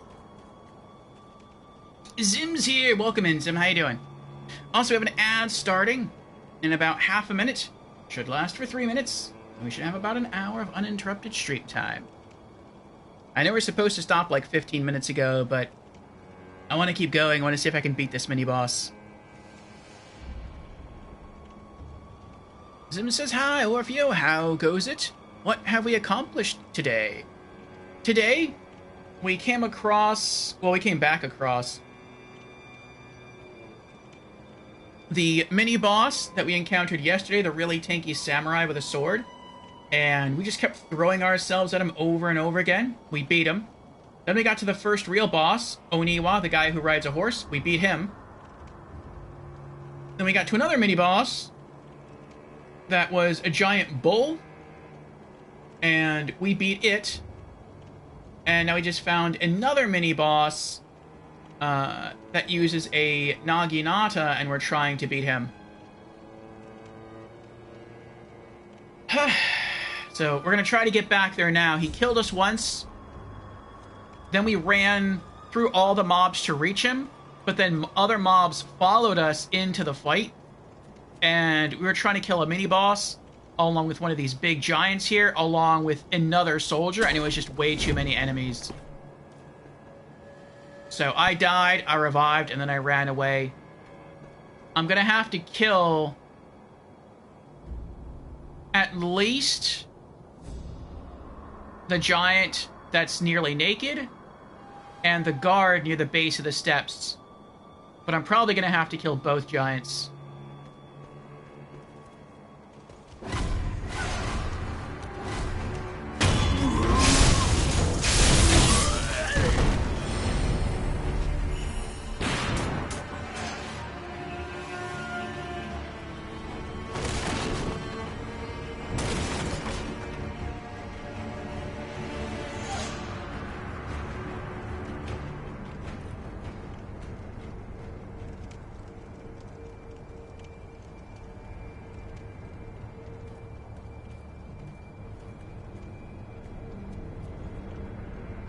Sekiro has been a rough challenge.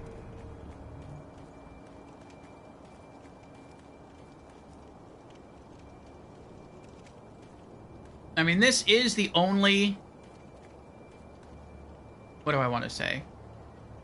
Like, I haven't been playing this game for very long, but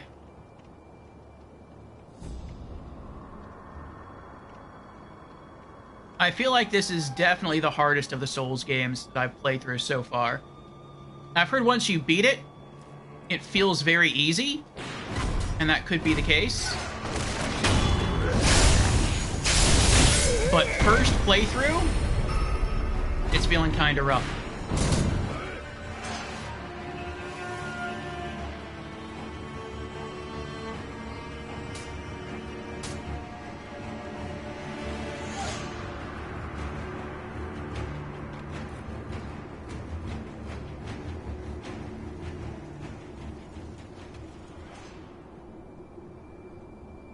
Alright, this is looking good. We've got all of our heals. We've got a full health bar. I don't think we have any ads. Ads is in, like, other enemies trying to join the fight.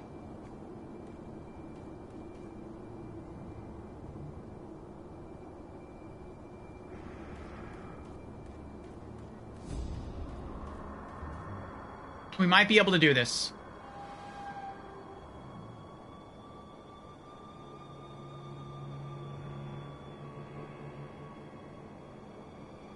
Zim says, this guy gave me a nightmarishly hard time. I didn't even fight him till later. Yeah, I mean... We have the Mikiri counter. We powered up the Mikiri counter. And despite that, like, I thought this was going to be a lot easier. But, it's still pretty rough. Like, I was able to perform it on him twice the first time we fought him, and I wasn't paying attention to his gauge, his poise gauge, but I would have thought, like, definitely after the second Mikiri counter, I would have been able to go in for the death blow, but no. How long did Horseboy take? How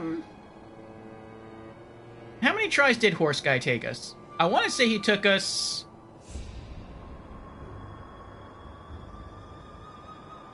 5 or fewer tries.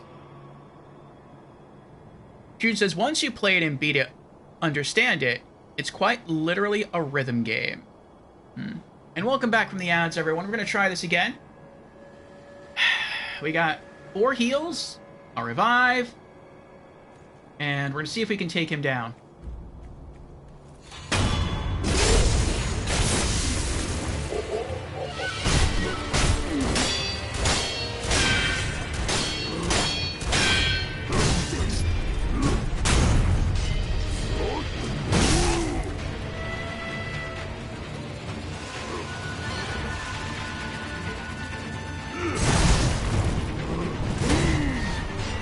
He did that just... Dude! That is so annoying. Why would you not let me just fall off the stairs? Why?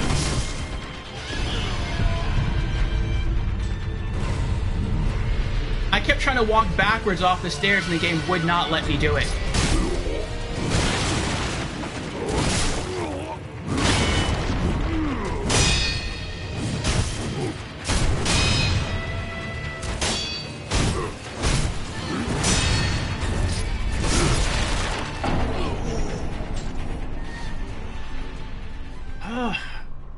I would have understood if I were on like a tree branch, and had I walked off, I would have fallen to my death. But there was no reason why I shouldn't just been able to walk off the stairs. That was annoying. This is something else that's different from other Souls games. And at first you hate it, but you get used to it. The fact that you can kill yourself by walking off an edge. But it's like, once you get used to it, and you learn that you're responsible for all of your movements in the game, you kind of adapt it and try to make it work out for you. And in this game, it's not like that. There are some instances where you just get locked into a certain space, and there's absolutely no reason why you can't walk off a certain thing, and the game just says no. And it's really annoying.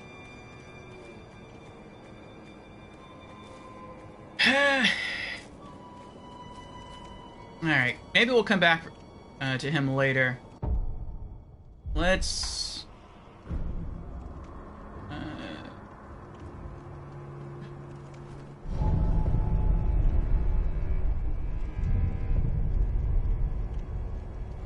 we'll see about going to a previous lamp and trying to fight that big giant.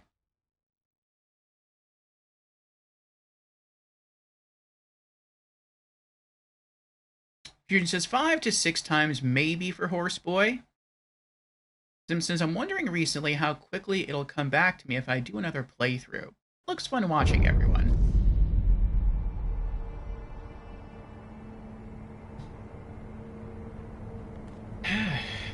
Okay.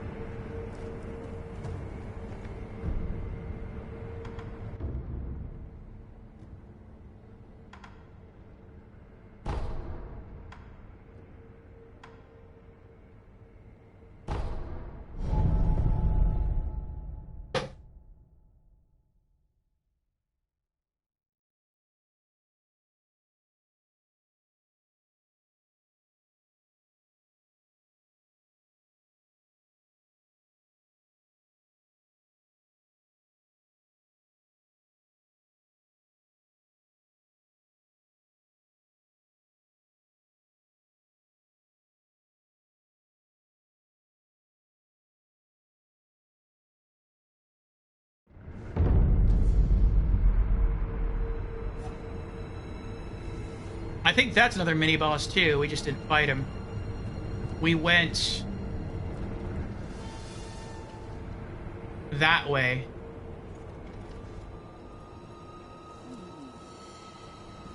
But I guess we could try to go this way.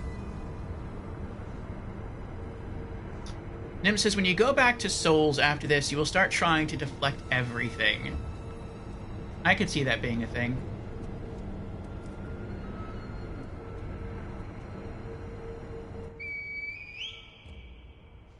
Lord Kuro. It is time, Lady Emma. Yes, I know. Master Genichiro is waiting, is he not? I will return to the top of Ashina Castle. Wolf, that reed whistle we used before. This time, I will use it to call on you.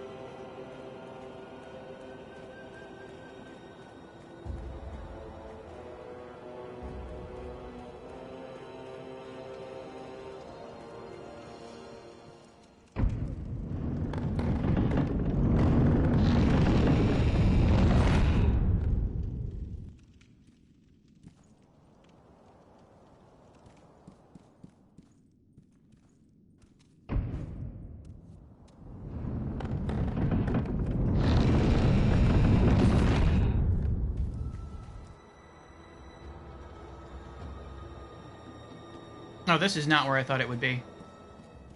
I thought this would take us to the other place. The furthest lantern we have access to. Am I in water? No.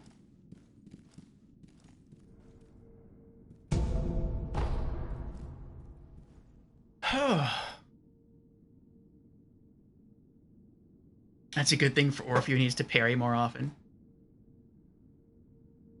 Zim says, I was surprised at how little I tried to deflect after this game. It kind of just hits different in Seki.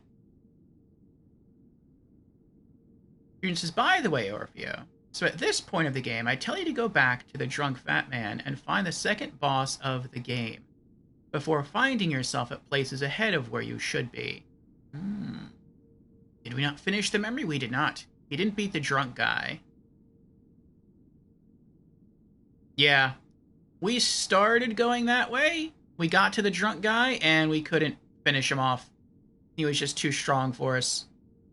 But, I mean, we've gotten stronger since then. Our vitality has gone up by 1. Our attack power has gone up by 1. Our poise has gone up by a little bit. So, maybe we're strong enough now.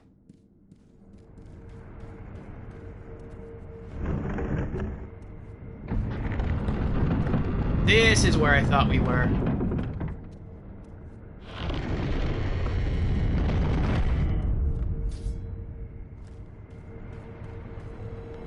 All right.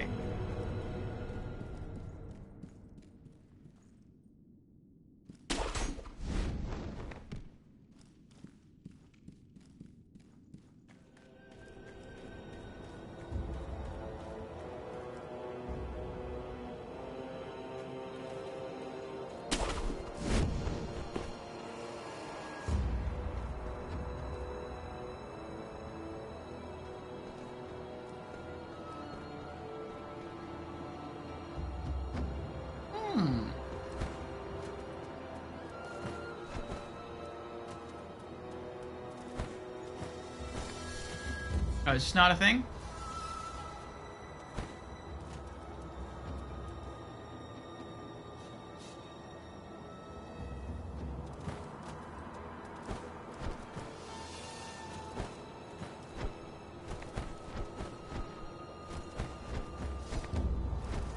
I don't think this is a thing. Oh, oh!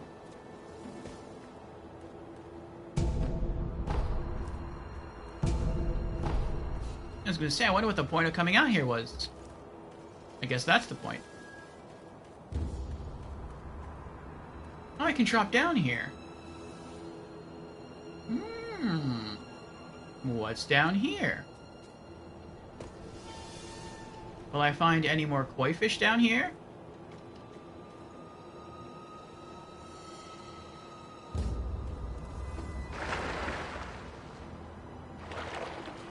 I'm glad the water isn't poison. I just noticed it's green.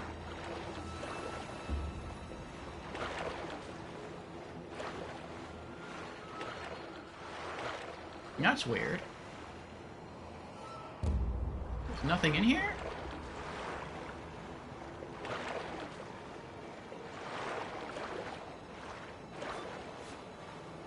Huh.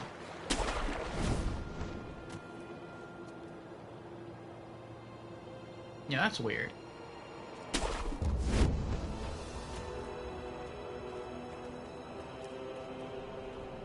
Alright, well, let's go try the memory again.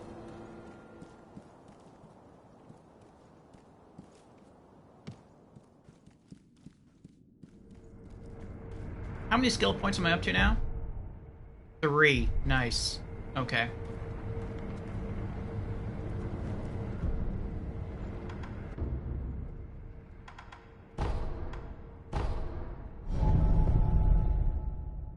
Two more.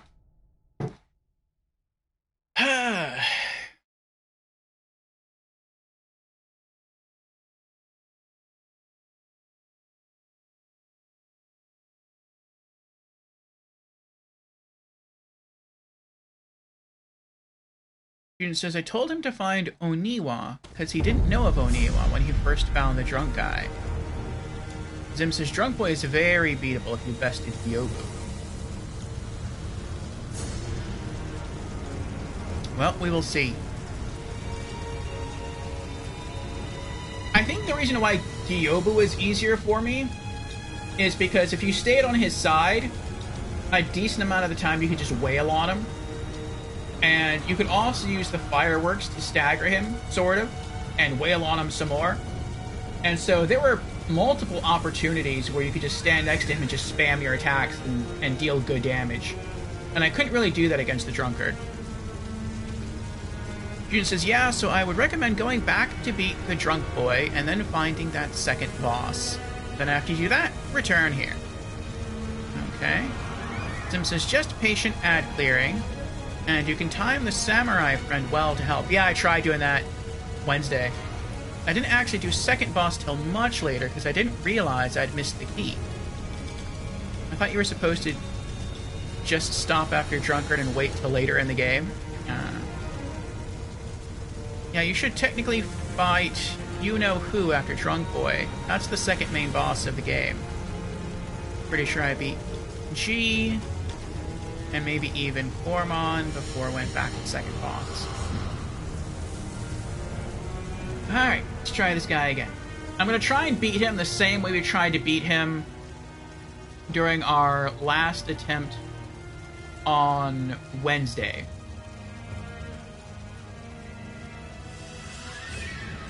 Which was to try and kill all the ads first, even though it's kind of time-consuming that way. And then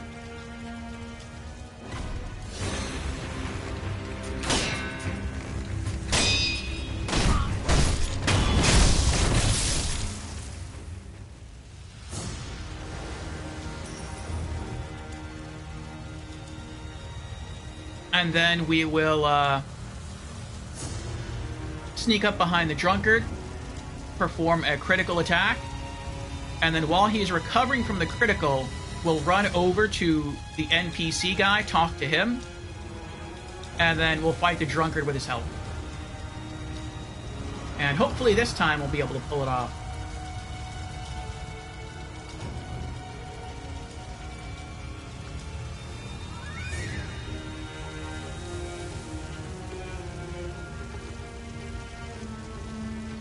I don't know if we have the key you're talking about, and we do have a key. But it's a key someplace else.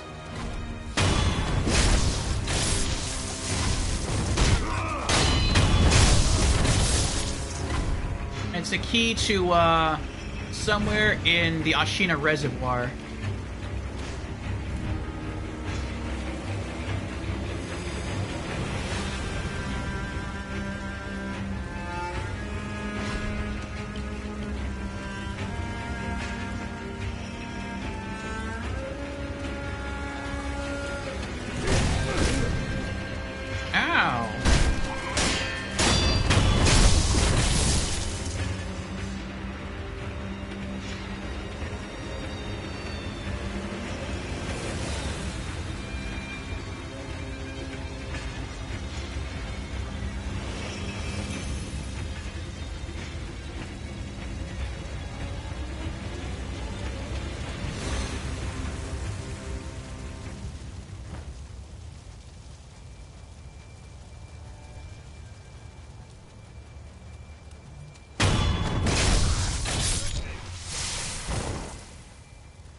I've already explored in there and got all the loot, so I'm not going to go back in there.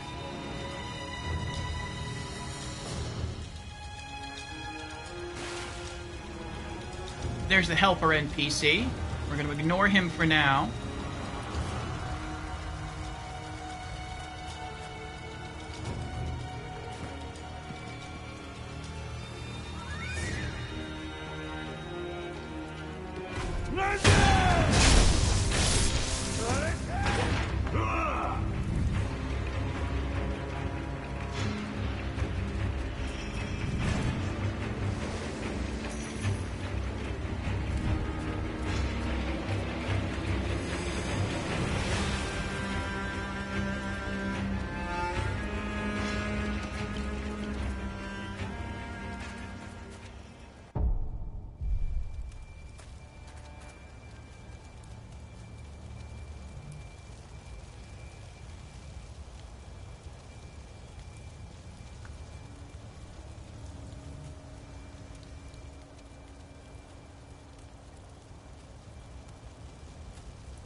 And Layla Game Zone is here. Welcome in, Layla. Welcome in, Raiders. How are you all doing?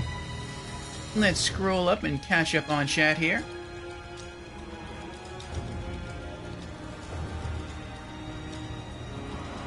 Zim says, think I even had to look up that the key was in the memory. Layla raiding in from Fortnite. How did Fortnite go tonight? Zim says, because I had fallen into the river and gone a different route, so never happened upon the area the key was in. Interesting. Layla says, ahoy! Hi, how goes it? I hear this game is extremely hard. Zim responds, total cakewalk. Maybe total cakewalk for Zim. But yes, I am having quite the difficult time here in Sekiro. It sort of depends with the normal enemies, the non-boss, non-mini-boss enemies. I think I'm doing okay. I wouldn't say I'm doing good, but I'm doing okay. With the mini-boss enemies, so far they have been the most challenging enemies I've come across in the game. The bosses so far have been a bit easier than the mini-bosses. They're tankier, they have more health, but they have been easier to put down so far. But I am having fun, I'm enjoying it, and we've been making progress.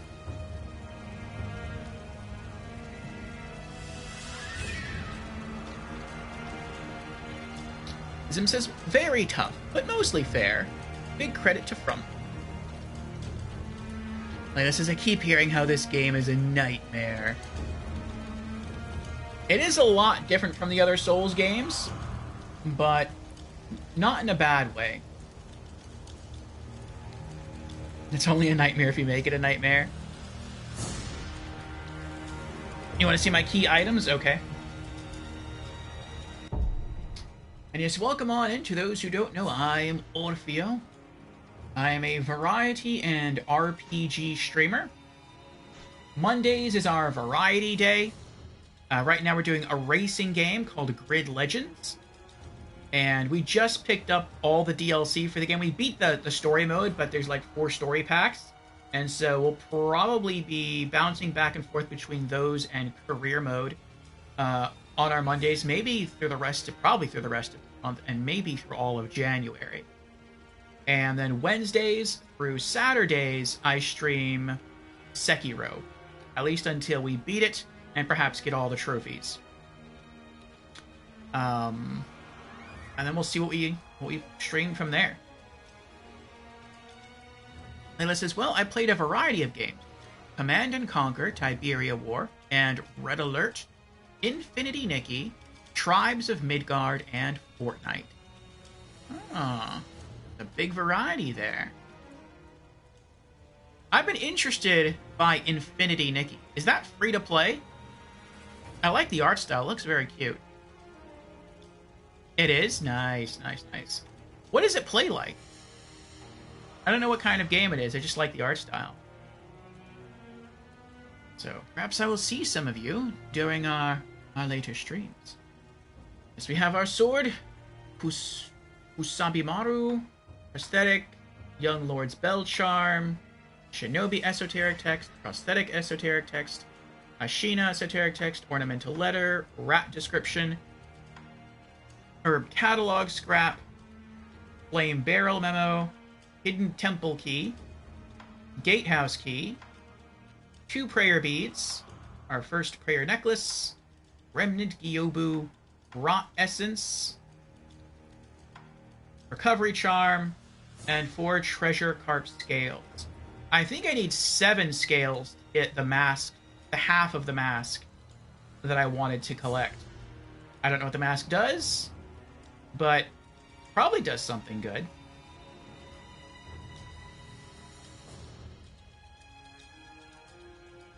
Layla says, Infinity Nikki is a platformer fashion game. Well, that sounds cool. I'd like to try that. Zim says you're good. Fusion says okay. So you're ready for the second boss after you beat the drunk boy. Nim says Hidden Temple Key. He has it. What does that do? Hidden Temple Key. The key to the hidden temple in the Hirata estate given by the owl. Oh, that's when you meet Owl and he's just like sitting in the middle of the burning area. And you talk and he gives you the key and tells you to go protect the young master. The secret temple is located in the very back of the Hirata estate. 2.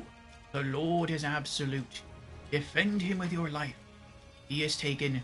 Bring him back at any cost. Yep, never found Owl in your playthrough till much later. Alright. We have another ad in a half an hour. I'm not going to take another one. I do really have to use the bathroom, though. So, I'll be away just a minute or two, and then we'll try to take down the drunkard, Herb. Thank you, everyone, for your patience. Liz says, I didn't take Orfeo for a fashionista. Well, I like experimenting with all kinds of games. I actually have a game on Steam wishlisted called Hairdresser Simulator. I thought that would be kind of fun.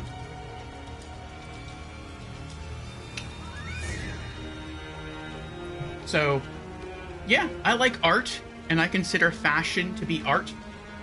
Whether it's clothes or hair. The only thing I probably wouldn't try is like a makeup simulator, because I have absolutely no idea how to apply makeup. But outside of that, I would try like everything else.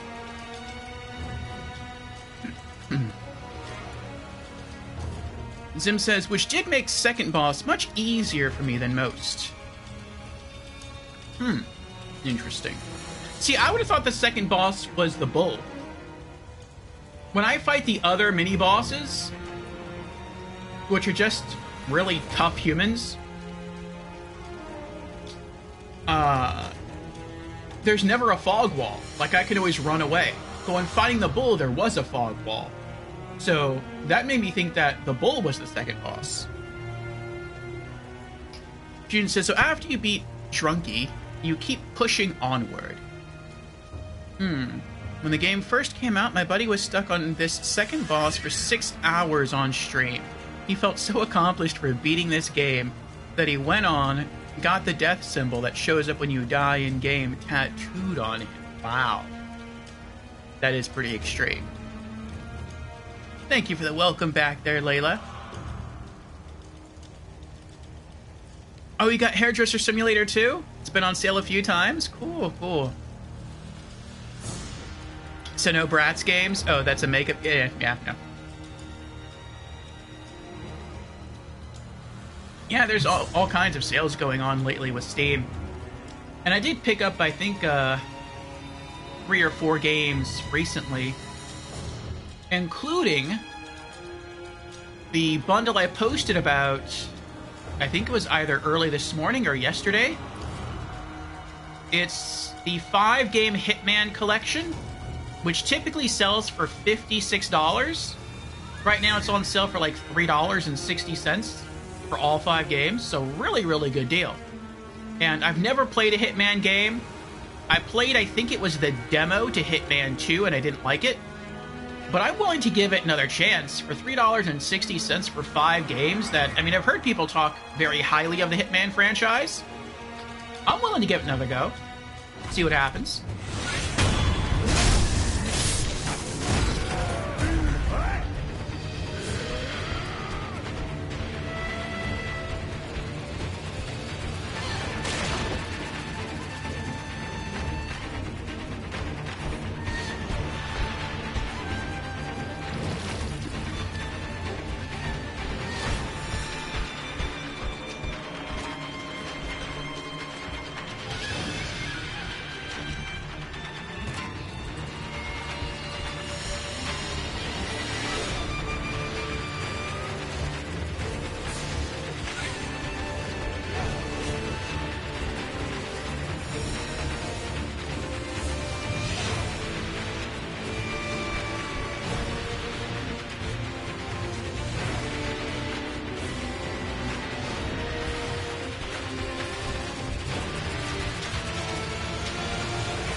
I guess I just had to walk further away.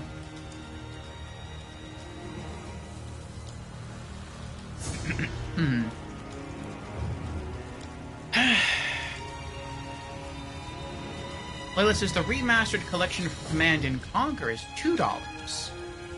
Nice. Never played Hitman either.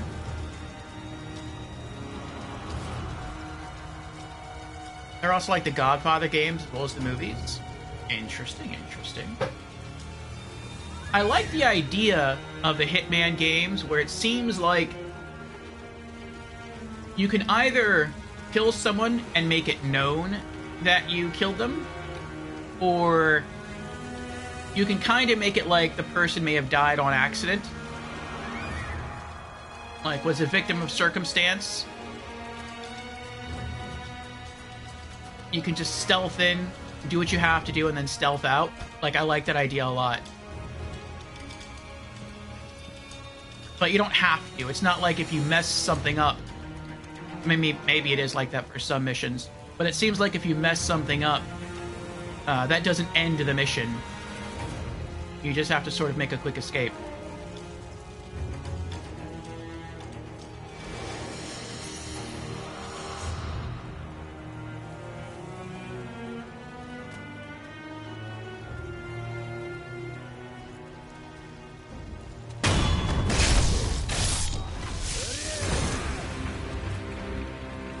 There's 2.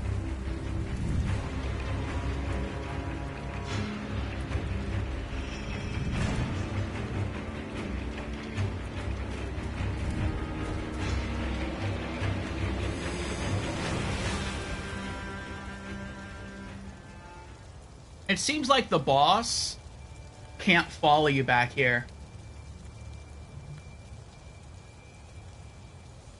I mean, he probably can if he was, like, close to you, and you kept, like, keeping his aggro and luring him all the way back here, but if you just sprint away, it doesn't seem like he comes all the way this far, so... And I just have to hang out here until I lose aggro, and then... go do it again. Wait for all the enemies to reset.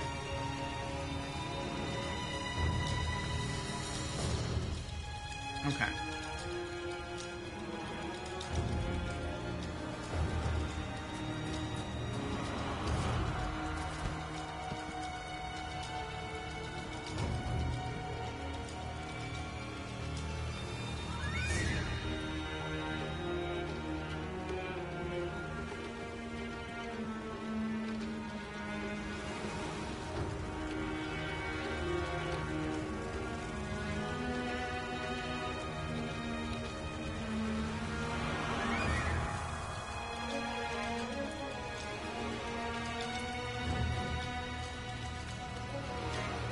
Alright, we got this great shield guy, and then we have 3 guards.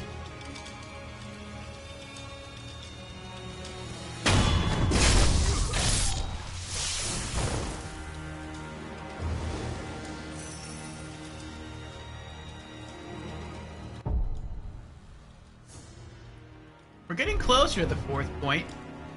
I'm thinking if we can kill these 3 guards and the mini-boss, maybe that would be enough to get us our 4th skill point. Alright, we're gonna go for the guard on the left next.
So for those who are unaware, this is our very first playthrough of Sekiro.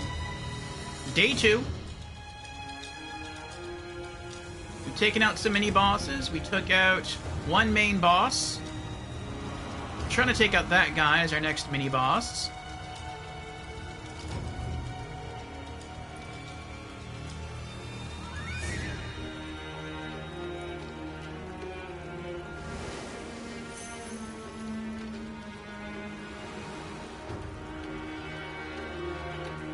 Take out that guy, reset, take out that guy, reset, and then we'll backstab the boss, run to that NPC over there that's waiting to help us, talk to him, and then we'll team up against the boss guy, or the mini-boss, and then hopefully we'll beat this guy.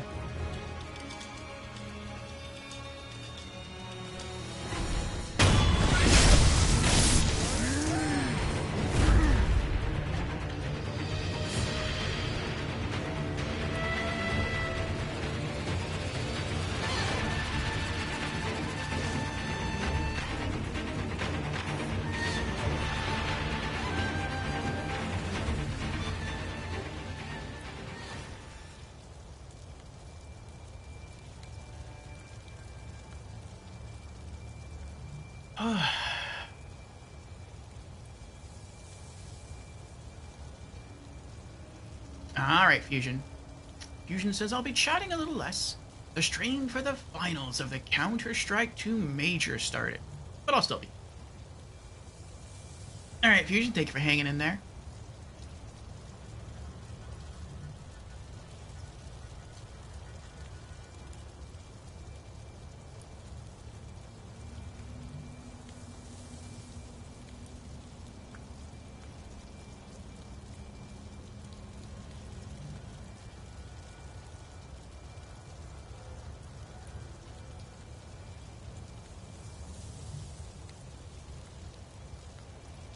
Waiting for all the aggro to go away.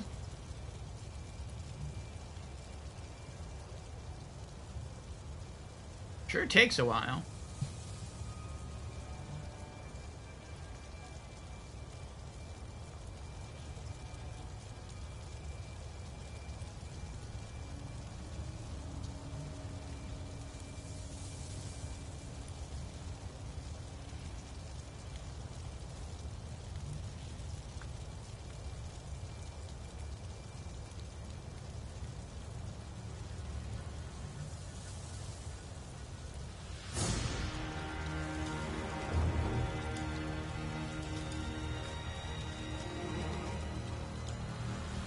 Oh, that's interesting.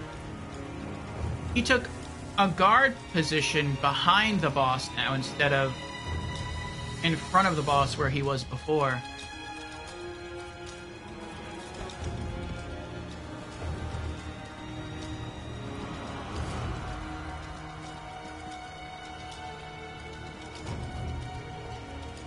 I think. Nope, he's still in front of the boss. Never mind.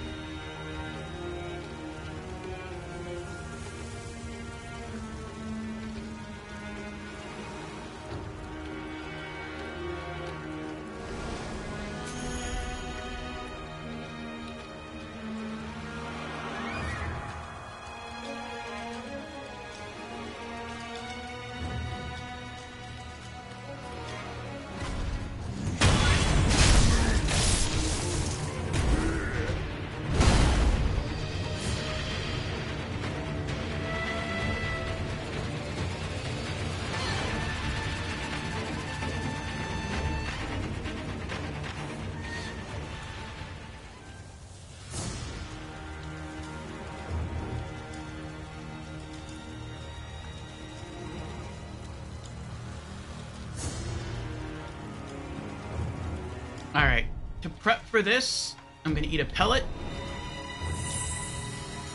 Let's get full health back. Alright, here we go. Layla says, I must sleep. God bless thee. Hope thou enjoys the life of a samurai. Thank you, Layla. Thank you for the raid. Thank you for hanging out with us for a while. Have a good sleep, and I will see you again.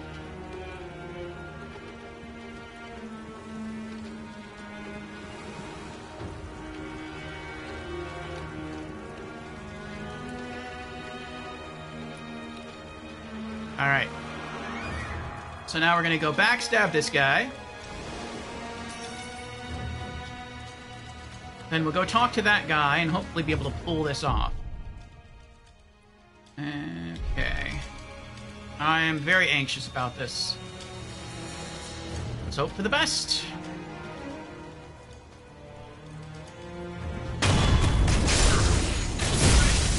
There's one.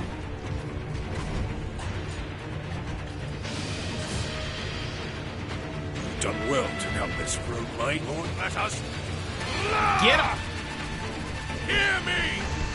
My name is Nogami Gensa! Yeah, hear him! Ashina will right. reclaim this land!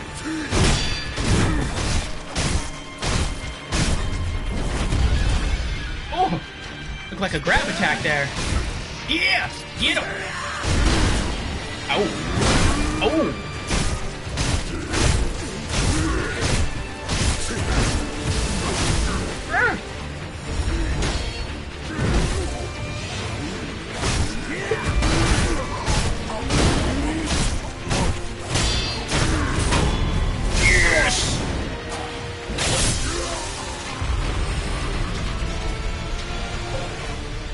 We did it! We did it! We killed him and stole the man's liquor. That's just kind of rude. Thank you for the GGs there, Fusion and Nim. Zim says, dominated, yes. Fusion says, told you. You're ready for him. Now we move forward. Unrefined sake. A bottle of cloudy, unrefined sake. Sake is a drink meant for sharing. This cloudy sake is one of Isshin Ashina's favorites. It has a rich, full-bodied flavor. On the other hand, it has a reputation for getting one too drunk too quickly. And another prayer bead. Nice, we need one more.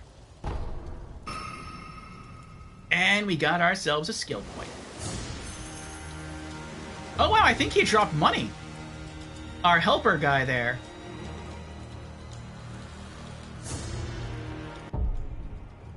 Four skill points. 780 to next skill point. And we can buy the move we want. The skill we want.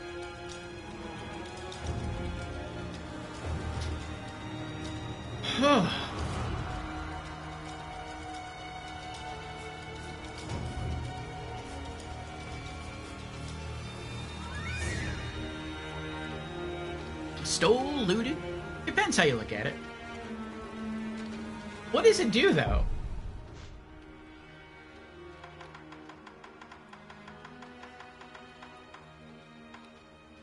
It's a key item? It's a key item. We can hold 99 of them. Huh.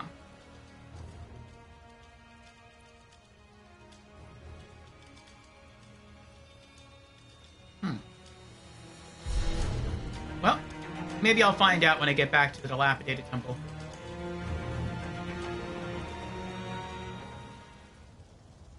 Gets you drunk, probably. Sake is meant for sharing. Sharing is caring.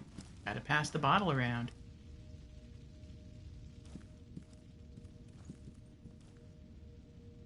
More enemies already.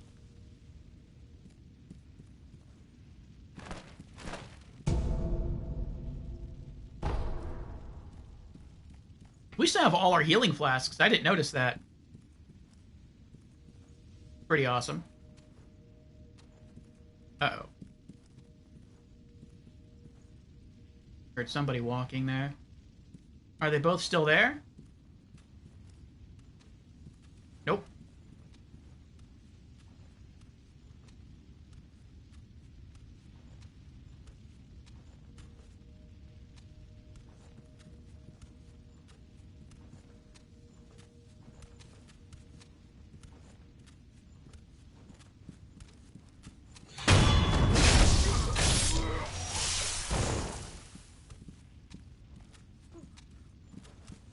Oh!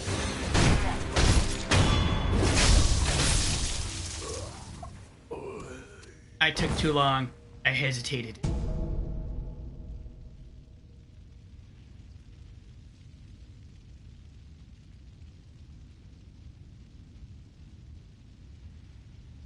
I wonder if that's a good combo. Hitting someone with oil and then using our flame vent.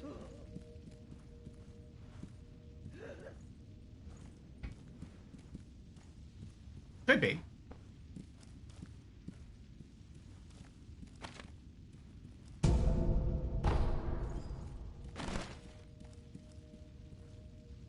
Yeah, we took some damage there, but not a lot. Mainly, I think, due to our NPC helper friend. He pulled most of the aggro. Oh, I see another statue. Aww.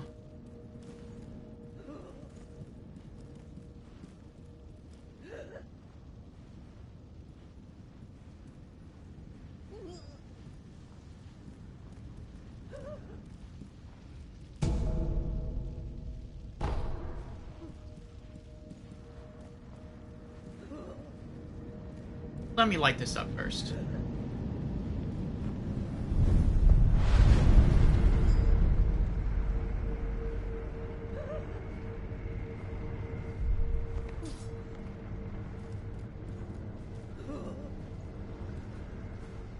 You okay?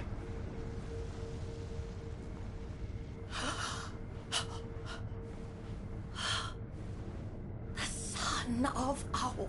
I saw a dreadful vision. It was pouring out more and more. It wouldn't stop. Wouldn't stop. The young master. The young master is deep in the mansion. My son, Inosuke, went to rescue him. So he's probably fine, but you never know. The young master might need you, Rogue Shinobi. Go to him, will you?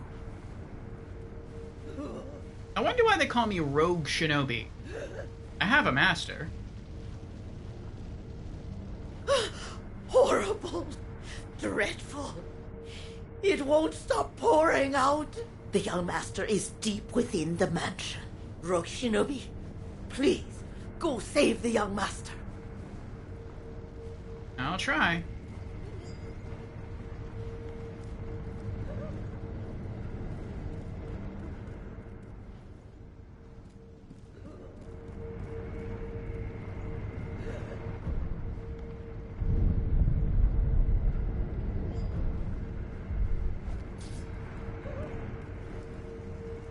Oh.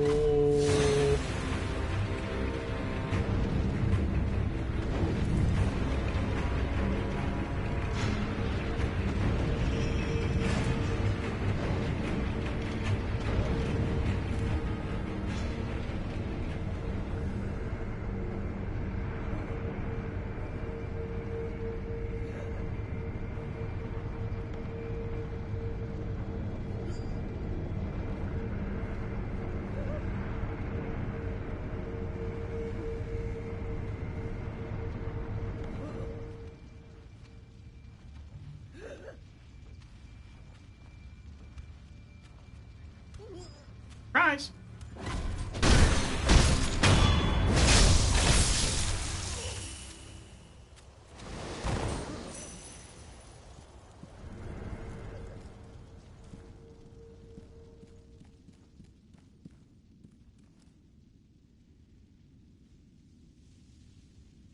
Oh, that's your son. Okay. To me, this looks like the next boss. It looks like I walk into this room, and I'm just trapped in here with the boss, and it's not actually just a suit of armor. It's a samurai in the armor, and he just stands up and starts fighting me.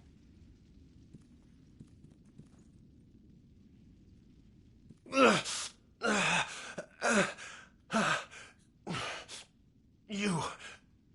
the young masters... I wouldn't go in there if I were you.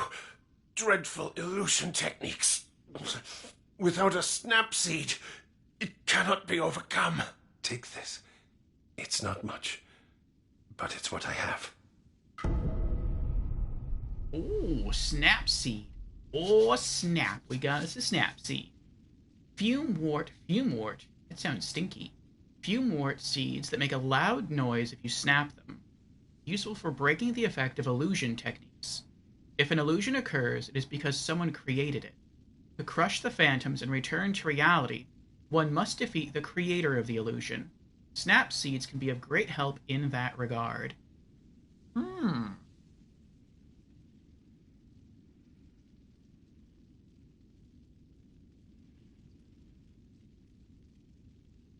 And Dread is here. Welcome in, Dread. How you doing? Zim asks, not ending stream till we beat this boss, right? Fusion says, correct. I don't know, we were supposed to stop like an hour and 13 minutes ago, but... I mean, that's what happened on Wednesday when we started playing Sekiro. I was like, alright, we're gonna do 8 hours, and then we're gonna stop. And then we did 13 and a half hours or so. So, I mean, I'm trying to curb it, but it's like once I start getting into Sekiro and making progress, it's like things keep pulling me forward to make me want to go further. And it's not even like the enemies, or not that I want to necessarily kill bosses. It's that, like, I'm leveling up on multiple fronts. Like, I'm getting money to buy stuff that I want to buy for merchants. I'm gaining experience so that I can get more skill points to do more useful things. I'm finding more prayer beads so that I can up my vitality and my poise. And like every time I accomplish something, I just want to sort of peek a little bit further to see what's right around the corner, and then that sort of pulls me further in, and then it's like, well, now I've already come this far. I don't want to just turn around and leave, so it's a cycle. Zim says, good, I'll make some popcorn. But I don't know. We'll see what happens. Jameer redeemed hydrate. Very well, Jameer. Cheers.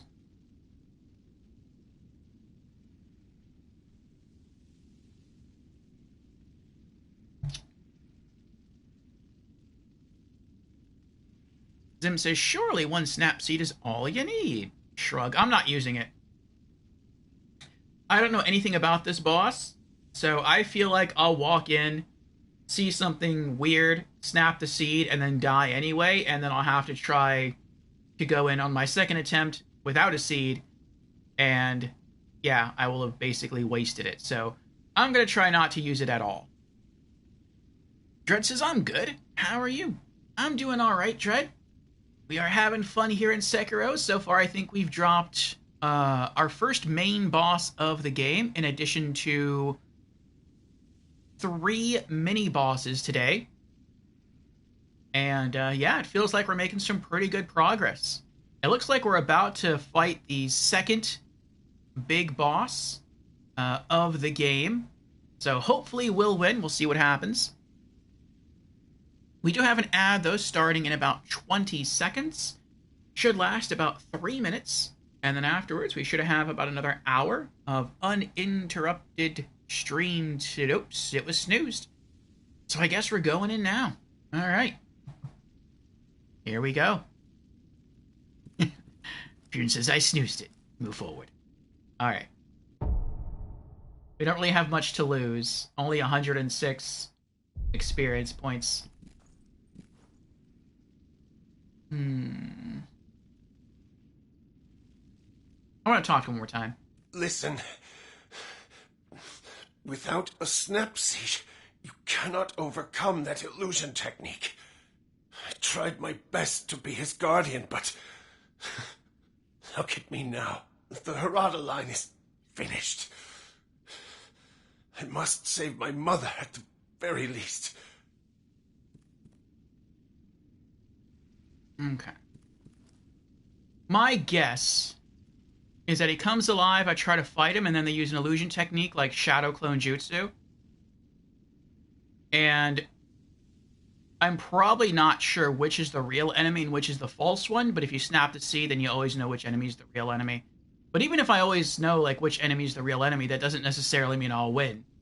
Because if this boss is just like a mini-boss, basically, if he's just a stronger version of a normal enemy, he still stands a very, very, very good chance of destroying me. So, we'll see what happens.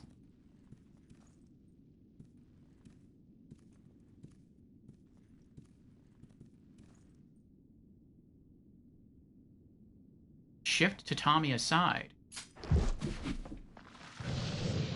Oh! Underground. Interesting.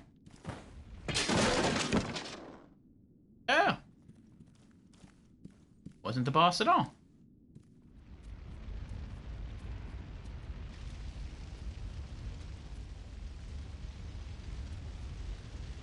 When I get into some of these darker locations, like, I have the instinctual urge to, like, turn on my lantern. Sort of like, in Bloodborne and Elden Ring. I wonder if you ever get one. Probably not.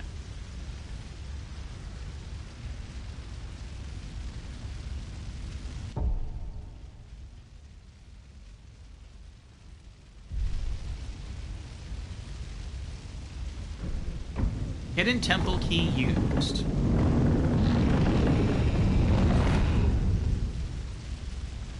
Oh, look! It's the wee one! No! There's fire all around you! Run, wee one! I'm coming! Don't worry! Father? Mother? The butterflies. Everyone is gone. My lord. Illusion technique.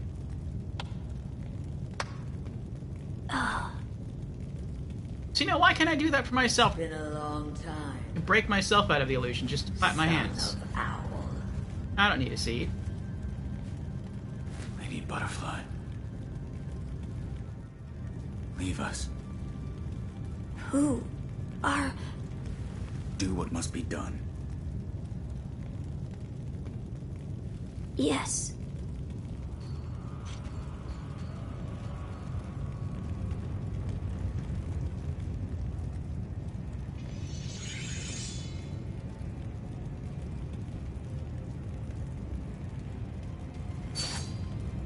Now then, son of Aur, shall we dance?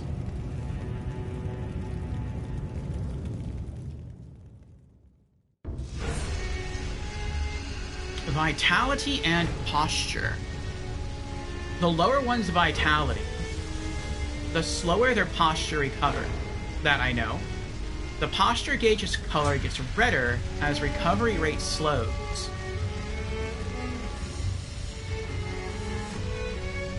Okay.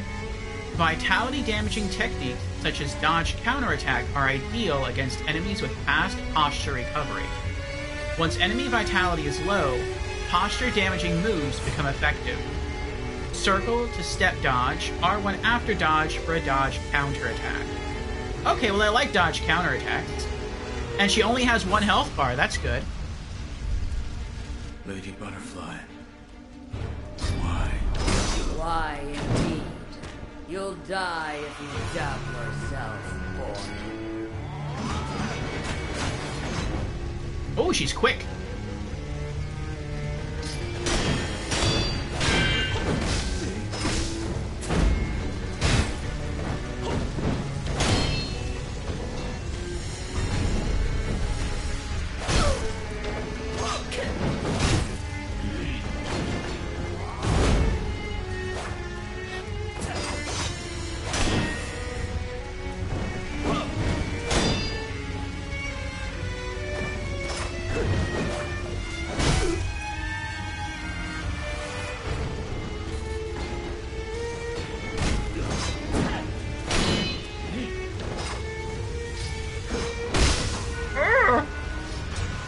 Meanie.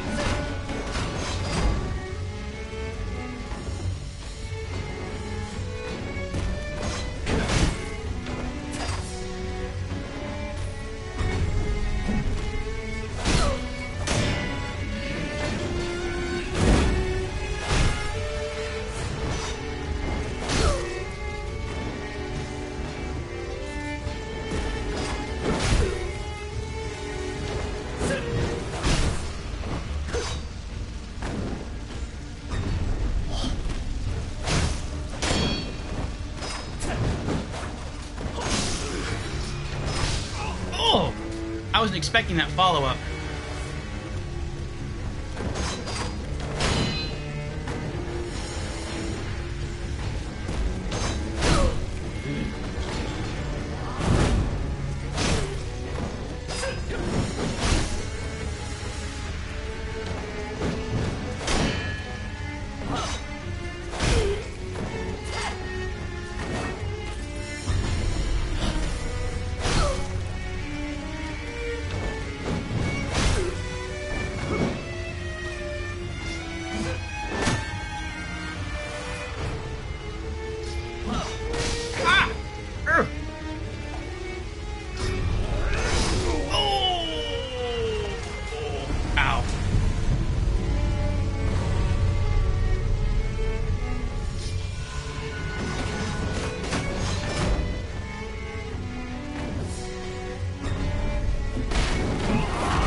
Oh, I'm dead.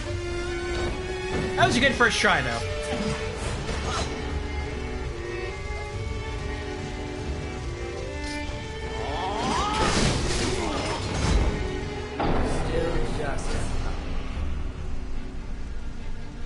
I thought I was going to pull that off first try. I was doing really well there.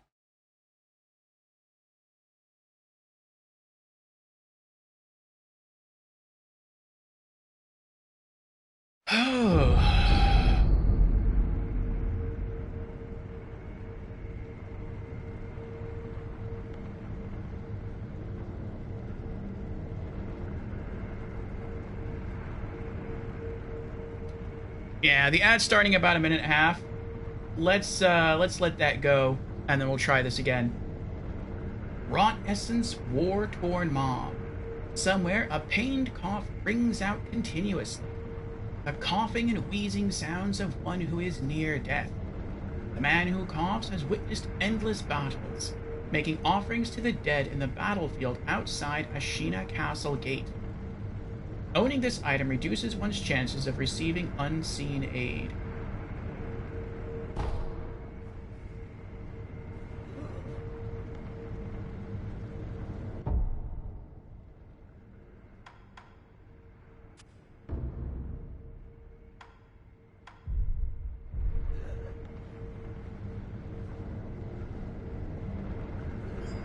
Yeah, when she hits hard.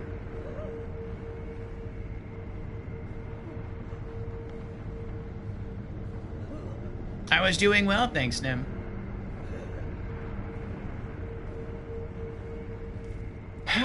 Alright, we'll position ourselves. Ooh, we're forgetting about this one.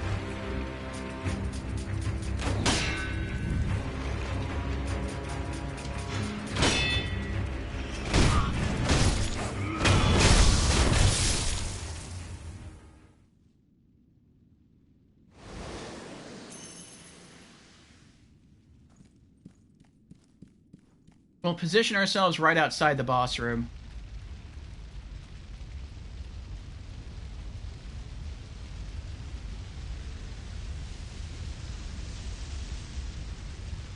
Alright, ad should be starting any second now.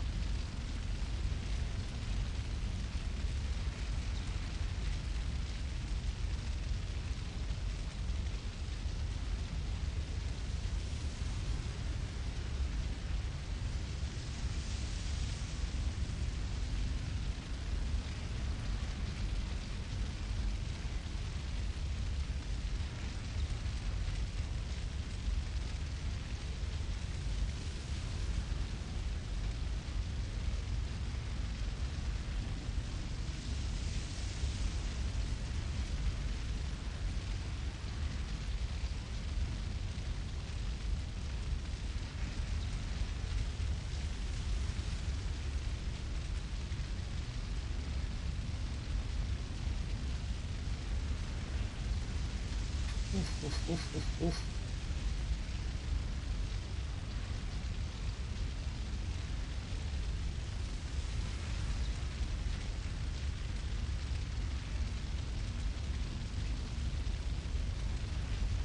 And let me see here who we might be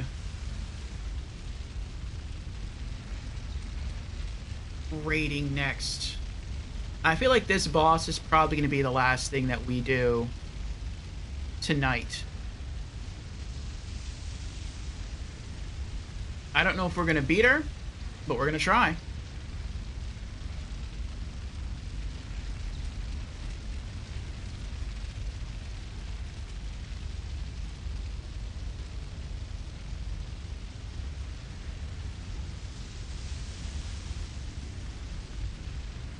Alright, I found someone.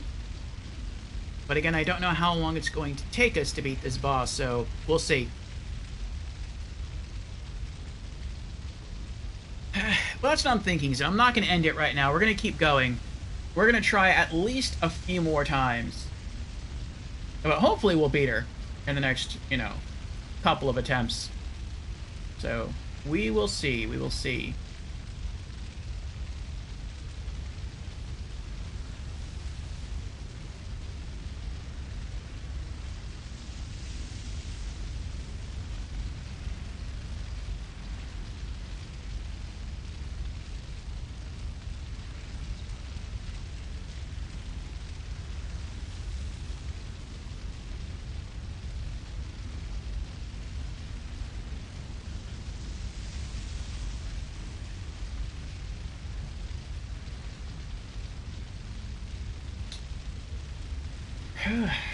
But even if we don't beat her tonight, I still feel like we've made good progress.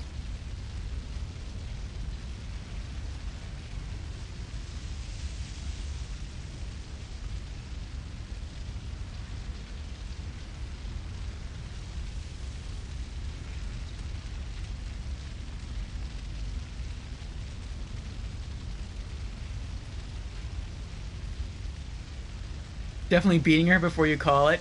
Can't end on an L. We only end on W's. We'll see, we'll see.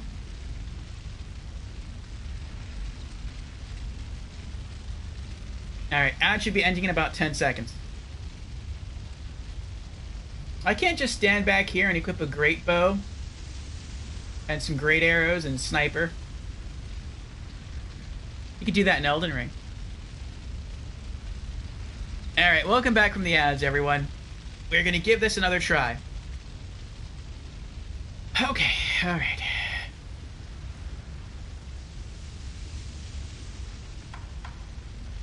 Here we go.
Impressive, boy.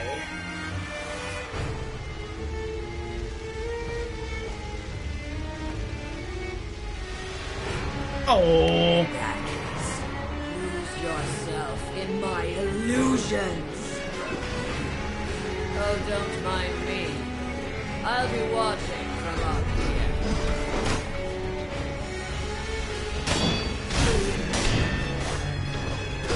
here. You cheater.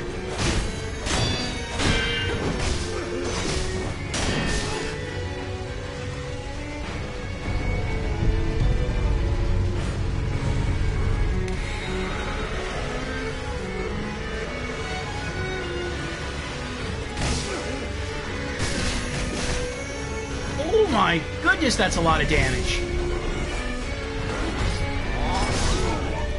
And I'm dead. Still just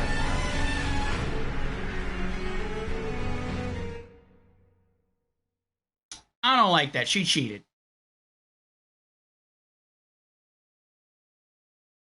I don't know. I feel like going somewhere else.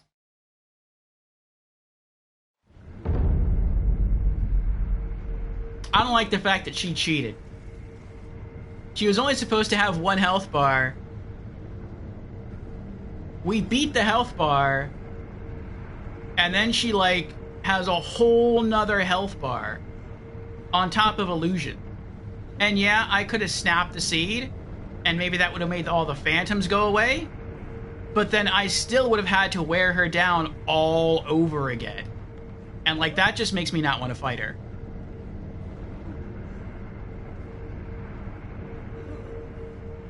This is the next boss. It's not cheating. It's cheating!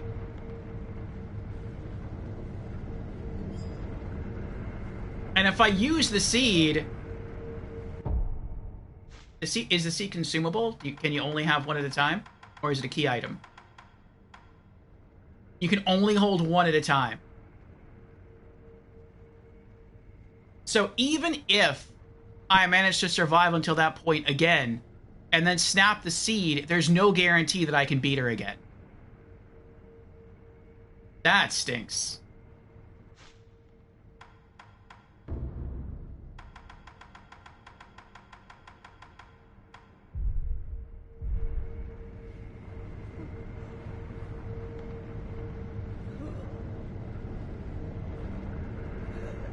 Yep, she's a peach.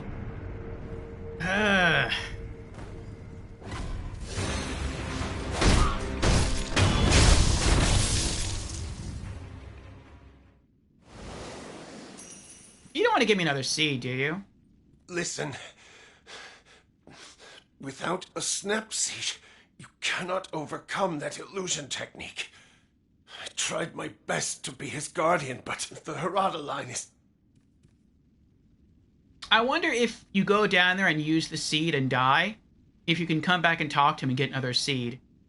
I would think so. If you need the seed to be able to beat the boss, I would think you would have infinite seeds. If not, then you would either have to just fight her through the illusion, or you would have to, like, leave, go elsewhere, find another seed, and then come back.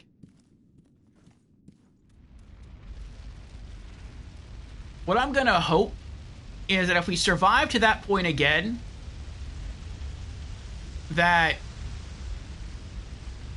maybe once we snap the seed, it'll just show her, like, laying on the ground, dying, and all we have to do is just run up and finish her off. You're overthinking, now you're scared you can't be doing that. It's hard not to.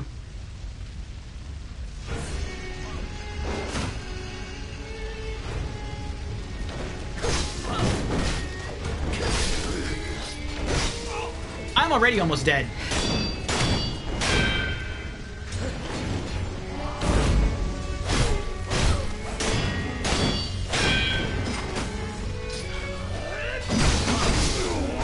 And I'm dead. I may as well just die.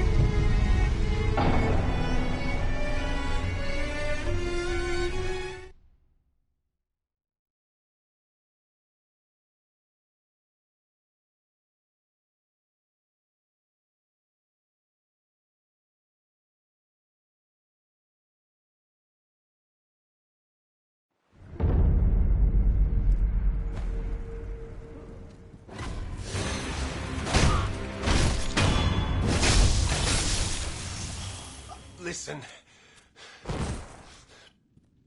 I just wanted the money.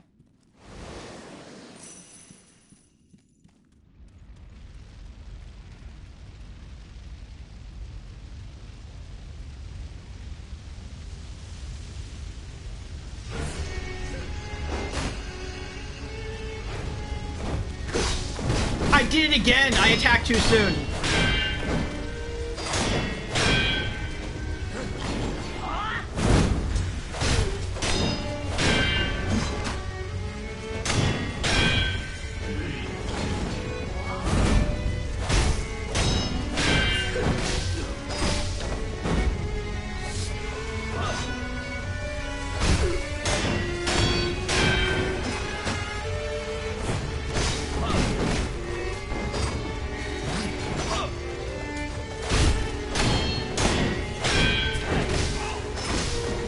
The dodge button.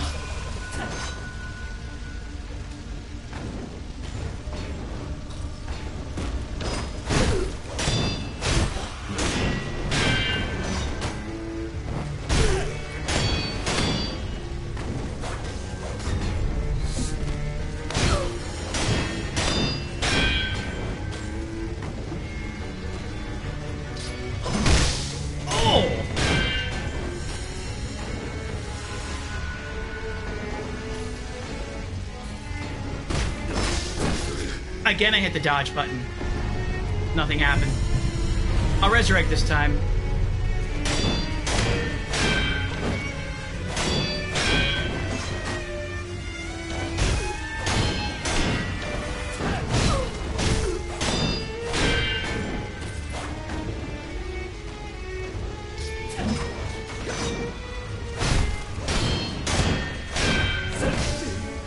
Again, I hit the dodge button.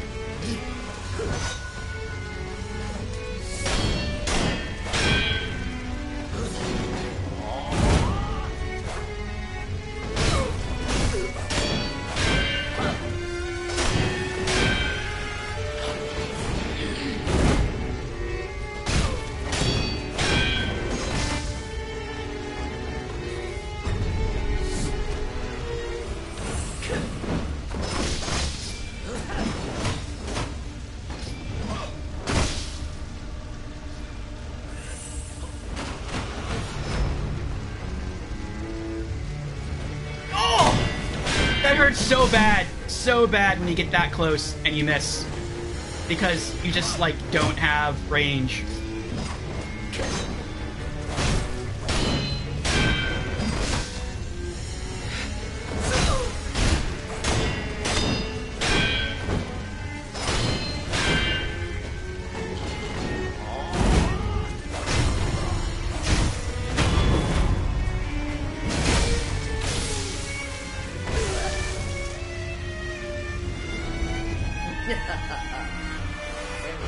impressive, boy.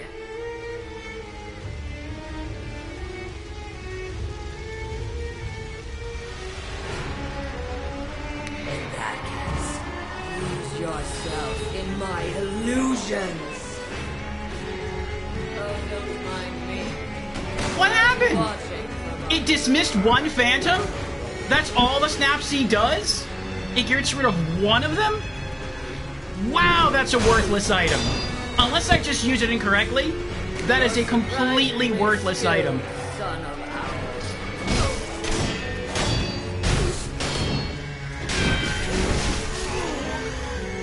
And I'm dead. Oh, I can resurrect!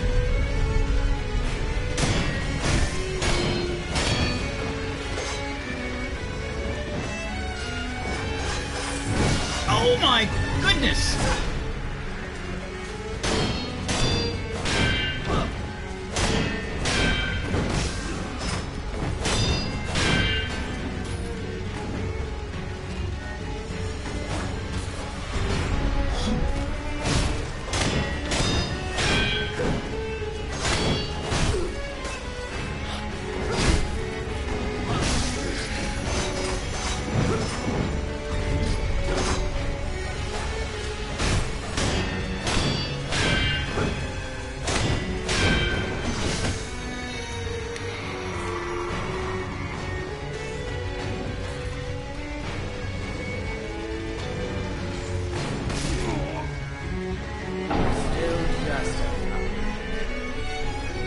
No, I'm done.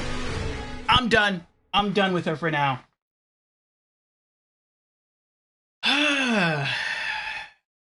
Snapseeds can make a nice after-game snack.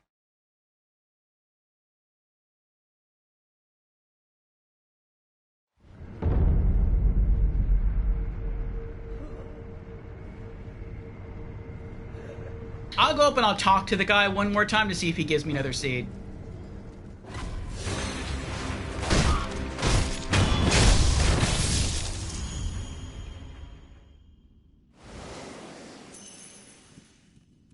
Listen, I trust the Horizon. He doesn't. Okay. If that's all the Snap Seeds really do, then they're garbage. They are completely worthless. She spawns like, what was that? Like 6 or 7 phantoms? And I run up and I use it and it gets rid of the one closest phantom? I mean, maybe it gets rid of, maybe it has like an AoE effect and it eliminates all phantoms near me. So if I have like 3 or 4 really close, I can use it and it dismisses them. But that stinks. You're given one at the beginning of the fight, you use it, and that's it. You can't get any more. That's horrible. Ugh. So that means I feel like I need either a stack of like 10 of those, and then to just wait for those guys to get closer. And if they do get close, snap one. That's it, basically. Oh, but she's annoying.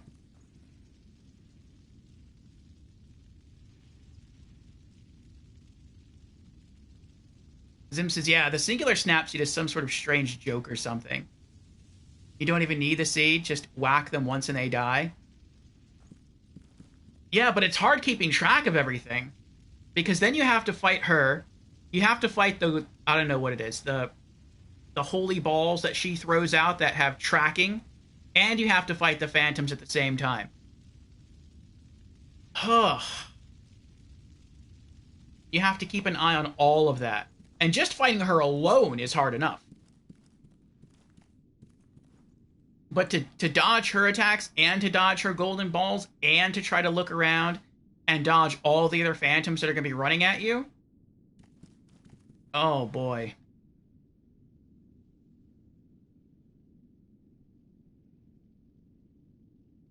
And then towards the end, like, all the phantoms disappeared eventually.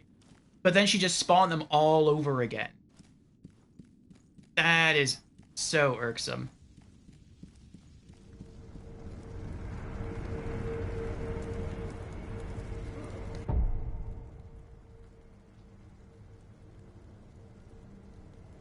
have... Do we have more insight than we had last time? I feel like we do.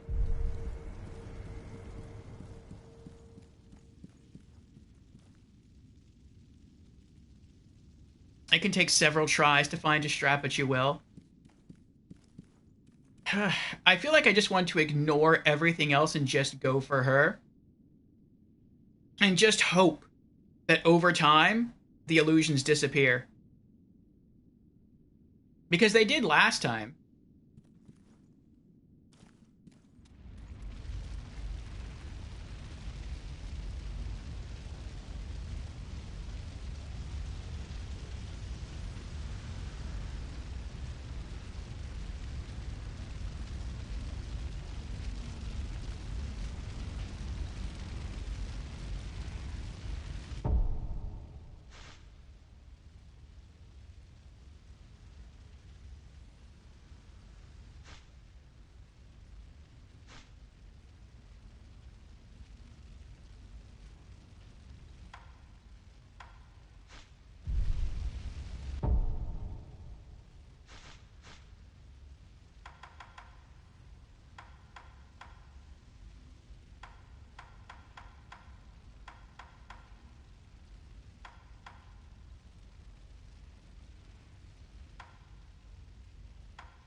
I'll be back.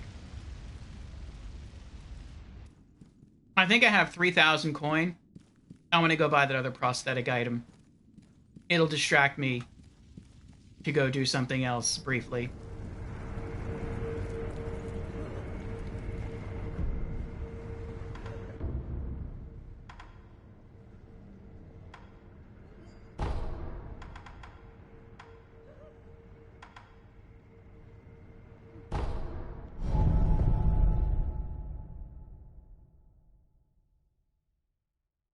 Just play it like you would Elden Ring, to be honest.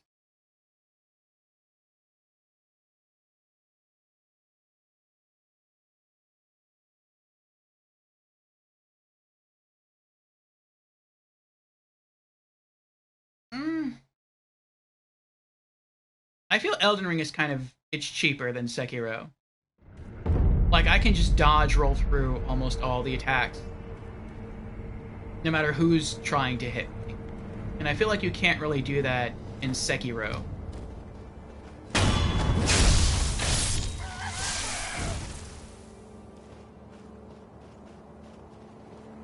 A good chunk of the time you can just like dodge around their attacks if you have them locked on and you do like a what is it called? Like a step dodge counter. But if they're like sneaking up behind you and you dodge, you're probably still gonna get hit. It feels like there's less iframes in the dodges in Sekiro.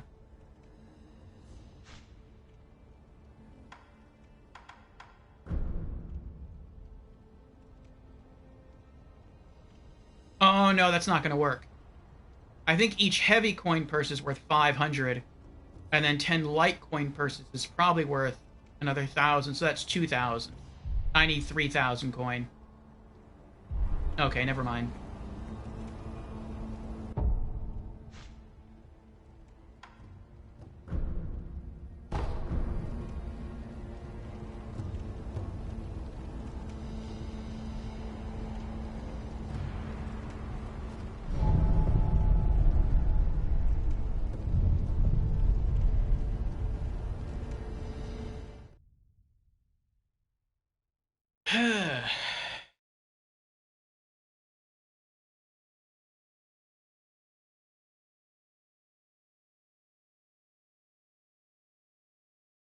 If you recall correctly, you just did laps.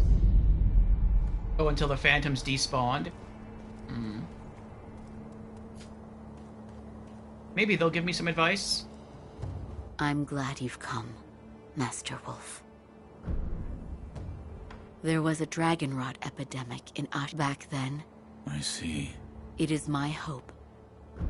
Nope. Goodbye. Goodbye. What about this guy?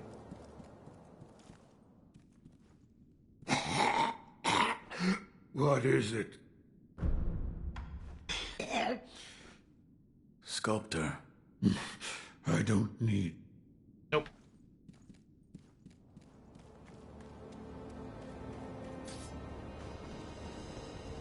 Alright, alright.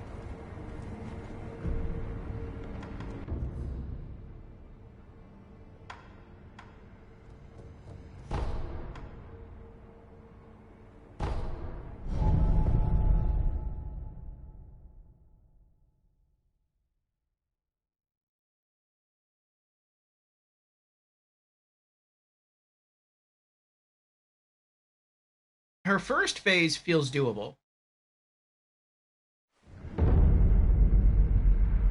The ads definitely complicate phase 2.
Know where she is?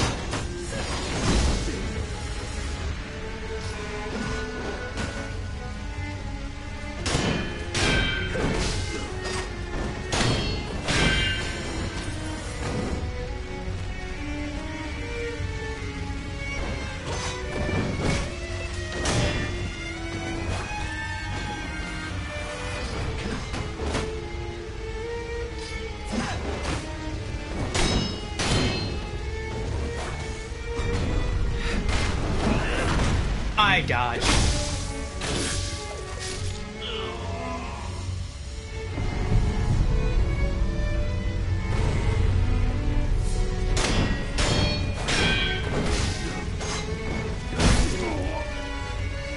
Still just a puppy.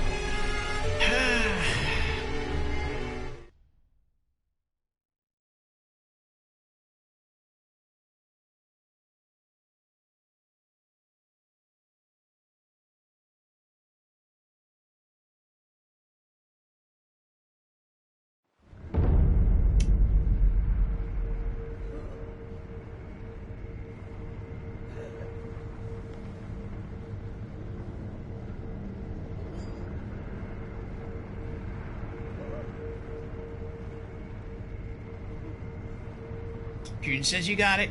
Don't give up. If you think this is hard, the next actual boss is harder.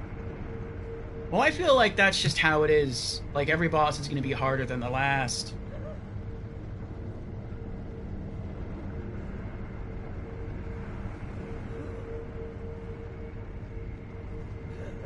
The next boss is the boss that made Squirmy quit for a while. Oh boy.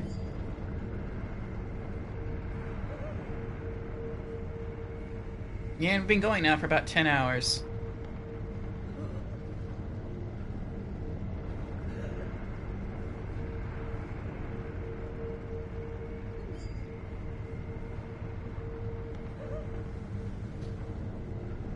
Oh, I forgot to sprint. Oh, we still got it.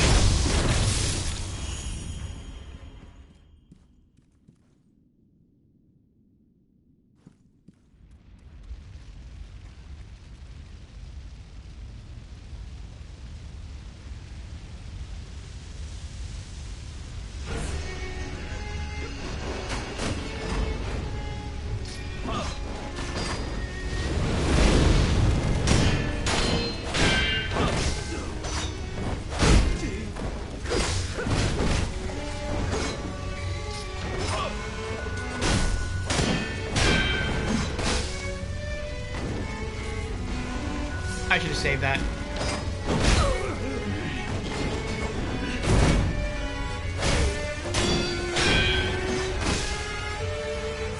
A lot of my dodges, like when I attack and I dodge, a lot of the time, I'm just guessing. Like, I'm not feeling any sort of flow. I just feel like I think she might try to attack me with an attack I can't attack through or dodge. Maybe after my second or third attack, so I'll just hit dodge. And sometimes I'm right, sometimes I'm not. But I don't really feel like I'm getting better at her, I just feel like I'm getting lucky.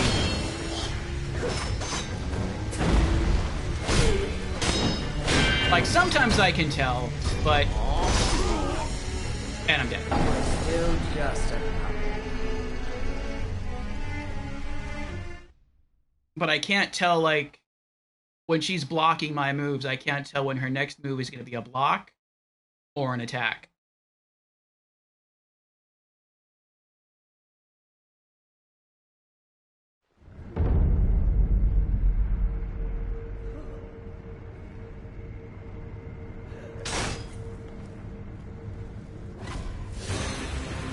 Oh, I forgot. Uh-oh.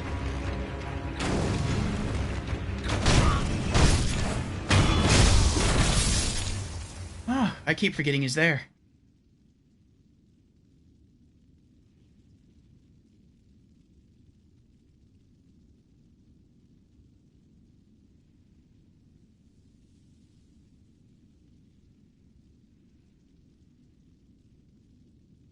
Hey, Beezers is here. Welcome in, Beezers. I agree, this doesn't feel like an RPG. This feels like an action-adventure game.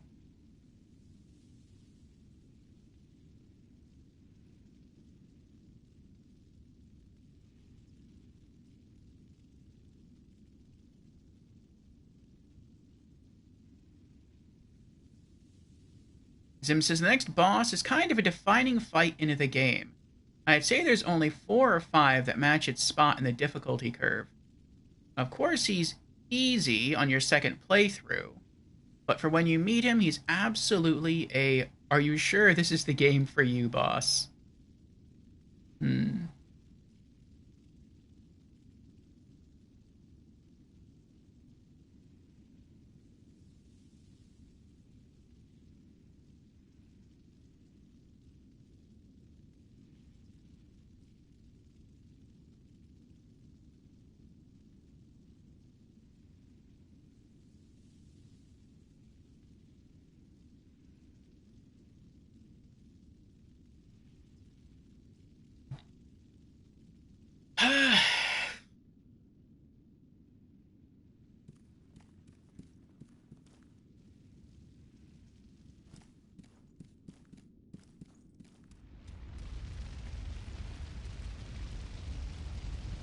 We've gotten to phase 2 with our Beezers. And then we die.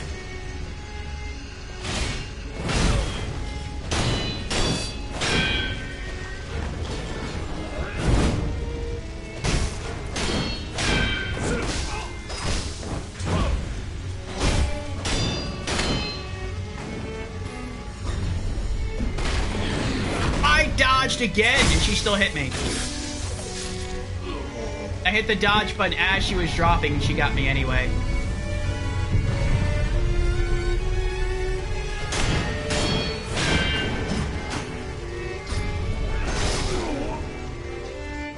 Still just a...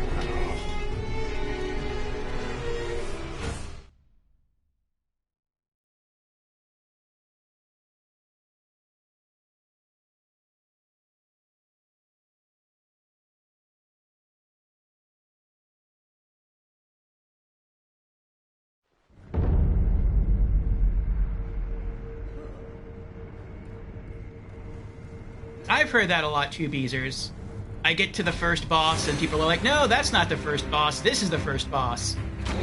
Then I beat another boss, no, that's not the first boss, this is the first boss.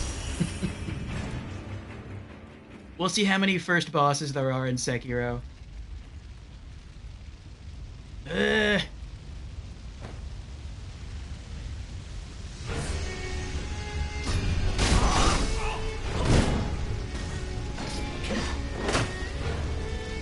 I'm almost dead. No! No, leave me alone!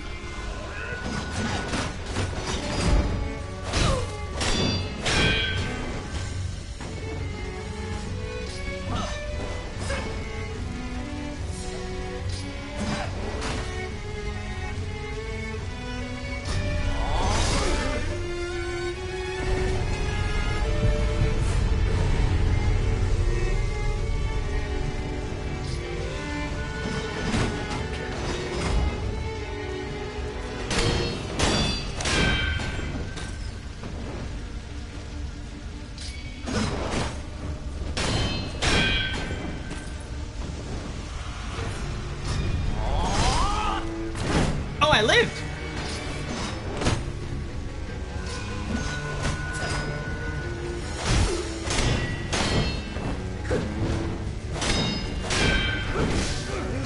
I hit the dodge button. Nothing happened.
Orpheus hasn't learned the way of the shinobi. No, not yet, not yet. We're trying, though.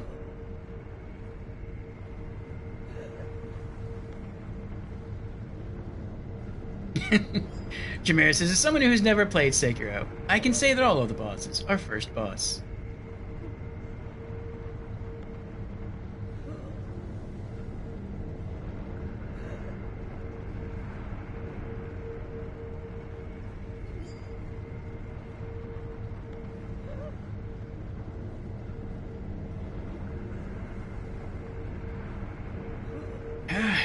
Feel better, Beezers. Feel better.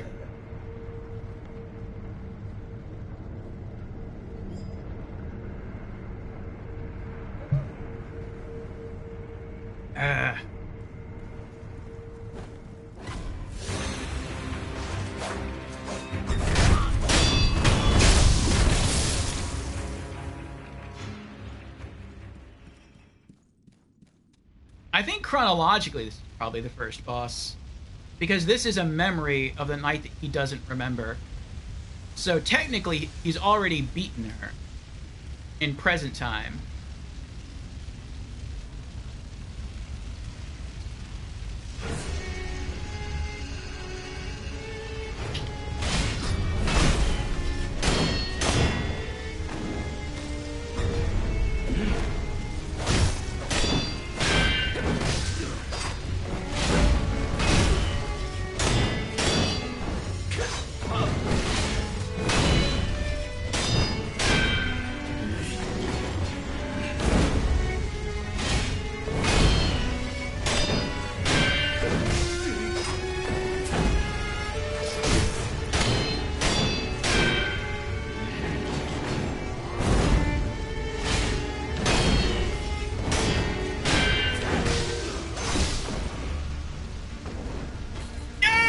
I'm dead. thought I had the water things equipped, the medicines.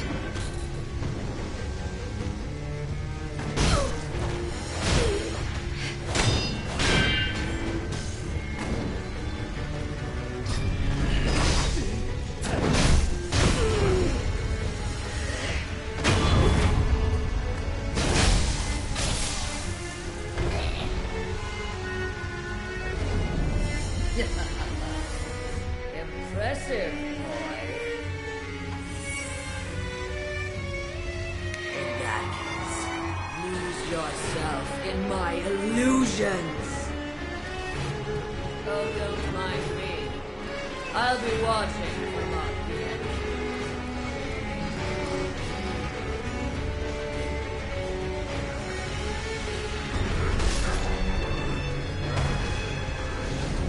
You're surprisingly skilled, son of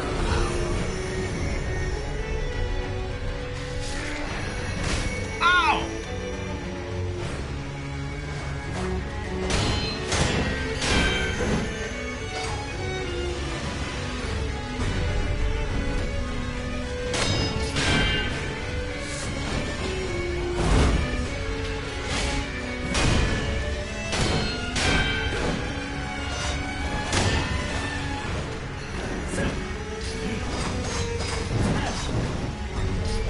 Oh no.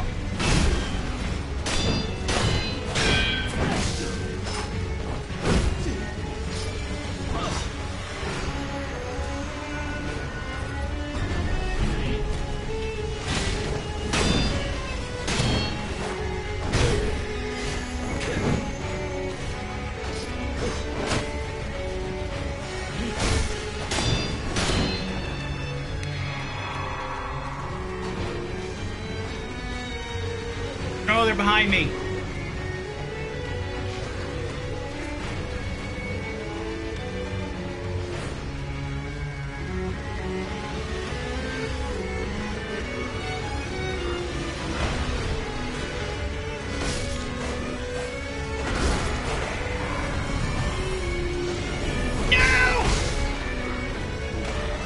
I don't know what happened there.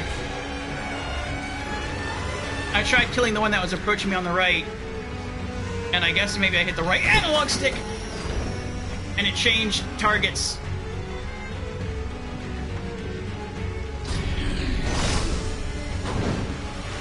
That attack keeps catching me.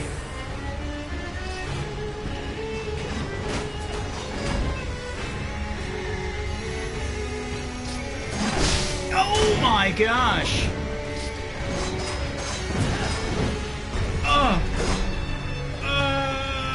Oh, I'm out. I'm out of heals. I just realized that.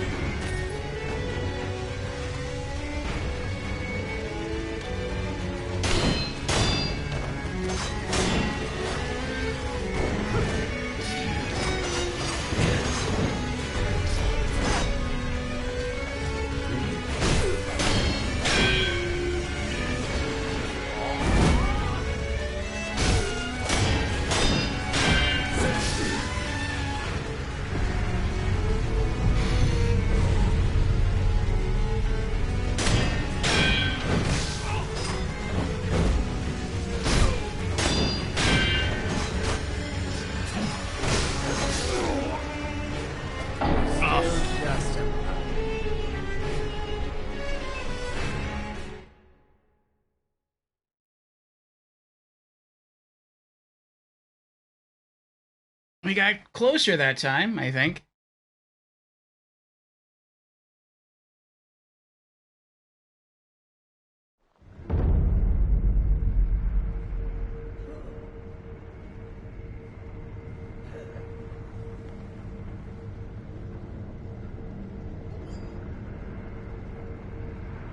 Nim says the shinobi tries to defect everything he can and dodge... Oh, deflect everything he can.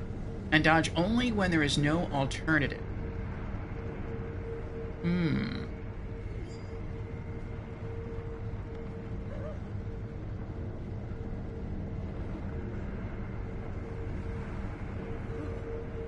mean, I guess I could try that. Like, I've just been attacking, like, 2 to 4 times in a row, and then assuming that she's going to do an attack faster than I can attack again, and so I dodge away. But maybe instead I should just try to, like, hit the deflect button. And Questing is here! Welcome in, Questing. How you doing? Orphe, how's it going, man? How are you liking Sekiro so far? I'm liking it. We're making progress. So far we've beat, I'll just say, a boss. We've beat some mini-bosses. We've made it to another main boss. And, she's a little, I don't know. I want to say she's cheap, but I don't think she's cheap. It's just that she defied my expectations. Like, up until this point in the game sort of gives you a clue as to how many health bars a boss has, and she, like, defied that, and that irked me. But we're getting closer.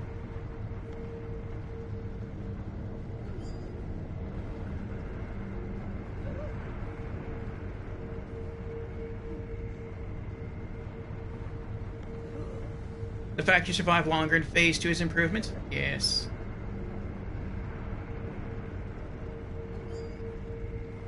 And he's just kind of cheese calling someone cheap, right? I'm only supposed to be the one that can cheese around here. How dare the boss try to cheese? But no, I don't think the boss is cheesing.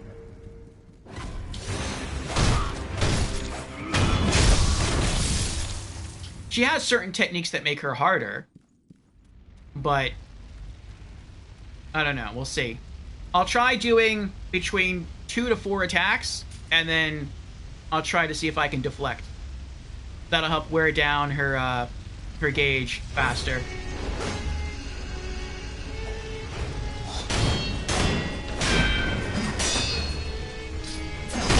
Oh!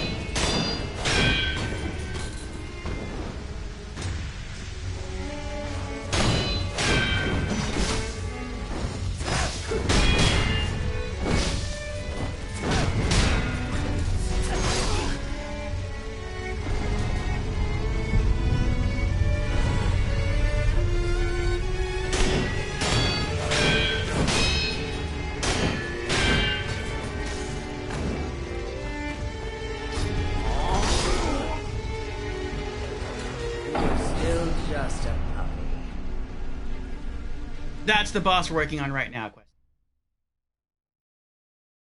Oh. And how you doing, Indy?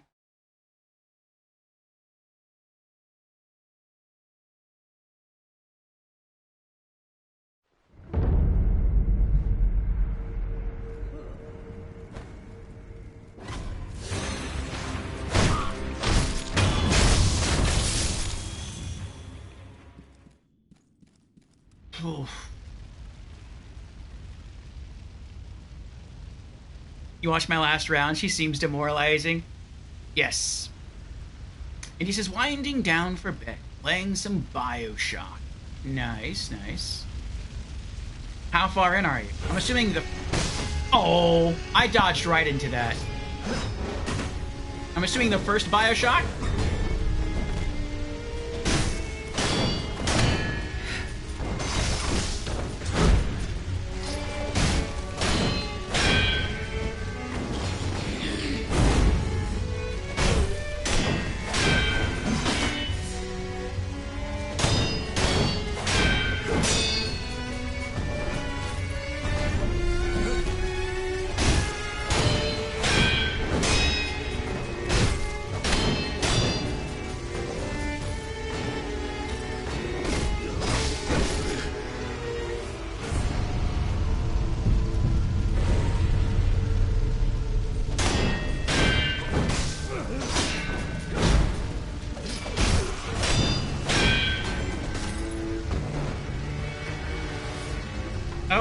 The wrong thing on.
Night Eye. Wolf has an ability known as Night Eye, which allows him to see unusually well in the dark. This ability is innate and takes effect automatically whenever he is in dark places.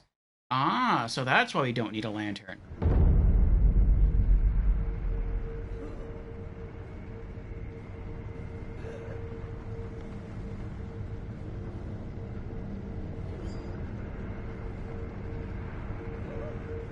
Indy says, yes, I've beaten 1 and 2. I have Infinite also. Going to run through them for the holidays. Nice. And Hoth is here. Welcome in, Hoth. How are you doing? Hoth says, hi, you all. Oh, a new game. What is this game? This is Sekiro. Shadows Die Twice. It is the final From Software Souls-like game that we have yet to stream on this channel. And we're making progress. We're beating bosses. We're beating mini bosses. We're gaining levels. We're finding new locations. We just got to the latest boss we're on here, and she's proving to be a challenge. We have kind of gotten close. But, yeah, Phase 2 is a bit tough. Though we haven't been back to Phase 2 in a little while. Sim says, Bioshock 1 was far too stressful for me as a kid. I couldn't get through it. Played Infinite much later and absolutely adored it. Someday I should try 1 again. I beat 1 back on the PlayStation 3 and I really liked it. And I haven't played the others yet. I wanted to. I tried streaming Bioshock 2 earlier on, but I had a copy on the PlayStation 4. And all the scenes are blocked out, so I think I own it digitally on PlayStation 3, and if that's the case, I can run it through my capture card and stream it that way. But that probably won't happen for a bit.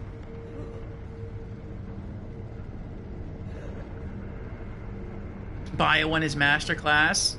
It is. I really enjoyed it. And Short is here. Welcome in, Short. How are you doing? Short says, I'm off to bed, Orfeo, but wanted to wish you the best of luck on Lady Butterface, LOL. You got this. My best tip is to use the shuriken to hit her out of the air. Also, use Ichimonji. Good luck.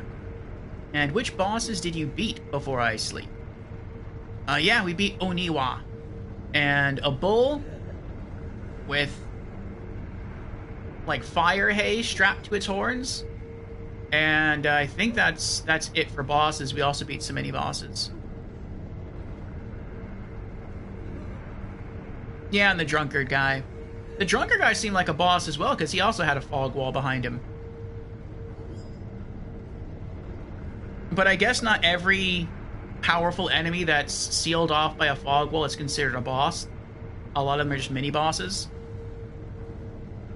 So there's, like, normal enemies, mini-bosses without fog walls, mini-bosses with fog walls, and then bosses, it seems. Short says, oh, also, make sure to use the snap seeds to get rid of the apparitions she snaps into existence in Phase 2. It has a crappy distance. Yeah, we learned that. So you have to be close to them. Yeah, we only had 1, and we got it from the guy down here, and we used it.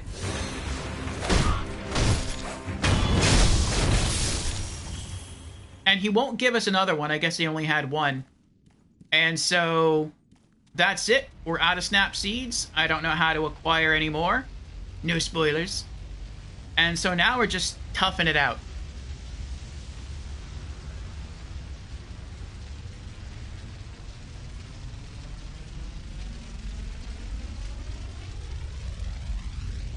Buzzing says, well, Orphe, I just wanted to stop in mostly to lurk before I head to bed. Have a great rest of your stream.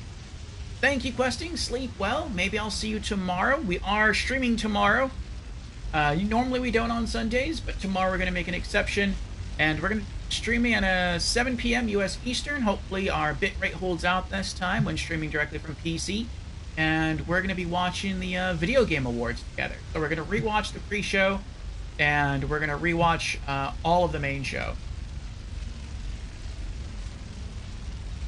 So I think that should last 3 or 4 hours.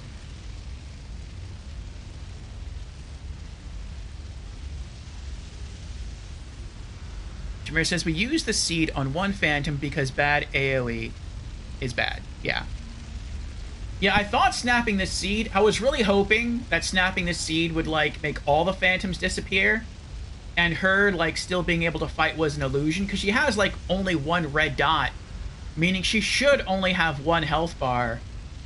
And so I thought maybe she would just be, like, laying on the ground, prone, weak, about to die, and then we just, like, walk up and finish her off. But nope, we snapped the seed, one Phantom disappeared, and then, we just ran around the rest of the Phantoms trying to fight her, and she killed us. Actually, I think it was the Phantom that ran up behind us while we were locked onto her that killed us in that attempt.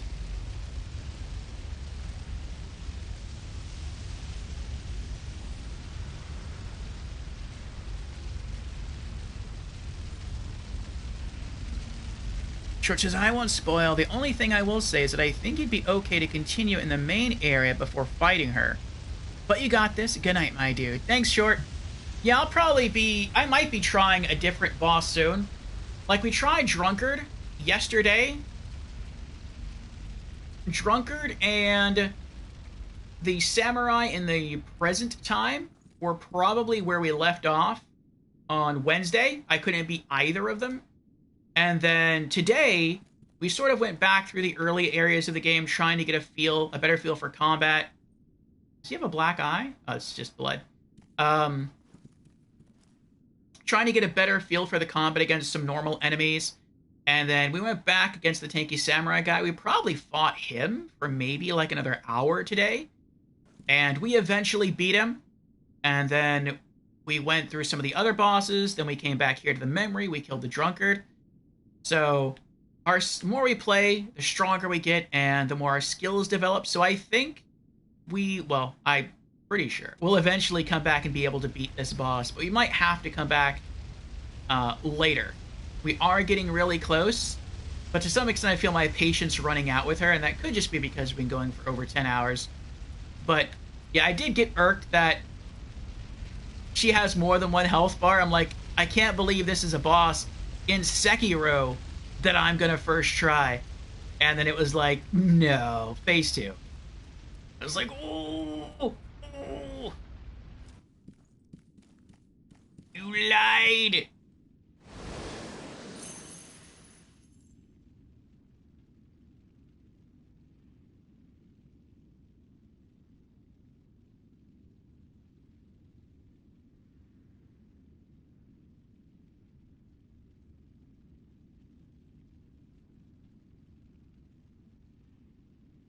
Also, we have an ad starting any second. Should last about 3 minutes.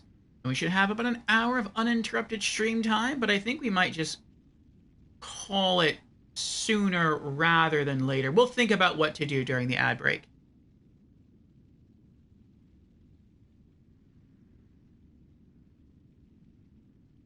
All right. Take care, Short. Thanks for stopping in. Sleep well, and I will see you again. We're actually getting ready to raid you. I saw you were fighting Rom, the vacuous spider, in Bloodborne.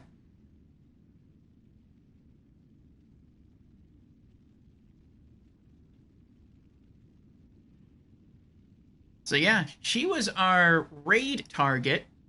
So I have to find someone else.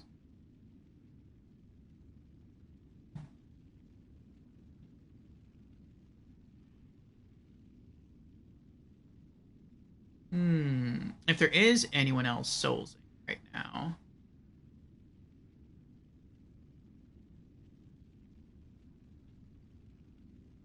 Alright. I see the ad is going.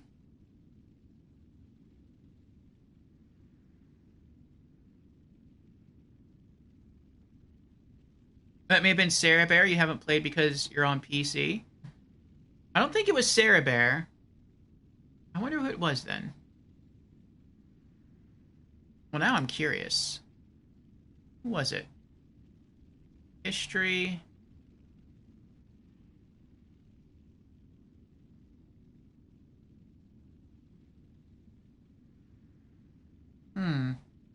Maybe it was Sarah.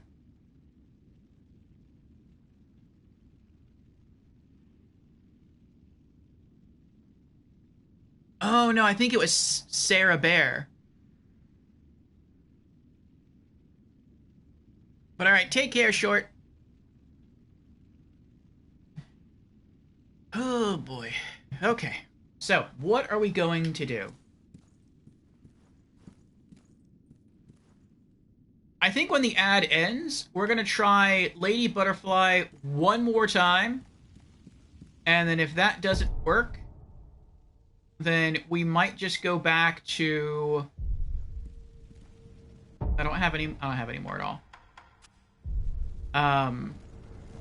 Then we might just go back to the earlier areas of the game and just run around, get a feel for the combat again, and then we'll do that until we get our 5th point. Our 5th skill point, and then we'll buy our health replenishing ability.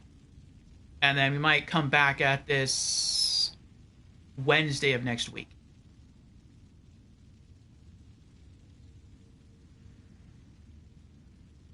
I better see sweat coming off your head if you're only giving it one more shot.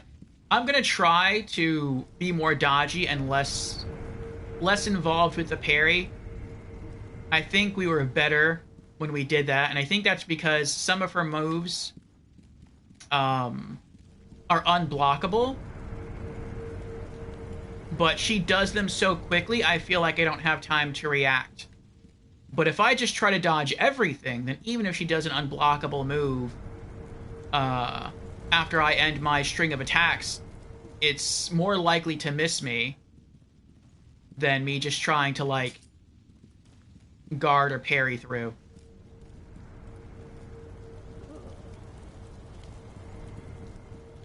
Alright, welcome back, everyone. We're gonna try this boss one more time. We're gonna give it our best shot. And if we do not succeed, we're going to head back to the earlier areas of the game, run through, just practice killing some enemies in general, trying to get better at timings and whatnot.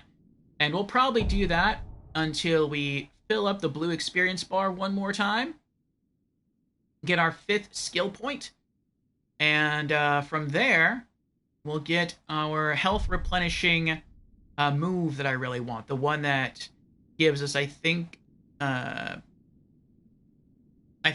Nim says it gives us like 15% health back per death blow kill.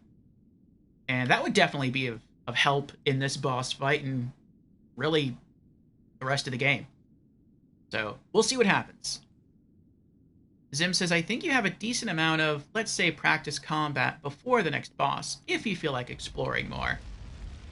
Yes, yes. We'll try her one more time. Alright, Butterfly. Let's dance.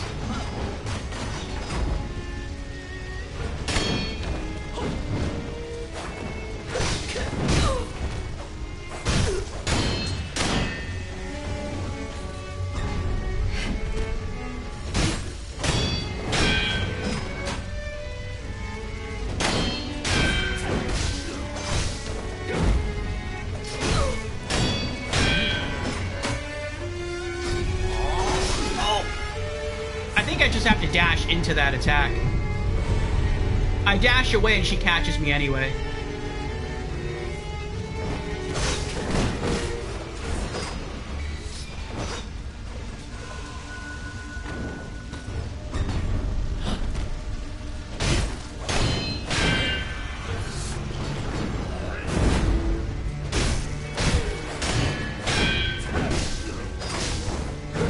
And I tried to do the counter there, and it didn't work. Like, I dashed away, but I still got hit anyway.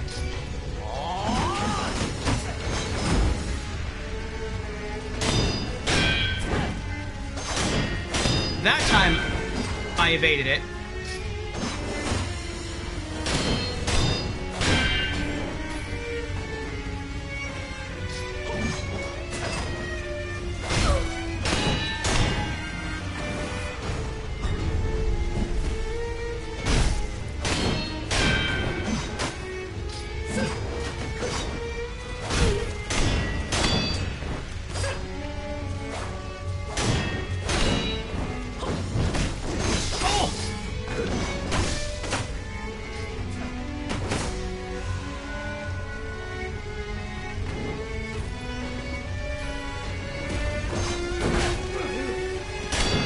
in the progress, or in the process of, like, performing the counterattack, and she hit me through the counter.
We almost got her.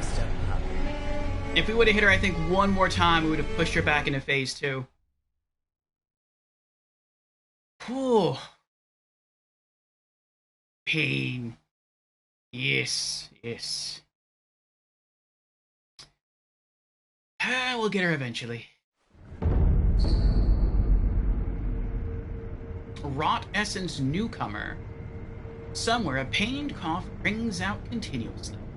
Coughing and wheezing comes from one who travels freely, looking to expand his business. Owning this item reduces one's chances of receiving unseen aid.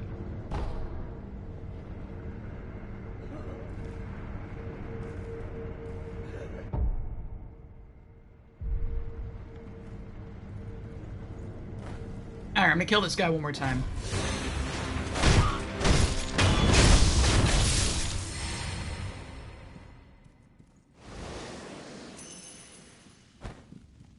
Alright, how much? 711. I wonder how much experience each enemy, like each normal enemy, gives you. Is it equal to the amount of money that you loot from their body?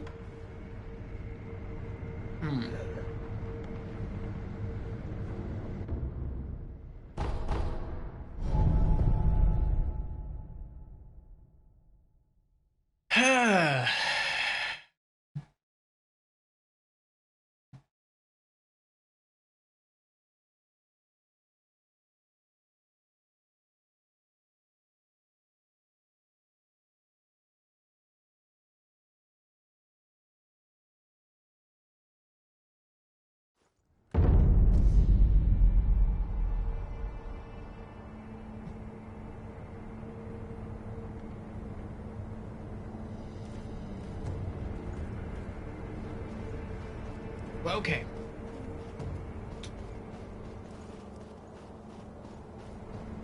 Now we're gonna take the areas from the top until we have another 711 experience points, so we can get that 5th skill point to get our healing ability.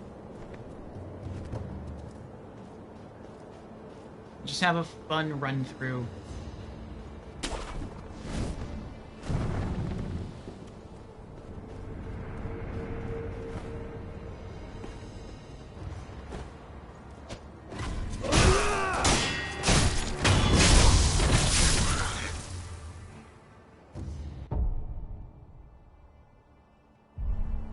$690.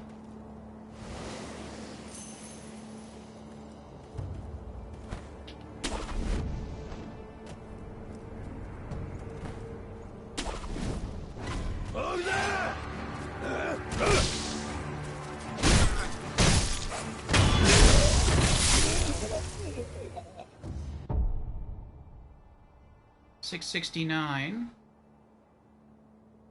What is that? 70, 89. We got 21.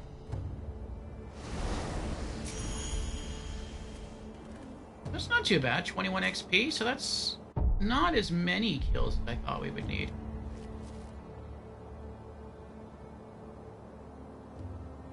Hello, Master Harith. How are you doing?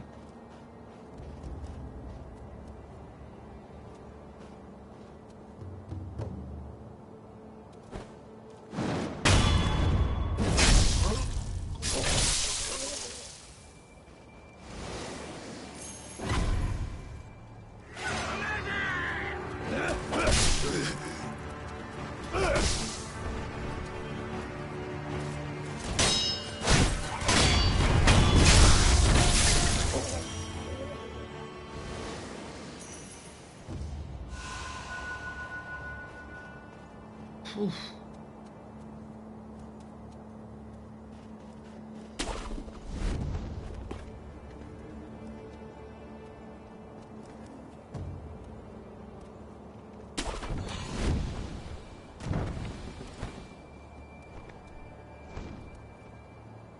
Doing good? That's good. How about us? Oh, you saw us. I'm doing alright. We're here enjoying some Sekiro. This is our first playthrough, day 2. And I'd say we're making some decent progress. This game is very tough, and it is not what I'm used to playing as far as Souls games. It's probably the most un-Souls-like Souls-like that I've played from Software. But it is fun, and still has that same challenging feel to it. I'm liking it.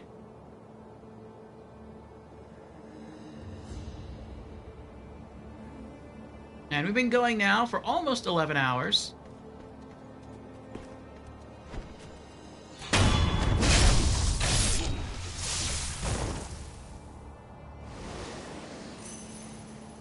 So, we sort of hit our next big boss, and we tried a few times to beat her, but she's given us quite a challenge. So, we're sort of finishing up our time here with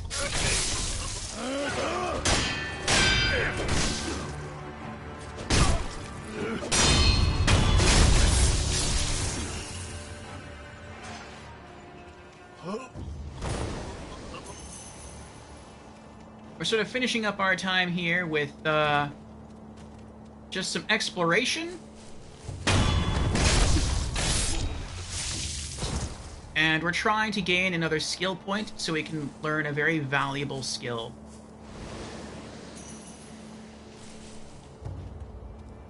It's basically a skill where whenever we get a critical attack, we heal. Not completely, but every bit helps.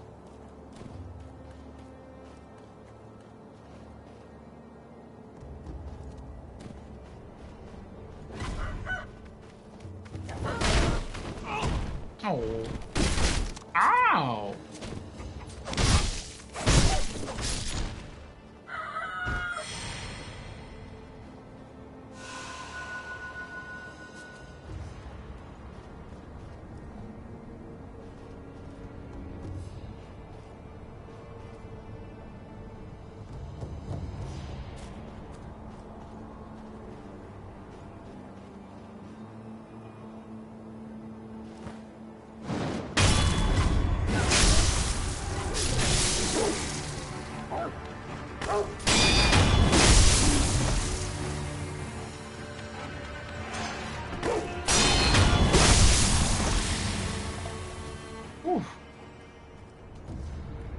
And I think I'm getting better at some of the counters.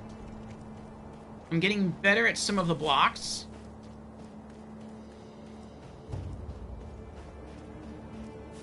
And I just think the more time we spend playing the game, the better we're going to get at it. It's going to take us a little bit, but we are getting there.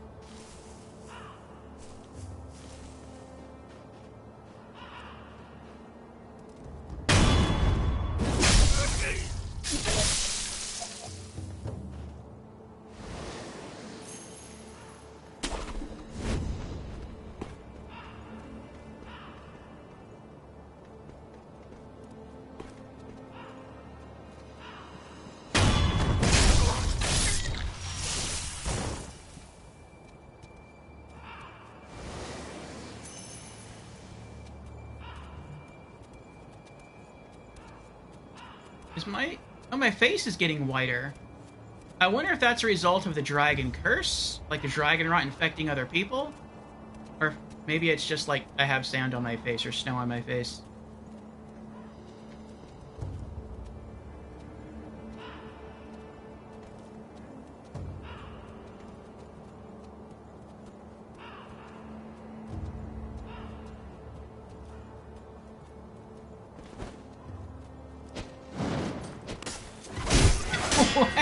that?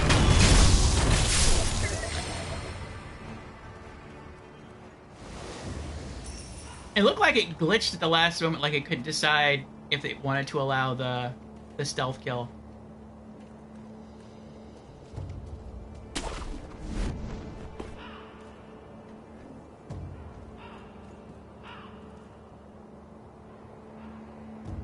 Nim says, I have to run now. Have a good one. Thank you, Nim. Hope to see you again. We'll be back tomorrow with the Video Game Awards. And we'll be back Monday of next week with Grid Legends, and Wednesday through Saturday of next week with more Sekiro. This is true, the more you play, the better you get. And again, the better you get, the harder the game gets. That's fair. I'd rather kill this guy. Oh.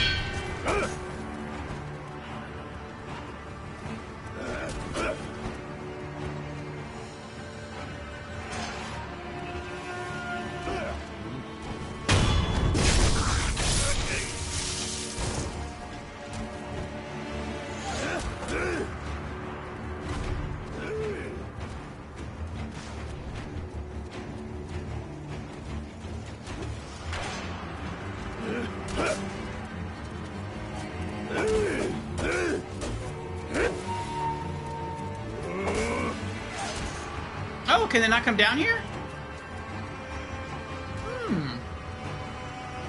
Oh, they can.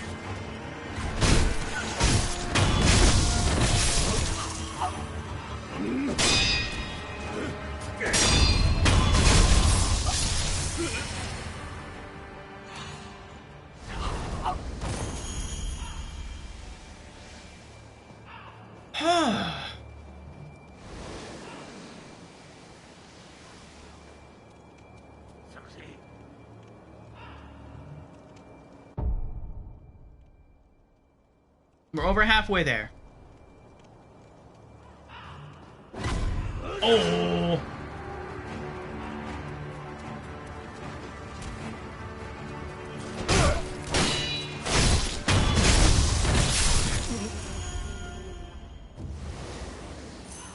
What the heck was that? Yeah.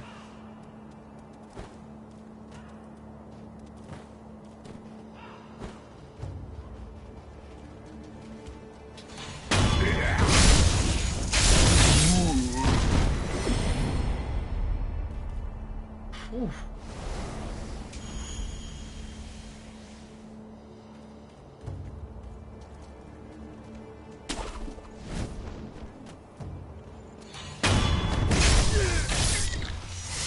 Oh. You can still perform a stealth kill. So you don't have to be behind them. You can be standing on the side so long as they're not alerted to your presence yet. You can still perform the stealth kill. Okay. That's good. It's good to know.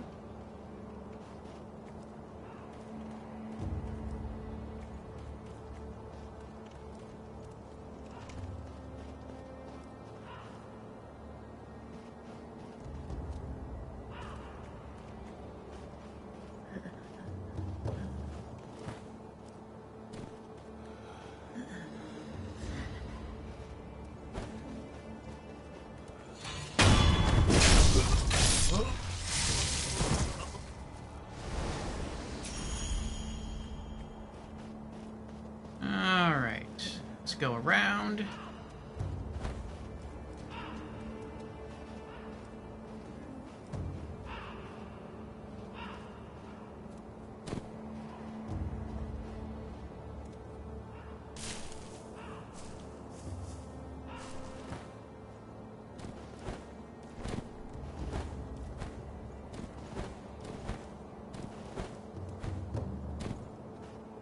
Zim, do you think that you'll be getting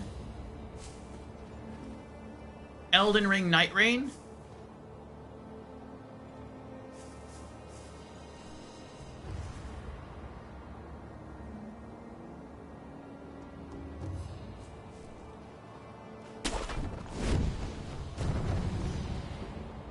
Or I could ask that question really of anybody.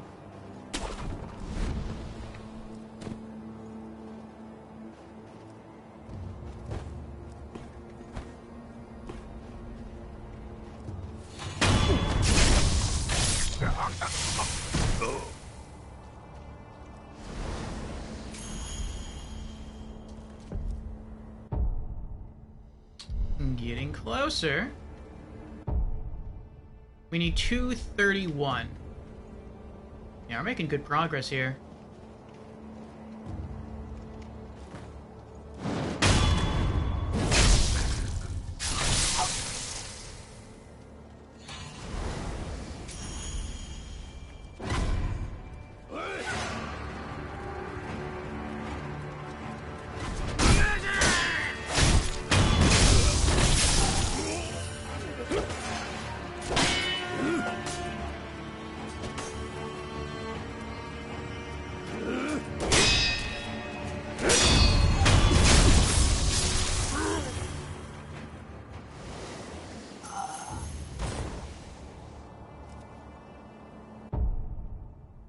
$168 left.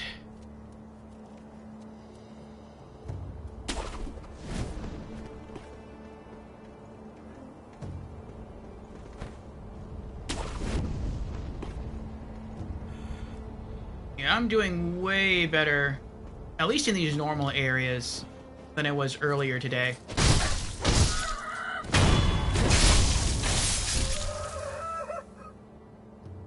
I wonder if this guy have new dialogue since he's suffering now.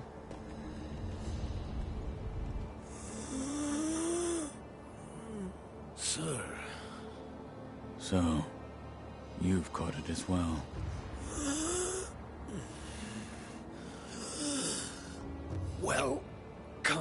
Well, what'll it be? Oh, that's very fair. I thought what was going to happen was...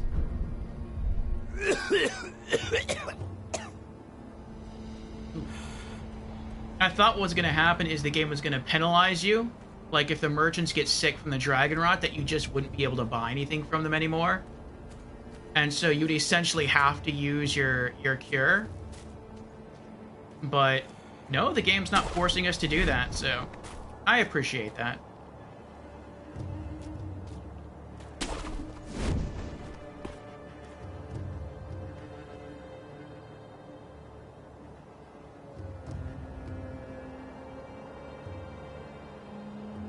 Zim says, I mean, it's hard to imagine I won't get it, but I'm not sure how I feel about it yet.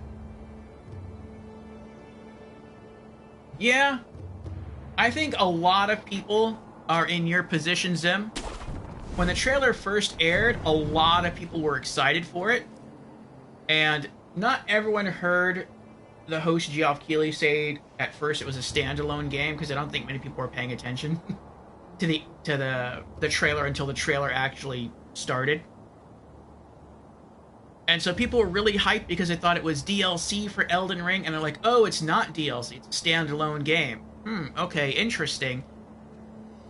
And I think there was still a certain level of hype there, it just had kind of shifted a little bit. Oh.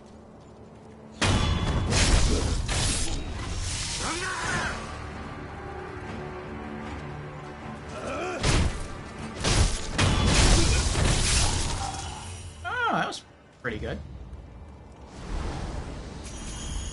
And then people found out that it's basically like a hunter game, like a hunter genre game. 113 left.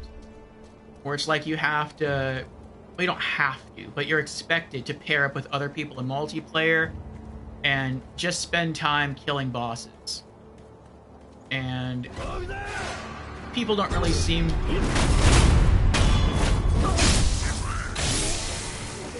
to be a big fan of that idea when it comes to Souls or Elden Ring. 92. I think I need to kill 3 more enemies and we're done.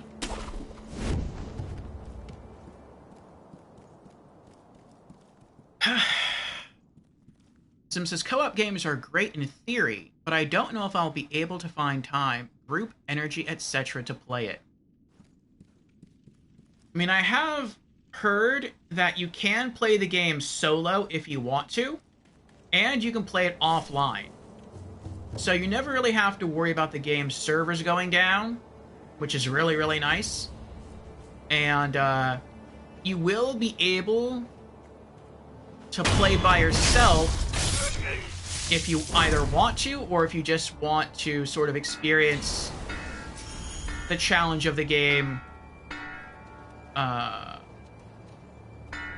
without necessarily requiring... Oh, hello. Oh my goodness. Oh, I almost died right there.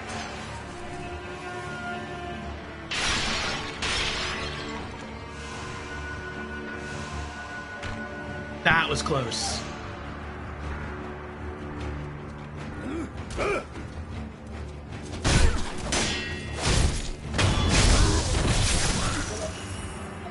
Whew.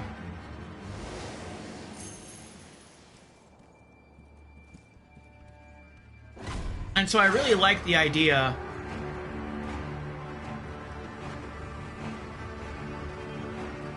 that you sort of have that option to solo all the content.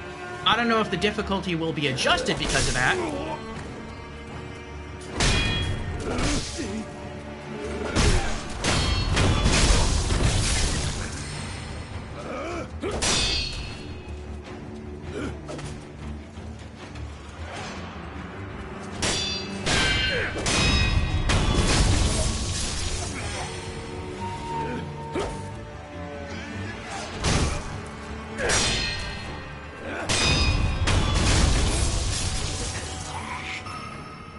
There it is! I just heard it. Yeah, I don't know if the difficulty will be adjusted because of that, or if it'll still be just as hard. Oh wait, other way first. Or if it'll still be just as hard as if you were playing with a group.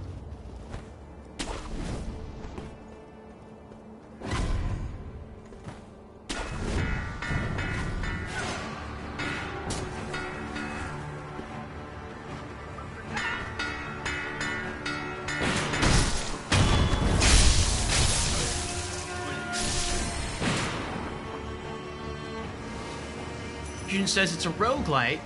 By the way, Counter-Strike 2 major matches started. Opening ceremony. I thought you'd been watching it all this time.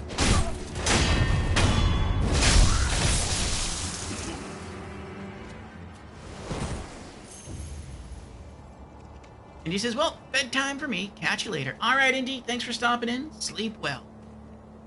Fusion says it's been on, but it was a showcase match. Oh, okay. Sim says, able to play by yourself and balanced for solo play are different. Exactly, yeah. I would hope that it's balanced for solo play if you choose to play by yourself. I also wonder if it's not balanced for solo play and you just go into it on your own, I wonder if the game lets you choose like NPC co-op partner. Kind of like you would in standard Elden Ring. Like maybe it's like, okay, I just want to go in by myself. And then at the start of the area, it's like, okay, choose 2 NPC heroes to accompany you. So, I mean, that wouldn't be as good as other players joining you, but it would be better than the enemies or the bosses staying at group difficulty for just you alone. Zim says I'm absolutely willing to give FromSoft the benefit of the doubt. And if I have people to play with, I'll absolutely give the co-op play a try. But I respect that it may just not be my game, and that's okay. Yeah. I hope they allow cross-play across all platforms. I don't think they will. It'll probably just be PlayStation playing with PlayStation, Xbox playing with Xbox, and then PC peeps on their own. But it would be nice. That would, allow more people to play together. Fusion says it's been on... Okay. They always do a showcase match before the actual match. Okay. Alright, let's go around back, drop down to the nearest statue, and gain our healing ability. Then I'd kind of like to go back briefly to...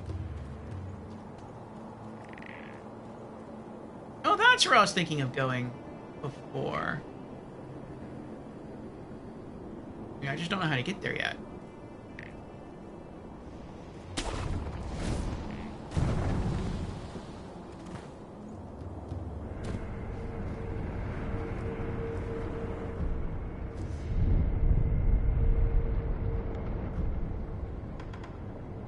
acquire skills. And there we are. We got it. Finally. Breath of Life Light. Acquires the latent skill Breath of Life Light. Recovers vitality upon performing a successful death blow. Death blows provide Shinobi with an opportunity to breathe. A Shinobi can calm the body and mind through measured breathing, even while killing. Doing so allows one to continue killing unabated.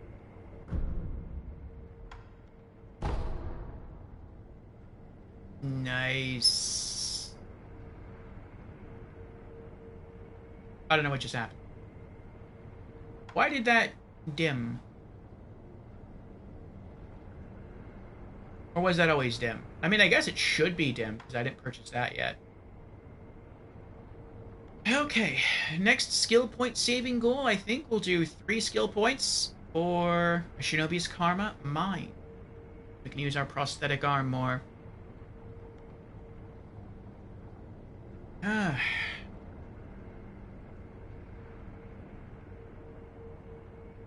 And then we'll probably do mid-air deflection and then mid-air combat art to unlock the Shadow Rush technique.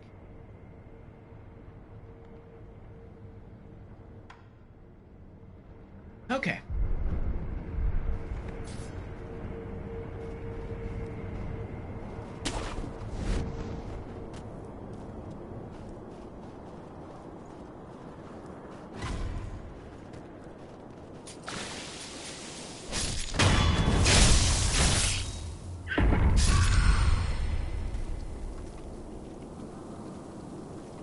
Wow.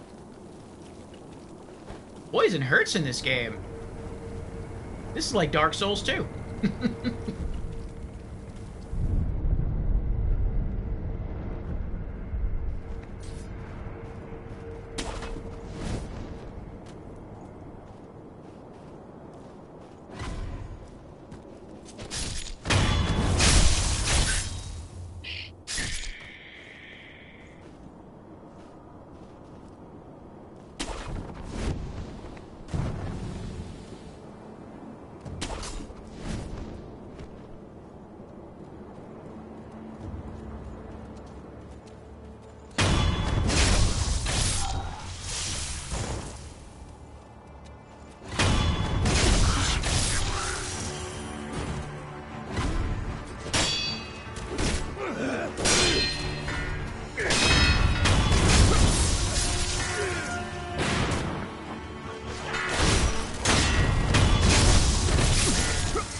I really haven't been focusing on how much health I've been getting back from that move. Actually, I don't think we got hit yet. Let me go allow myself to get hurt.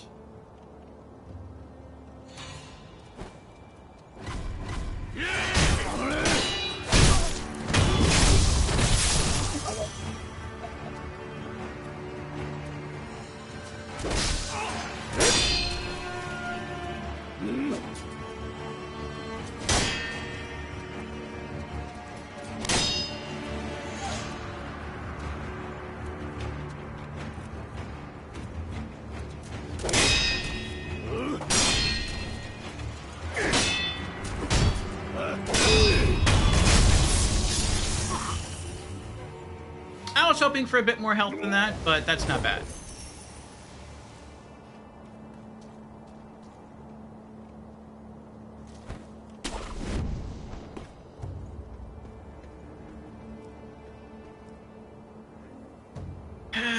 Zim says you get 0 health from it. Because you never get hit. Ooh, that would be nice. I wish I could admit that. I wish I could say that. Who knows? Maybe once you get really good at this game, we'll be able to say that. It was almost the same with Bloodborne. Bloodborne started off being quite challenging, and once we got to the end of it, I could just like run through the opening areas, and I could ignore almost all the enemies in the first area, just run through and just kill everything. So maybe the same thing will happen for us with Sekiro. We will see.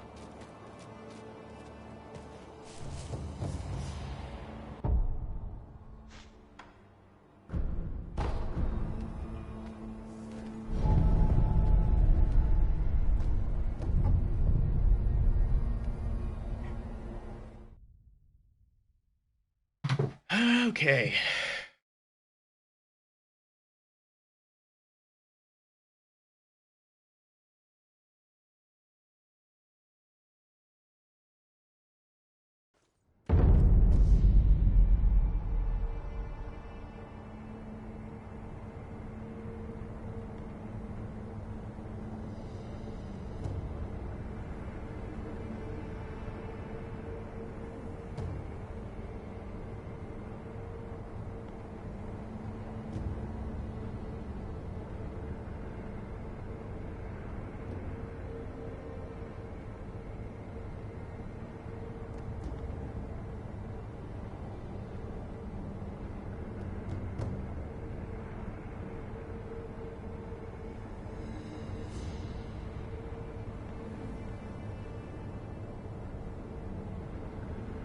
And Grumpy Bear's here. Welcome in, Grumpy. How you doing?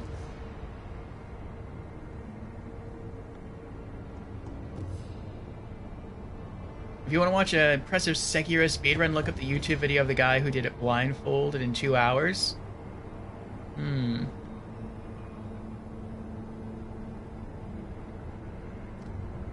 It's how you doing, Grumpy? Fine, thanks. How about you? We're doing all right. I think we're getting about ready to call our Sekiro stream for the night. We've been going now for just over 11 hours. And we made some good progress. Beat some bosses. Beat some mini-bosses. Got some useful new techniques. The latest of which we got just now, where we can heal off of critical attacks. We're getting better at learning the timings for our parries and our counters. And we made, I think, decent progress on the boss we left off at, whose name is Lady Butterfly, I think, or Madam Butterfly. I'm not sure which one. We got her to phase 2. And I want to say that in phase 2, the lowest we got her was maybe like a third of the way down. And then she beat us. So, not bad. I think we'll probably spend time Wednesday of next week, maybe going through a different area, maybe until we get to the next boss in that other area. And then we'll go back to the memory and we'll try fighting her again. So, I figure that that's sort of how the memory works. Like, that kind of makes sense to me. I kind of said that in our first stream. Where something happens to our hero, and he doesn't remember what happened the night before. And so you're just kind of playing as him now in the present. But you can sort of go back to the memory. It's like a flashback sequence almost, but you get to play through it. And just like in a TV show or a movie, the character will be going through the present, and then all of a sudden they get lost in thought, and they dive into their memories, and they experience a chunk of it, and then all of a sudden something happens, and it jars them out of their memory. Now they're back in the present, and they continue sort of working their way through the present, and then they have another eventual lapse in action, so they kind of slide back into their memories and they experience more of it that way.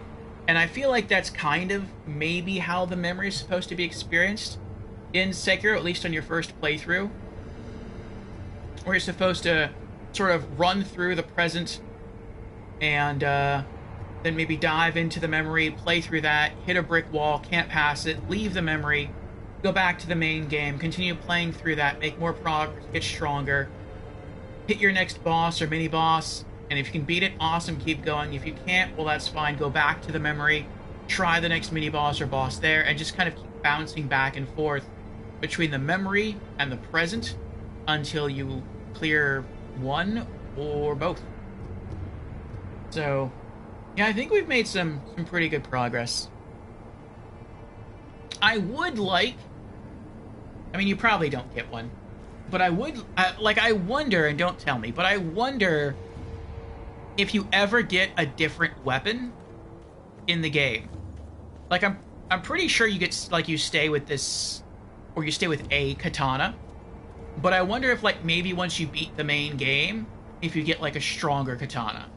Like, maybe you get a katana where you don't have to use the confetti in order to damage the spirits. Like, even that would probably be, like, a stronger sword than we have now.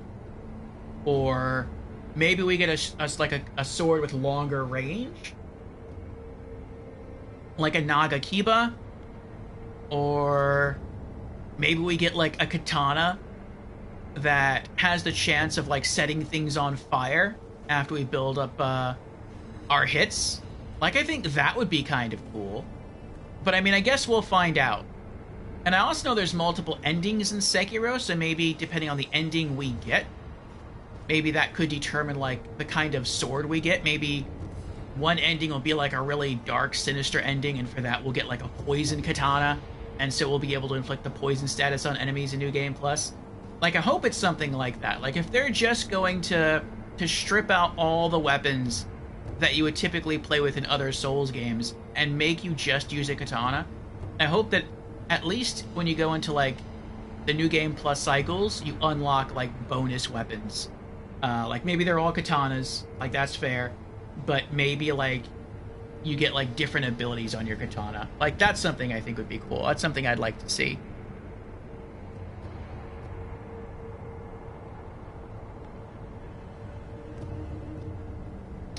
Zim says, I'm gonna dip. Night, Orfeo. Alright, good night, Zim. Sleep well. And yeah, we're probably gonna be calling it about now. And Ratika's here. Welcome in, Ratika. How are you doing? Ratika has resubscribed for 26 months in a row now. Thank you, Ratika. This is Ratika with 26 months of subscription. You've been on this epic RPG quest with Orfeo longer than some games have storylines. Your support is the ultimate side quest, and we're all leveling up thanks to you. Let's keep the adventure going. Yes, thank you again, Ratika. Ratika says Orfeo, shadows die twice. Excuse me. Ratika says, I'm good, playing Balatro. When I first read that, I thought it said, I'm good, playing Sekiro. How's Balatro?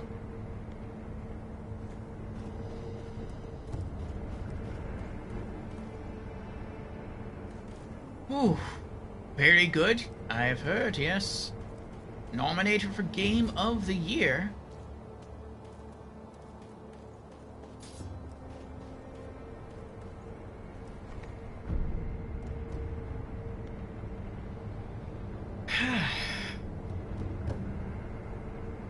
Addicting? Yeah, I think if we go back to the present and continue along that route, I know that in the present, whether we go straight ahead or to the left, it looks like either way we go, we're going to run into a mini-boss. We beat that mini-boss, we get ourselves a 4th prayer bead, and vitality goes up, poise goes up, and that'll probably help us a bit more against Lady Butterfly. So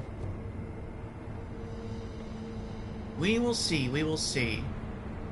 And what is that? We're like a quarter, maybe a third of the way to our next skill point. And I said our next goal is 3 skill points, I believe. Yeah, for a Shinobi's Karma Mind. Okay.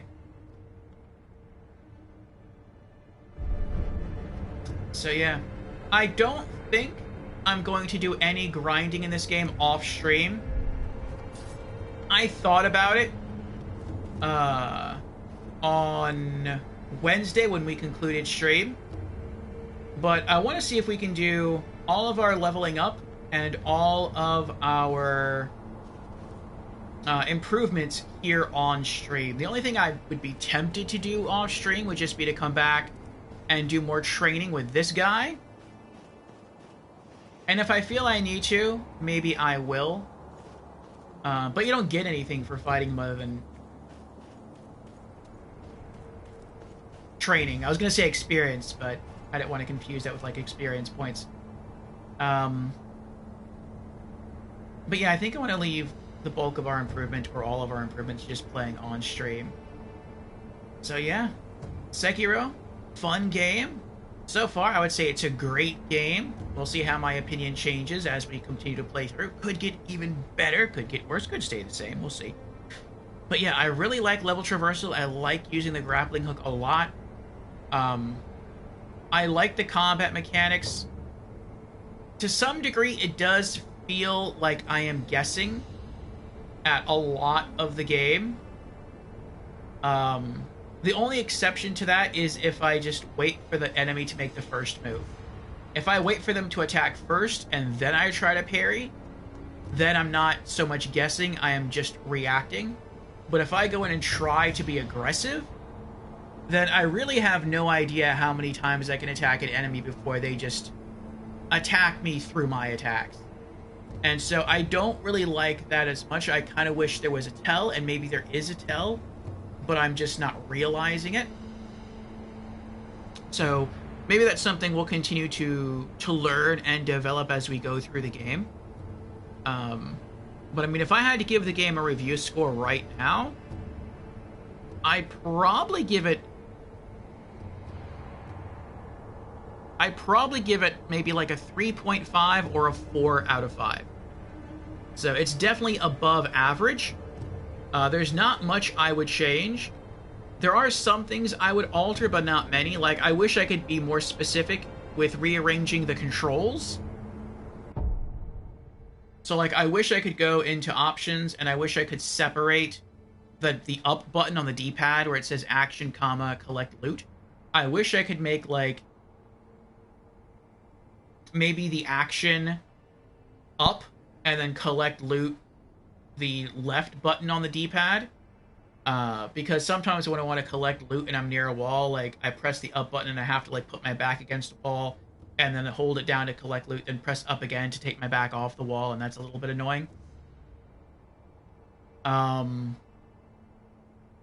Aside from that, I have no major complaints about the game. I mean, even that's like a tiny thing. It's like a nitpick. It's not really like anything that I really dislike. I have noticed that sometimes I press buttons in this game and nothing happens.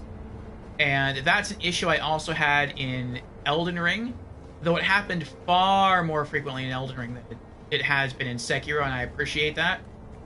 I think that probably had to do with the queuing of actions in Elden Ring, though. I think the queuing of actions in Elden Ring was drastically slowed down as compared to something like Dark Souls 1.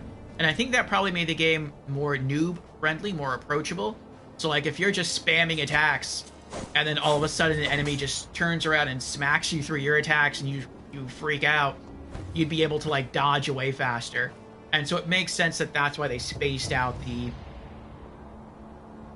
queuing of actions.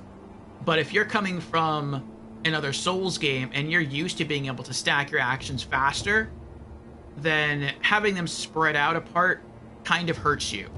And I noticed that going from Dark Souls 1 to Dark Souls 2, they slowed down the queuing of actions a bit. And I think they slowed it down a lot more in Elden Ring.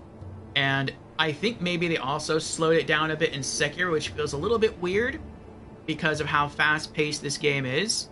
But it's not bad. It's something that I probably will get hurt by, but it's just something I have to learn to adjust to.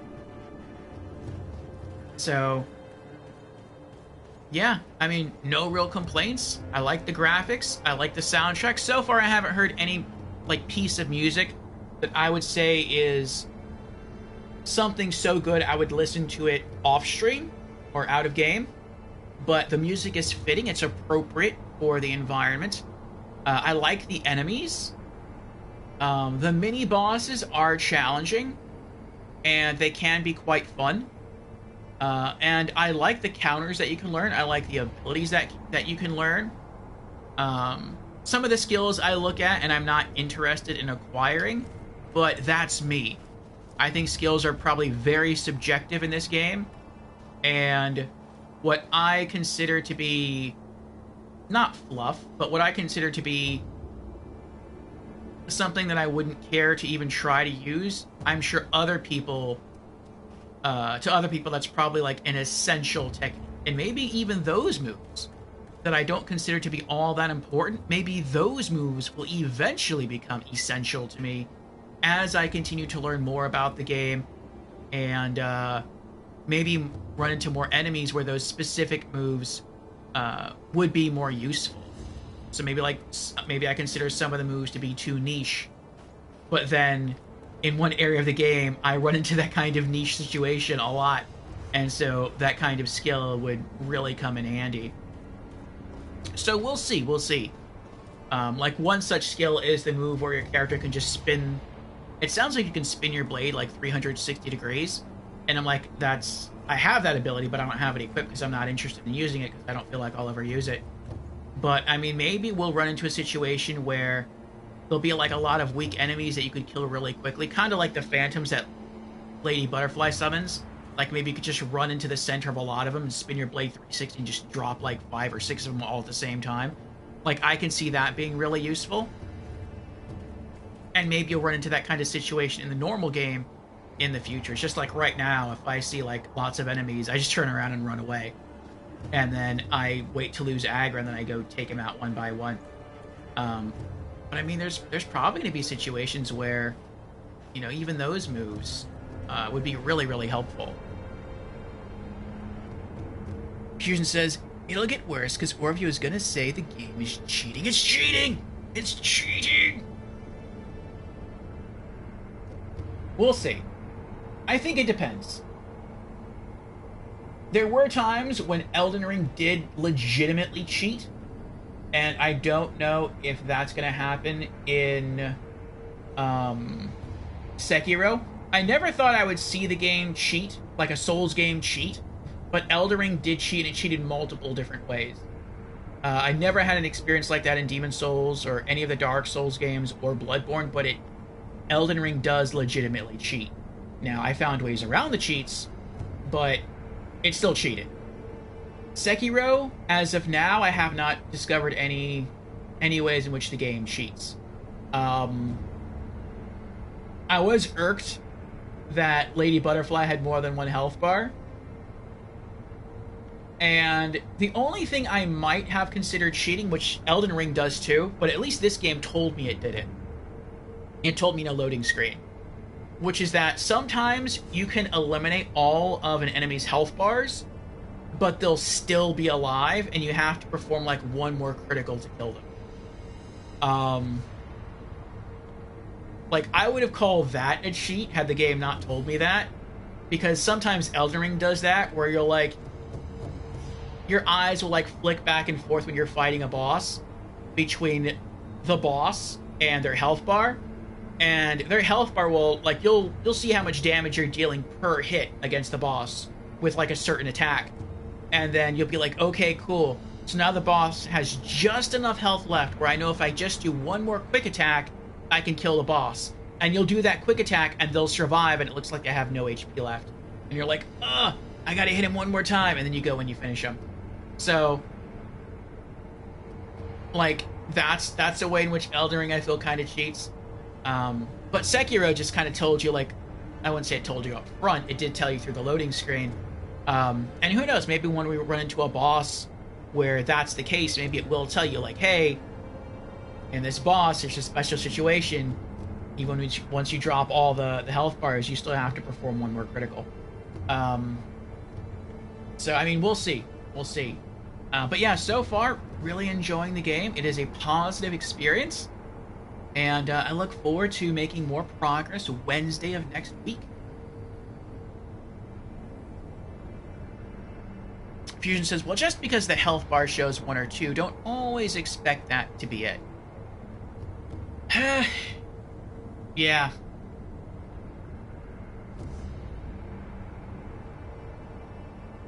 So I guess the lesson there is just go in, do your best. The dots above the boss's health bar is not a guarantee, it's just a ballpark figure. So that means you have to like drop the boss at least the number of times you see red dots. But it could always be more. Hopefully not many more. But alright, my friends, we are going to head on